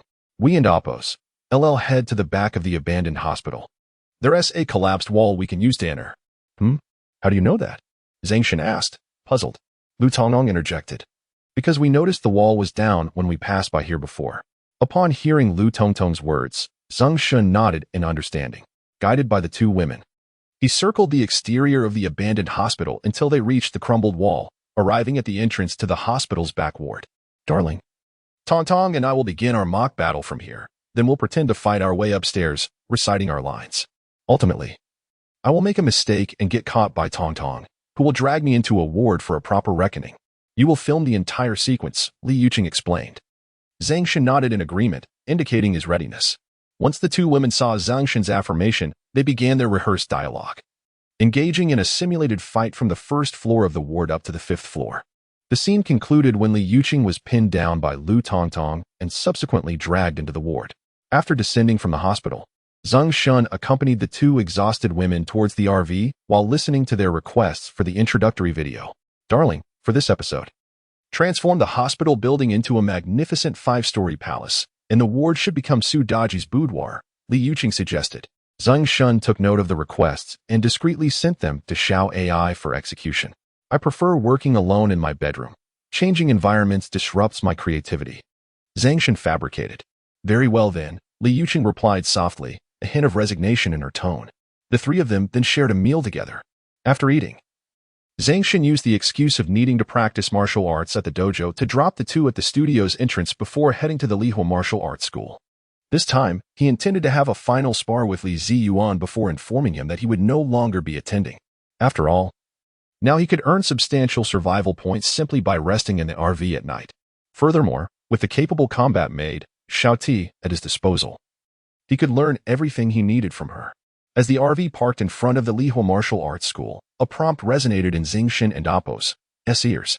Danger, danger. A third-tier deity of curses leads his followers in a relentless assault against the adherents of a third-tier fire deity. Should one become embroiled in this divine conflict, they would undoubtedly be reduced to mere fodder. It is imperative to vacate the area swiftly.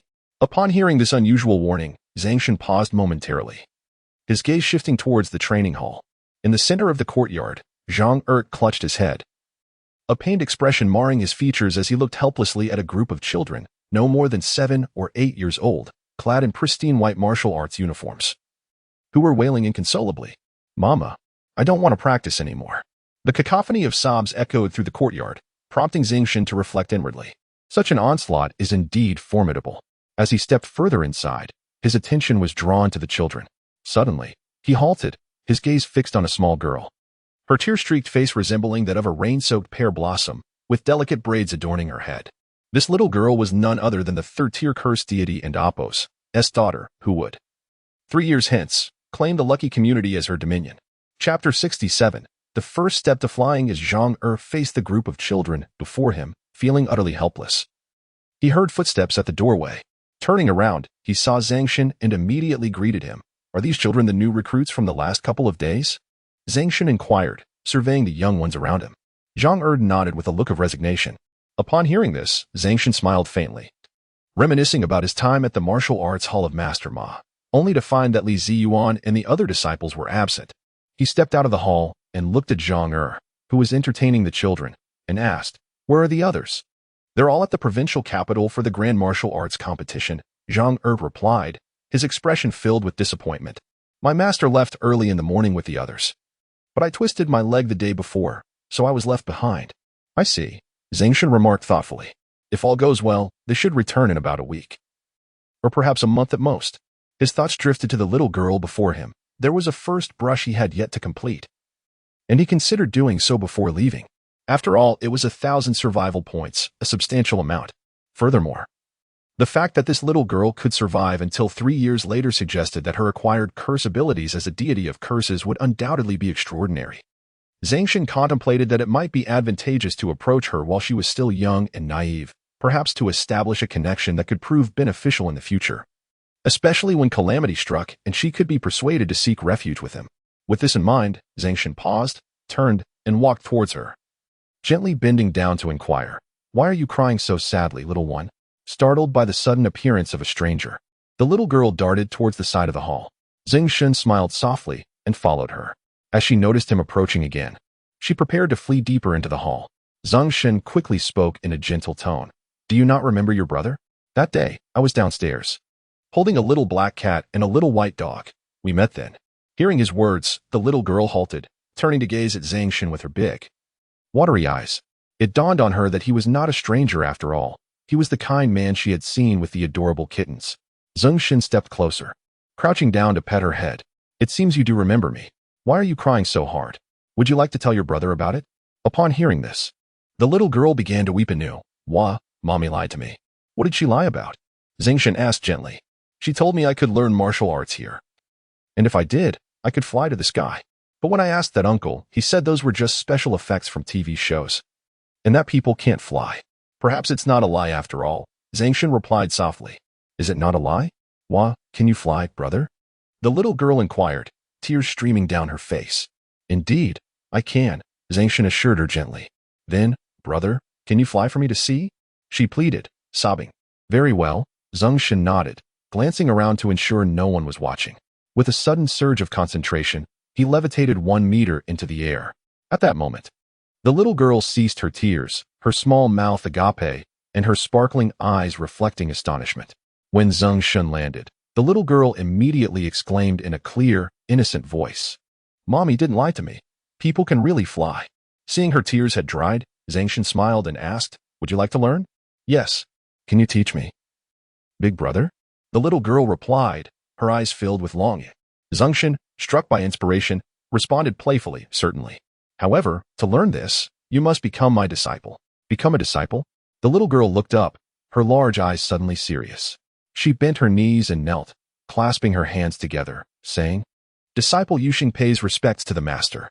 Zeng Shen was taken aback by her gesture and quickly urged, Get up. Why are you still kneeling? I saw on television that people always kneel when paying respects to their masters, and they must honor them well afterward, she replied earnestly. Zeng Shen couldn't help but chuckle at her innocence, realizing that children today seem to harbor dreams of martial arts. He then helped her to her feet, saying, Rise, dear. Here, we do not adhere to such formalities. As long as you have the heart, that's enough. Oh, the little girl nodded and asked, What kind of skill was that when you flew just now? Was it lightness skill? What I did earlier is called magic, Zeng Shen explained. What is magic? The little girl inquired, seemingly unfamiliar with the concept. It is a skill that allows one to fly, he clarified after a moment of thought. When can you teach me this magic? She asked eagerly, her face alight with anticipation. We can start now, but this magic involves many steps. The first step is that you must not tell anyone about what you saw. It must remain a secret between us, understand? Zeng Shen instructed. The little girl nodded earnestly, proud of having a secret with her master, and promised, Yuxing understands. This is our secret, and even if Mommy asks, I want to tell her. Very good. This is our little secret, and no one else can know. Now, let me teach you this magic. Will Yuxing be able to fly soon? She asked excitedly. Zeng Shen shook his head. Flying is not something you can do instantly. You need to start with some basics. And it will take at least a year of practice before you can soar. Okay, I understand, Master. Please teach me quickly. The little girl urged, bouncing with anticipation. All right. Zeng Shen replied, satisfied. He began earnestly teaching her, saying, The first step to flying is the shoulder throw. Come a bit closer, and I will demonstrate. As she eagerly stepped forward, Zeng Shen gently grasped her arm and executed a shoulder throw. Just as she was about to hit the ground, he slowed his motion, extending his hand to protect her waist and gently laid her down. Congratulations, host. You have subdued a third-tier curse deity, earning 1,000 survival points. Hearing the system's notification, Zeng Shen smiled and helped the little girl up, asking, Did you learn that? The little girl, still befuddled, nodded and then shook her head. I didn't learn it. No worries. That uncle is capable of any maneuver. Go and speak with him about your desire to learn the shoulder throw, and he will instruct you. Afterward, seek out Master in room 902 of our building, where he will discreetly teach you the next step. Understood, Master. The little girl nodded happily and turned to run towards Zhang. Congratulations to the host for repelling a third-tier curse deity and earning 100 survival points. Chapter 68. Sister D, the Queen of the South City, is it too early to leave the city and trigger the first brush? Zeng Shen murmured. Just then, he heard a notification sound from his phone. Upon checking, he found a message from Xiao AI. Master, the video has been edited. Please have a look and let me know if you are satisfied. The video was still buffering, with 80 already transmitted. Zeng Shen tapped the original video to download it and began to watch. In an instant, he was captivated. The video showcased an abandoned hospital's inpatient building, which gradually transformed from a blurred image into a magnificent palace as the progress bar moved. At the moment the palace appeared, two figures swiftly materialized before the grand entrance. On the left stood Li Yuqing, clad in a golden thread gown, wielding a golden sword, exuding an ethereal aura. On the right was Sudaji, her flowing pink sleeves billowing, with 9 tails flickering in and out of sight, her visage adorned with alluring illusions. As the two exchanged lines, they casually gestured to one another, and in an instant, countless sword energy surged forth, accompanied by a flurry of peach blossoms and exquisite combat effects, reminiscent of a grand cinematic experience. Upon finishing the video, Zeng Shen couldn't help but marvel at the craftsmanship. Such a video could only be produced by a master editor, akin to a $1 million production. The mere transition from the dilapidated hospital to the opulent palace was beyond the capabilities of an average editor. Not to mention the dazzling effects that erupted on screen during their duel. One might assume that an elite team had spent an inordinate amount of time crafting it. Little did they know, this effect was achieved by Xiao AI in under an hour. Feeling impressed, Zeng Shen sent a message back to Xiao AI. The video is splendid. Understood, Master. Xiao Di and I are heading to the vehicle management office to draw lots. All right. The main urban area of Jinhai was vast. Previously, he had only activated survival points on several major thoroughfares, neglecting the more obscure areas like the old city, urban villages, and ancient streets. Now, with a sense of idle time on his hands, Zeng Shen resolved to explore these regions, hoping to uncover any clues related to the wise race while triggering the first brush. However, after wandering for a while, he only triggered 3 new survival points, none of which were connected to the wise race. Even those that bore a slight resemblance were merely hints related to other deities' favored clans. Zeng Shen contemplated whether he could lure away these clans. Yet, upon closer inspection, he discovered that these favored clans of other deities were not derived from the nearby flora and fauna, but were ordinary individuals transformed into the favored clans of their respective deities. The methods through which these ordinary people became favored clans were akin to the practices of Master Ma. Upon the death of an individual, one could pay a price to turn the deceased's body into a fire slave. Alternatively, it resembled how Li Yuqing utilized specific materials in conjunction with her talents to resurrect Lu Tongtong, turning her into a ghostly entity. Therefore, Zeng Shen arrived at a conclusion. The deities that could endure until 3 years hence would predominantly possess the capability to cultivate their own intelligent races, their followers, through alternative means. After an unfruitful search, Zeng Shen contemplated sending number 1 to the outskirts. Just then, a sudden honk echoed from behind his vehicle. Upon glancing at the display screen, he was taken aback to find 2 identical woolen camper vans trailing behind him. At that moment, a video call request chimed in on his WeChat. It was from the group he had established with Xiao AI and Xiao Ti. He reached out to accept the video call, revealing Xiao AI clad in a fitted white professional suit and Xiao Ti dressed in a black cloak-style suit, each seated in a driver's seat. Xiao AI smiled upon seeing Zeng Shen and greeted him, Master. Xiao Ti followed suit, softly uttering, Master. Zeng Shen nodded, inquiring. Those 2 camper vans behind you belong to both of you, correct? Understanding dawned upon him. Having obtained the license plate numbers, he instructed them. Let us search for a secluded, abandoned corner nearby. I will transform the 2 camper vans into divine energy battle vehicles. Xiao Ti interjected, Master. I am familiar with the southern region of the city. Have number 1 pinpoint the location of the Gue Jin unfinished building. Zeng Shen nodded and commanded number 1 to head towards the Gue Jin unfinished building while continuing his conversation with the 2. As their dialogue progressed, Zeng Shen revealed his desire for Li Yuqing to become acquainted with Xiao AI. He recounted his encounter with Li Yuqing and Lu Tongtong that morning, as well as his experiences from that night after drinking. Upon hearing this, Xiao AI thoughtfully remarked, Master, are you hoping for Xiao AI to ascertain whether the mistress is open to all or merely possesses a special friendship with Tongtong? Indeed, Xiao AI, ever astute, quickly discerned her masteress' intentions. Zeng Shen commended her insight. With a gentle smile, Xiao AI queried, since you wish to know, when would you like to arrange our meeting? Let us plan for tomorrow evening, Zeng Shen replied. Understood, Master, Xiao AI affirmed. While Zeng Shen conversed with Xiao AI and Xiao Ti, the speed and performance of the divine energy battle vehicle, number 1, far surpassed that of the woolen camper vans, swiftly widening the gap between them. Soon, they turned onto a secluded, narrow cement road, barely wide enough for a camper van to pass. Is that the Gue Jin unfinished building ahead? Zeng Shen thought to himself, directing his phone's camera towards the structure. Having visited the southern area several times, he had been oblivious to the existence of this unfinished building. Amused by his oversight, he turned the camera back to himself. Haha, Master. It's understandable that you didn't know. In the 3 days since we left Jinhai, Xiaoti has efficiently managed the various factions in the southern district. Now, as Xiaoti walks through the southern district, everyone who mingles there respectfully addresses her as Sister T or Big Sister. And they privately refer to her as the first sister of the southern district, Xiao Ai explained. They and Oppos, re just being frivolous, Xiaoti humbly commented. Acknowledged, Master. Little T is aware that you disapprove of disturbances, so after subduing them, she issued instructions early this morning.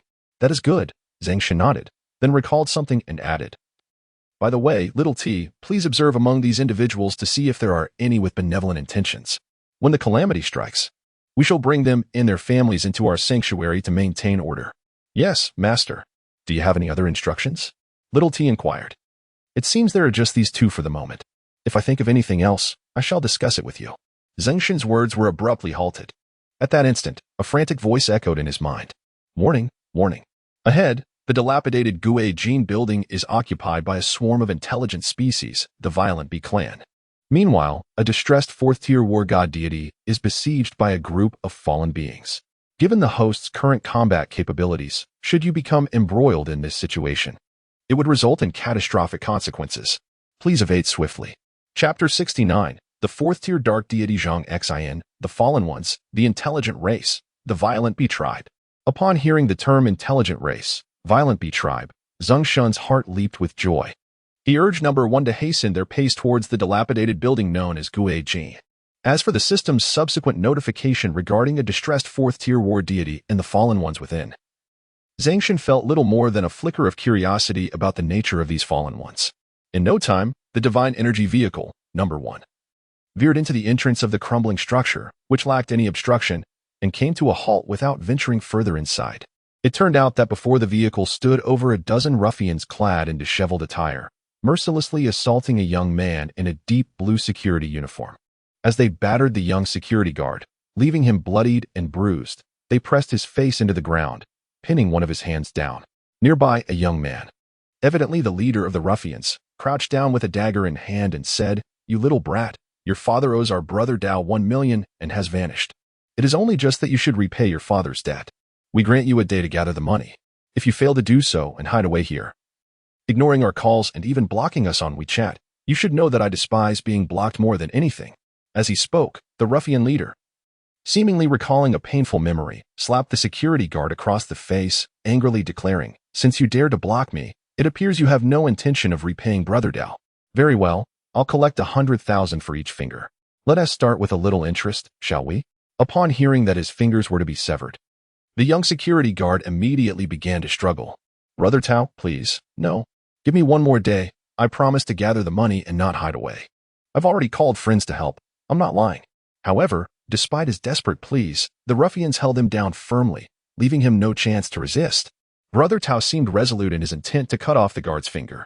As the security guard realized that his struggles were futile, he looked in terror at the sharp dagger poised above his finger, ready to descend. Just then, a thunderous honk echoed through the air, prompting everyone present to look up. A massive RV had come to a stop behind them, from which a young man with a furrowed brow emerged. Brother Tao halted his actions, stood upright, and addressed Zeng Shen. "Are you a friend of this gambling wretch's son, here to repay his debts? Warning. Danger. The host has attracted the attention of third-tier fallen ones. With the host's current combat power, engaging them will likely lead to certain death. The host is advised to exercise caution and seek an opportunity to escape." It seemed that the assaulted young man would one day ascend to become a fourth-tier war deity. Those controlling him were indeed the fallen ones. It was curious how these individuals had become fallen. Could it be that, similar to the phantom race, a certain deity transformed them through their innate abilities?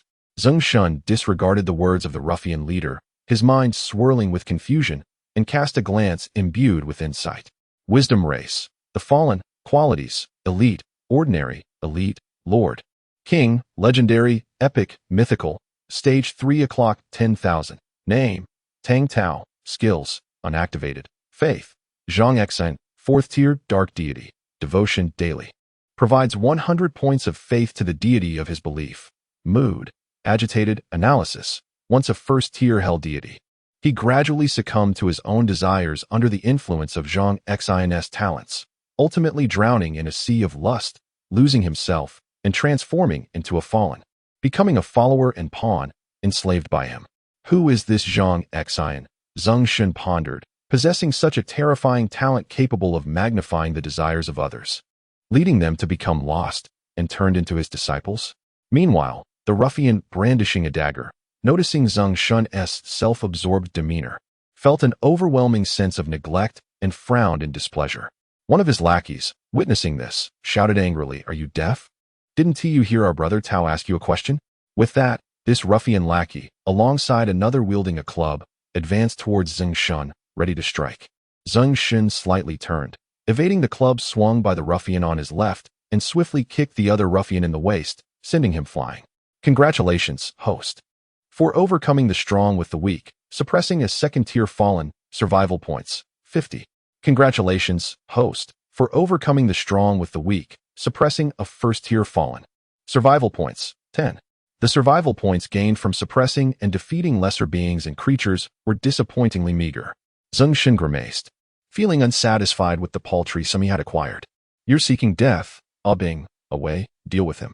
Upon witnessing Zeng Shen swiftly subdue his two lackeys, the ruffian known as Brother Tao deduced that his opponent was evidently trained. He waved his hand, summoning two burly, dark-skinned ruffians bearing an air of menace, who charged towards Zeng Shen. As for a one-on-one confrontation, ridiculous. For those who had undergone training, nothing was more efficient than overwhelming an opponent with numbers.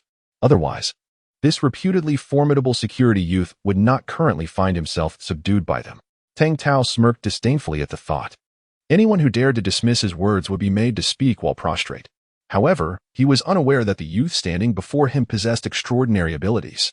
As the two ruffians he had summoned rushed towards him, Zeng Shen did not hesitate. He activated a speed enhancement technique, doubling his velocity. And as the ruffians swung their punches, he executed a rapid left hook followed by a right kick, swiftly knocking both of them to the ground before they could even react. Congratulations, host. You have triumphed over two third-tier fallen beings, earning 200 survival points. A series of notifications resounded in Zeng Shen's ears, accompanied by the anguished cries of the two defeated adversaries on the ground. However, he paid them no heed and slowly approached Tang Tao. Tang Tao, with a face full of disbelief, stared at his two most capable henchmen, now incapacitated in an instant. Realizing he had underestimated his opponent, he swiftly gestured to the more than 10 followers behind him, barking, "All of you, attack! Bring him down!"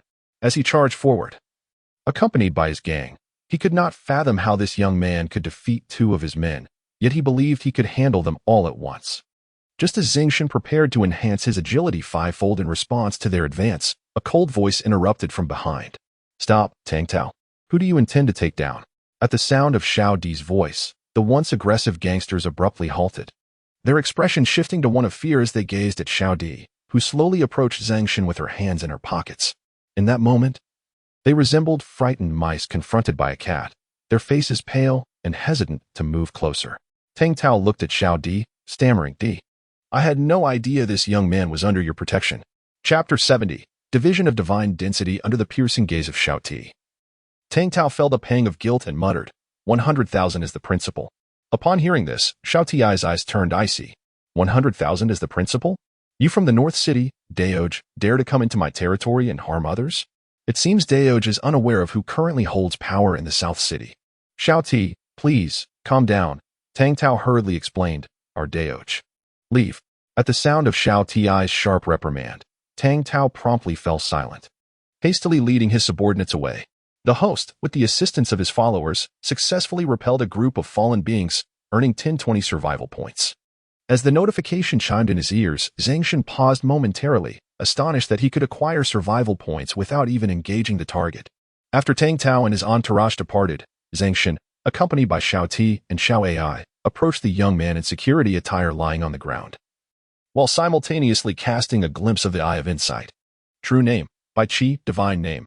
Unnamed, divine rank, level 4, 100,000, divine system, war god system, divine essence, unconsolidated, divine domain, unactivated, divine technique, unacquired, divine gift, unawakened, divine flame, 0, faith, 0, followers, 0, analysis, within the conventional, rare, uncommon, and legendary classifications of divine density. Beings capable of awakening into the war god system are exceedingly rare, once they mature and pledge their loyalty. They will prove to be a significant asset in the future. Zeng Shen scrutinized the attribute panel before him. Previously, he had been oblivious to the existence of 4 classifications of divine density among the divine systems. Did this imply that the conventional divine systems were inferior and possessed lesser combat capabilities? After pondering for a moment, Zeng Shen shook his head. It was difficult to ascertain. After all, this classification of divine density seemed to be based on the prevalence of a specific type of divine system among a population of 10,000, categorizing them into conventional, rare, uncommon, and legendary. The war god deities appeared to be a notably scarce type among those who awakened to divinity. As for their strength, that would depend on their innate talents and other comprehensive factors. With this thought in mind, Zeng Shen felt a surge of curiosity about what type of deity he would awaken to during the cataclysm. The young man in security attire struggled to rise. His gaze filled with surprise as he looked at the young man flanked by the 2 women. This young man appeared rather ordinary, but from the trio's positioning, he could discern that they were centered around him. Who could this young man be, that even the formidable figures of the South City, who had become increasingly respectful in just 3 days, were deferential to the enigmatic Xiaoti? A fleeting moment of doubt crossed the security youth's mind as he quickly expressed his gratitude. Thank you for coming to my aid. Otherwise, my hands would have been utterly ruined. Observing the youthful security guard, Zeng Shen spoke in a calm tone. No need for thanks. We merely happened to pass by. However, should you fail to repay the money borrowed from your father, you may not be so fortunate to encounter us again next time. I understand. The young man spoke in a low voice, his fist clenched slightly before he reluctantly released them, lowering his head as he lamented. If they only asked for 100,000, my savings from these past few years would suffice. However, they demand 1,000,000, which I simply cannot provide. Upon hearing this, Zeng Shen refrained from further commentary, merely glancing at the petite figure beside him, Xiaoti. Understanding his cue, Xiaoti turned to the young man and inquired, "What is your name?" "Bai Qi," he replied. Xiaoti nodded. "Very well. Tomorrow, withdraw your 100,000 from the bank. Then call Tang Tao and ask him to bring the loan note. Meet me at the Jiao Hall after 10 in the morning." Bai Qi was taken aback for a moment, then quickly responded with gratitude. "Thank you, Sister T. Thank you." As Bai Qi exited the dilapidated Guijin building, Zeng Shen pondered why he had not received the initial 1,000 survival points. He turned to Xiao Ai and Xiao Ti, saying, "Please wait for me here. I will return shortly." With that, Zeng Shen became invisible and swiftly pursued Zhao Ku, who had just exited the building, extending a foot in front of him with a mischievous grin. At that moment, Bai Qi felt an overwhelming sense of gratitude towards Zeng Shen and the others. Yet suddenly, he stumbled forward, crashing face-first into a nearby patch of wild grass, wincing in pain. Host suppressed a 4th-tier war god deity, survival points 1,000. Hearing the notification, Zeng Shen smirked as he observed Bai Qi turning around. He quickly rendered himself invisible again. Bai Qi scrambled to his feet. Confusion etched across his face as he glanced at the spot where he had just been. He had felt something trip him, but upon looking back, he saw only the weeds. No roots or obstructions were in sight. Perplexed, Bai Qi resumed his forward movement. Meanwhile, Zeng Shen, standing nearby, smiled faintly as another notification echoed in his ears. "Congratulations, host. You have repelled a 4th-tier war god deity. Survival points 1,000. Splendid, splendid."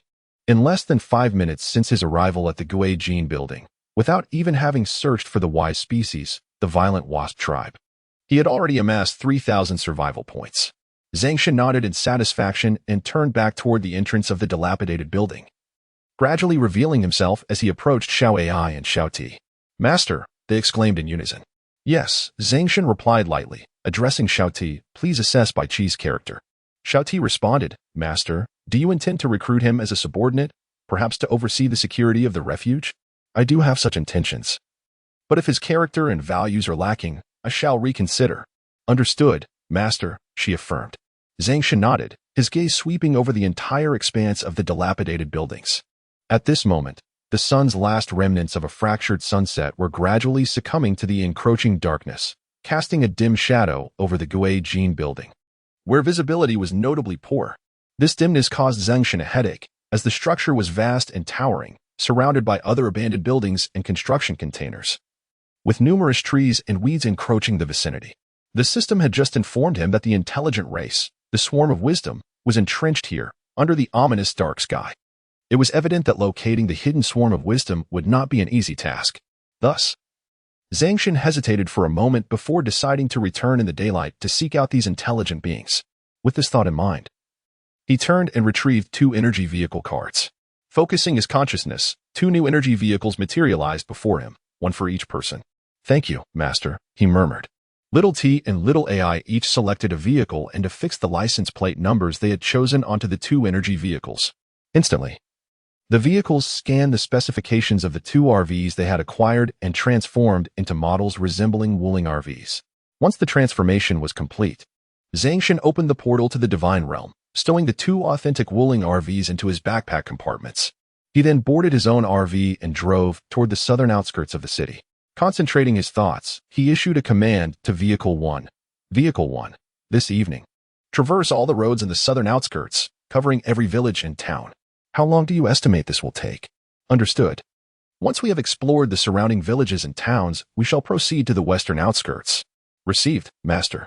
I am currently planning the route for you." Chapter 71. The transformation of the divine realm over the past half-month beneath the dim glow of the yellow streetlights. The number 1 divine energy war chariot slowly exited the southern gates of the city, making its way towards the outskirts.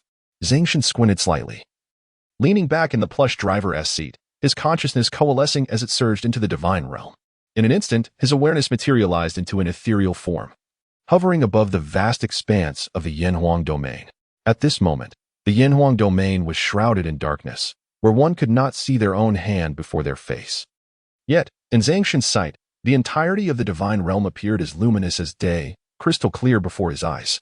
He directed his gaze towards the brightest point in the divine realm, the entrance of the divine palace. At the threshold, Xiaobai lay nestled in its doghouse, resting with closed eyes. Having not paid close attention to Xiaobai for nearly half a month, Zeng Shen noted that its physique had noticeably expanded, and its snowy coat had grown increasingly resplendent. Nevertheless, its old habit of wagging its tail while sleeping remained unchanged.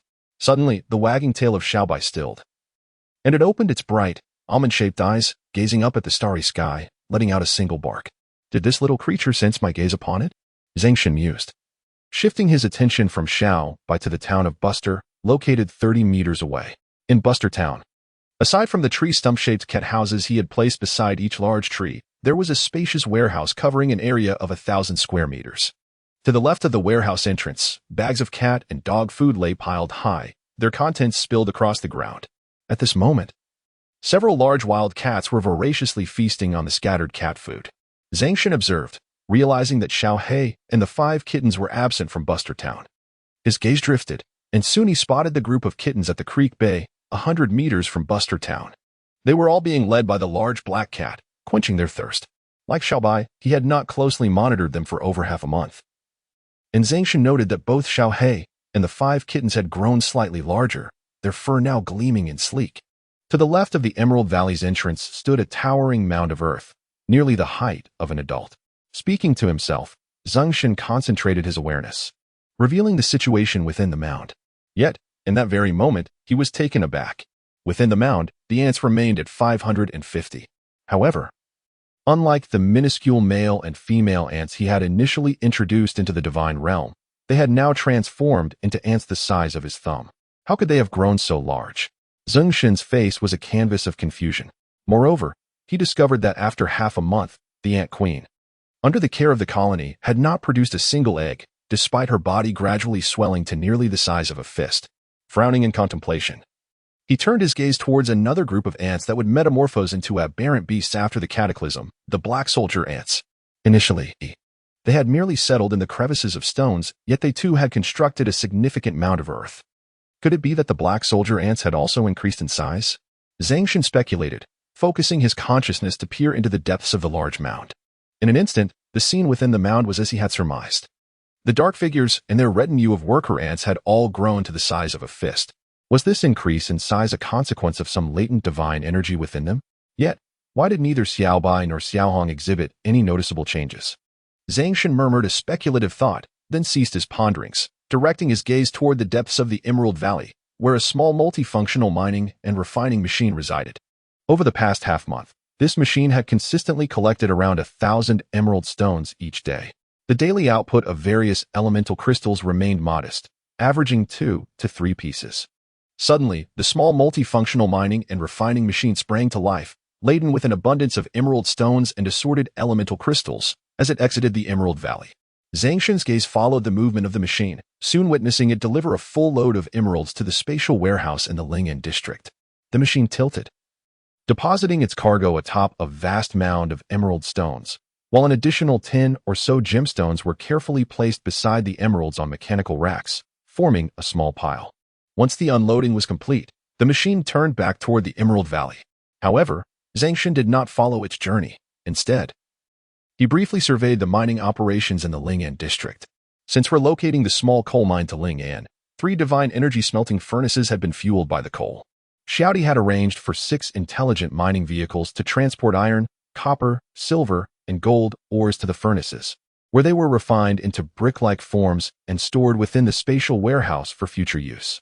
Once he acquired blueprints for crafting equipment, he could easily access these materials to forge weapons and armor. Reflecting on this, Zeng Shen checked the quantities of the refined ores stored in the spatial warehouse, which had taken the form of bricks: 500 iron bricks, 350 copper bricks, 200 silver bricks, and 100 gold bricks. Quite insufficient, he thought, shaking his head in mild discontent. Yet, he quickly reconciled with the situation. Had he not only recently acquired the coal mine and been limited by the smelting capacity and mining speed, he felt there could have been a significant increase in reserves. Having briefly assessed the situation in Ling'an, Zeng Shen turned his attention to the junction of the forest and plains. Here, a network of paths crisscrossed the landscape, adjacent to the original 3 acres of rice paddies. He noticed the emergence of an additional 10 acres of land, cultivated with vegetables, mushrooms, and medicinal herbs. This was indeed a remarkable feat of automation. With the land being actively cleared and tilled, Zeng Shen nodded in satisfaction at the intelligent mechanical workers, feeling a burgeoning anticipation. How wonderful it would be to acquire even more of these intelligent machines. In that case, the livestock industry, aquaculture, and even construction and light industry within his divine realm could flourish. Subsequently, Zeng Shen took the time to investigate the growth and changes of the flora and fauna introduced into the divine domain. Unbeknownst to him, Zeng Shen felt akin to a young boy surfing the internet, completely immersed in the gradual construction of his virtual sanctuary. He observed from above the transformations and bountiful harvests that had transpired in the divine realm over the past half-month. Thus, at this moment, it was only when he noticed the first blush of dawn illuminating the vast rivers of the divine realm and heard the calls of wild pheasants in the forest that he realized he had spent an extensive amount of time in this sacred domain. Chapter 72. What the hell is this corpse? As dawn broke, he rubbed his eyes and stretched languidly, resembling a youth weary from a night of internet addiction. Acutely aware of the exhaustion that had drained his spirit and the gnawing hunger in his belly, he glanced out the window. At that moment, one divine energy war chariot cruised steadily along the mountain road, greeted by the gentle ascent of the sun, making its way to a secluded village on the outskirts of the western city. Indeed, throughout the night, he had triggered approximately 10 initial brushes. He was now merely a little over 40,000 survival points away from reaching 100,000. If this pace continued, he could likely accumulate the requisite points within 3 days and activate the purple card lottery. Zeng Shen felt a surge of joy as he opened the system diary, eager to ascertain the fortune of the night and whether he had encountered any intelligent races. System diary, congratulations, host. Your followers have contributed 1,030 points of faith. Host remains composed, traversing the lair of the beasts, survival points 1,000. Host displays unparalleled valor, safely departing from the territory of the third tier wood-type deity. Survival points 1,000. Host. Zeng Shen pressed his hand against the right side of the system diary, continuously scrolling upward. After reviewing the entries detailing his gains from the night, he silently closed the panel. Yet again, he had not encountered a single intelligent race. It seemed that relying on this rapid method of accumulating survival points to discover intelligent races was no simple task. With a soft sigh, he issued a command to the number 1. Pull over at the next intersection. Understood, master. Zeng Shen opened the car door and surveyed the mountain road, confirming that no one was in sight and no vehicles were traversing the path. Focusing his mind, he summoned the No. 1 into his backpack space and darted into the left side of the mountain. Eventually, he crouched behind a concealed patch of weeds, retrieved a wormhole anchoring card, and canceled the subtract point designated for the number 1 divine energy war chariot. He then marked a large stone protruding from the weeds as the new sub-anchoring point. With a concentrated thought, a black dot, the size of a soccer ball, materialized before him, emanating a powerful gravitational pull that drew him closer. Instinctively, he attempted to resist. But the moment he did, the force intensified to an unimaginable level. In an instant, he was yanked into the black dot. Opening the cabinet, Zeng Shen beheld the empty soft bed and collapsed onto it, surrendering to sleep. After 3 hours, once his mental state had fully recuperated, he opened his eyes, rose to wash up, and prepared to capture the intelligent race, the wasp tribe, which he had discovered the previous evening. Upon leaving the apartment, Zeng Shen sought a secluded road devoid of people and surveillance cameras, releasing the #1 divine energy war chariot from his backpack. He swiftly boarded and sped towards the derelict buildings of the Guijin community. 20 minutes later, a warning echoed in his ears. Warning! Warning! Ahead lies the abandoned building in Guijin, besieged by a group of intelligent beings known as the violent bees and their trained beasts. The host is urged to retreat swiftly, for any approach would be deemed an invasion, resulting in catastrophic repercussions. However, departure was not an option. With a wry smile, Zeng Shen accelerated his vehicle into the Guijin community's abandoned structure, coming to a halt at the unguarded entrance. With a creak, the car door swung open, and Zeng Shen stepped out, surveying his surroundings. Before him stood a dilapidated high-rise, over 30 stories tall, its construction incomplete and haphazard. To the left of the building lay a vast expanse of land, where, apart from the trees that encircled the entire structure, scattered remnants of construction debris, bricks, stones, iron barrels, rotting wood, and discarded machinery lay abandoned. Yet, at this moment, these remnants were entwined with creeping vines, the area overrun with dense wild grass. On the right side of the abandoned high-rise sprawled another vacant lot, littered with forsaken shipping container homes and dormitories. The enormity of the Guijin community's unfinished building left Zeng Shen pondering where he might locate the violent bees. He mused silently, considering the implications of their name, which included the character for bee. It was conceivable that they were a swarm of bees that had transformed into sentient beings following a cataclysmic event infused with divine energy. Having deduced the probable nature of this intelligent species, he turned his gaze towards the imposing structure that dominated the Guijin community and its surroundings. Typically, where would bees establish their nests? In trees, within homes, on stone walls, or in sheltered corners. Any of these could be potential nesting sites. With a sense of resolve, Zeng Shen decided to investigate the trees near the community wall and the container dormitories first. He intended to explore the towering abandoned building only after confirming that neither the trees nor the containers concealed any nests. After dedicating half an hour to circling the community's perimeter, inspecting each tree, Zeng Shen found no signs of a bee nest. Subsequently, he meticulously examined the disordered shipping containers and makeshift dormitories to the left of the high-rise. After over half an hour of searching, he found himself at the entrance of the abandoned building, irritation bubbling within him as he gazed up at the crumbling edifice. If there's nothing here, then it's highly likely they're nesting within this very structure, he muttered. I hope they haven't built their nests too high, otherwise I'll be running for my life. With a silent prayer, Zeng Shen steeled himself and stepped inside the forsaken building. Years of neglect had left the interior permeated with a noxious, moldy odor. As he treaded through the dimly lit hallway, a chill breeze swept past him, sending a shiver down his spine. He couldn't shake the unsettling feeling that if he were alone in this building at night, the mind could easily conjure up terrifying thoughts. After all, it was rare for an abandoned building not to harbor some sinister history. He recalled hearing tales of such places. Beneath Jinhai University once lay an ancient battlefield, which later transformed into a desolate graveyard. An hour and a half later, Zeng Shen ascended to the top floor, massaging his nearly exhausted legs, his spirits considerably dampened. Could it be that he was not within this unfinished building? Or had he overlooked a particular room? Furrowing his brow, Zeng Shen murmured to himself, and began to meticulously search layer by layer, descending from the top. However, upon reaching the entrance of the first floor, he still found no trace of the violent bee clan nor any system notifications. Unavoidably, Zeng Shen pondered that were it not for the system indicating the presence of the violent bee clan, he might have concluded that they did not exist here at all. Could it be that they were not within the building, but rather in the surrounding area of this dilapidated complex, perhaps in some easily overlooked nook? Zeng Shen sensed there might be some truth to this. Yet, he had already scoured the vicinity thoroughly. If one were to speak of concealed areas, they would only comprise the unfinished building and the container houses. Just as Zeng Shen furrowed his brow in contemplation of where the violent bee clan might have nested, he noticed a small bee diligently collecting nectar from a few wildflowers nearby.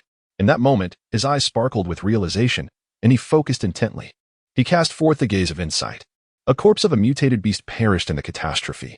Damn, what a grim sight indeed. Chapter 73. The Third Order with Deity. Lin Mi cursing at the sight of the bee, Zeng Shen could not help but vent his frustration. He gazed around, searching for wildflowers to entice the honeybee. To his dismay, there were none. Resolute, he muttered to himself and stepped into the RV, softly instructing, Number 1, navigate to the largest flower market. As the mechanical voice of the AI responded, pinpointing the location of the Fuxing flower market, the vehicle sped away from the dilapidated building. Warning. The host is about to enter the core territory of a Third Order with Deity. Please evacuate immediately to avoid capture and enslavement by its kin. 15 minutes later. Upon arriving at the Fuxing flower market, Zeng Shen stepped out of the vehicle, only to hear the alert chime again. Yet, he paid it no heed. For he had known from his earlier passage that a Third Order with Deity had claimed this area as its domain, already accruing 1,000 survival points here. Unbeknownst to him, this deity seemed to reside within the flower market itself. The flower market was relatively quiet that early morning, as Zeng Shen's RV halted at the entrance. It drew considerable attention from the vendors. Upon entering, numerous attendants approached him, inquiring about his floral needs. However, the market was vast, with each shop occupying considerable space, showcasing various flower species separated by plastic film greenhouses. 5 minutes later, listening to the persistent alerts, a smile crept across Zeng Shen's face as he noticed a shop named Linji Flower House ahead. Without hesitation, he strode into the establishment. The shop was spacious, spanning at least 400 to 500 square meters, featuring around 20 flower rooms made of transparent plastic film. As he stepped inside, a girl with a ponytail, radiating youthful exuberance, approached him with a bright smile, exclaiming, "Hello. What flowers do you need, big brother? If you're looking for something for your girlfriend, we have fresh selections." Danger. The host is encountering an interception by the Third Order with Deity. Please evacuate swiftly to avoid capture, violation, exploitation, and becoming a source of nourishment for its followers.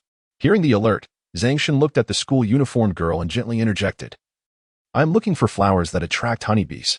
The girl paused, her delicate face momentarily perplexed. Typically, customers purchased flowers either for romantic interests or for family, colleagues, elders, or patients. Yet, here was someone seeking flowers solely to attract bees. Surely, it could not be a prank intended to frighten someone? After all, the day before yesterday at her school, a classmate had purchased a bouquet of flowers known to attract bees, placing it beneath the podium. Unbeknownst to her, the female teacher, clad in black stockings, proceeded with her lesson. As a result, the young girl found herself lost in thought, concerned about the intentions of the young man before her, contemplating whether he wished to buy flowers for a prank. Ultimately, she recalled that her allowance this month was tied to the store's sales figures, prompting her to blink her bright, pure eyes and inquire with less enthusiasm than before, "Brother, are you certain you wish to purchase flowers that attract bees? You aren't planning a prank, are you?" "A prank?" Zeng Shen replied, puzzled, before realizing, "I wish to keep bees and need to attract a swarm."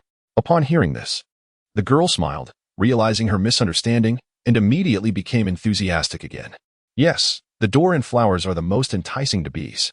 Follow me, big brother."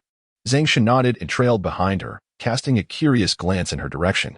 Real name, Lin Mi, God name, not yet named, divine rank, Tier 3, 0-10,000, divine system, with divine power, not condensed, divine domain, not activated, divine skills, not acquired, divine gifts, not awakened, analysis. Within the classification of divine systems, common, rare, uncommon, and legendary, the awakening of a wood-type divine being can be deemed relatively standard. Wood-type deities belong to the category of conventional deities, thus, the 4 elements of metal, water, fire, and earth, which are frequently encountered, likely also fall under the conventional category. The girl opened the door of the plastic greenhouse, an alluring fragrance wafting toward her, revitalizing her senses. Zeng Shen looked around at the vibrant door and flowers, arranged in pyramid-like displays. These are door and flowers, also known as honey orchids. They are currently in bloom, making them particularly attractive to bees, she explained as she strolled inside. Zeng Shen listened attentively and inquired, "How much for a bouquet?"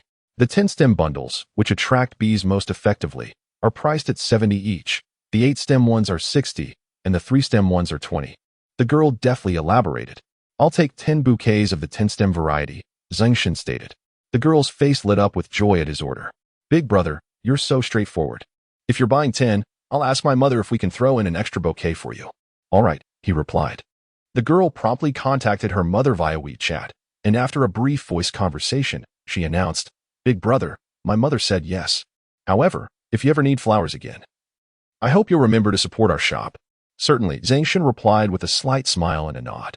Now, just a moment. I'll select 11 of the finest honey orchids for you and have the workers assist in loading them onto your vehicle, she said. That works, he agreed.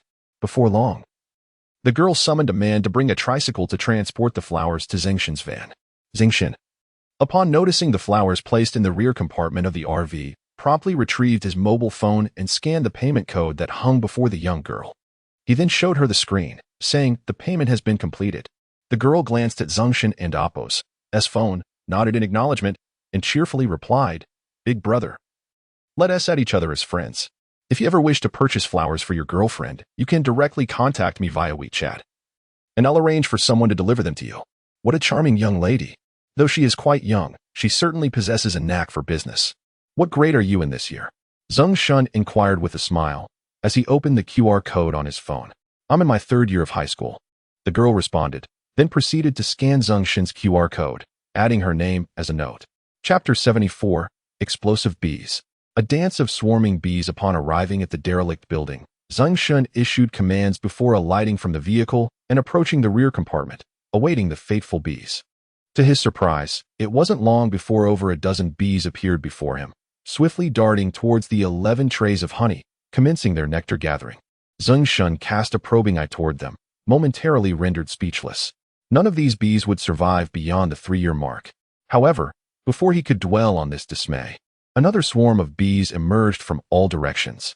Instantly elated, Zeng Shen hurled multiple probing eyes into the air. Remarkably, only one small bee revealed a unique virtual panel visible solely to him. Insect species, explosive bee. Quality, ordinary. Level, 0-1000. Name, unnamed. Skills, unactivated. Followers, no faith. Mood, joyful. Analysis, a creature of the insect realm.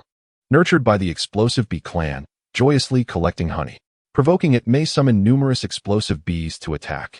It is you, Zeng Shen mused with a faint smile. Casting a taming spell, a crisp notification echoed in his ears. Congratulations, host, taming successful. Acquired pet, explosive bee, generic follower 1. He commanded the newly tamed explosive bee. From now on, you shall be known as Little Honey. Lead your master to your nest. Little Honey responded to Zeng Shen's command, its wings vibrating as it swiftly flew towards the left side of the derelict building, where a tangle of vines enveloped a pile of rubble. Finally, it halted 50 meters away from the mobile home, before a discarded iron oil barrel, surrounded by half-meter-high weeds. Zeng Shen brushed aside the weeds and approached the barrel. As he neared within 5 meters, a warning resonated. Warning! The host is about to step into a core area inhabited by the explosive bee clan. Entering will provoke attacks from the colony and tame beasts, resulting in capture and enslavement, becoming a tool for their reproduction. Please evacuate immediately. At last, he had discovered the location.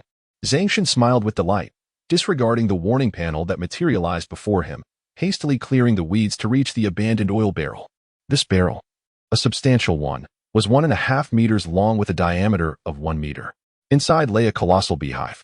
The outermost layer of the hive was teeming with bees, while the subsequent layers were obscured by dirt and vines, rendering it unclear how much honey remained within. Nonetheless, he estimated at least 10,000 bees resided there. Without hesitation, he hurled a probing eye into the hive. How of the explosive bee clan? Zeng Shen confirmed his suspicions and commanded Little Honey, "Go inform the queen bee to lead the entire swarm to submit to me, or else I shall."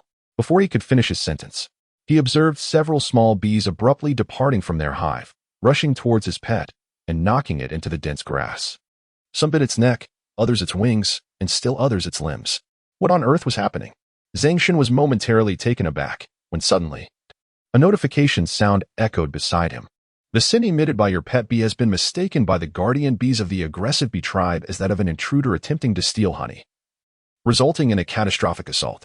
As he listened to the notification, Zeng Shen recalled that bees identify their colonies by scent. Any deviation could draw the attention of the hive's guards, leading to expulsion or even death. Realizing this, he deduced that the alteration of his pet's scent after domestication might have led to its identification as an invading thief intent on pilfering honey. Just as this thought crossed his mind, an urgent notification blared forth. Your pet has been expelled by the guardian bees and ultimately torn apart, succumbing to its injuries. Simultaneously, the guardian bees now perceive you as an accomplice of the intruder, gathering a large force to expel you as well. Please flee at once. Accompanying this notification was a cacophony of buzzing wings from within the hive. Shortly thereafter, thousands of small bees surged forth, forming a massive, dark cloud of bees that swept towards Zeng Shen with alarming speed. Oh no! Zeng Shen felt his scalp prickle at the sight of the densely packed swarm and instinctively prepared to cast an agility-enhancing spell to flee.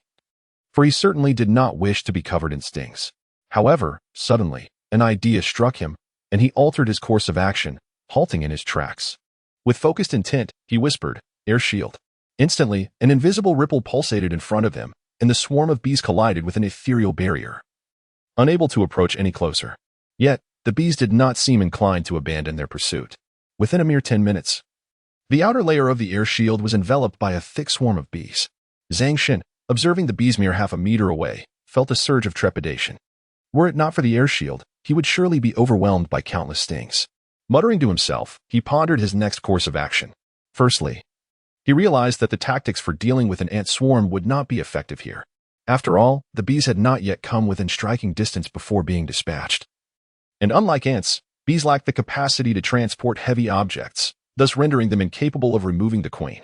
As he contemplated this, he suddenly sensed an oppressive heat in the air, with the temperature within the air shield gradually rising. Beads of sweat began to trickle down his forehead, and he found it increasingly difficult to breathe. It dawned on him why these bees, despite being unable to attack him directly, were persistently encircling him, creating a suffocating barrier. "It turns out they intended to suffocate me," Zeng Shen exclaimed, leaping upward and shaking off several bees that clung to the air shield. Then, concentrating his mind, he performed a flying spell, swiftly circling the dilapidated building more than once. Only after completely dislodging the bees from the air shield did he gradually descend. Nevertheless, he dared not immediately remove the air shield, for several small bees appeared to persistently follow him. He wondered if they would attract other bees he had shaken off, continuing their assault. Thus, Zeng Shen had no choice but to keep the air shield activated as he approached the beehive. However, as he reached the trunk of the car, a warning sounded. "Warning! Warning! The host is about to encounter a highly toxic gold ring bee beast. Please retreat immediately." "What is this gold ring bee beast?" Zeng Shen muttered, glancing into the back of the vehicle. 5 hornets, each the size of a thumb, were currently hunting the bees on the honey orchid. One of them was voraciously devouring a bee carcass, relishing its meal. Goodness, this honey orchid has attracted 5 hornets. Hornets, also known as wasps, are said to be natural enemies of bees. They can eliminate 40 bees in just a minute. This means that these 5 hornets could potentially destroy 12,000 bees in an hour. With the enhancement of his own latent abilities, that efficiency might even increase. Contemplating this, Zeng Shen devised a new plan. He focused his mind and cast a glimpse spell towards the 5 hornets. Chapter 75. This queen bee. You would not wish to witness your hive being. Insect-type creature, venomous golden ring bee beast, qualification, ordinary, level 201,000, name, unnamed, skills, not activated, believers, no faith, mood, joyful. Restless, analysis, a venomous creature mutated from the golden ring bee, endowed with toxic capabilities, currently indulging greedily in a sumptuous feast. These 5 large bumblebees, although of ordinary qualification, exhibit commendable vitality, having survived for 3 years and thus are amenable to domestication. Zeng Shen nodded in satisfaction, his focus sharpening as he successfully tamed the 5 bumblebees. However, he chose not to accompany them towards the honeycomb just yet. He felt this was insufficient. He aspired to employ a swarming strategy to intimidate the queen bee into surrendering peacefully and serving him. Should she refuse to emerge, he would compel her by sending the bumblebees inside the hive. Thus, Zeng Shen commanded the 5 bumblebees, "Lead me to your hive." Buzzing. The 5 bumblebees responded to Zeng Shen's signal, their wings resonating with a thunderous sound as they darted towards the wall of the dilapidated building. Zeng Shen closed the trunk door, concentrated his mind, activated his invisibility, and soared closely behind them. After approximately half a minute of flight, as they neared a thicket of low shrubs, he heard the familiar alert of the system. "Warning, warning. The host is about to enter the territory of the venomous golden ring bee beast. Please retreat swiftly." Evidently, this was the location. The hive was modest in size, resembling a stone bowl used for dining, encrusted with soil. Zeng Shen estimated that it housed no more than 20 bumblebees. Indeed, as the 5 approached the hive, a resonating buzz erupted from within, and a full 20 bumblebees emerged, charging at the 5. Having learned from his previous encounter at the bee nest, Zeng Shen understood that these bumblebees sought to expel or even eliminate the newcomers. Thus, upon witnessing the emergence of the 20 bumblebees, he promptly focused his consciousness and unleashed his taming abilities. Congratulations, host. Taming successful. Obtained pet venomous golden ring bee beast. Believer. 1. Survival points. 10. Congratulations, host. Taming successful. Obtained pet venomous golden ring bee beast. Congratulations, host. Taming successful. Host cannot tame deceased creature corpses. Taming failed. Out of the 20 bumblebees, 15 were successfully tamed, while the remaining 5 succumbed to failure, as the system determined they had not survived beyond 3 years and were merely lifeless remains. Zeng Shen did not show any mercy towards the 5 untamed bumblebees. With his focus sharpened, those 5 bewildered bumblebees were swiftly surrounded and dispatched by the 20 bumblebees. Having eliminated the 5 bumblebees, Zeng Shen was not inclined to overlook the king of the bumblebees residing within the hive before him. He picked up the bowl-shaped beehive before him and gently pried it apart, revealing a queen bee slightly larger than a hornet, her wings nearly degenerated, attempting to flee. His mind sharpened, and he cast a taming spell. Taming failed. Zeng Shen was momentarily stunned. His taming spell, which had always succeeded in the past, had failed? What was going on? Confused, Zeng Shen cast a scrutinizing gaze upon the queen bee. Insect species, venomous golden ring queen bee. Qualification, Lord. Level, 0-100,000. Name, unnamed. Skills, not activated. Followers, no faith. Mood, restless. Angry. Analysis. A Lord quality venomous golden ring queen bee can only arise from 100,000 venomous golden ring bees, boasting formidable 4th-tier combat strength. Under its current state of agitation and anger, it is not easily tamed. After reviewing the queen bee's detailed information, Zeng Shen realized that this was indeed a Lord quality hornet queen.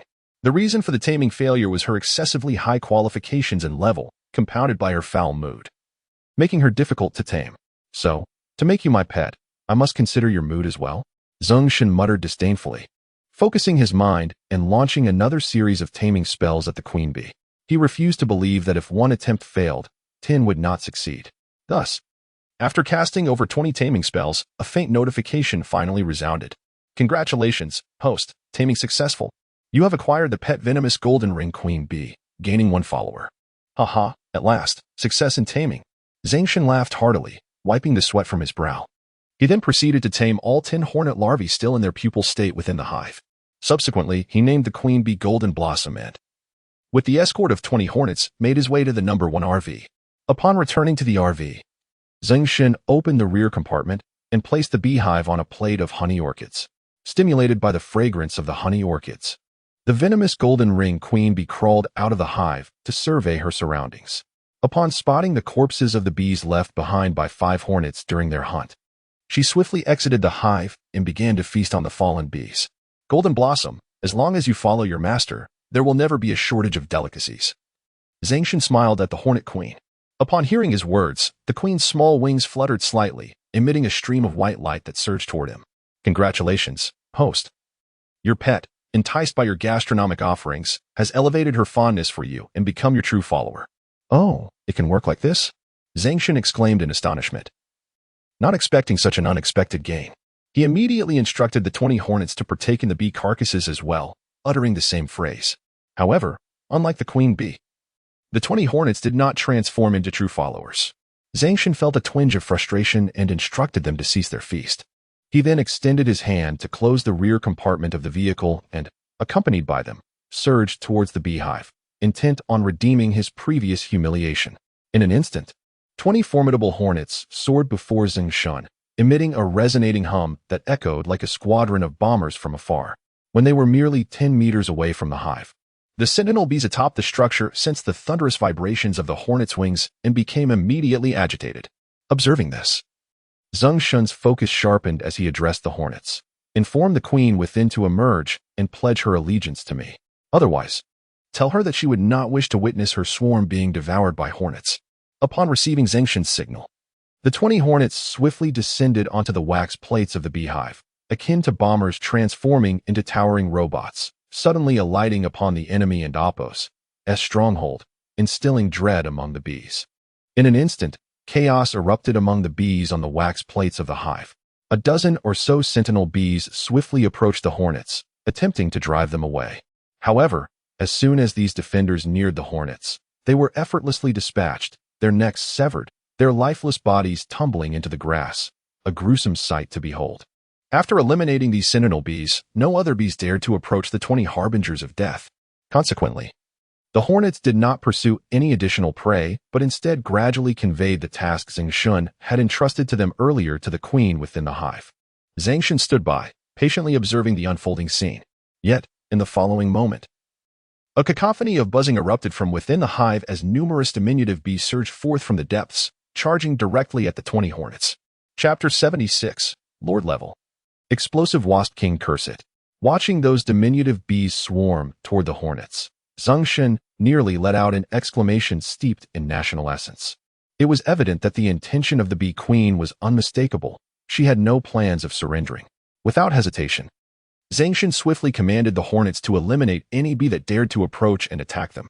The 20 hornets, obeying Zeng Shen's orders, utilized their size advantage and their exceptionally sharp mandibles to ruthlessly dispatch the bees attempting to drive them away.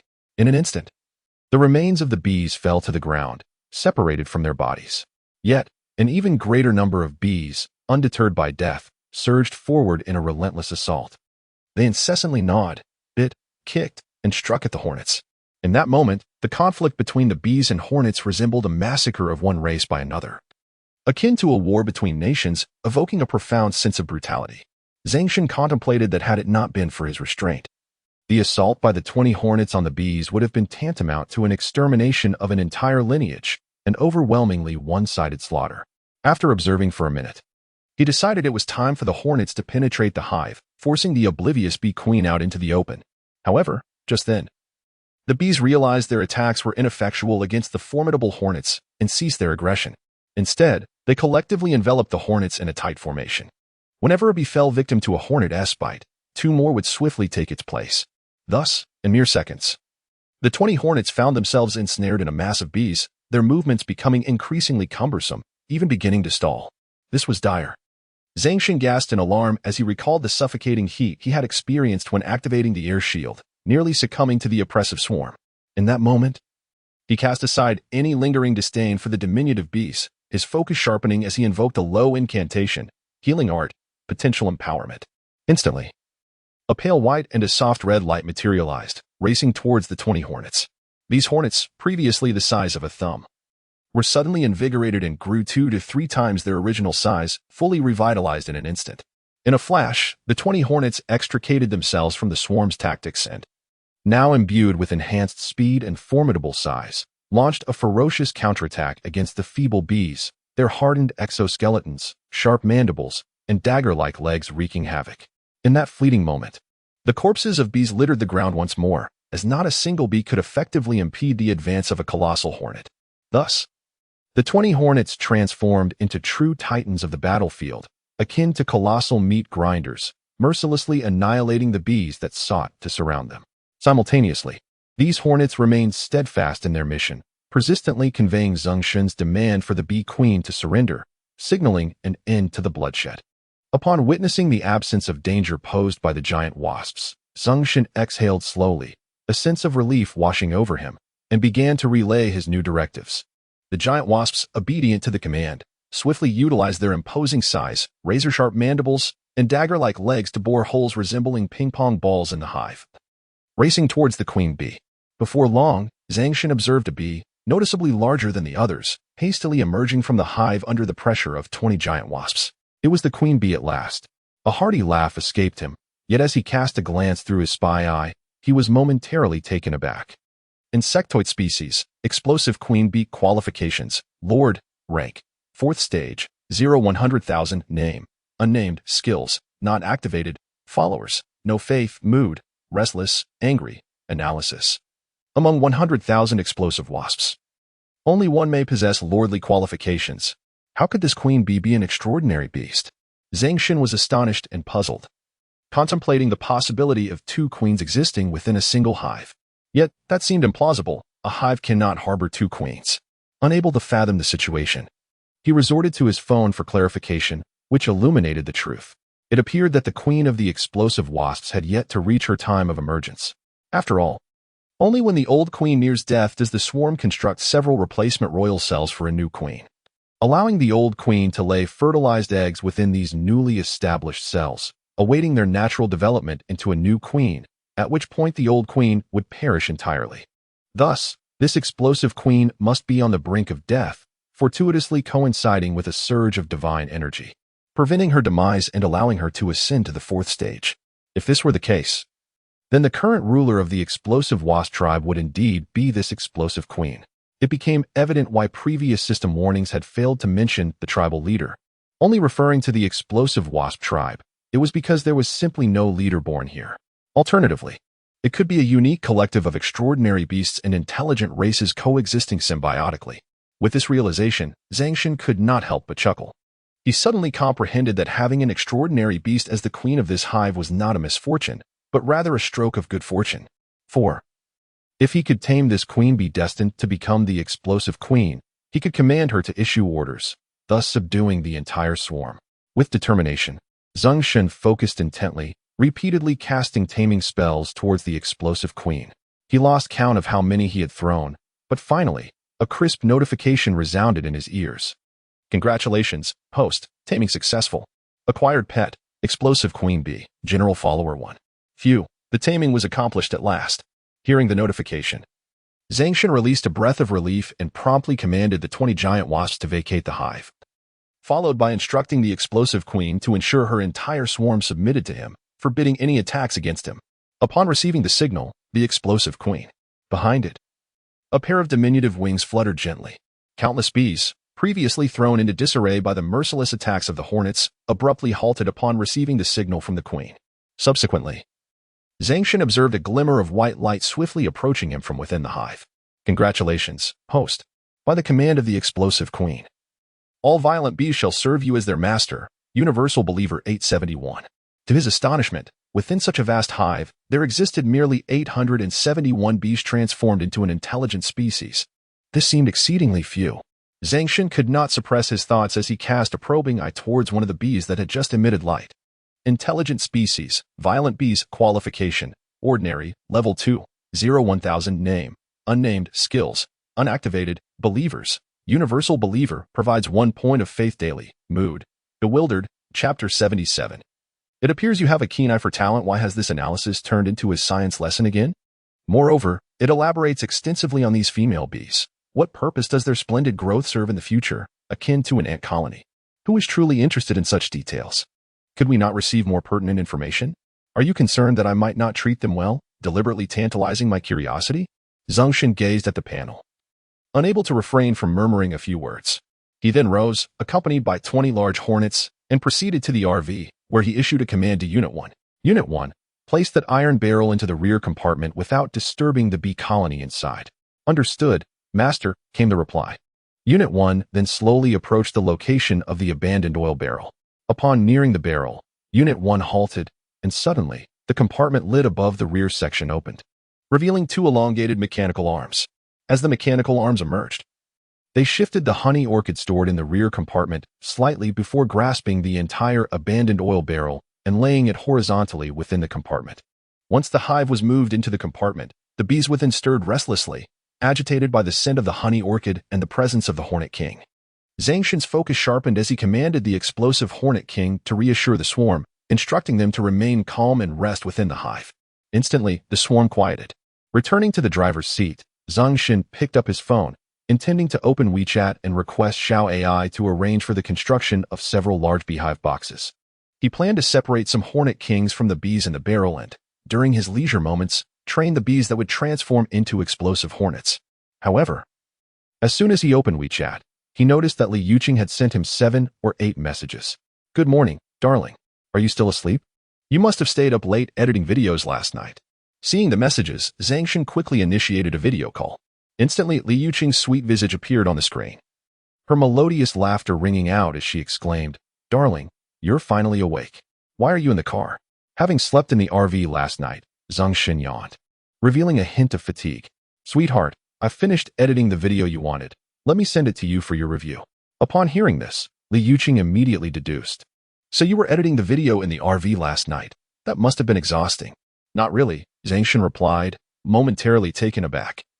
Secretly thinking to himself that he never claimed to be editing in the RV, so it wasn't a lie. He promptly sent the video. All right, he casually replied. But upon seeing the image of the abandoned oil barrel hive on the display, he quickly added, wait, that's not right. Huh? Li Yuqing blinked her beautiful eyes. Looking puzzled at the video, Zeng Shen considered for a moment before explaining, a friend of mine heard that I enjoy honey. He has a large wild honey hive and asked if I wanted to take it and find a place to keep it. So, darling, you're planning to go take a look now, right? Li Yuqing inquired. Indeed, we are already on our way, nearing the outskirts, Zeng Shen remarked. Upon receiving the video from Zeng Shen, she was instantly captivated by the stunning visuals that played in the small window. Wow, darling, your video editing is simply magnificent. It's breathtaking. This will surely attract numerous followers to our cause, Li Yuqing exclaimed joyfully. Absolutely, my husband is incredible. To think he accomplished such a feat in just one night, it feels almost as if he has superpowers, she continued, her happiness overflowing. Zeng Shen smiled silently. After a brief conversation, he informed Li Yuqing about his plan to meet with Xiao AI at the restaurant where they had celebrated the studio's successful launch. As Zeng Shen hung up the phone with Li Yuqing, the #1 divine energy vehicle came to a gentle stop in front of an office building across from the Eastern City Zoo. No sooner had the vehicle halted than a notification echoed in his ear. The host is approaching a zoo inhabited by numerous terrifying beasts. Please vacate the area promptly.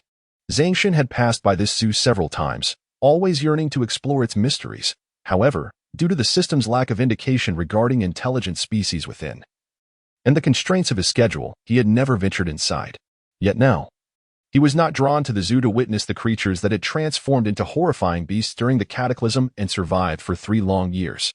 Since preparing to purchase the abandoned warehouse on the outskirts of Eastern City, Xiao AI had rented the 20th floor of this building to serve as the headquarters for Longshin Group. Previously, he had visited this place with Xiao AI, finding the entire office floor vacant and desolate.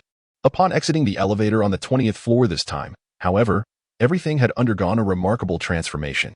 At the entrance, a reception desk was set up where a charming young lady sat, engrossed in her phone. Yet, as Zeng Shen approached, her face lit up with a radiant smile, and she greeted him with a sweet and clear voice. Hello, sir. May I ask whom you were looking for? Are you here for an interview as well? Zeng Shen replied, No, I am Zeng Shen, here to see your manager, AI. Oh, you must be Mr. Zeng Shen. Our manager has instructed me that if anyone named Zeng Shen arrives, you may proceed directly inside. Thank you, Zeng Shen said with a faint smile. Walking past the reception and into the interior, the office on the 20th floor spanned over 400 to 500 square meters, with the largest workspace being the central area, where he immediately noticed approximately 20 desks lined up in rows. Some of these desks were cluttered with documents, while others appeared somewhat sparse, indicating that not enough staff had yet been hired. Since it was midday, many employees were absent from the central office, opting instead to enjoy takeout in the adjacent break room or heading downstairs for lunch. Thus, as Zeng Shen made his way through, only a couple of clerical staff dressed in business attire glanced up, perplexed by the presence of a casually dressed young man entering the space. Suddenly, one of the heavily made-up female office workers gazed at him and said, Zeng Shen, you are Sun Li? Zeng Shen stared at the lady for a few moments before recognizing her as the infamous green tea type, Sun Li, from school. In the past, during class reunions, she had often flaunted her scholarships, yet he had never been lured in enough to treat her to a meal. Consequently, their interactions at the reunions had been rather unpleasant. How come I didn't recognize you at first? I thought you had forgotten to wear your contact lenses today. What brings you here? Sun Li inquired. Zeng Shen furrowed his brow but chose not to engage in a dispute with her, replying, I'm here to look for. You're also here for an interview, right? There have been interviews every day lately, and everyone seems exceptionally talented. However, they all end up being rejected by President AI. With your qualifications and degree, it would be pointless for you to come. I reckon you'll get past the Human Resources Director, but not President AI, Sun Li remarked, her eyes glinting with a hint of arrogance and self-importance. Oh, it seems this company is rather difficult to enter. Zeng Shen nodded in satisfaction before curiously asking, Sun Li, given how challenging it is to get into this company, what position were you hired for? Sun Li puffed out her chest proudly and replied, Public Relations Department. Upon hearing this, her expression stiffened, and she pouted, exclaiming, Zeng Shen, you Chapter 78, The Plan at the Eastern Zoo, Meeting in Xiao AI's office. Located at the end of the corridor behind the central office. Closest to Xiao AI's office are independent functional areas such as the finance room, document room, and archives. When Zeng Shen arrived at Xiao AI's office, he gently knocked and turned the door handle to enter. Upon seeing Zeng Shen, Xiao AI immediately brightened and exclaimed, "Master, what brings you here so suddenly? Is there something you need me to do? Can't I come to see you without a reason?" Zeng Shen replied with a smile as he approached her. He glanced at the notebook computer in front of her, which displayed fluctuating red and green stock lines. "Are you trading stocks? The new urban project and the prefabricated food factory require substantial investment," Xiao AI explained. "So I'm managing some funds to increase the value of Longshan Group and Oppo's stocks, intending to sell some later for various resources. If you urgently need funds, you could also sell some of the Green Emperor Jade abroad," Zeng Shen suggested, then began to convey his purpose for visiting. Xiao AI chuckled softly and remarked, "Master, are you hoping to take a little break?" "Haha, somewhat," Zeng Shen laughed heartily. Xiao AI then turned off her computer screen and said, "Let us go find a corner to place the hive onto my divine vehicle. I will then arrange for people to divide this wild hive into sections and notify you once it's done, so we can gradually receive it into the divine realm." "All right," Zeng Shen nodded, wrapping his arm around Alice's soft waist as they walked out the door. As they reached the central office, the scene of Zeng Shen embracing their beloved AI caught the attention of a colleague, who stood frozen in disbelief. "That poor guy is actually with AI," she thought, her mind racing with the absurd story of a downtrodden youth and a domineering, wealthy CEO. Then, recalling her earlier conversation with Zeng Shen, her expression paled. She feared that Zeng Shen might have put AI in a predicament regarding her job. Panic surged as she did not wish to leave this place. After all, the salary was commendable, the benefits were excellent, and it was conveniently located close to home. Just yesterday, she had boasted to her friends about how great her job was. What if they found out she had been dismissed? Zeng Shen remained indifferent to Sun Li's thoughts, as they belonged to different worlds. As soon as they descended the stairs, he and Xiao AI each drove their respective silver and white vehicles towards the outskirts of the eastern city. Shortly thereafter, they arrived at a remote grove and came to a halt. Confirming that no one was around, Zeng Shen relocated the abandoned iron drum hive from the first divine vehicle to the trunk of Xiao AI's car. Startled, the hive buzzed and attempted to attack Xiao AI. Meanwhile, Zeng Shen opened the portal to the divine realm and released the entire family of tamed bumblebees into it before shutting the portal once more. "Where do you plan to place this iron drum hive?" "In the eastern part of the city lies a charming animal park, adorned with a vibrant flower field." "Are they letting us in?" Alice inquired. Upon hearing this, Xiao AI turned to Zeng Shen and said, "Then, Master, see you tonight." "All right. Let's meet at the newly opened restaurant nearby, and message me on WeChat when you're on your way," Zeng Shen instructed. "Understood. By the way, Master, remember to carry a hangover remedy with you tonight." "Sure." Zeng Shen nodded, watching Xiao AI drive away before he too departed from the wooded area in his RV. However, he soon found himself at a loss as to where to go next. After a moment's hesitation, he decided to venture westward, hoping to uncover information regarding new intelligent species. Naturally, should he encounter the likes of Huang Ziliang and his gang, he would not mind exchanging pleasantries with them under a different guise. Several hours later, having found neither new intelligent beings nor Huang Ziliang and his cohorts, Zeng Shen drove to a pharmacy to procure a hangover pill before heading to the studio of Qing Tong Shoufu. Upon arriving at the building, he sent a message to Li Yuqing to inform her of his arrival. Stepping out of the vehicle, he stood at the entrance for a while, when suddenly, a youthful figure with a refined aura emerged before him. Instantly, his eyes lit up. The figure was none other than Li Yuqing. She was dressed in a rarely worn, delicate strapless light yellow dress that hugged her slender figure, accentuating her graceful curves. Her slightly tousled long hair cascaded over her delicate, fair shoulders, reminiscent of blooming snow lotus buds, subtly revealing her soft skin. Beneath the hem of her dress, her long, fair legs were adorned with silver low-heeled shoes. The smooth skin of her feet shimmered under the ambient light, and her petite toes were aligned perfectly, resembling lustrous pearls. Noticing Zeng Shen's gaze upon her carefully chosen attire, Li Yuqing instinctively arched her back slightly, playfully flicking her hair with her hand. Her bright eyes sparkled like clear lake water as she mischievously winked at Zeng Shen, her lips curling into a gentle smile. "Darling, do I look beautiful?" Zeng Shen was momentarily taken aback, but Li Yuqing quickly pretended to strike him, exclaiming, "Darling, are you implying I am frivolous?" "Ha ha, It is merely a misunderstanding of my words. I harbored no such intention, Zeng Shen said, slightly evading her playful gesture while embracing her delicate waist. All right, enough of the teasing. Xiao AI is punctual and may have already arrived. We should hurry. Yes, I understand. Li Yuqing replied, her head nestled against Zeng Shen as they walked towards the restaurant. Upon entering the establishment, they made their way straight to room 888. The door was slightly ajar, and as Zeng Shen gently pushed it open, he was taken aback. Xiao AI had evidently put considerable effort into her appearance for the evening. She wore a striking light pink strapless body contrast that accentuated her figure beautifully. The silky fabric clung to her skin, accentuating her voluptuous and curvaceous form. Reminiscent of a finely crafted jade stone, meticulously sculpted by a skilled artisan, exuding both gravitas and elegance. Beneath the fitted skirt, a pair of elongated, fair legs emerged, resembling two exquisitely carved jade pillars, evoking an irresistible desire for lingering glances. Li Yuqing gazed at such a sight with a twinkle in her eye. Upon seeing Zeng Shen enter the room, Xiao AI gracefully stood, a hint of a smile gracing her features as she remarked, "Shen, I thought I was to be stood up. Apologies, there was traffic on the way," Zeng Shen replied, weaving a tale. Chapter 79. The sophisticated hunter often appears as prey. Upon hearing this, Li Yuqing cast a glance at Zeng Shen and replied, "Don't pay attention to his nonsense. I simply lost track of time while putting on my makeup, which is why I came downstairs a few minutes late. It's perfectly fine." "I know Shen is just joking," Alice remarked, extending her hand toward Li Yuqing. "I'm Alice, and you are far more beautiful than the photo Zeng Shen showed me." Li Yuqing was pleasantly surprised by Alice's casual demeanor, and her fondness for her grew instantly. She reached out, shook Alice's hand, introduced herself, and then the three of them took a seat together. Zeng Shen took out his phone to scan the code for ordering, selecting a generous amount of food, while the two women began to discuss how they had come to know him. As their conversation unfolded, the atmosphere among the three gradually became more harmonious and relaxed. Soon enough, some skewers were served first. Zeng Shen, feeling at ease, began to eat and was just about to inquire what drinks the two ladies would like when Alice suddenly chimed in. "Skewers paired with wine truly amplifies the joy. Would you like to drink?" "That sounds wonderful," Li Yuqing exclaimed, her excitement palpable.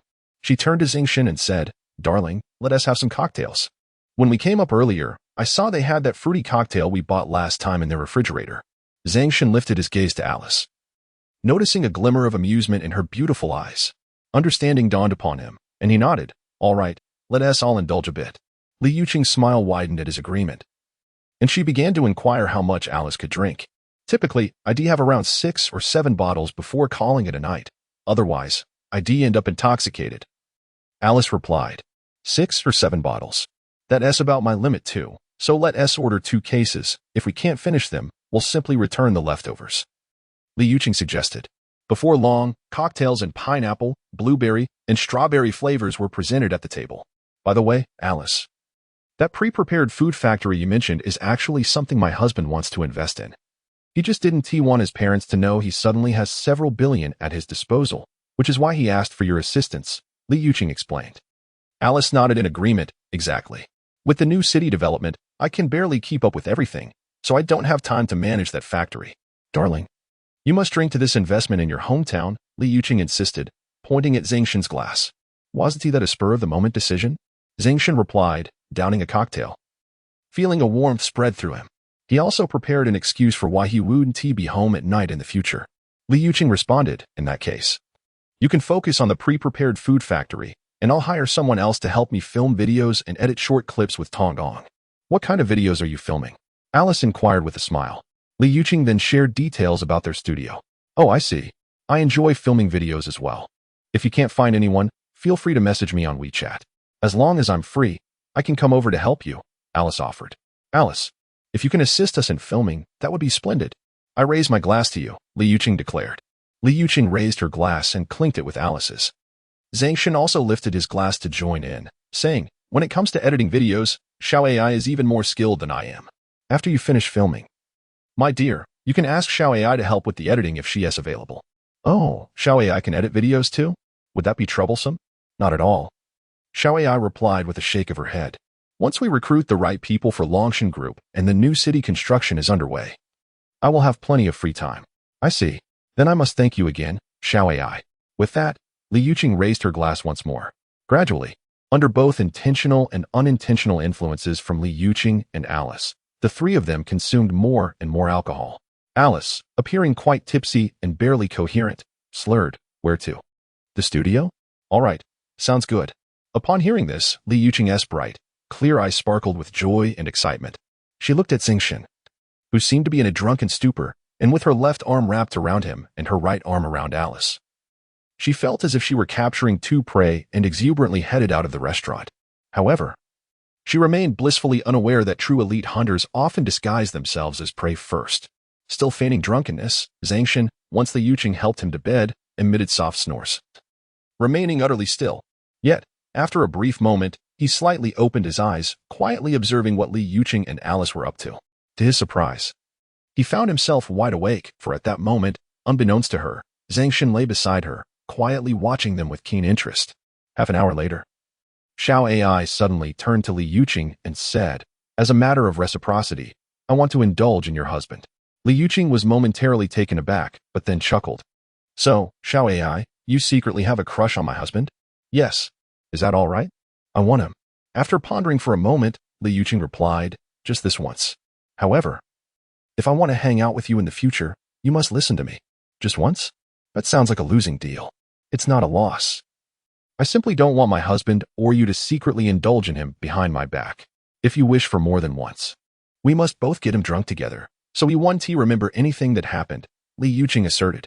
Alice appeared enlightened, exclaiming, "So that's why you were drinking so much earlier." Li Yuqing placed a finger over her lips, her face a picture of guilt, then gestured for Alice to join in. After watching for a while, Alice couldn't resist jumping into the fray. Meanwhile, Zeng Shen felt the moment was right and abruptly sat up, gazing at the two naked women before him. Li Yuqing was startled, her hands flailing as she stammered, "Husband, I." Zeng Shen chuckled inwardly, pretending to be drunk as he swayed and pointed at her and Alice, saying, "Dear, why have you turned into two? Haha, I see now, my wife can clone herself." Upon hearing this, Li Yuqing immediately concurred, "Indeed, my dear husband, I have now mastered the art of duplicity, transforming into two versions of myself. Are you pleased? Do you desire this?" Ecstatic, he replied, "Two identical wives? How could I not want that?" As he spoke, Zeng Shen feigned confusion, lifting the left Alice and descending with her, only to embrace her once more. Thereafter, he commenced an assertive advance, showcasing his prowess. Chapter 80. Heaven pities our great Xia. As the clock approached 5 in the morning, Zeng Shen finally released Li Yuqing, who lay motionless on the bed, resting. Exhausted and somewhat disoriented, Li Yuqing gazed at Zeng Shen, who had ceased all movement, appearing to have completely succumbed to slumber. She let out a soft sigh, roused Alice, and together they proceeded to bathe and change clothes before sending Alice off to sleep in Tongtong's room. Zeng Shen, meanwhile, squinted open his eyes, observing Li Yuqing's subtle movements. Yet he chose not to rise again. He had confirmed that Li Yuqing indeed possessed XP and had a particular fondness for beautiful women, and she currently wished to keep her little secret hidden from him. With this thought in mind, Zeng Shen had no intention of exposing her. After such a tumultuous night, he found the game between hunter and prey, the thrill of the experience, far more enjoyable than simply addressing the matter directly. At noon, Li Yuqing awoke, her eyes drifting to Zeng Shen, who was tightly embracing her, sleeping like a log. However, there was an inexplicable sense of oddity in the air. Zeng Shen, who had awakened earlier, sensed that Li Yuqing was now awake but refrained from immediately getting up. He contemplated that since he could not hold his liquor, it was impossible for him to have risen before her, thus he continued to embrace her. When Li Yuqing attempted to free herself from his grasp to wash up, Zeng Shen feigned waking from disturbance, groggily loosening his hold and opening his eyes, gazing at her as he said, "Wife, good morning. Did I wake you?" Li Yuqing replied with an apologetic tone, "I'm sorry. I feel like my head is about to explode. I'm so dizzy from all the drinking last night." Zeng Shen pretended to massage his temples. "It seems I drank even more than last time." "I'm sorry, dear. I couldn't help but let you drink so much. Let me help you with that." "No need. It's normal to enjoy oneself," he replied, shaking his head. He continued, "Wife, after I blacked out last night, I had a dream where you were doubled. Then I lost all memory of it." Upon hearing this, Li Yuqing couldn't help but chuckle. "Darling, every time you black out, you end up having the most bizarre dreams." "Indeed, it seems I must truly consider abstaining from alcohol in the future. Or who knows what other strange dreams I might have," he mused. Li Yuqing giggled. Well, if I'm around, having a drink isn't so bad. After all, whatever dream you have, I'll be there to take care of you. Understood. From now on, if I black out, you'll be responsible, Zeng Shen laughed.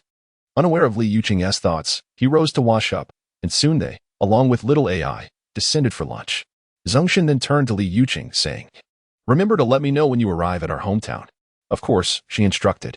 All right, he replied, maneuvering the RV to a secluded corner before stowing it away in a storage backpack. He then retrieved the wormhole positioning card, concealed himself, and concentrated, reappearing at the previously designated location. Number 1. Let us continue our journey.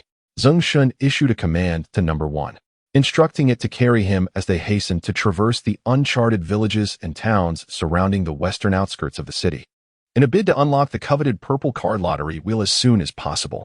At that moment, within a research institution in the great American nation, a showcase hall adorned with silvery metallic tiles captured the attention of numerous scientists from around the globe. Here, a jadeite gem, no larger than a marble and radiant in its emerald hue, was on display, the illustrious green dew emperor jade. Beside the display, a blonde-haired, blue-eyed expert from the great American nation stood on stage, rapidly sharing the findings and patented theories concerning the mysterious energy contained within this jadeite with scholars from various fields of medicine, esoteric energy research, and microenergy studies. Each of his words seemed to unlock a door to an enigmatic realm, guiding the audience toward the unknown. However, upon closer inspection, it appeared that his discourse remained superficial, lacking substantial depth. In the audience, several experts and scholars from the Great Xia, along with researchers from other nations, listened intently, their gazes captivated by the green dew emperor jade, striving to unravel the enigmatic energy that eluded their comprehension. Once the blonde expert concluded his presentation, the researchers from Great Xia surged toward the research room, eager to engage with him. This blonde individual, a middle-aged man named Jack, served as the deputy director of the institution and had dedicated years to the study of the green dew emperor jade, also acting as the primary liaison for the Great Xia research team. An elderly researcher from Great Xia approached him, speaking gently. Director Jack, tomorrow we will conduct research on the green dew emperor jade, but an hour may not suffice for our data analysis. Might we request an additional 3 hours? Jack smiled, shaking his head in understanding but regretfully declining their request. Director Lee, this year we have done our utmost to secure an hour for your research. That is the limit of our capacity. An extension of 3 hours is simply not feasible. Upon hearing this, the researchers from Great Xia exhibited signs of disappointment. Yet they did not abandon their pursuit. We could offer additional funding. 2 hours would suffice. As long as we can complete our data analysis, we will leave immediately. Despite Director Lee's earnest and determined appeal, Jack remained resolute, his tone cool as he upheld the original decision. He empathized with their urgency and desire. Yet the regulations and arrangements of the research institution could not be easily altered, nor would they be, particularly given their origins from Great Xia. The researchers from Great Xia exchanged glances with the rejected Director Lee and murmured softly, with a sigh. Director Lee resigned himself to the reality. As everyone exited the Great American Research Institute, a few could no longer contain their voices. Alas, this exquisite imperial green jadeite, initially discovered in our homeland, has unfortunately fallen into the hands of a foreign entity. Indeed, the enigmatic energy contained within this jadeite, if unraveled, could elucidate the reasons behind its remarkable ability to activate human cells and even combat cancer. Such revelations could revolutionize our nation's medical field and various other scientific endeavors. In the past, we were constrained by chip technology. Now, the promise of the imperial green jadeite looms large. As several researchers from the Great Xia lamented, suddenly, one young female scientist in a white lab coat felt her phone vibrate. Upon checking, her eyes widened in astonishment, and she hurriedly turned to the director, her voice brimming with excitement. Director, the heavens have favored us. A piece of imperial green jadeite as large as a palm is set to be auctioned at the beginning of the month in Guangyue province. Chapter 81. The activation of the purple card lottery wheel. 10 consecutive draws. Dean Li paused momentarily, astonished as if struck by thunder, and turned around to inquire, what did you just say? The palm-sized green dew imperial jadeite has appeared in our Great Xia? Indeed. Dean, you can see for yourself in this exhibition video, replied the young woman, flipping her phone around to show the received WeChat video to the Dean. Instantly, several staff members gathered around, their exclamations filling the air. Ah, Dean, this luster is undeniably that of green dew imperial jadeite. We must acquire this piece, regardless of its size. Absolutely. Yes.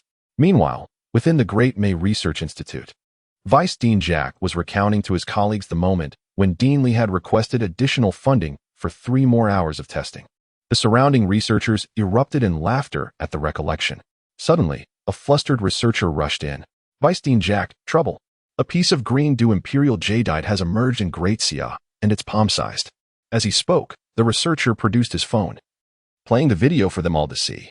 In that instant, research institutions around the globe began to report and request information, hoping to secure this remarkable piece of green dew imperial jadeite.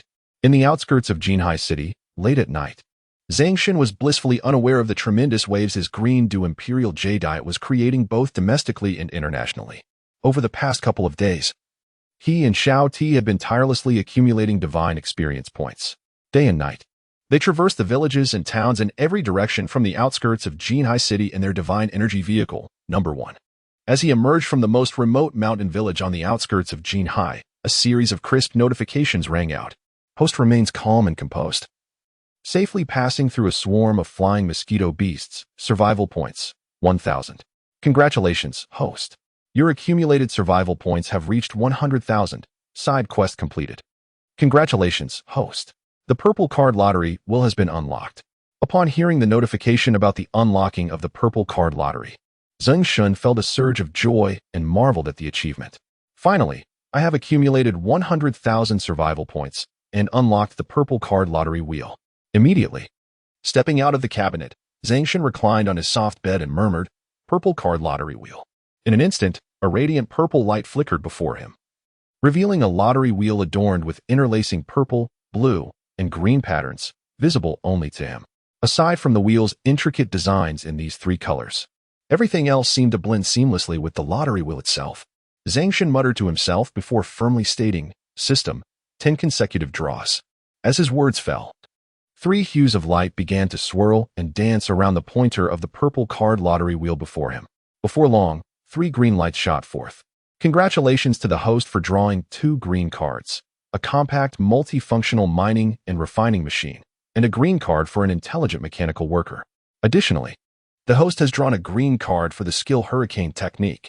In total, 4 green cards have been acquired, including 2 item cards, which are certainly appreciated by Zeng Shen, who believes that having more is preferable to having less. He felt this was a promising omen, and a smile crept onto his face as he glanced into his backpack at the introduction of a newly acquired skill card. Hurricane Technique, a low-level skill that consumes 100 points of faith or a certain amount of mental energy. Conjuring a level 1 hurricane that consumes 10 points of faith or a certain amount of mental energy per second. Upon reading the description of this skill card, Zeng Shen felt an unusual satisfaction with the hurricane technique. After all, this marked the first time he had drawn a skill with destructive capabilities. He recalled from his textbooks that a level 1 hurricane could lift the roofs off buildings with structures or overturn mobile homes. And even some lighter vehicles could be swept off the ground. He mused to himself that if he unleashed a hurricane technique upon a herd of cattle, they would likely be sent soaring into the sky. Just then, he noticed 2 beams of blue light emanating from the roulette once more. Congratulations, host, for drawing a blue card, equipment card, protective ring. Congratulations, host, for drawing a blue card, passive card, flame resistance. Protective ring, blue quality equipment that, when worn, passively withstands a full strike from beasts of the 3rd tier or below, available twice daily. Ah, yet another splendid acquisition, and this one is a life-saving treasure. Zeng Shen gazed at this equipment card in his backpack, feeling an inexplicable sense of security. After all, as the saying goes, no matter how skilled one may be, one should still be wary of hidden dangers, such as ambushes with bricks or knives.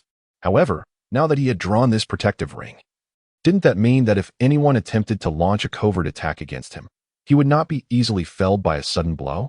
Surely, this would afford him ample time to respond and prepare. Next, Zeng Shen turned his attention to the other blue card, Flame Resistance. Upon learning, gain level 1 Flame Resistance, capable of withstanding 500 degrees of burning flame. This can be upgraded, with each upgrade enhancing flame resistance by an additional 500 degrees. Achieving 500 degrees of flame resistance at level 1 means that during a fire, he could easily enter and exit without fear. Zeng Shen stroked his chin, envisioning himself emerging from the flames, and felt an exhilarating rush. Without a moment and Apos' hesitation, he immediately learned the flame resistance and donned the protective ring. At that moment, the roulette began to spin rapidly, and dazzling purple beams of light shot forth.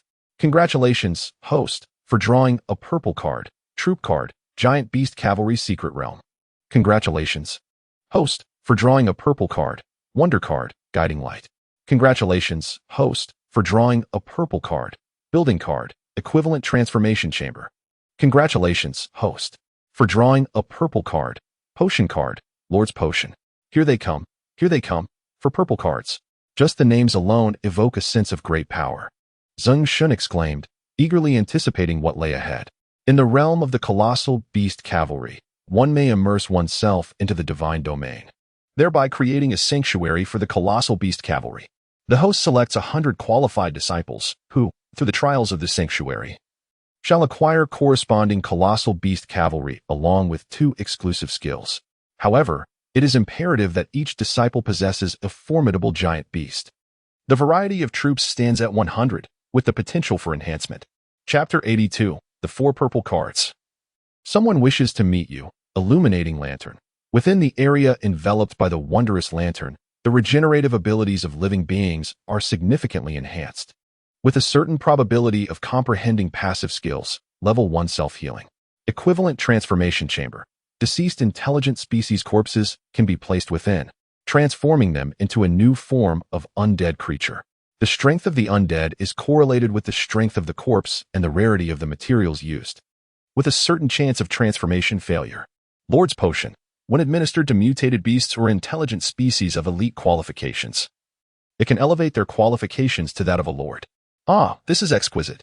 Zeng Shen, after perusing the descriptions on the 4 purple cards, could not help but exclaim in awe. Truly, these purple level cards are unparalleled. Compared to the previous blue cards, they are like a minor sorcerer encountering a grand wizard, completely incomparable. Once the impending cataclysm occurs, utilizing each of these purple cards will significantly enhance his combat prowess, propelling him ahead of others by leaps and bounds. Zeng Shen silently mused, then began to meticulously explore the profound applications of these 4 purple cards for a while before closing his backpack space and gradually lying down in his bedroom for a slumber. The following day, after completing his morning routine, Zeng Shen planned to drive his vehicle number 1 to the neighboring Silver Sea district. He intended to accumulate a substantial amount of survival points, aspiring to partake in another purple card lottery, a 10-fold draw. After all, the surprises brought forth by the 10 cards from the previous night had ignited a spark of anticipation for the next purple card lottery. However, just as he descended the stairs, his phone rang. Zeng Shen took out his phone, puzzled by the unfamiliar number. He pressed to answer and spoke. Hello, who is this? Jiangsu, it's me, Shi Mingqiang. Huh? Uncle Shi, what is going on? Why the sudden call? Zeng Shen inquired. Do you have a moment? Could you come over to my place? Someone wishes to meet you. Who wants to see me? It's hard to explain. Better for you to come and see for yourself. With that air of mystery, Zeng Shen acquiesced, postponing his journey to Silver Sea and redirecting towards the trade tower. Warning! Warning! The host is about to intrude upon a 4th-tier wind deity's domain. Ignoring the alert in his ear, Zeng Shen took the elevator directly to the entrance of Shi Mingqiang's company. Upon entering, the receptionist, clearly recognizing him, promptly said, Mr. Zeng, President Shi is waiting for you inside. Zeng Shen nodded and turned towards Shi Mingqiang's office. As he pushed open the door, he beheld 3 individuals seated in the office lounge. 2 of them were familiar faces, one being Shi Mingqiang himself. The other was a well-known figure, Director In, who oversees the city's Investment and Development Bureau. Beside Director In sat an elderly gentleman with an aura of poetic grace, whose identity remained a mystery to Zeng Shen. As he approached, Zeng Shen greeted, Uncle Shi. Director In Shi Mingqiang was in the midst of brewing tea, attending to his 2 esteemed guests. Upon the sighting of Zeng Shen's arrival, he immediately set down the teapot with a smile, exclaiming, Nephew, you have finally come. Allow me to introduce you to these 2 esteemed individuals. Standing nearby, Leader In interjected with a grin, I need not make introductions, as I have already met Xiaoshen. However, I shall personally introduce the individual beside me. This is Dean Li Xinming, an esteemed academic in the realm of medical research and a scholar in the study of mysterious energies, who also oversees multiple projects. Upon hearing Leader In's lengthy accolades, Dean Li gently waved his hand to interrupt, saying, Leader In, there is no need for such elaborate introductions. Turning to Zeng Shen with a benevolent smile, he added, "Greetings, young man. I am merely a doctor and an old fellow engaged in energy development for the advancement of our nation's technology." Zeng Shen regarded the amiable elder with mild confusion and replied, "Hello, I am Zeng Shen. Uncle sure mentioned that someone wished to meet me. I presume you both have matters to discuss with me?" "Indeed, Shushan. We learned from Shiming Qiang that his green dew emperor jade was commissioned by you." Deanly responded, "Yes, I purchased it from a vendor in the town of Lakai while I was in the north," Zeng Shen casually mentioned, offering a name. "Oh." Leaderin and Dean Li nodded slightly, both having lived long enough to discern that Zeng Shen was not entirely truthful, yet they chose not to press further. After a brief exchange of pleasantries, Dean Li, having gleaned Zeng Shen's character, got straight to the point. "The truth is, our research institute wishes to purchase this jade directly for research purposes, bypassing the auction process. I wonder how you feel about that." "Bypassing the auction, you say? What price do you intend to offer?" Zeng Shen inquired directly. "This green dew emperor jade is of immense significance for the future of research in our nation. So I propose a sum of 2 billion. What do you think?" Dean Li suggested in a negotiating tone. 2 billion? Zeng Shen elongated his voice, glancing at Shiming Qiang beside him. Seeing Zeng Shen's gaze, Shiming Qiang interjected, "Nephew, the price is quite reasonable. Based on my estimates, if auctioned, it would fetch at most 1 billion, while Dean Li's offer of 2 billion clearly demonstrates sincerity." "Uncle sure. I meant to say that I will entrust you with the auction of this green dew emperor jade, so I cannot give Dean Li a direct answer. However, since you seem to agree with bypassing the auction, I have no objections," Zeng Shen clarified. Shiming Qiang, upon hearing this, pointed at him with a smile, saying, "Good lad. You certainly know how to articulate your thoughts." Leaderin and Dean Li both exhaled softly, relieved to hear Zeng Shen's acceptance. Soon after, Shiming Qiang, acting as the representative for the jade seller, and Dean Li, representing the Great Xia Research Institute, signed a transaction contract. Subsequently, Shiming Qiang provided Dean Li with his company's bank account details. Thus, once the payment was made, Shiming Qiang would forward the funds to Zeng Shen, deducting the commission and the remaining balance after accounting for the 500 million risk contract deposit. After all, several hundred million in liquid assets was a substantial sum to handle. The operation of generating wealth from wealth is indeed abundant. Shortly after the departure of Zeng Shen, Leaderin, and Dean Li, a group of ill-fated individuals led by Jack arrived at Shiming Qiang's office. Upon discovering that Dean Li and his associates had directly sold the green dew imperial jadeite in exchange for Lu Miao's piece for auction, they were utterly infuriated. Moreover, there is another matter at hand. We must identify the individual responsible for the transaction of this green dew imperial jadeite and ascertain the origin of this jade from him before we depart," Jack stated, turning to a slender, fair-skinned female agent clad in a black suit and sunglasses. "Colonel Kukulin, could you please investigate this matter?" "Understood." The black-suited female agent nodded slightly to Jack before turning to leave. Chapter 83, Lu Xiang Clam Farm, Level 4 Light Deity an hour prior. After leaving the World Trade Center, Zeng Shen hastened towards the Silver Sea District, intent on swiftly triggering all potential first brushes within the urban area and its surrounding villages. Naturally, should fortune favor him, he would not hesitate to seize the opportunity to encounter the wise races. However, just as he arrived at Jinhai Bay Town and was yet to merge onto the highway, a message notification chimed on his phone. Upon inspection, it was a message from Lu Miao. "How is your grandfather and Appo's health?" Zeng Shen inquired through text. A sigh escaped Lu Miao and Appo's lips as she replied. "He had a brief period of improvement, but now he has lapsed into unconsciousness again. The doctor is uncertain if he can endure until the end of the year." Her voice resonated with a hint of fatigue and despondency. "Do not worry. Everything will be all right," he reassured her. Suddenly, thoughts of his healing techniques, the potions at his disposal, and the abundant green dew royal emeralds in his warehouse flooded his mind. He pondered whether they might prove beneficial in rousing Lu Miao's grandfather from his slumber, or at least sustain him until the impending catastrophe. After all, according to the system's indications, once the global divine energy erupts, everyone would ascend to godhood, experiencing an extension of life and a remarkable revitalization of their cells. With this in mind, he noted, "I will arrive around 2 p.m. tomorrow. However, I must first attend to some matters at my grandfather's clam farm before we can dine." "All right, please send me your location, and I will drive to the clam farm to meet you," Lu Miao replied. Soon, he received her coordinates and engaged in further conversation while continuing his journey towards Silver Sea.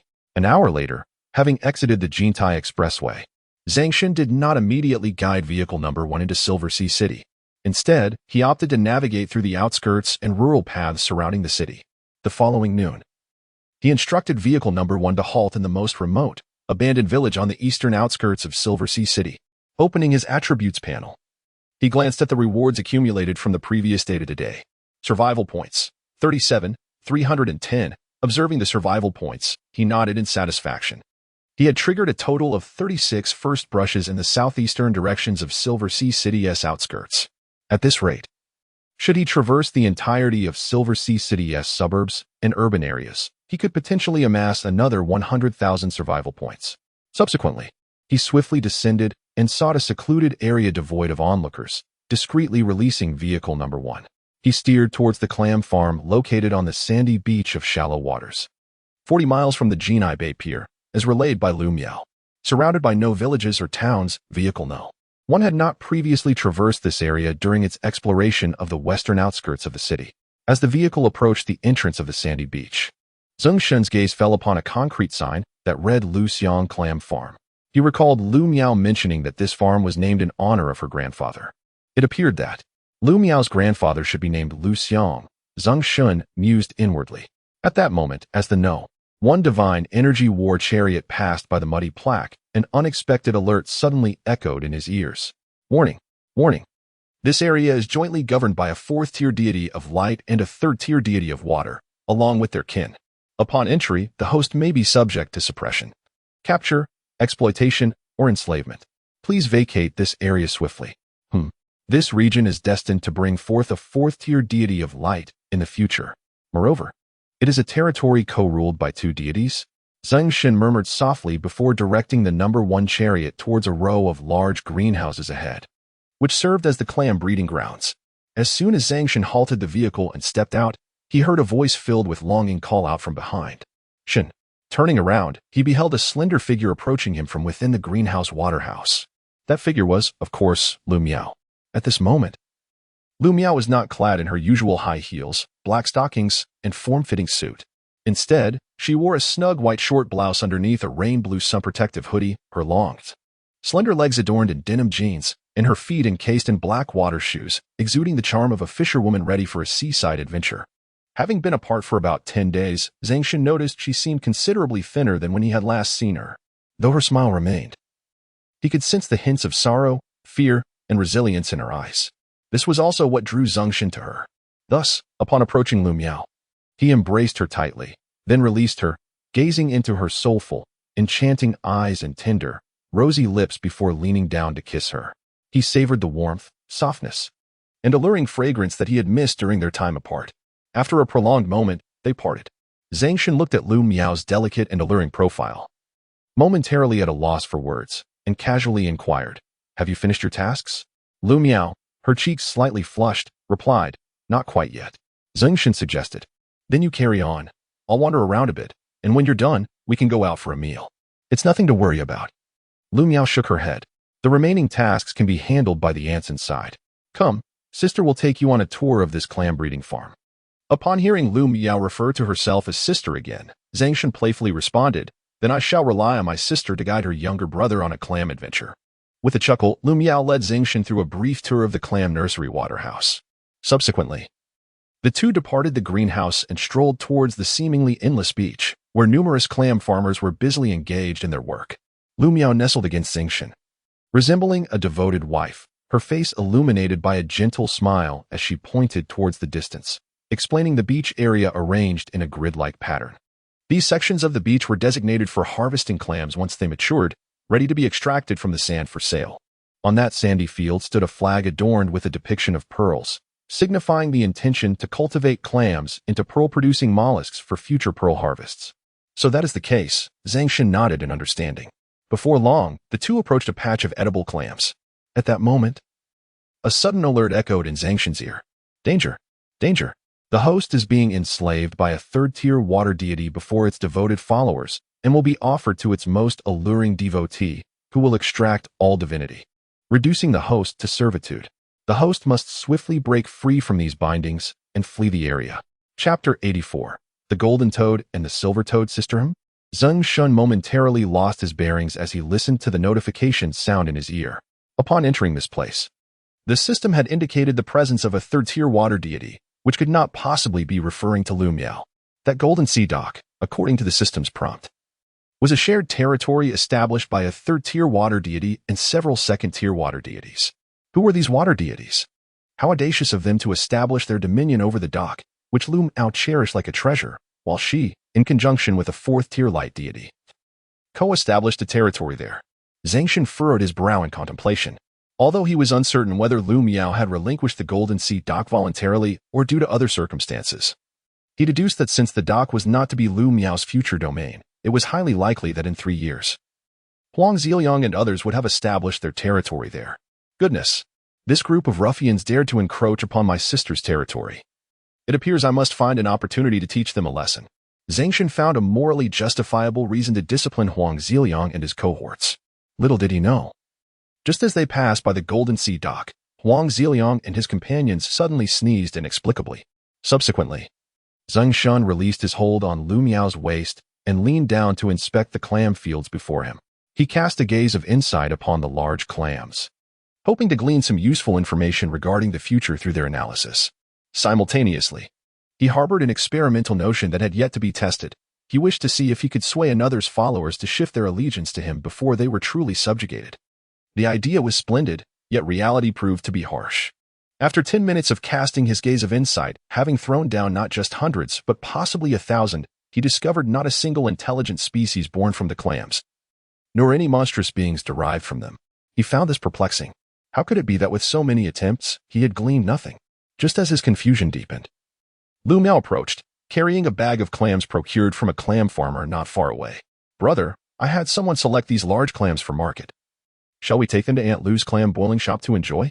"Ah, these are all for market?" Zeng Shen exclaimed in astonishment. "Yes, what is wrong?" Lu Miao inquired, puzzled. "And nothing." Zeng Shen shook his head slightly. In that moment, he realized that despite his numerous attempts to cast his gaze, he had failed to uncover even a single beast. It dawned on him that the clam fields he had been inspecting were all clams slated for immediate sale, meaning that these clams would not even have the chance to await the explosive surge of divine energy before being consumed by humans. Having come to terms with the futility of his earlier efforts, Zeng Shen turned to Lu Miao and asked, "Which clam fields are set to be harvested for sale after April of next year?" Lu Miao's eyes were filled with confusion, yet she pointed toward a nearby clam farm, stating that the clams in that area were currently in their 2nd year and would not be ready for market until May of the following year when they reached their 3rd year. Zeng Shen, speaking in a haphazard manner, swiftly made his way toward the clam farm indicated by Lu Miao. Upon arriving at the first 2nd-year clam bed, he cast a probing eye toward a clam revealed above the water, adorned with tiny tentacles. Fortune favored him, as a faint virtual panel, visible only to him, gradually emerged above the clam. Water-type creature, golden clam beast, quality, ordinary, 2nd stage, 0-1000, name, unnamed, skills, not activated, faith, Lu Miao. 3rd stage water deity, mood, carefree, analysis. The clam, originally hermaphroditic, chose to evolve into a male clam under the influence of divine energy, transforming entirely into the golden clam beast.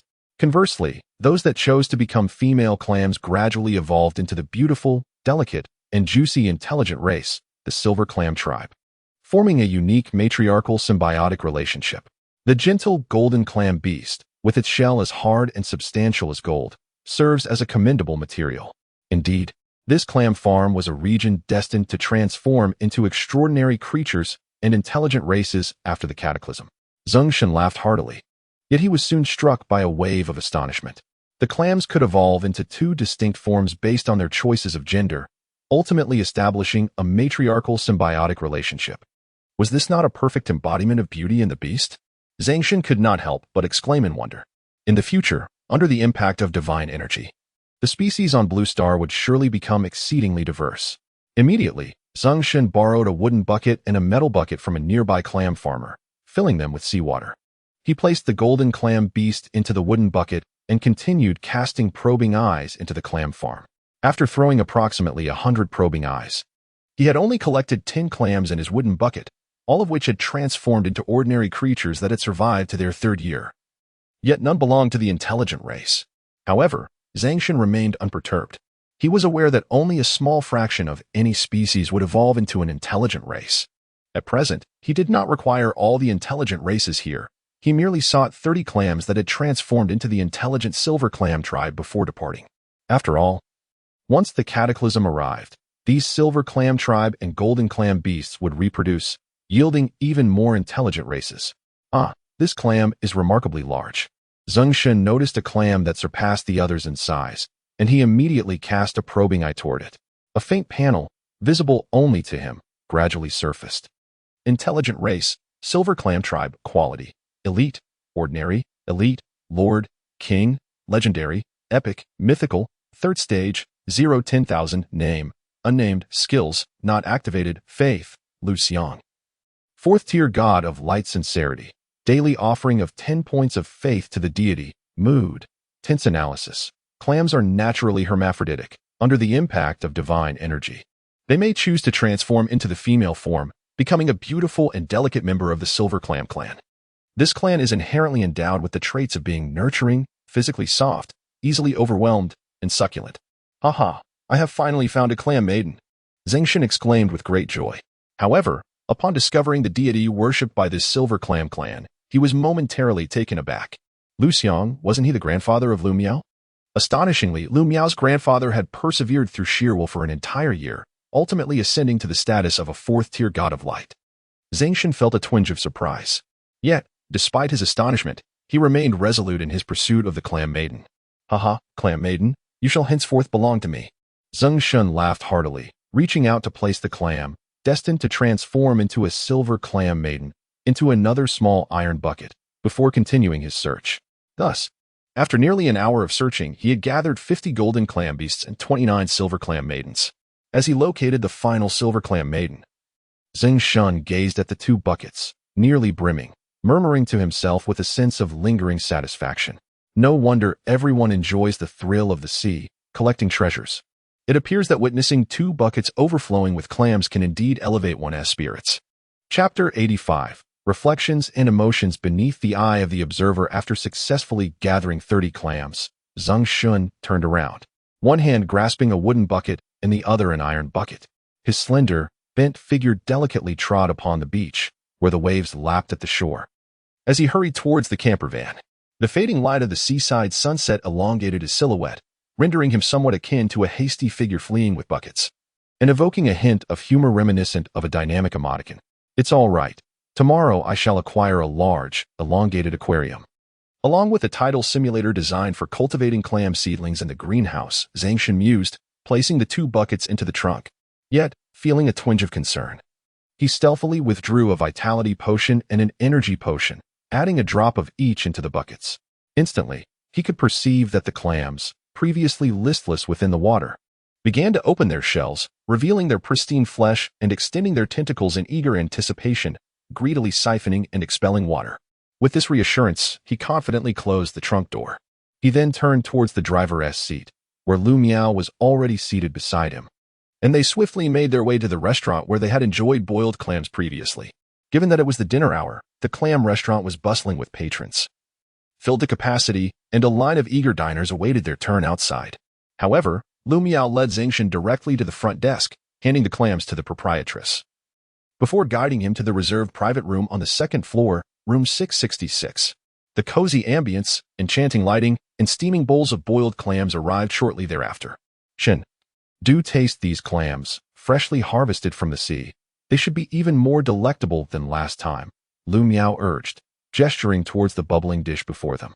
Without hesitation, Zeng Shen picked up a clam and savored it, immediately struck by its superior juiciness and flavor compared to the last. Delicious, he declared without reservation, encouraging Lu Miao to partake in the clams as well. He ordered a bottle of cocktail, and they enjoyed their meal while engaging in lively conversation. An hour later, having finished their clams and settled the bill, Zeng Shen escorted Lu Miao back to the camper van, setting off for her villa apartment. Lu Miao's apartment was situated within a dockside community near the Golden Sea Pier. The residence was spacious, comprising 3 bedrooms, a living room, and a bathroom. Yet the decor was remarkably simple, only essential furniture adorned the space.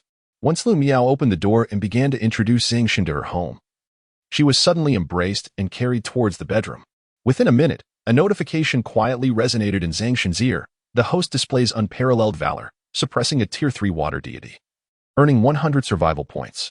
At midnight the following day, shortly after Lu Miao's departure, Zeng Shen arose, indulged in a refreshing bath, and descended to the rear compartment of the number 1 divine energy battle vehicle. He opened the trunk to inspect the clams, which had been undisturbed throughout the night. They remained tranquil within the water, their shells slightly ajar, as their milky tentacles continued to greedily siphon and expel water.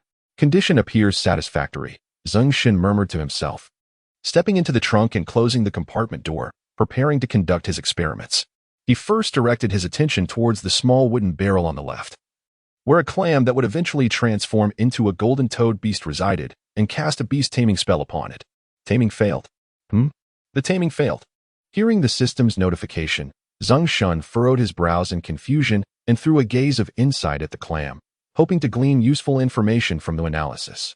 After utilizing the gaze of insight numerous times, he had come to understand that the content within the analysis entry, aside from some scientific knowledge, often fluctuated in accordance with the current psychological state of the extraordinary beast. Water-type creature, golden toad beast, qualities, elite, level 3, 0-10,000, name, unnamed, skills, not activated, faith, Lu Xiang, 4th tier deity of light, mood, confused. Tense, analysis, under the host's persuasion, this beast's faith in its devoutly worshipped 4th tier deity of light has wavered. Upon reviewing the contents of the golden toad beast's analysis, Zeng Shen keenly grasped a pivotal point. Under his taming influence, this golden toad beast would experience a crisis of faith regarding its original deity. Did this not imply that with persistent attempts at taming, there was a certain probability of transforming it into his own follower? Contemplating this, Zeng Shen generously cast another taming spell, while continuously observing the patterns of change. Beast taming. Taming failed. Gaze of insight. Mood, chaotic, confused, tense. Analysis. Under the host's influence, this beast has begun to question its devout faith in its 4th tier deity of light, becoming a genuine follower. It has transformed into a genuine follower? Moreover, its mood now included an additional state. Zeng Shen murmured to himself and cast another beast taming spell. Taming failed. Gaze of insight. Mood. Chaotic, confused, tense, uneasy. Analysis. Guided by the host, this beast has started to interrogate its genuine faith in its 4th tier deity of light, becoming a general follower.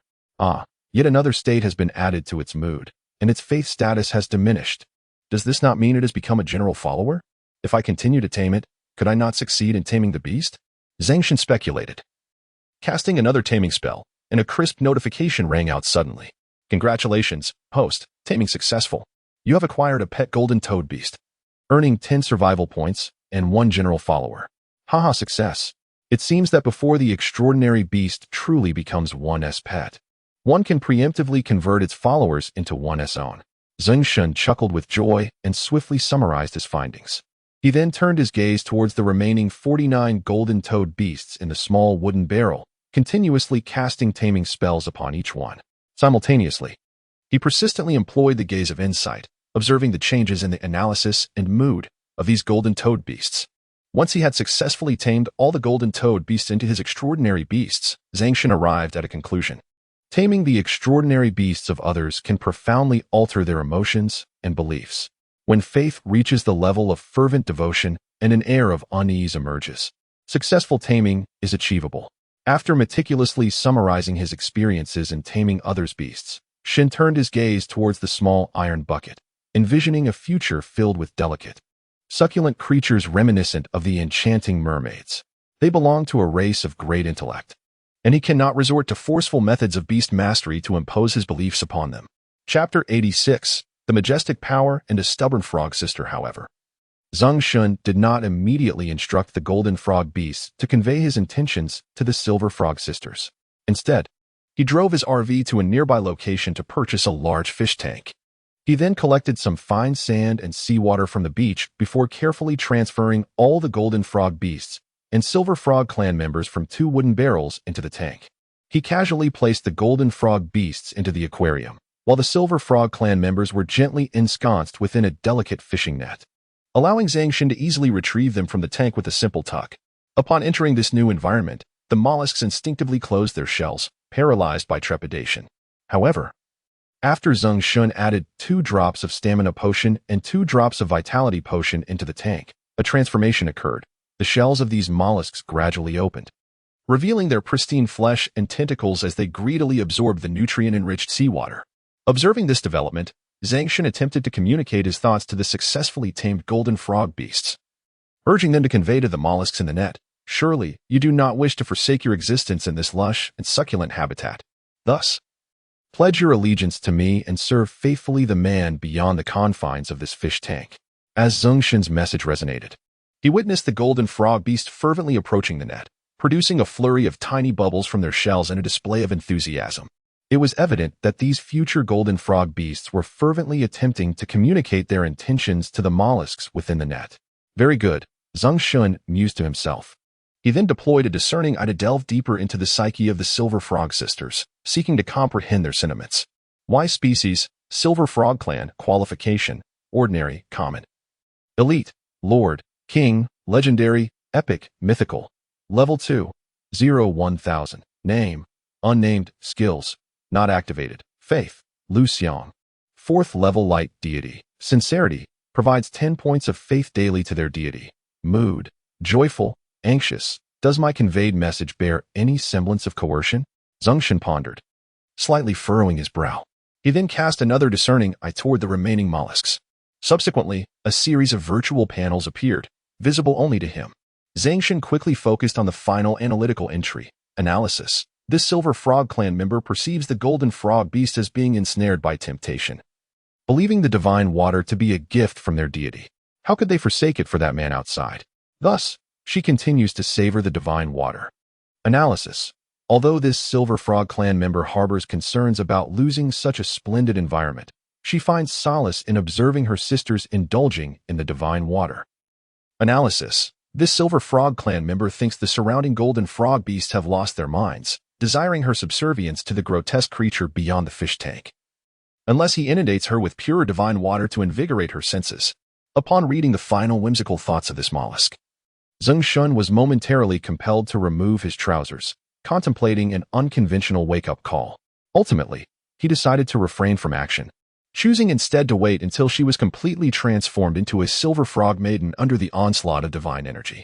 However, at this moment, Zeng Shen resolved to demonstrate his formidable prowess to these silver frogs, who had been obliviously indulging in divine water, dismissing his words as mere background noise. He promptly conveyed a new message to the golden frog beasts, informed them that if they do not submit to me, what was merely a minute of exposure here would extend to 2 minutes, and so forth, until they succumbed to thirst. Soon, the golden frog beast relayed his message once more. Zeng Shen waited for 10 seconds, yet no radiant light emerged. He then peered through the eye of insight. In an instant, he discerned that the shellfish were displaying emotions of worry and fear, while a few exhibited signs of unease. Observing this, Zeng Shen lifted the fishing net again, waited for 2 minutes before lowering it, and continued to instruct the golden frog beast to disseminate his will. This time, a few of the shellfish that had previously shown unease emitted a glimmer of white light, surging towards him. Congratulations, host. 5 members of the Silver Frog clan have felt your overwhelming grace and have embraced your cause, becoming your devoted followers. Survival points, 50. Hearing the notification, Zeng Shen realized he had succeeded. He promptly extracted the 5 silver frog maidens from the net and placed them into a fishbowl. As for the remaining silver frogs, he lifted the net once more, waiting 3 minutes before releasing it again. He then instructed the golden frog beasts, along with the 5 newly converted silver frog maidens, to continue conveying his intent. This time, brilliant light erupted from the net, and a new notification rang in Zeng Shen's ears. Congratulations, host. 24 members of the Silver Frog clan have felt your overwhelming grace and have joined your ranks as devoted followers. Survival points, 240. Why only 24? Shouldn't it be 25? Surprised by the notification, Zeng Shen quickly counted. Indeed, there were 25 shellfish in the net. This meant one had yet to become his follower. Frustrated, he pondered how everyone else had submitted while one remained defiant. His emotions surged, and he cast down the eye of insight for a thorough investigation. Before long, he identified the lone shellfish that had not yet pledged allegiance to him. Wise race, Silver Frog clan, qualification, elite, ordinary, elite, lord, king, legendary, epic. Mythical, level 3, 0-10, 000. Name, unnamed. Skills, unactivated. Faith, Lu Xiang. 4th level deity of light. Devotee provides 1 point of faith daily to their deity. Mood, conflicted, anxious, uneasy. Restless. Analysis. This silver frog perceives that all surrounding frogs have gone mad, attempting to coerce her into serving the grotesque creature outside the fishbowl. She insists that unless she is doused with pure divine water, rendering her blissfully numb, she would rather perish than serve any deity. Upon reviewing this analysis, Zeng Shen realized that this obstinate silver frog maiden was indeed the one he had previously considered awakening with a stream of urine. At that moment, he found himself somewhat speechless. The silver frog girl had made a lasting impression on him. Her stubbornness was remarkable.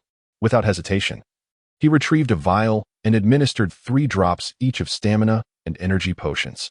Subsequently, he instructed a golden frog beast to convey his message to her. He intended to spray her with the purest divine water, and if she remained unyielding, she would face the consequences a year hence. The golden frog, having received Zeng Shen's signal, quickly began to expel small bubbles, transmitting his consciousness.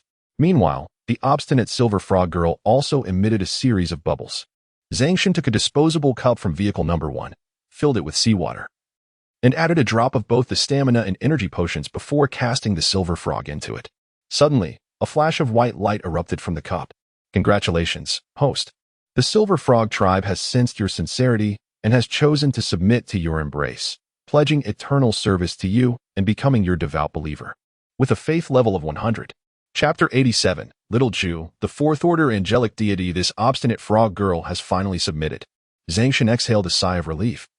Bestowing upon her the name Little Jew, then poured her, along with a cup of enhanced seawater, into the fish tank, which he subsequently transported to his vehicle. Zeng Shen then boarded the number 1 divine energy war chariot and firmly closed the rear compartment door, focusing his consciousness. A portal to the divine realm manifested within the back of the vehicle. As the divine realm lacked an oceanic expanse, there were no shallow sandy beaches. Therefore, Zeng Shen designated the portal to open beside a river creek, placing the large fish tank beneath the shade of a tree by the poolside, rather than emptying its contents into the freshwater river. Once he finished this task, he departed from the divine realm. Shortly thereafter, Zeng Shen sought out Xiao Ti to engage in a sparring session. However, he ultimately faced defeat, accruing 5 points of divine experience in the process. Following this, he drove the number 1 chariot to a secluded corner, stowing it in his backpack. He then utilized an invisibility spell alongside a wormhole tracking card to teleport to the outskirts of the Silver Sea district, reaching the most distant, uninhabited village. Upon emerging from the wormhole into this desolate village, Zeng Shen did not immediately reveal himself from invisibility. He first confirmed, with caution, that no one was in sight before he reappeared. Subsequently, he retrieved the number 1 chariot from his backpack to continue accumulating survival points. Seated in the driver's cabin, Zeng Shen perused his phone for a while before succumbing to fatigue and taking a restorative nap.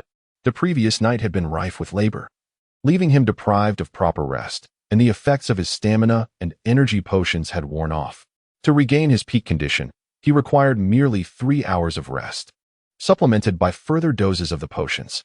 However, Zeng Shen was reluctant to become overly reliant on such substances. Thus, he enjoyed a deep slumber, awakening around 3 in the afternoon. Upon rousing, he felt his phone vibrating with notifications. Upon inspection, he discovered numerous messages on WeChat from Li Yuqing, Lu Miao, Xiao AI, his parents, Shiming Xiang, and a long-lost classmate. Li Yuqing inquired about his activities back home, while Lu Miao extended an invitation for dinner. Xiao AI asked if he would be available the next day, expressing her intention to acquire 2 pieces of green, due emperor jade for an auction abroad. His parents sought his opinion, mentioning that Xiao AI had requested them to oversee the construction progress of the prepared meal factory, promising a substantial monthly salary. Shiming Xiang asked if a group of ill-fated individuals had been looking for him that day, explaining that a gang had approached him previously, seeking information about the origins of the green, due emperor jade. Zeng Shen had withheld that information, leading to a beautiful yet unfortunate woman revealing to the company's supervisor that it was he who had provided it. That supervisor had since been dismissed. In this era of peace, and being situated in the Great Xiao with his abilities intact, he harbored no concerns. At last, he opened a WeChat message from Zhao Gang, a fellow student council member from his school days, whom he hadn't seen in quite some time. Zhao Gang inquired about his recent employment and mentioned a gathering for student council alumni during the May Day holiday to be held at Jinhai, asking if he would like to join. Zhao Gang had been the president of their student council back then. He had often manipulated situations to ensure that the physically demanding tasks required by the council fell solely on him, all while vying for scholarship funds. Additionally, when he submitted his scholarship application, this individual nearly attempted to usurp his position, foolishly believing he could conceal his actions. Meanwhile, at the Jinhai City South Karaoke Hall, Zhao Gang was merrily drinking and singing with 3 or 4 friends from the engineering circle. Upon glancing at his phone, his expression darkened, and he erupted in anger, cursing at the audacity of someone who dared to decline his invitation. Nearby, Sunli, who had been called out for drinks, waved her hand dismissively and remarked, "Old Zhao, if you wish to secure a portion of the new district development project from our manager AI, you must first handle Zeng Shen. Otherwise, dealing with me will be of no consequence. I intend to handle him, but he simply refuses to show up. What can I do? He probably remembers how I made things difficult for him back then. Never mind, I'll try to build rapport first, then invite him out for assistance," Zhao Gang replied, sending a message that was promptly returned as rejected and blocked.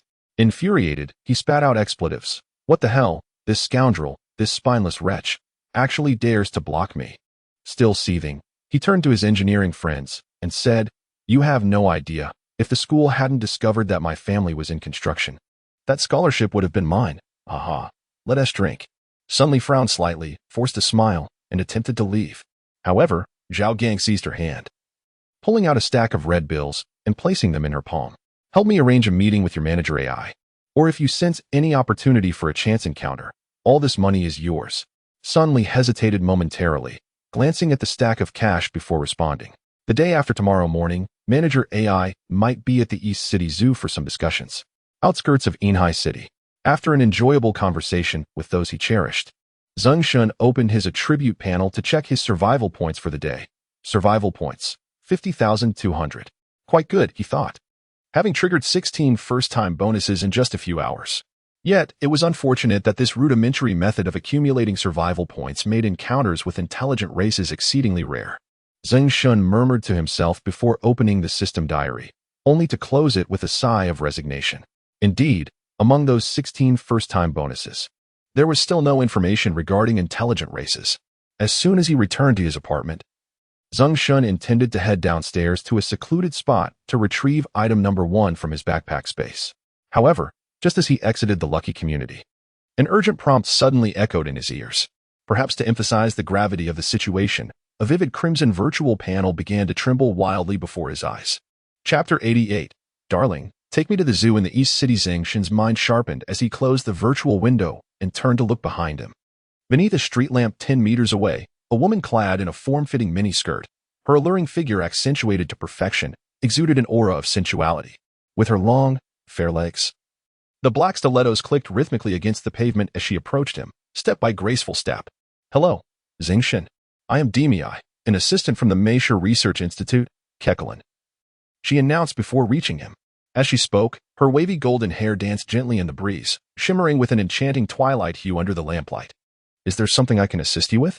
Zeng Shen inquired, scrutinizing the advancing woman with a furrowed brow. He perceived her as a striking figure of mixed heritage, her features possessing a distinct three-dimensional quality with a hint of androgyny, reminiscent of Bella Cullen from Twilight. She boasted skin as fair and delicate as Bella S, with large, captivating azure eyes that sparkled with an ethereal brilliance, as if concealing countless stars. The interplay of her exotic, chiseled features conveyed both a lure and a wild, untamed spirit, drawing one irresistibly into her presence. "Our esteemed academician Jack wishes to meet you. Please accompany me," Kekelin continued, gracefully closing the distance between them. Her skirt swayed gently with each step, while the black stockings clung to her slender legs, subtly outlining her exquisite contours. The sheen of her skin and her statuesque frame only intensified her overall allure. "How about tomorrow, beautiful? Let us exchange WeChat, and you can send me the address." "I'll drop by after my appointment," Zeng Shen suggested, observing Kekelin, who seemed to approach him with a purpose. Without hesitation, Kekelin produced her WeChat and prompted him to scan it, sending him an address shortly thereafter. Upon glancing at the location near the World Trade Center, Zeng Shen replied, "All right. I'll let you know when I'm on my way tomorrow. You may leave now." Kekelin's azure eyes lingered on him for a moment, filled with hope that Mr. Zeng would honor their arrangement. With that, she turned on her heels clicking softly as she made her way to a nearby SUV. Congratulations, host. You have demonstrated both intelligence and courage by repelling a fourth-tier angelic deity, earning 1,000 survival points. Having successfully completed his first encounter, Zeng Shen mused that should he meet her again, he might secure another initial triumph. He continued on his path toward a secluded area. Indifferent to whether he would meet the so-called Jack the following day, it would depend entirely on his mood. After discreetly releasing the number 1 Divine Energy War vehicle, Zeng Shen drove directly to Jinhai Wharf to find Lu Miao. They dined together, engaged in conversation, strolled about, and indulged in a variety of snacks. Following that, they watched a 2-hour film, and as the clock struck 1 in the morning, he justified reviewing the self-defense techniques he had taught her by claiming it was to ensure she hadn't forgotten, earning an additional 200 survival points in the process. The next day dawned bright and sunny. Zeng Shen was awakened by a video call from WeChat. Upon glancing at his phone, he saw that it was a video request from Kekelin. Without hesitation, he ignored it, silenced the notification, and continued with his morning routine of brushing his teeth, washing his face, and changing his clothes. Grabbing a bottle of mineral water from the car, he took a sip while making his way to the driver's seat. Once seated, he gazed out the window at the rapidly passing mountains and forests. He chose not to activate the navigation display to check his location in the outskirts of Yinhai, but instead opened the attributes panel to review his survival points and check the system diary for the information he had gathered overnight. His survival points had increased from 51,500 to 64,500, triggering 13 first-time discoveries. Unfortunately, he still had not encountered any intelligent species, which left him feeling quite frustrated. After muttering a few words, he closed both panels and inquired of System 1. How much of the outskirts of Yinhai have we traversed, and how many villages remain? Upon hearing the response, Zeng Shen picked up a bag of snacks, the Jin Si Ho crispy noodles he had purchased the previous night, and began to eat. He then sought out Xiao Ai, opening the portal to the divine realm and instructing her to select 2 pieces of green imperial jade from the warehouse in Lingnan district for sale. An hour later, he triggered 2 more first-time discoveries, earning an additional 2,000 survival points. Just then, a prompt from System 1 sounded. Master, all villages in the outskirts of Yinhai have been fully traversed. Zeng Shen nodded, observing the desolate village before him, which housed only a few scattered households, primarily occupied by elderly individuals. Upon arriving at his residence, he sent a message to Xiao Ti, inquiring about her whereabouts. How did you suddenly end up at the Eastern Zoo? Zeng Shen typed back. Purchase? Wasn't it supposed to be a rental? Master, the zoo's owner is in financial distress and is not renting it out, so Xiao Ai directly negotiated a lower price for acquisition, Xiao Ti explained. Understood. I will head to the zoo now. As Zeng Shen exited the community gate, intending to release System 1 at their usual spot, a familiar prompt echoed in his ears. Suddenly, a convertible off-road vehicle came to a halt before him. Inside this military green, imposing vehicle sat a woman clad in silver attire, both leather jacket and pants. This woman was none other than Kekelin, who had persistently attempted to contact him via WeChat, only to be disregarded and muted. At this moment, she turned her head, her alluring yet fierce features scrutinizing him. Meanwhile, Zeng Shen regarded the visibly agitated beauty with a serene expression, awaiting her inquiries. After she finished questioning him, he reached out to open the passenger door and took a seat, assuming he was about to accompany her. Kekelin was taken aback when Zeng Shen uttered a statement that instantly provoked her ire. Darling, take me to the Eastern Zoo. Chapter 89. Who do you think you are? Upon seeing Zeng Shen take a seat in the passenger seat, Kekelin felt a slight improvement in her mood. However, her spirits plummeted upon realizing that he had no intention of accompanying her to meet Dean Jack. Instantly, her breath quickened with agitation. She raised her hand, ready to deliver a swift blow to knock him unconscious and forcibly take him away. Yet, Zeng Shen seemed to have anticipated her move. Nonchalantly, he remarked, If you forcibly take me away, do not expect to extract any useful information regarding Dean Jack from me. Once I have settled my matters, I shall accompany you to meet him. Kekelin's hand paused midair. She glared at the man reclining in the passenger seat, casually sipping bottled water. An inexplicable rage swelling within her that she could not express. The tumult within her chest surged and ebbed, leaving her in great discomfort. Coming from a prestigious family, she had entered the realm of espionage, assigned to a prominent research institute. Seeking to enhance her reputation, she had never endured such indignity. Ultimately, She suppressed her frustration and coldly stated, "I hope you can keep your promise like the noble gentleman of ancient great Xia." "Of course," Zeng Shen replied with a playful grin. The anger that Kukulin had just managed to quell surged anew, prompting her desire to strike him. She gripped the steering wheel tightly, took a deep breath to compose herself, then slammed the accelerator, speeding towards the Eastern Zoo. As she spotted pedestrians attempting to cross the road, she honked vehemently and sped past, as if this reckless act would alleviate her pent-up frustration. Moments later, her chaotic honking and excessive speed caught the attention of a traffic officer, who promptly pulled her over and issued a ticket. With a grim expression, she drove away.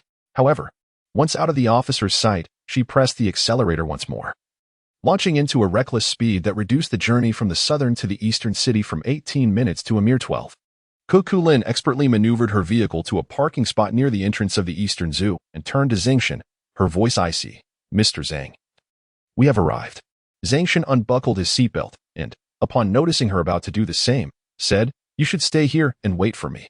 "Absolutely not," Kukulin retorted instinctively. Zeng Shen squinted and smiled. "You must have investigated quite a bit about me. If Alice sees you by my side, she may misconstrue the situation, which wouldn't be ideal. Unless, of course, you wish to be misunderstood. In that case, feel free to follow. But I cannot guarantee that Dean Jack will obtain the information he seeks from me." "You." Kukulin glared at Zeng Shen in anger, but ultimately unbuckled her seatbelt and exited the vehicle. "I will follow you from a distance. That should suffice." "Very well, as you wish." Zeng Shen shrugged and turned to walk towards the zoo entrance, about 20 meters away. From afar, he noticed a group of 5 individuals, 3 men and 2 women, dressed in vibrant casual attire, standing before the 2-meter-wide entrance gate of the zoo. Their silhouettes seemed vaguely familiar to him, until he approached them within 3 meters. Zeng Shen only then realized that these 5 individuals were none other than former members of the student council who had often given him a hard time: Zhao Gang, Li Liang, Chen Hu, along with their partners, Jin Li and Wu Xiaoxiao. At this moment, the group of young men and women clutched tickets to the zoo, vociferously confronting several figures clad in matching black casual attire and trousers, their arms adorned with tattoos and bearing fierce expressions. "We purchased these tickets a few days ago. They remain valid for 7 days. Why are we not allowed to enter and see the animals?" Jin Li demanded of the intimidating men in black. Beside Jin Li, Chen Hu immediately echoed her sentiments, asserting, "Indeed, and judging by your outfits, you are not staff of the zoo. On what grounds do you claim this is a private zoo? Even if it were, you have no right to deny us entry." Among the couple stood another young man, visibly incensed, who shouted at the men in black, "Open the gate. My father is Li Gang. If you don't let Li Liang in today, you lot will regret it." The previously unperturbed black-clad men, upon hearing Li Liang refer to them as "you lot," instantly fixed him with menacing glares. One man, evidently the leader of the group, responded with a hint of fury, "Get lost." Under the weight of their intimidating stares, Li Liang hesitated to utter another word. Meanwhile, his companion, Wu Xiaoxiao, tugged at his shirt, urging, "Liang, let us just go. Perhaps this zoo has indeed become private today. If it weren't for my girlfriend holding me back, I would have knocked each of you down to teach you a lesson." As Li Liang cast a tentative glance at the 5 imposing figures at the entrance, his voice dwindled to a whisper almost inaudible to anyone but himself. Noticing the refusal of entry from the black-clad men, Zhao Gang grew anxious. After all, he had spent a hefty sum on insider information, knowing that Alice was inside today. He was eager to gain a share of the new city construction project from her. He withdrew a wad of cash worth over 1,000 from his pocket, saying, "Brothers, this is just a small token of appreciation. I hope you can make an exception for us." However, before he could even extend the money, the man in black glared at him and coldly reiterated, "Get lost." Resignedly, he led Chen Hu and the others to seek refuge in the shade, waiting for Alice to emerge before seizing an opportunity to approach her. As he turned, he spotted Zeng Shen standing behind them, watching with evident amusement. Instantly, he felt a pang of humiliation as his usual sense of superiority in Zeng Shen's presence crumbled. Nonetheless, recalling the connection between Zeng Shen and Alice, Zhao Gang suppressed his discontent and approached Zeng Shen with a friendly demeanor. "Zeng Shen, it's you. We were just planning a class reunion for Labor Day in a few days. You mentioned you were busy. What could possibly be more important than gathering together?"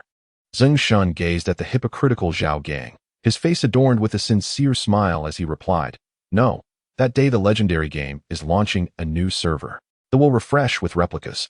I must climb the rankings, engage in worker battles, and draw fireworks to achieve full destiny.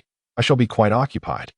Upon hearing that Zeng Shen intended to indulge in gaming and participate in worker battles from home, Zhao Gang's expression darkened considerably.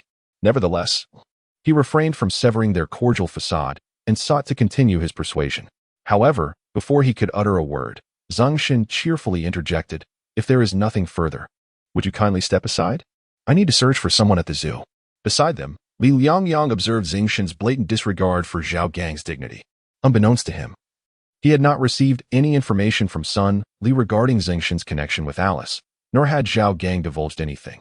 Thus, he remained oblivious to the sudden shift in Zhao Gang's demeanor towards Zeng Shen.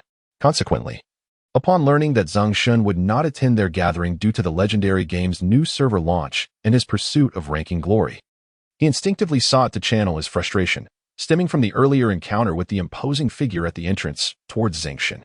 This zoo is a private establishment, even with tickets. We cannot gain entry. Who do you think you are, Zeng Shen? Do you truly believe they will allow you inside? Li Liangyang retorted. Chapter 90, The Terrifying Behemoth.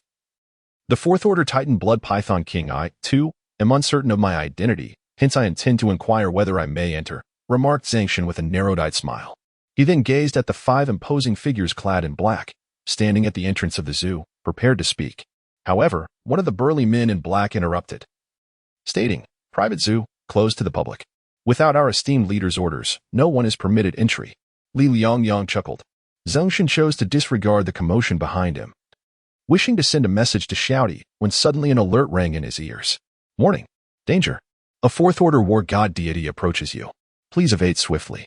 Upon hearing the alert, Zeng Shen instinctively looked up, only to behold a group of strikingly robust men 30 meters from the zoo's entrance. They donned matching tight black shirts, their muscles prominently outlined beneath the fabric, exuding an aura of boundless strength. Their short hairstyles lent them a sharp, competent appearance. As they advanced, their synchronized strides radiated an overwhelming presence, akin to a battalion of valiant warriors. At the forefront of these men were 2 women, their poise starkly contrasting with the formidable figures behind them. One wore black trousers and a flowing black cloak, her ensemble complemented by a fitted black top. Her bangs softly framed her forehead, accentuating her exquisite features and spirited demeanor. It was none other than Shouty. Beside her stood another woman, adorned in a snug white shirt with a collar pin, paired with a knee-length black floral skirt and black stockings, her elegance accentuated by high heels. This was Zai, whose grace offered a stark contrast to Shouty's boldness, radiating a gentler, more refined essence. To the left of the 2 women stood a young man in black. Differing from the towering figures behind him, he was not particularly robust, yet Zeng Shen found him vaguely familiar. It quickly dawned on him, was he the individual, Bai Qi, nearly harmed by Tang Tao and his associates on that fateful day? Upon spotting Zeng Shen seemingly obstructed, Bai Qi hurried over and addressed the earlier speaker. "The towering man, old Biao, this is Brother Shen, a friend of our esteemed leader and my savior from that day." Upon realizing who Zeng Shen was, the man in black was taken aback but promptly opened the gate, bowing slightly as he spoke. "My apologies, Brother Shen. I was unaware of your affiliation with our esteemed leader. Please, do come in." "No trouble at all." Zeng Shen waved his hand dismissively. At that moment, Shouty and Zai, accompanied by the imposing men in black, approached him, calling out, "Brother Shen! Brother Shen!" The more than 10 black-clad men behind them echoed in unison. Zeng Shen nodded slightly and stepped inside, leaving Li Liangyang and the others outside, their eyes wide with disbelief as they absorbed the scene before them. Chinhu swallowed hard and remarked, "The woman they refer to as the esteemed leader, I've seen her in the southern district. My cousin, who runs a bar, mentioned she is the new underground queen of the southern district, known as Tifa." Upon hearing this, Li Liangyang felt his legs weaken, stammering, Is that true? Why would I deceive you? However, you must have heard correctly. Just a moment ago, she and her subordinates all referred to him as Zeng Shen, Brother Shen." Chinhu remarked. "Ah." Li Liangyang and Appos, as face turned pale. "What's wrong, Liang?" His girlfriend Xiao Xiao inquired. I just spoke of Zeng Shen that way. Doesn't that offend him? Will he send that woman to take revenge on me? He probably. Chinhu hesitated. Meanwhile, Zhao Gang, standing aside, paid no heed to the 4 of them. His gaze was fixed on Zeng Shen, who walked between Alice and Tifa, and a tumult of thoughts surged within him. Zeng Shen did not seem to be the pampered playboy that Sun Li described. Rather, he appeared to possess a more profound identity or background. How else could Alice, along with the underground queen Jean Haixin, show such deference by calling him Brother Shen? Could it be that Zeng Shen was far more complex than his demeanor at school suggested, perhaps hiding his true self all along? His actual identity might resemble the protagonists from the war god novels he had read. The decade-long period has elapsed, and the war god returns? Contemplating this, Zhao Gang's expression also grew pale. He recalled his previous attitude towards Zeng Shen at school and felt a wave of anxiety wash over him. Consequently, he resolved to abandon his aspirations of claiming a share from the new city district project and hastily departed with Li Liang and the others. He determined to minimize contact with Zeng Shen in the future, lest he attract unwanted attention or even retaliation. Little did he know, Zeng Shen was entirely indifferent to their presence. After all, the system had arrived 3 years ahead of schedule, bringing him not only wealth, women, and a shift in social standing, but also a profound transformation of mindset. Little T cast a subtle glance at Bai Qi behind her. Bai Qi instantly understood, halting and instructing the black-clad man behind him to cease following. Observing this, Zeng Shen smiled slightly as he walked toward the first animal enclosure in the zoo, joking, "What do you think of Bai Qi? Overall, he is decent in character. He is a new recruit who retired from the army 2 years ago and tends to listen to his mother. Unfortunately, his father is a compulsive gambler." Zeng Shen reflected briefly, adding, "He is a filial son. If we want him to enter the shelter and take on security responsibilities, his parents must be included as well. You will need to devise a plan to address his father's gambling addiction to prevent any disturbances once they are inside." "Understood, Master," Little T nodded. As they spoke, the trio approached the area near the zoo's entrance, specifically the enclosure for the spotted deer. A dozen or so spotted deer raised their heads upon noticing Zeng Shen's approach, then resumed their activities. Zeng Shen observed the deer in the enclosure, scrutinizing them closely. Soon, he received feedback indicating they were a group of skeletal figures, prompting him to lose interest and move on to the next enclosure. He raised his gaze towards the group of men clad in black not far away and remarked, "Little T, those men in black are clearly not mere ruffians. Could they possibly be veterans who have retired from the military?" "Indeed, Master. These men in black, much like Bai Qi, have also transitioned from military service and are now seeking a livelihood in the southern part of the city. I instructed Bai Qi to recruit them, selecting this particular group for evaluation. If their character proves satisfactory, when the impending disaster arrives, I will choose some willing to support you, Master, to oversee the security of the refuge." "Very well." Zeng Shen nodded and proceeded towards a side area, approaching a vast enclosure shrouded in glass. Within this enclosure resided several enormous pythons, each measuring 4 to 5 meters in length, one of which possessed a striking crimson pattern, a rare sight indeed. As Zeng Shen drew nearer, an urgent warning echoed in his ears. "Danger! Danger! The host is about to approach a slumbering terror, the 4th-tier Titan blood python king. Should it awaken, the host has no chance of survival. Please vacate the vicinity immediately." Chapter 91. The Roaring Thunder Bear Woolly Bell, Eye of Insight. This is the corpse of a Titan python that perished in the calamity. This is a dead. Zeng Shen cast a series of eyes of insight upon the serpents within. Ultimately, only one emerged, a red-patterned python adorned with crimson scales, revealing a virtual panel visible solely to him. Beast-type creature, Titan blood python king, qualification, Lord, common, elite, Lord, king, legendary, epic. Mythical, 3rd tier, 0-20,000, name, not yet named. Skills, not comprehended. Followers, none, mood, serene, analysis, a slowly growing yet fearsome mutated Titan python beast-type creature. As the divine energy within increases, its size will continue to expand, making it a commendable mount for cultivating colossal beast troops. 1 in 100,000 mutated beasts may possess the qualification of a lord-level extraordinary creature. Gazing at the panel of the red-patterned python, Zeng Shen felt a surge of excitement. Previously, every time he passed by this zoo, the system had alerted him to the lurking presence of formidable extraordinary beasts. To his astonishment, this gigantic python was indeed one of those terrifying creatures, a future Titan Python Beast Clan member, mutated into the Titan Blood Python King. What surprised him further was the analysis providing a warm and straightforward tip. This could serve as an excellent mount for cultivating colossal beast troops in the future. With this thought in mind, Zeng Shen directed a beast taming skill towards the Titan Blood Python King. Taming failed, having become accustomed to failures. He recognized that Lord-level extraordinary beasts could not be easily tamed with such rudimentary skills. Therefore, he continued to cast beast taming skills at the red-patterned python. After approximately 20 attempts, a comforting notification finally resonated. Congratulations, host. Taming successful. You have acquired the pet Titan Blood Python King, with 1 follower and 10 survival points. The successfully tamed Titan Blood Python King awoke from its slumber, flicking its forked tongue and glancing around before slowly shifting towards Zeng Shen. Its blood-red eyes shimmering with light. Zeng Shen placed his hand upon the glass pane, mimicking a caressing gesture. The red-patterned python, displaying remarkable intelligence, lowered its head slightly, bringing its snout close to Zeng Shen's palm, as if it were a well-behaved pet being petted. Soon, he communicated, "Stay here and wait. In a year, your master will grant you freedom." With that, he proceeded to the next animal enclosure. As Zeng Shen prepared to leave, the red-patterned python moved its massive body along the glass, following him until he vanished from sight, at which point it curled up by the window, its blood-red eyes still fixated on the direction of his departure. After exiting the python area, Zeng Shen inquired of Xiao AI, who stood nearby. Xiao AI, after you took over this zoo and cleared out many of the caretakers, what do you plan to do with these animals? Master, when the catastrophe occurs, these animals will transform into aberrant beasts, and naturally, they must be eliminated. Initially, I intended to sell the animals here at a low price to nearby zoos. Xiao AI paused momentarily before continuing. However, it seems that you wish to retain some of the animals. So I will wait until you have selected those you wish to keep before transferring the others away. Zeng Shen chuckled. Xiao AI understands me well. That red-striped python can stay, but the rest of the pythons, along with the sika deer in the deer enclosure, need not remain.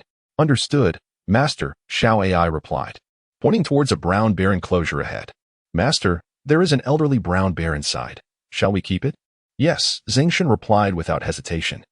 As he had just heard the system's notification upon nearing the area, he casually tossed a spy eye towards the enclosure before he even reached the bars. Thunder-type creature, roaring thunder giant bear, quality, king level, ordinary, elite, lord, king, legendary, epic, mythical, stage, 0-30,000, name, not yet named. Skills, not comprehended. Followers, none, mood, uneasy. Analysis, roaring in the thunderstorm, giving birth to new life, a rare thunder-type mutated terrifying behemoth, the roaring thunder giant bear.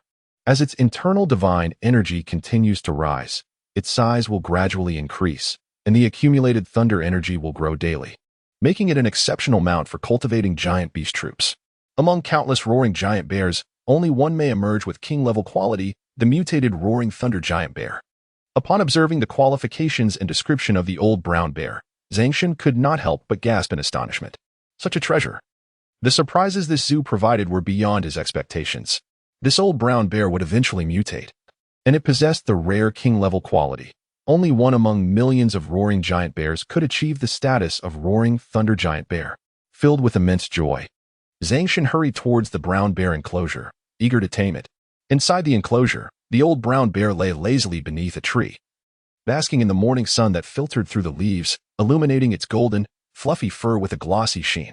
However, the white fur around its neck gave it the appearance of an elder, reminiscent of a venerable old man. As Zeng Shen and the others approached the enclosure, looking down at the old brown bear, its round ears twitched slightly, and its enormous, weary eyes opened slowly to gaze at them. With great effort, it propped itself up with its paws, swaying its massive hindquarters from side to side while clapping its enormous paws together rhythmically. Why does it start dancing as soon as we approach? It doesn't seem old at all. It appears quite lively. Zeng Shen remarked cheerfully. Xiao AI took out her phone, snapping a picture while sighing. Master, this old brown bear is 25 years old and has been affectionately named the dancing bear by the caretakers. From a young age, the bear was conditioned by its caretaker to rise on its hind legs, incessantly sway its rear, and extend its paw for applause whenever visitors approached. For only after performing would it receive sustenance at night. Otherwise, it would endure hunger or the sting of a whip. This existence had reduced the bear to a mere performer, awaiting the completion of photographs before daring to rest. Zeng Shen's smile faltered as he gazed upon the old bear. Indeed, just as Xiao AI had remarked. The aged brown bear only lowered its front limbs to the ground after Xiao AI had finished taking pictures, clumsily collapsing beneath a tree, its mouth slightly ajar, panting heavily. A pang of sympathy surged within him. He silently cast a series of training techniques, approximately 50 in total, until a notification of successful taming echoed. Congratulations, host. Taming successful. You have acquired the pet roaring thunder giant bear, faithful follower 1. Well done. Once gasping for breath, the old brown bear suddenly widened its eyes upon successful taming and let out a questioning roar directed at Zeng Shen outside its enclosure. It then struggled to rise again, panting, and began to frantically shake its rear, its massive paw clapping resoundingly, as if striving to please its new master. Observing the bear's renewed dance, Zeng Shen perceived a profound sense of numbness, fear, and worry within its immense gaze, devoid of the unique surprise and brilliance that other animals exhibited during taming. He understood that this old bear had been conditioned for far too long and was far too aged. It had long since lost its sense of self and vitality. To see this elderly creature exerting itself to curry favor was perhaps rooted in a fear of starvation or punishment from a new master, or even the dread of a potential demise. Contemplating this, Zeng Shen looked at the bear, now among countless future roaring giant bears, and a sense of melancholy for a hero past welled within him. He cupped his hands to his mouth and called out, "Stop, foolish bear. Your master commands you to cease. I understand your worries. Fret not, for you shall no longer need to please anyone. Each day will bring you food and meat, and no one shall strike you or force you to perform. From this moment forth, you shall bear a new name, Volibear. In a year, you will leave this place, donning a brand new heroic identity, and together with your master, you will conquer the heavens, allowing this realm to resonate with your thunderous roar, Volibear." Upon hearing Zeng Shen's words, the old brown bear halted its arduous movements and struck its chest with its massive paws, releasing a thunderous roar skyward. In that moment, it seemed to break free from its shackles and be reborn. It then lowered its limbs, tears shimmering in its enormous eyes, fixating intently on its master outside the enclosure, as a faint light began to emanate from its being. Congratulations, host. The roaring thunder giant bear has felt your genuine emotions and has become your fervent follower, Faith 1000. Chapter 92. The lethargic third-order Gale Tiger. Little did I expect that the second to become my fervent devotee would be you, my dear clumsy bear. Listening to the notification chime in my ear, Zeng Shen gazed at the old brown bear in its enclosure, a subtle smile gracing his lips. Upon hearing Zeng Shen's words, the old brown bear stood up, instinctively attempting to clap its paws and wiggle its backside to express its inner joy. However, recalling its master's earlier remarks, it hastily withdrew its raised paw behind itself, transforming the gesture into a playful scratch of its rear, before displaying a goofy grin with its row of bare teeth, as if chuckling endearingly. Instantly, a sense of inexplicable delight washed over Zeng Shen, who signaled for the bear to lie down and rest. Soon after, he made his way to the adjacent enclosure shared by giraffes and llamas.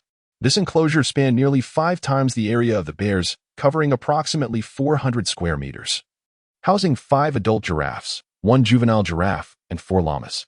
Upon arriving, Zeng Shen was met with silence, understanding that these 10 herbivorous creatures likely had not reached the age of 3. Nevertheless, he cast his discerning gaze upon each one, casting a watchful eye lest any escape his notice. 1 horseneck dragon devoured in the catastrophe, 1. Devoured in the catastrophe, 1. 1 grass llama dismembered in the catastrophe. As anticipated, these herbivorous beings, residing amidst terrifying beasts, were destined to become mere sustenance. After reviewing the feedback from the last llama, Zeng Shen murmured softly, instructing Xiao AI to arrange for the removal of the giraffes and llamas, thereby clearing the enclosure for future inhabitants. Subsequently, Zeng Shen proceeded to the aviary section.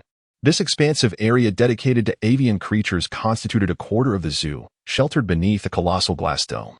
However, the birds within were rather commonplace: black swans, mandarin ducks, macaws, red-crowned cranes, peacocks, and various wild pheasants. After casting his scrutinizing gaze over these birds, he shook his head and addressed Xiao AI beside him, stating, "This aviary should also be cleared." "Yes, master," she replied. "There are still a few more enclosures to attend to," Zeng Shen inquired.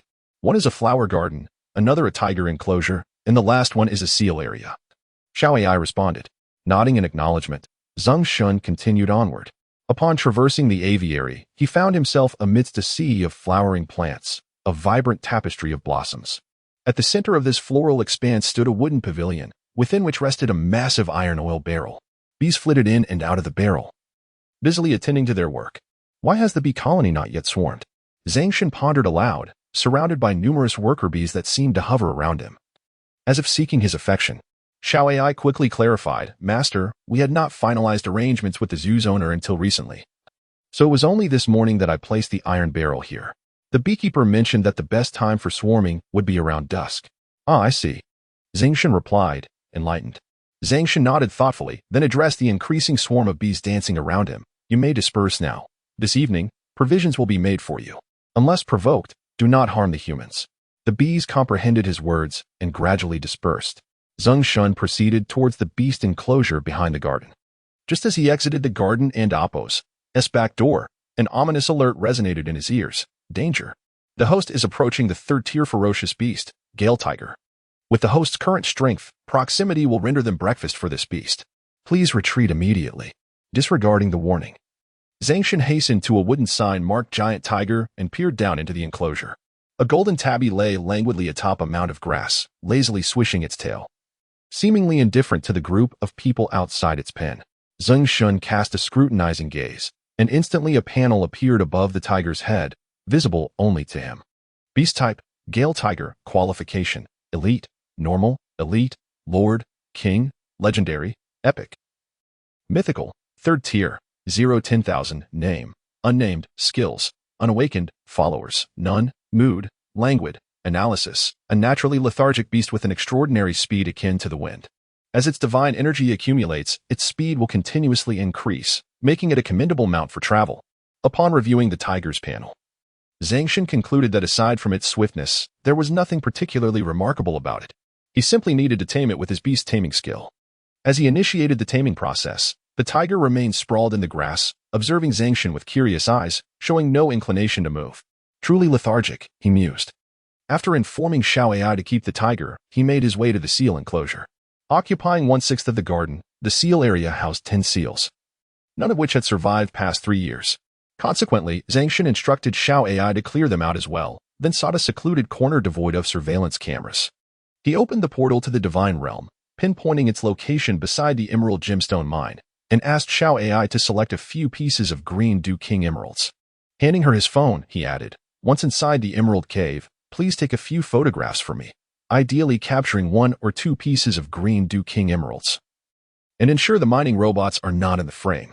Understood, Master, Xiao Ai replied, taking the phone and stepping through the portal. Meanwhile, Zeng Shen engaged in a brief spar with Xiao Ti in the vacant space before the seal enclosure. Once again, he was swiftly taken down with a shoulder throw, earning 4 points of divine experience, slightly less than the previous day. Glancing at his divine experience, Zeng Shen noted he had reached 89 points. Just 11 points shy of the coveted 100 needed for an upgrade to the first tier. He felt a sense of anticipation regarding the transformations that would accompany this ascension. After all, one's divine realm is of the SSS grade, and with each enhancement, it bestows unique characteristics, sometimes even miraculous phenomena and intelligent races. When Xiao Ai emerged from the portal of the divine realm, clutching 2 pieces of green Dew Emperor Jade, Zeng Shen closed the divine gate and, accompanied by the 2 women, strolled towards the entrance of the zoo. He produced a bottle containing 5 drops of stamina and energy potions and remarked to Xiao Ai, each time you feed the animals left behind, add a drop into their meat. Understood, Master, Xiao Ai replied, placing the 2 potions in her right pocket, while the 2 pieces of jade resided in her left. Zeng Shen had contemplated whether to house the 3 exotic beasts within his divine realm. However, they were carnivorous, and currently the animals in his realm were but a brood of cubs, incapable of sustaining their yearly dietary needs. Moreover, he could not afford to invest time and effort daily in procuring meat for their specific nourishment. As the trio approached the exit of the avian enclosure, they were approached by Bai Qi, who hurried over and greeted them. Brother Shun, big sister, Sister Ai. What's going on? Xiao Ti inquired. Old Biao and the others have captured a foreign woman who was sneaking over the wall, Bai Qi informed them. Upon hearing this, Zeng Shen immediately understood whom old Biao had apprehended and felt a surge of amusement. Let's go and see what manner of foreign woman it is, he suggested. Unbeknownst to Bai Qi, Zeng Shen was already aware of the identity of the foreign woman, prompting him to describe her. Brother Shun, I have never encountered a foreign woman as beautiful as her in my life. Her skin is exceptionally pale, almost angelic, her legs are long and graceful, and her waist resembles that of a model. She looks like a mix between a certain European and an American, simply stunning. Chapter 93, for it is the Wuling Divine Car. Within the confines of the zoo security room, several burly men clad in black, led by Lao Biao, had bound Kiki Lin tightly to a wooden chair with a backrest and commenced their interrogation. "Why did you sneak in by climbing over the wall?" Lao Biao inquired. "I am merely a visitor. I noticed you were not allowing anyone in, so I climbed over the wall," Kiki Lin replied, her voice remarkably clear, as if her explanation were indeed the truth. "Pa," Lao Biao retorted gruffly, "stop fabricating stories. The fighting techniques you employed against my brothers, Israeli martial arts, Sakura Jiu-Jitsu, street fighter Muay Thai, and military boxing, are not skills that an ordinary tourist could possess, having spent years in the underworld, and once having been a seasoned soldier himself." Lao Biao was well aware of the foreign woman's capabilities. Were it not for their numerical advantage and the surprise attack with a stun baton that incapacitated her, she might have escaped. Thus, he could not believe that this woman was merely a tourist. If she were indeed a tourist, why would she sneak in? Yet Kiki Lin maintained her stance, stating, "I was taught some self-defense techniques by my family from a young age." Lao Biao, listening to the foreign woman, scoffed in amusement. "Very well, continue your fabrication. What was your ulterior motive for sneaking in? To see the animals? Speak the truth, or I shall see how long you can keep this up." He pulled a chair and sat before her. "What is your name, and what is your nationality?" As Lao Biao continued to interrogate Kiki Lin, Zeng Shen, accompanied by Xiao Ai, Xiao Ti, and Bai Qi, appeared at the doorway. He cast a glance at Kiki Lin, bound to the wooden chair, before addressing Lao Biao, who had his back turned. "Lao Biao, release her. This woman is Kiki Lin, and she has taken an interest in me, following me around for quite some time." Upon hearing Zeng Shen's voice, Lao Biao immediately stood and turned around, saying, "Yes, Brother Shen." He then moved to unbind the woman before him, Kiki Lin. However, Kiki Lin glared at Zeng Shen, exclaiming, "Who has an interest in you?" "Oh, I must have misinterpreted," Zeng Shen replied. "Lao Biao, there is no need to release her.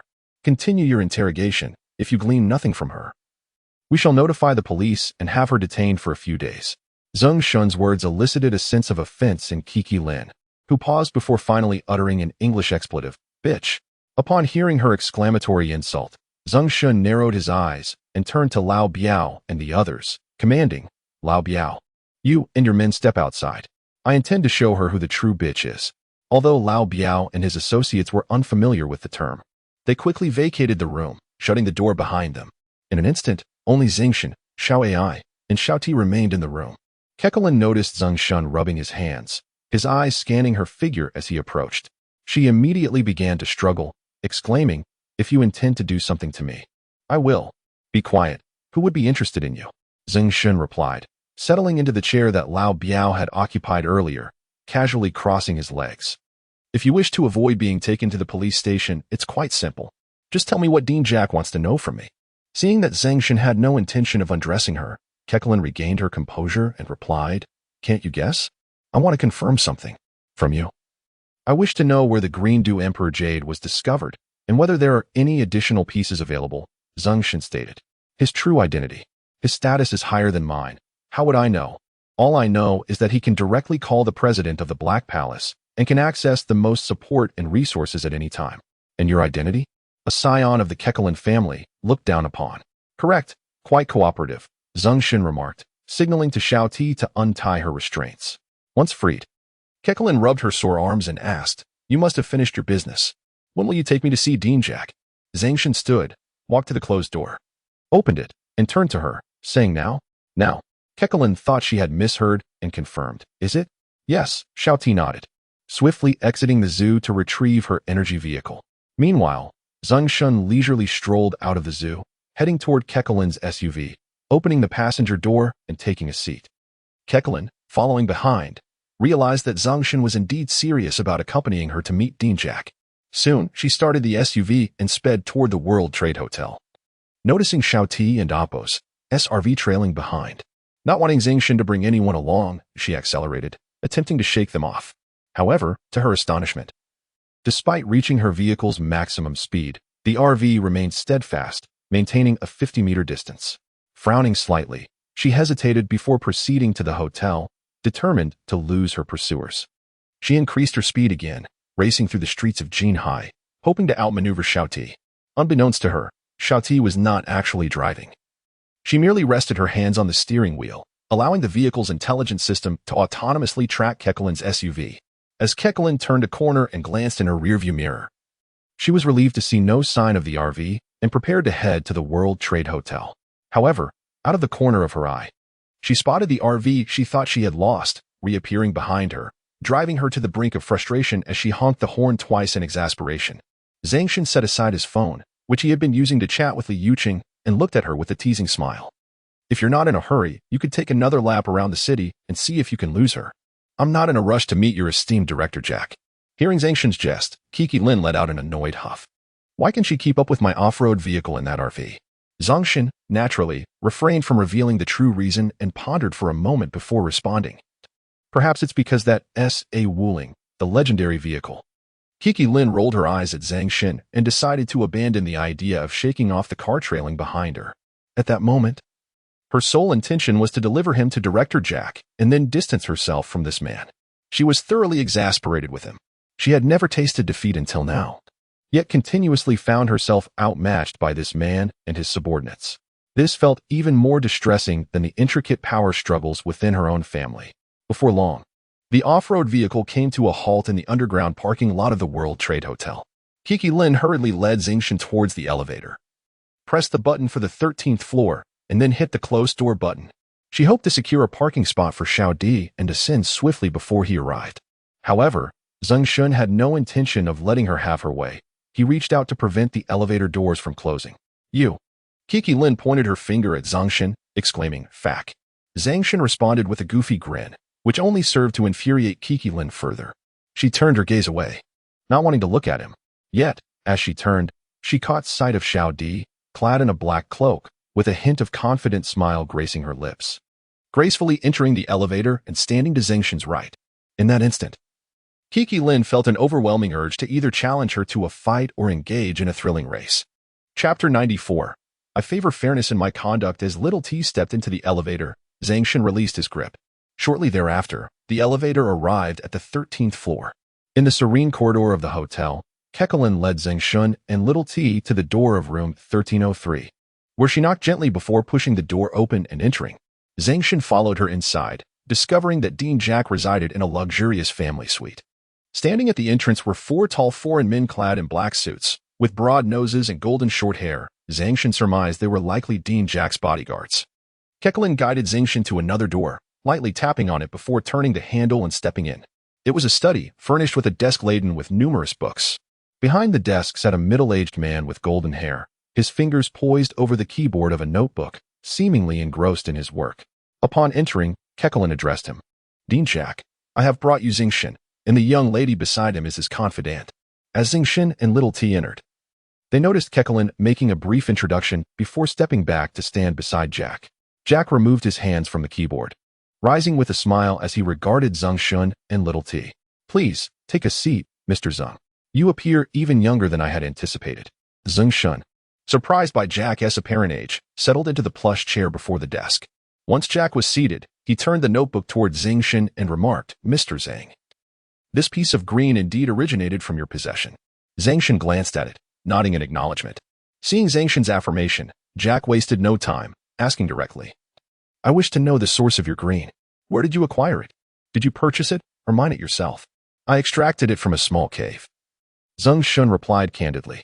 Jack's voice trembled slightly with excitement as he inquired, "And where is this cave?" Zeng Shen narrowed his eyes with a smile, retrieving his phone from his pocket and placing it before Dean Jack. "Here are some photographs for your perusal, Dean Jack. Please take a look." With a puzzled expression, Dean Jack picked up the phone. Upon viewing the images, he paused momentarily, his eyes widening as he spotted a piece of green still embedded in the cave wall in one of the photos. After a considerable silence, he shifted his gaze back to Zeng Shen and asked, "How much green is present within that cave?" "Perhaps 1 or 2 pieces. You've already acquired one. What are the other?" Jack pressed eagerly. Zeng Shen replied, "I wish to purchase it privately, just as you do in the Great Xia. Is that acceptable?" "That is not permissible," Zeng Shen responded without hesitation. "Why not?" Jack queried. "I've heard from friends abroad that many countries covet it. Moreover, I am a proponent of fairness. The price should reflect its value.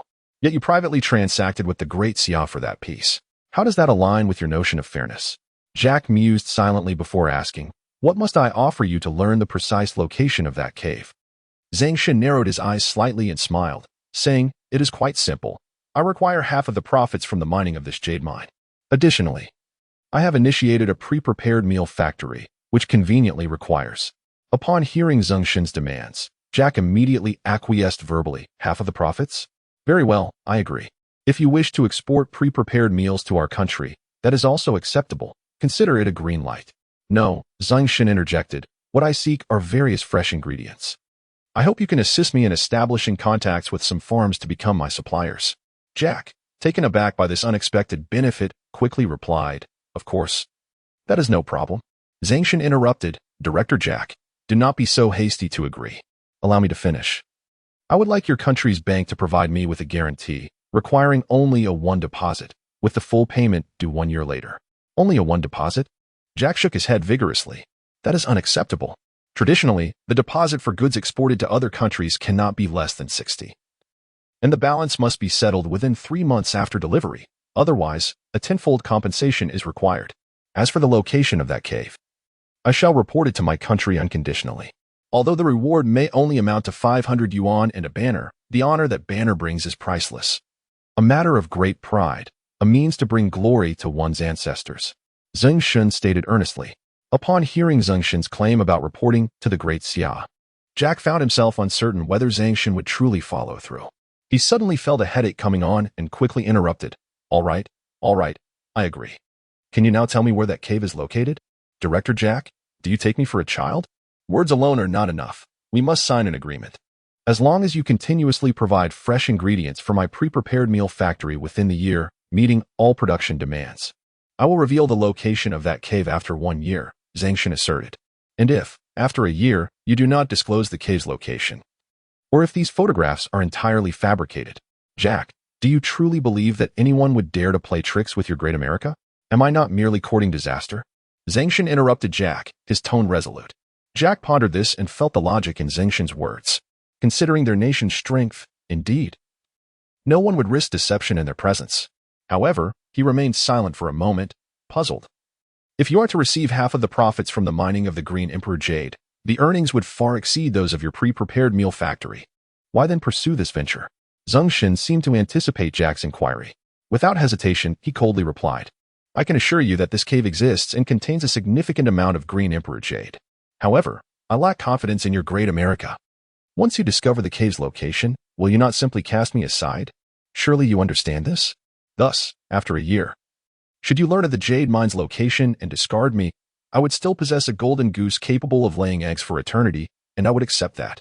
Upon hearing Zeng Shen's words, Dean Jack truly recognized the validity of the young man's concerns. After all, their great misfortune lay in their tarnished reputation, which was virtually non-existent. Thus, he began to comprehend why Zeng Shen insisted on a year's time. However, could this young man genuinely believe that postponing for a year would allow them to digest the consequences of their past actions? That would be an underestimation of the character of those associated with their great misfortune. Contemplating this, he rubbed his brow and remarked, "If we are to sign such an agreement, I cannot make that decision unilaterally. I must make a call to consult with President Hagong." With that, Zeng Shen smiled faintly. Chapter 95, Sorcery. Acute gastroenteritis. My president can acquiesce to your request. However, you must send me those photographs and sign the necessary agreements. You will need to travel to our esteemed nation to personally finalize the contracts with your desired suppliers. At a certain point, our nation shall provide guarantees for you. Not a problem, Zeng Shen replied with a slight shrug. Should I send the photos via WeChat or email? Email, specifically through Twitter, to the account WSSB Jack Speed Report, he specified. Please hold on, Zeng Shen said, then proceeded to log into his Twitter email and dispatch the original high-definition images. Jack, upon noticing a notification pop up on his laptop, eagerly clicked to open it, revealing the pristine, high-resolution images sent by Zeng Shen. His excitement was palpable as he quickly shared the images with a note stating, "Verify the authenticity of these photographs. Once everything is in order, I shall have Cuckoo Lin deliver them to you," Jack remarked, standing up and extending his hand to shake Zeng Shen's, his tone laced with a hint of menace. "I sincerely hope that when the time comes, Mr. Zeng, the cave indeed holds a considerable quantity of Green Emperor Jade yet to be excavated. Otherwise, we may have to pay your parents a visit." Zeng Shen furrowed his brow. tightening his grip on Jack and Appo's hand. I despise threats involving my parents, so I will certainly inform you. But first, do not rush and honor your commitments. A year's time should not be deliberately delayed. With that, Zeng Shen released Jack and Appo's hand and departed with Xiaoti. As they stepped into the elevator, Zeng Shen reflected. I know their nature, yet they cannot retain you, my master. By the way, ISNT Xiao AI recently troubled about the equipment needed for the underground tunnels of the new city construction. I could visit their country to experience the culture of zero-cost purchases.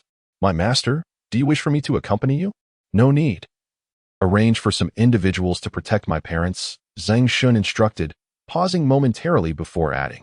Also, have Xiao AI assist me in locating some heavyweight equipment in their territory, as well as the distribution of certain large and medium-sized zoos.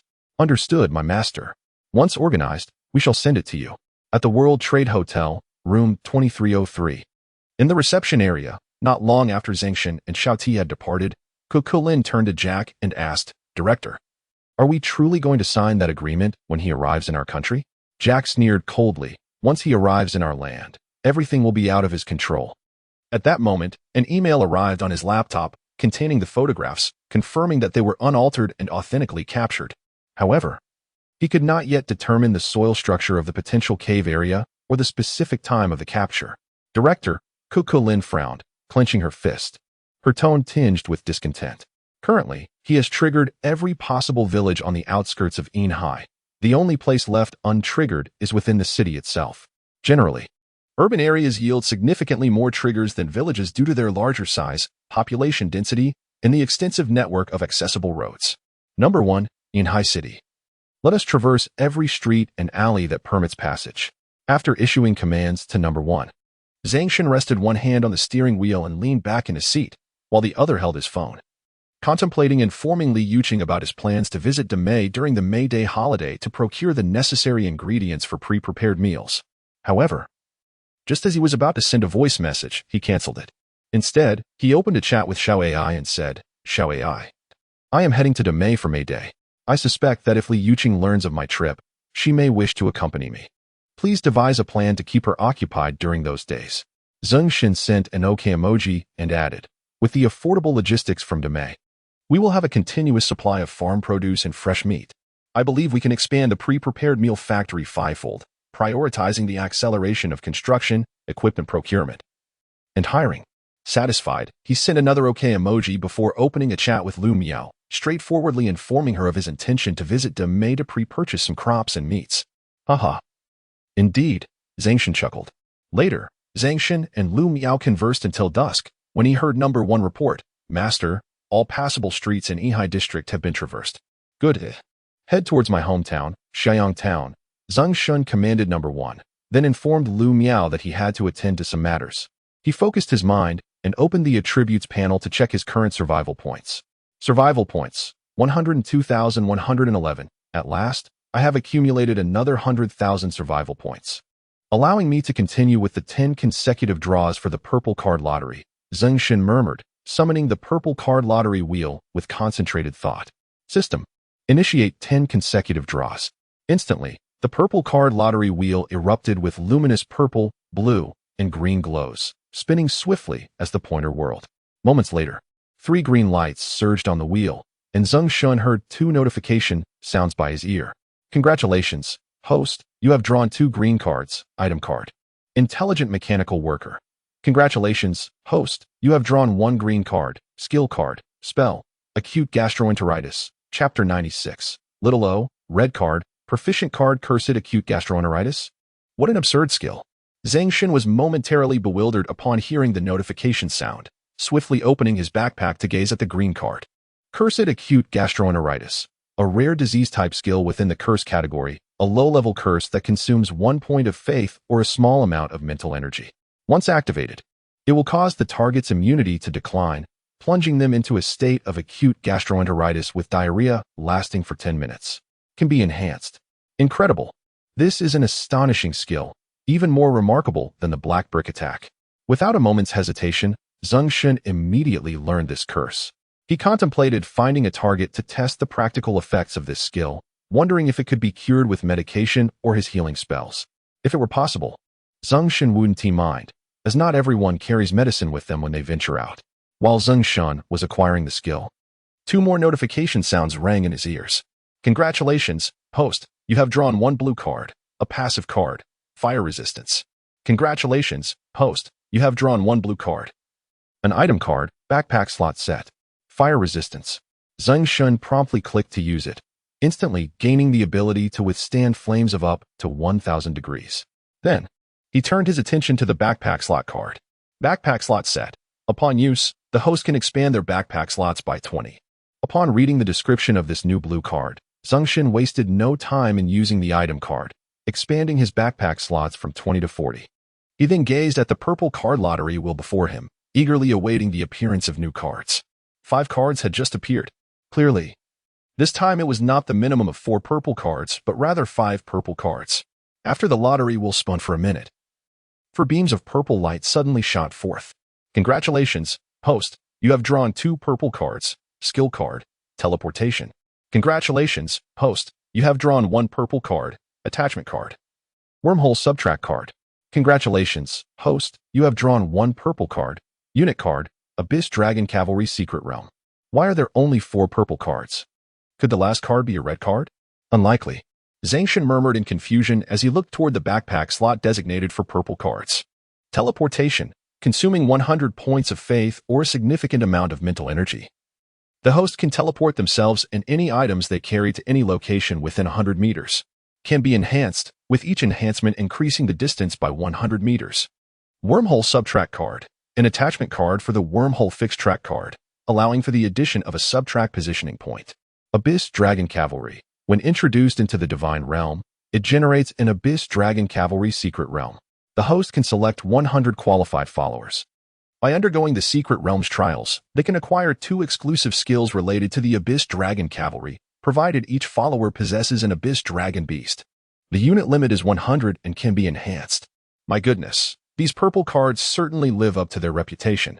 The instantaneous teleportation skill is nothing short of a prison break, a remarkable ability that allows for unparalleled agility. In a few days, I will be heading to Old May. And with this skill at my disposal, my movements will be as fluid as if I were employing invisibility.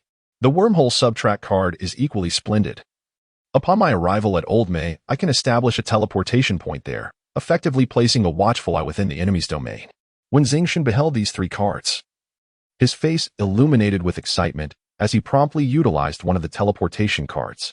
He intended to reserve the other for when divine energy surged, allowing his followers to also possess this remarkable escape technique. Subsequently, he concentrated his mind and fused the wormhole subtract card with the wormhole fixed track card. As a result, his current wormhole fixed track card now boasted 1 primary track point and 2 subtract points. Regarding the Elrin Cavalry, he planned to incorporate it into his divine realm following the divine energy explosion. Soon after, Zeng Shen's gaze fell upon the spinning lottery wheel, a flicker of anticipation crossing his mind. What if the final card turned out to be a red card, or even a golden one?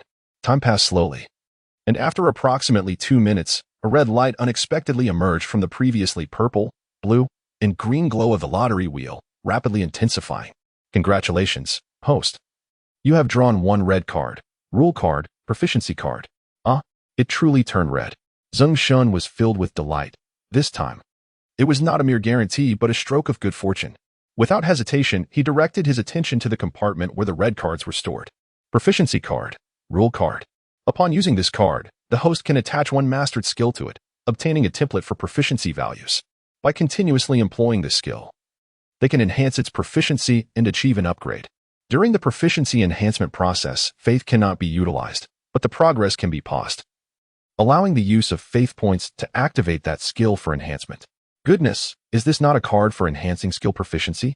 After reading the description of this red card, Zeng Shen could not help but exclaim in astonishment. Indeed, no red card is ordinary. Murmuring softly, Zeng Shen sharpened his focus and decided to test this proficiency card. Instantly, the interface displayed skill, level, proficiency required for upgrade. Double-click the skill name to begin enhancement. Single-click to pause enhancement. Agility amplification. Intermediate skill, 0-5000. Air shield. Intermediate skill, 0-5000. Flight. Basic skill, 0-500. Hurricane. Basic skill, 0-500. Incantation. acute gastroenteritis. Basic skill, 0-500. Taming, basic skill, 0-1000. Potential empowerment, basic skill, 0-1000. Invisibility, basic skill, 0-1000. Healing, basic skill, 0-1000. Teleportation, basic skill, 0-5000. Good heavens. Unbeknownst to me, I have already mastered 10 skills. Zeng Shen gazed at the 10 skills displayed on his proficiency card, feeling a slight sense of wonder. He soon realized that upgrading the skills associated with the green card from novice to intermediate proficiency required merely 500 points, while those obtained from the blue card demanded 1,000 points, and the purple card skills necessitated a staggering 5,000 points. This revelation tempered his ambition to enhance his teleportation ability. Instead, he shifted his focus to the 2 skills with the least proficiency, flight and hurricane. Ultimately, he resolved to begin with flight. As for hurricane, given its significant destructive capability, he deemed it prudent to practice that skill elsewhere after visiting the old ruins. With a concentrated mind, Zeng Shen double-clicked on the flight skill on his proficiency card and proceeded to the rear compartment of the RV. 1. He commanded, elevating the compartment slightly by 1 meter. Understood, Master.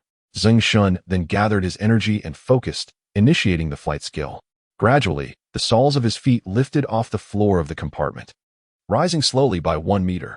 At that moment, a line of small text appeared before him, visible only to his eyes. Flight, proficiency level 1.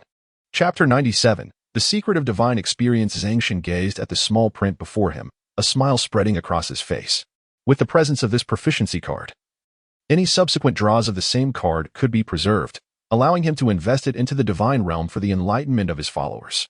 Just as this thought crossed his mind, a wave of dizziness washed over him, accompanied by a sudden fatigue.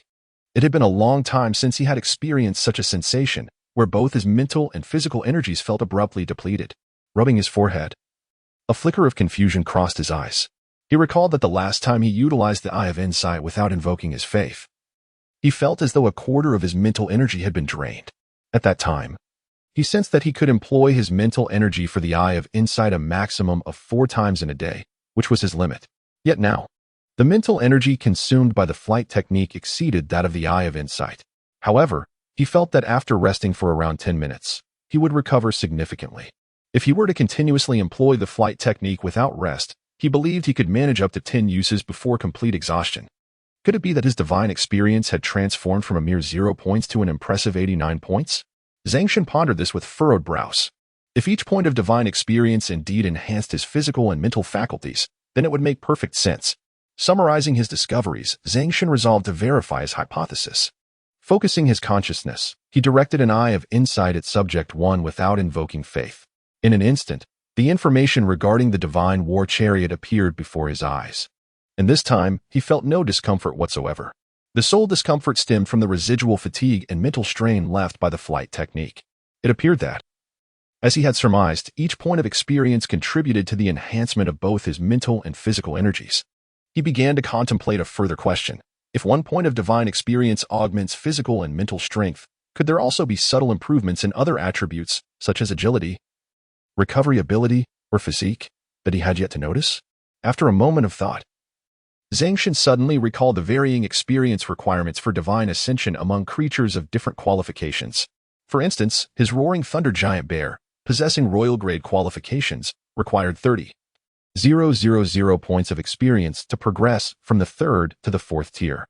In contrast, the Titan Blood Python King, a 3rd-tier Lord-class creature, needed only 20,000 points for the same advancement. Meanwhile, the Hellhound, a 3rd-tier Lord-class creature known as Little White, required merely 10,000 points to ascend to the 4th tier. If the maximum level cap is the 9th tier, then among creatures reaching this pinnacle, the experience required for divine ascension clearly delineates the strong from the weak. After all, every single point of experience accumulated for leveling up represents a buildup of power. Those who accumulate experience early on will inevitably be stronger in the later stages. Having grasped the significance of divine experience, Zeng Shen suddenly recalled the classification of divine density among deities. It seemed that the experience required for ascension among conventional deities was considerably less than that required for rare deities. At first, I believed that the divine system categorized deities based on their density and quantity. However, it ultimately turned out to be a classification based on strength and potential. Zeng Shen let out a soft exclamation, growing increasingly curious about what deity he might become in the future. After a brief pause, this cycle repeated 5 times, until the notification sound from the number 1 divine battle vehicle suddenly rang out. Number 1, proceed to my home, he commanded. As he spoke, Zeng Shen opened a video call with his mother, messaging her to inform her of his imminent arrival. Where are you? She inquired. Just entering the town gate. Should arrive in 5 to 6 minutes. Understood. His uncle and elder cousin had once assisted their family significantly during their times of hardship, particularly in the construction of their current self-built home. It was thanks to his maternal relatives, who contributed financially and physically, that they found a place to stay after being driven out by the despicable old man and his conniving wife. At that time, his mother's family had just started to develop in Xinyu City with limited funds, yet they managed to gather over 200,000 to purchase building materials. Zeng Shen always remembered this. Thus, when he assigned Zhang Yukai and Wu Xianyi to oversee the establishment of the pre-prepared meal factory, he directly asked his parents to reach out to his uncle, elder cousin, second elder cousin, and second cousin for assistance. Not only did these 4 possess experience in engineering and construction, but they were also trustworthy. As for his uncle's family, they sought to leverage familial ties to persuade his father to allow their son to take on part of the project. Zeng Shen flatly refused, for their character was too poor and hypocritical. He bore grudges as well as gratitude, and he could not place his trust in them. When the vehicle arrived in front of a supermarket, Zeng Shen alighted to purchase 2 cases of cocktails. He was aware that with his elder cousin and the others present, alcohol would undoubtedly be part of dinner. Moreover, he did not wish to secretly consume hangover remedies while drinking with them. Therefore, he planned to enjoy cocktails, which would help him avoid inebriation. After purchasing the drinks, Zeng Shen drove the disguised vehicle toward his home, and as he approached a corner, he spotted his uncle's family standing under a streetlight, their faces beaming with smiles as they waved at him, seemingly signaling him to stop. At that moment, Zeng Jiaming was uncertain whether Zeng Shen would halt his vehicle. Thus, he turned to Zeng Yoxin beside him and said, Dad, he has a significant grievance against us. Since grandfather passed away, he hasn't offered incense even once. Seeing us, he likely won't stop. How would we know without trying? Zeng Yoxin replied. Consider the vast scale of the pre-prepared meal factory project. If you could secure a share, you could easily make a couple of million by secretly manipulating things before completion. Zeng Jiaming remarked, but I have a feeling he might pretend not to see us and just drive past. You are correct, Zeng Yoxin nodded. We must intercept him and sincerely apologize for past grievances to have a chance at financial gain. Zeng Yoxin's wife, Pei Qiafeng, said to Zeng Jiaming, Ming, go stand in the middle of the road and wave at him. I refuse to believe he can pretend not to see you. If he dares to come crashing into you, just step aside and then lie down on the ground. I'll make sure to extort him for 100 or 80,000. Mom, you're right, Zeng Jiaming replied, immediately stepping into the center of the street, energetically waving at Zeng Shen's vehicle. Inside the car, Zeng Shen, just as Zeng Yoxin had anticipated, intended to feign ignorance of their presence. However, Zeng Jiaming had boldly positioned himself in the middle of the road, seemingly intent on blocking the path. Zeng Shen furrowed his brow, muttering to himself. And then a mischievous smile crept across his face. With focused intent, he conjured a spell of acute gastroenteritis and hurled it towards Zeng Jiaming. Dad, Mom, he definitely wouldn't dare to actually hit me. Just be ready with your lines. Watch how I stop him. Zeng Jiaming beamed with confidence, addressing Zeng Yoxin and Pei Qiafeng. Yet, in the next moment, his smile froze. He clutched his stomach, glancing around in alarm, then squeezed his legs tightly together, his calves propelling him back towards home. Simultaneously,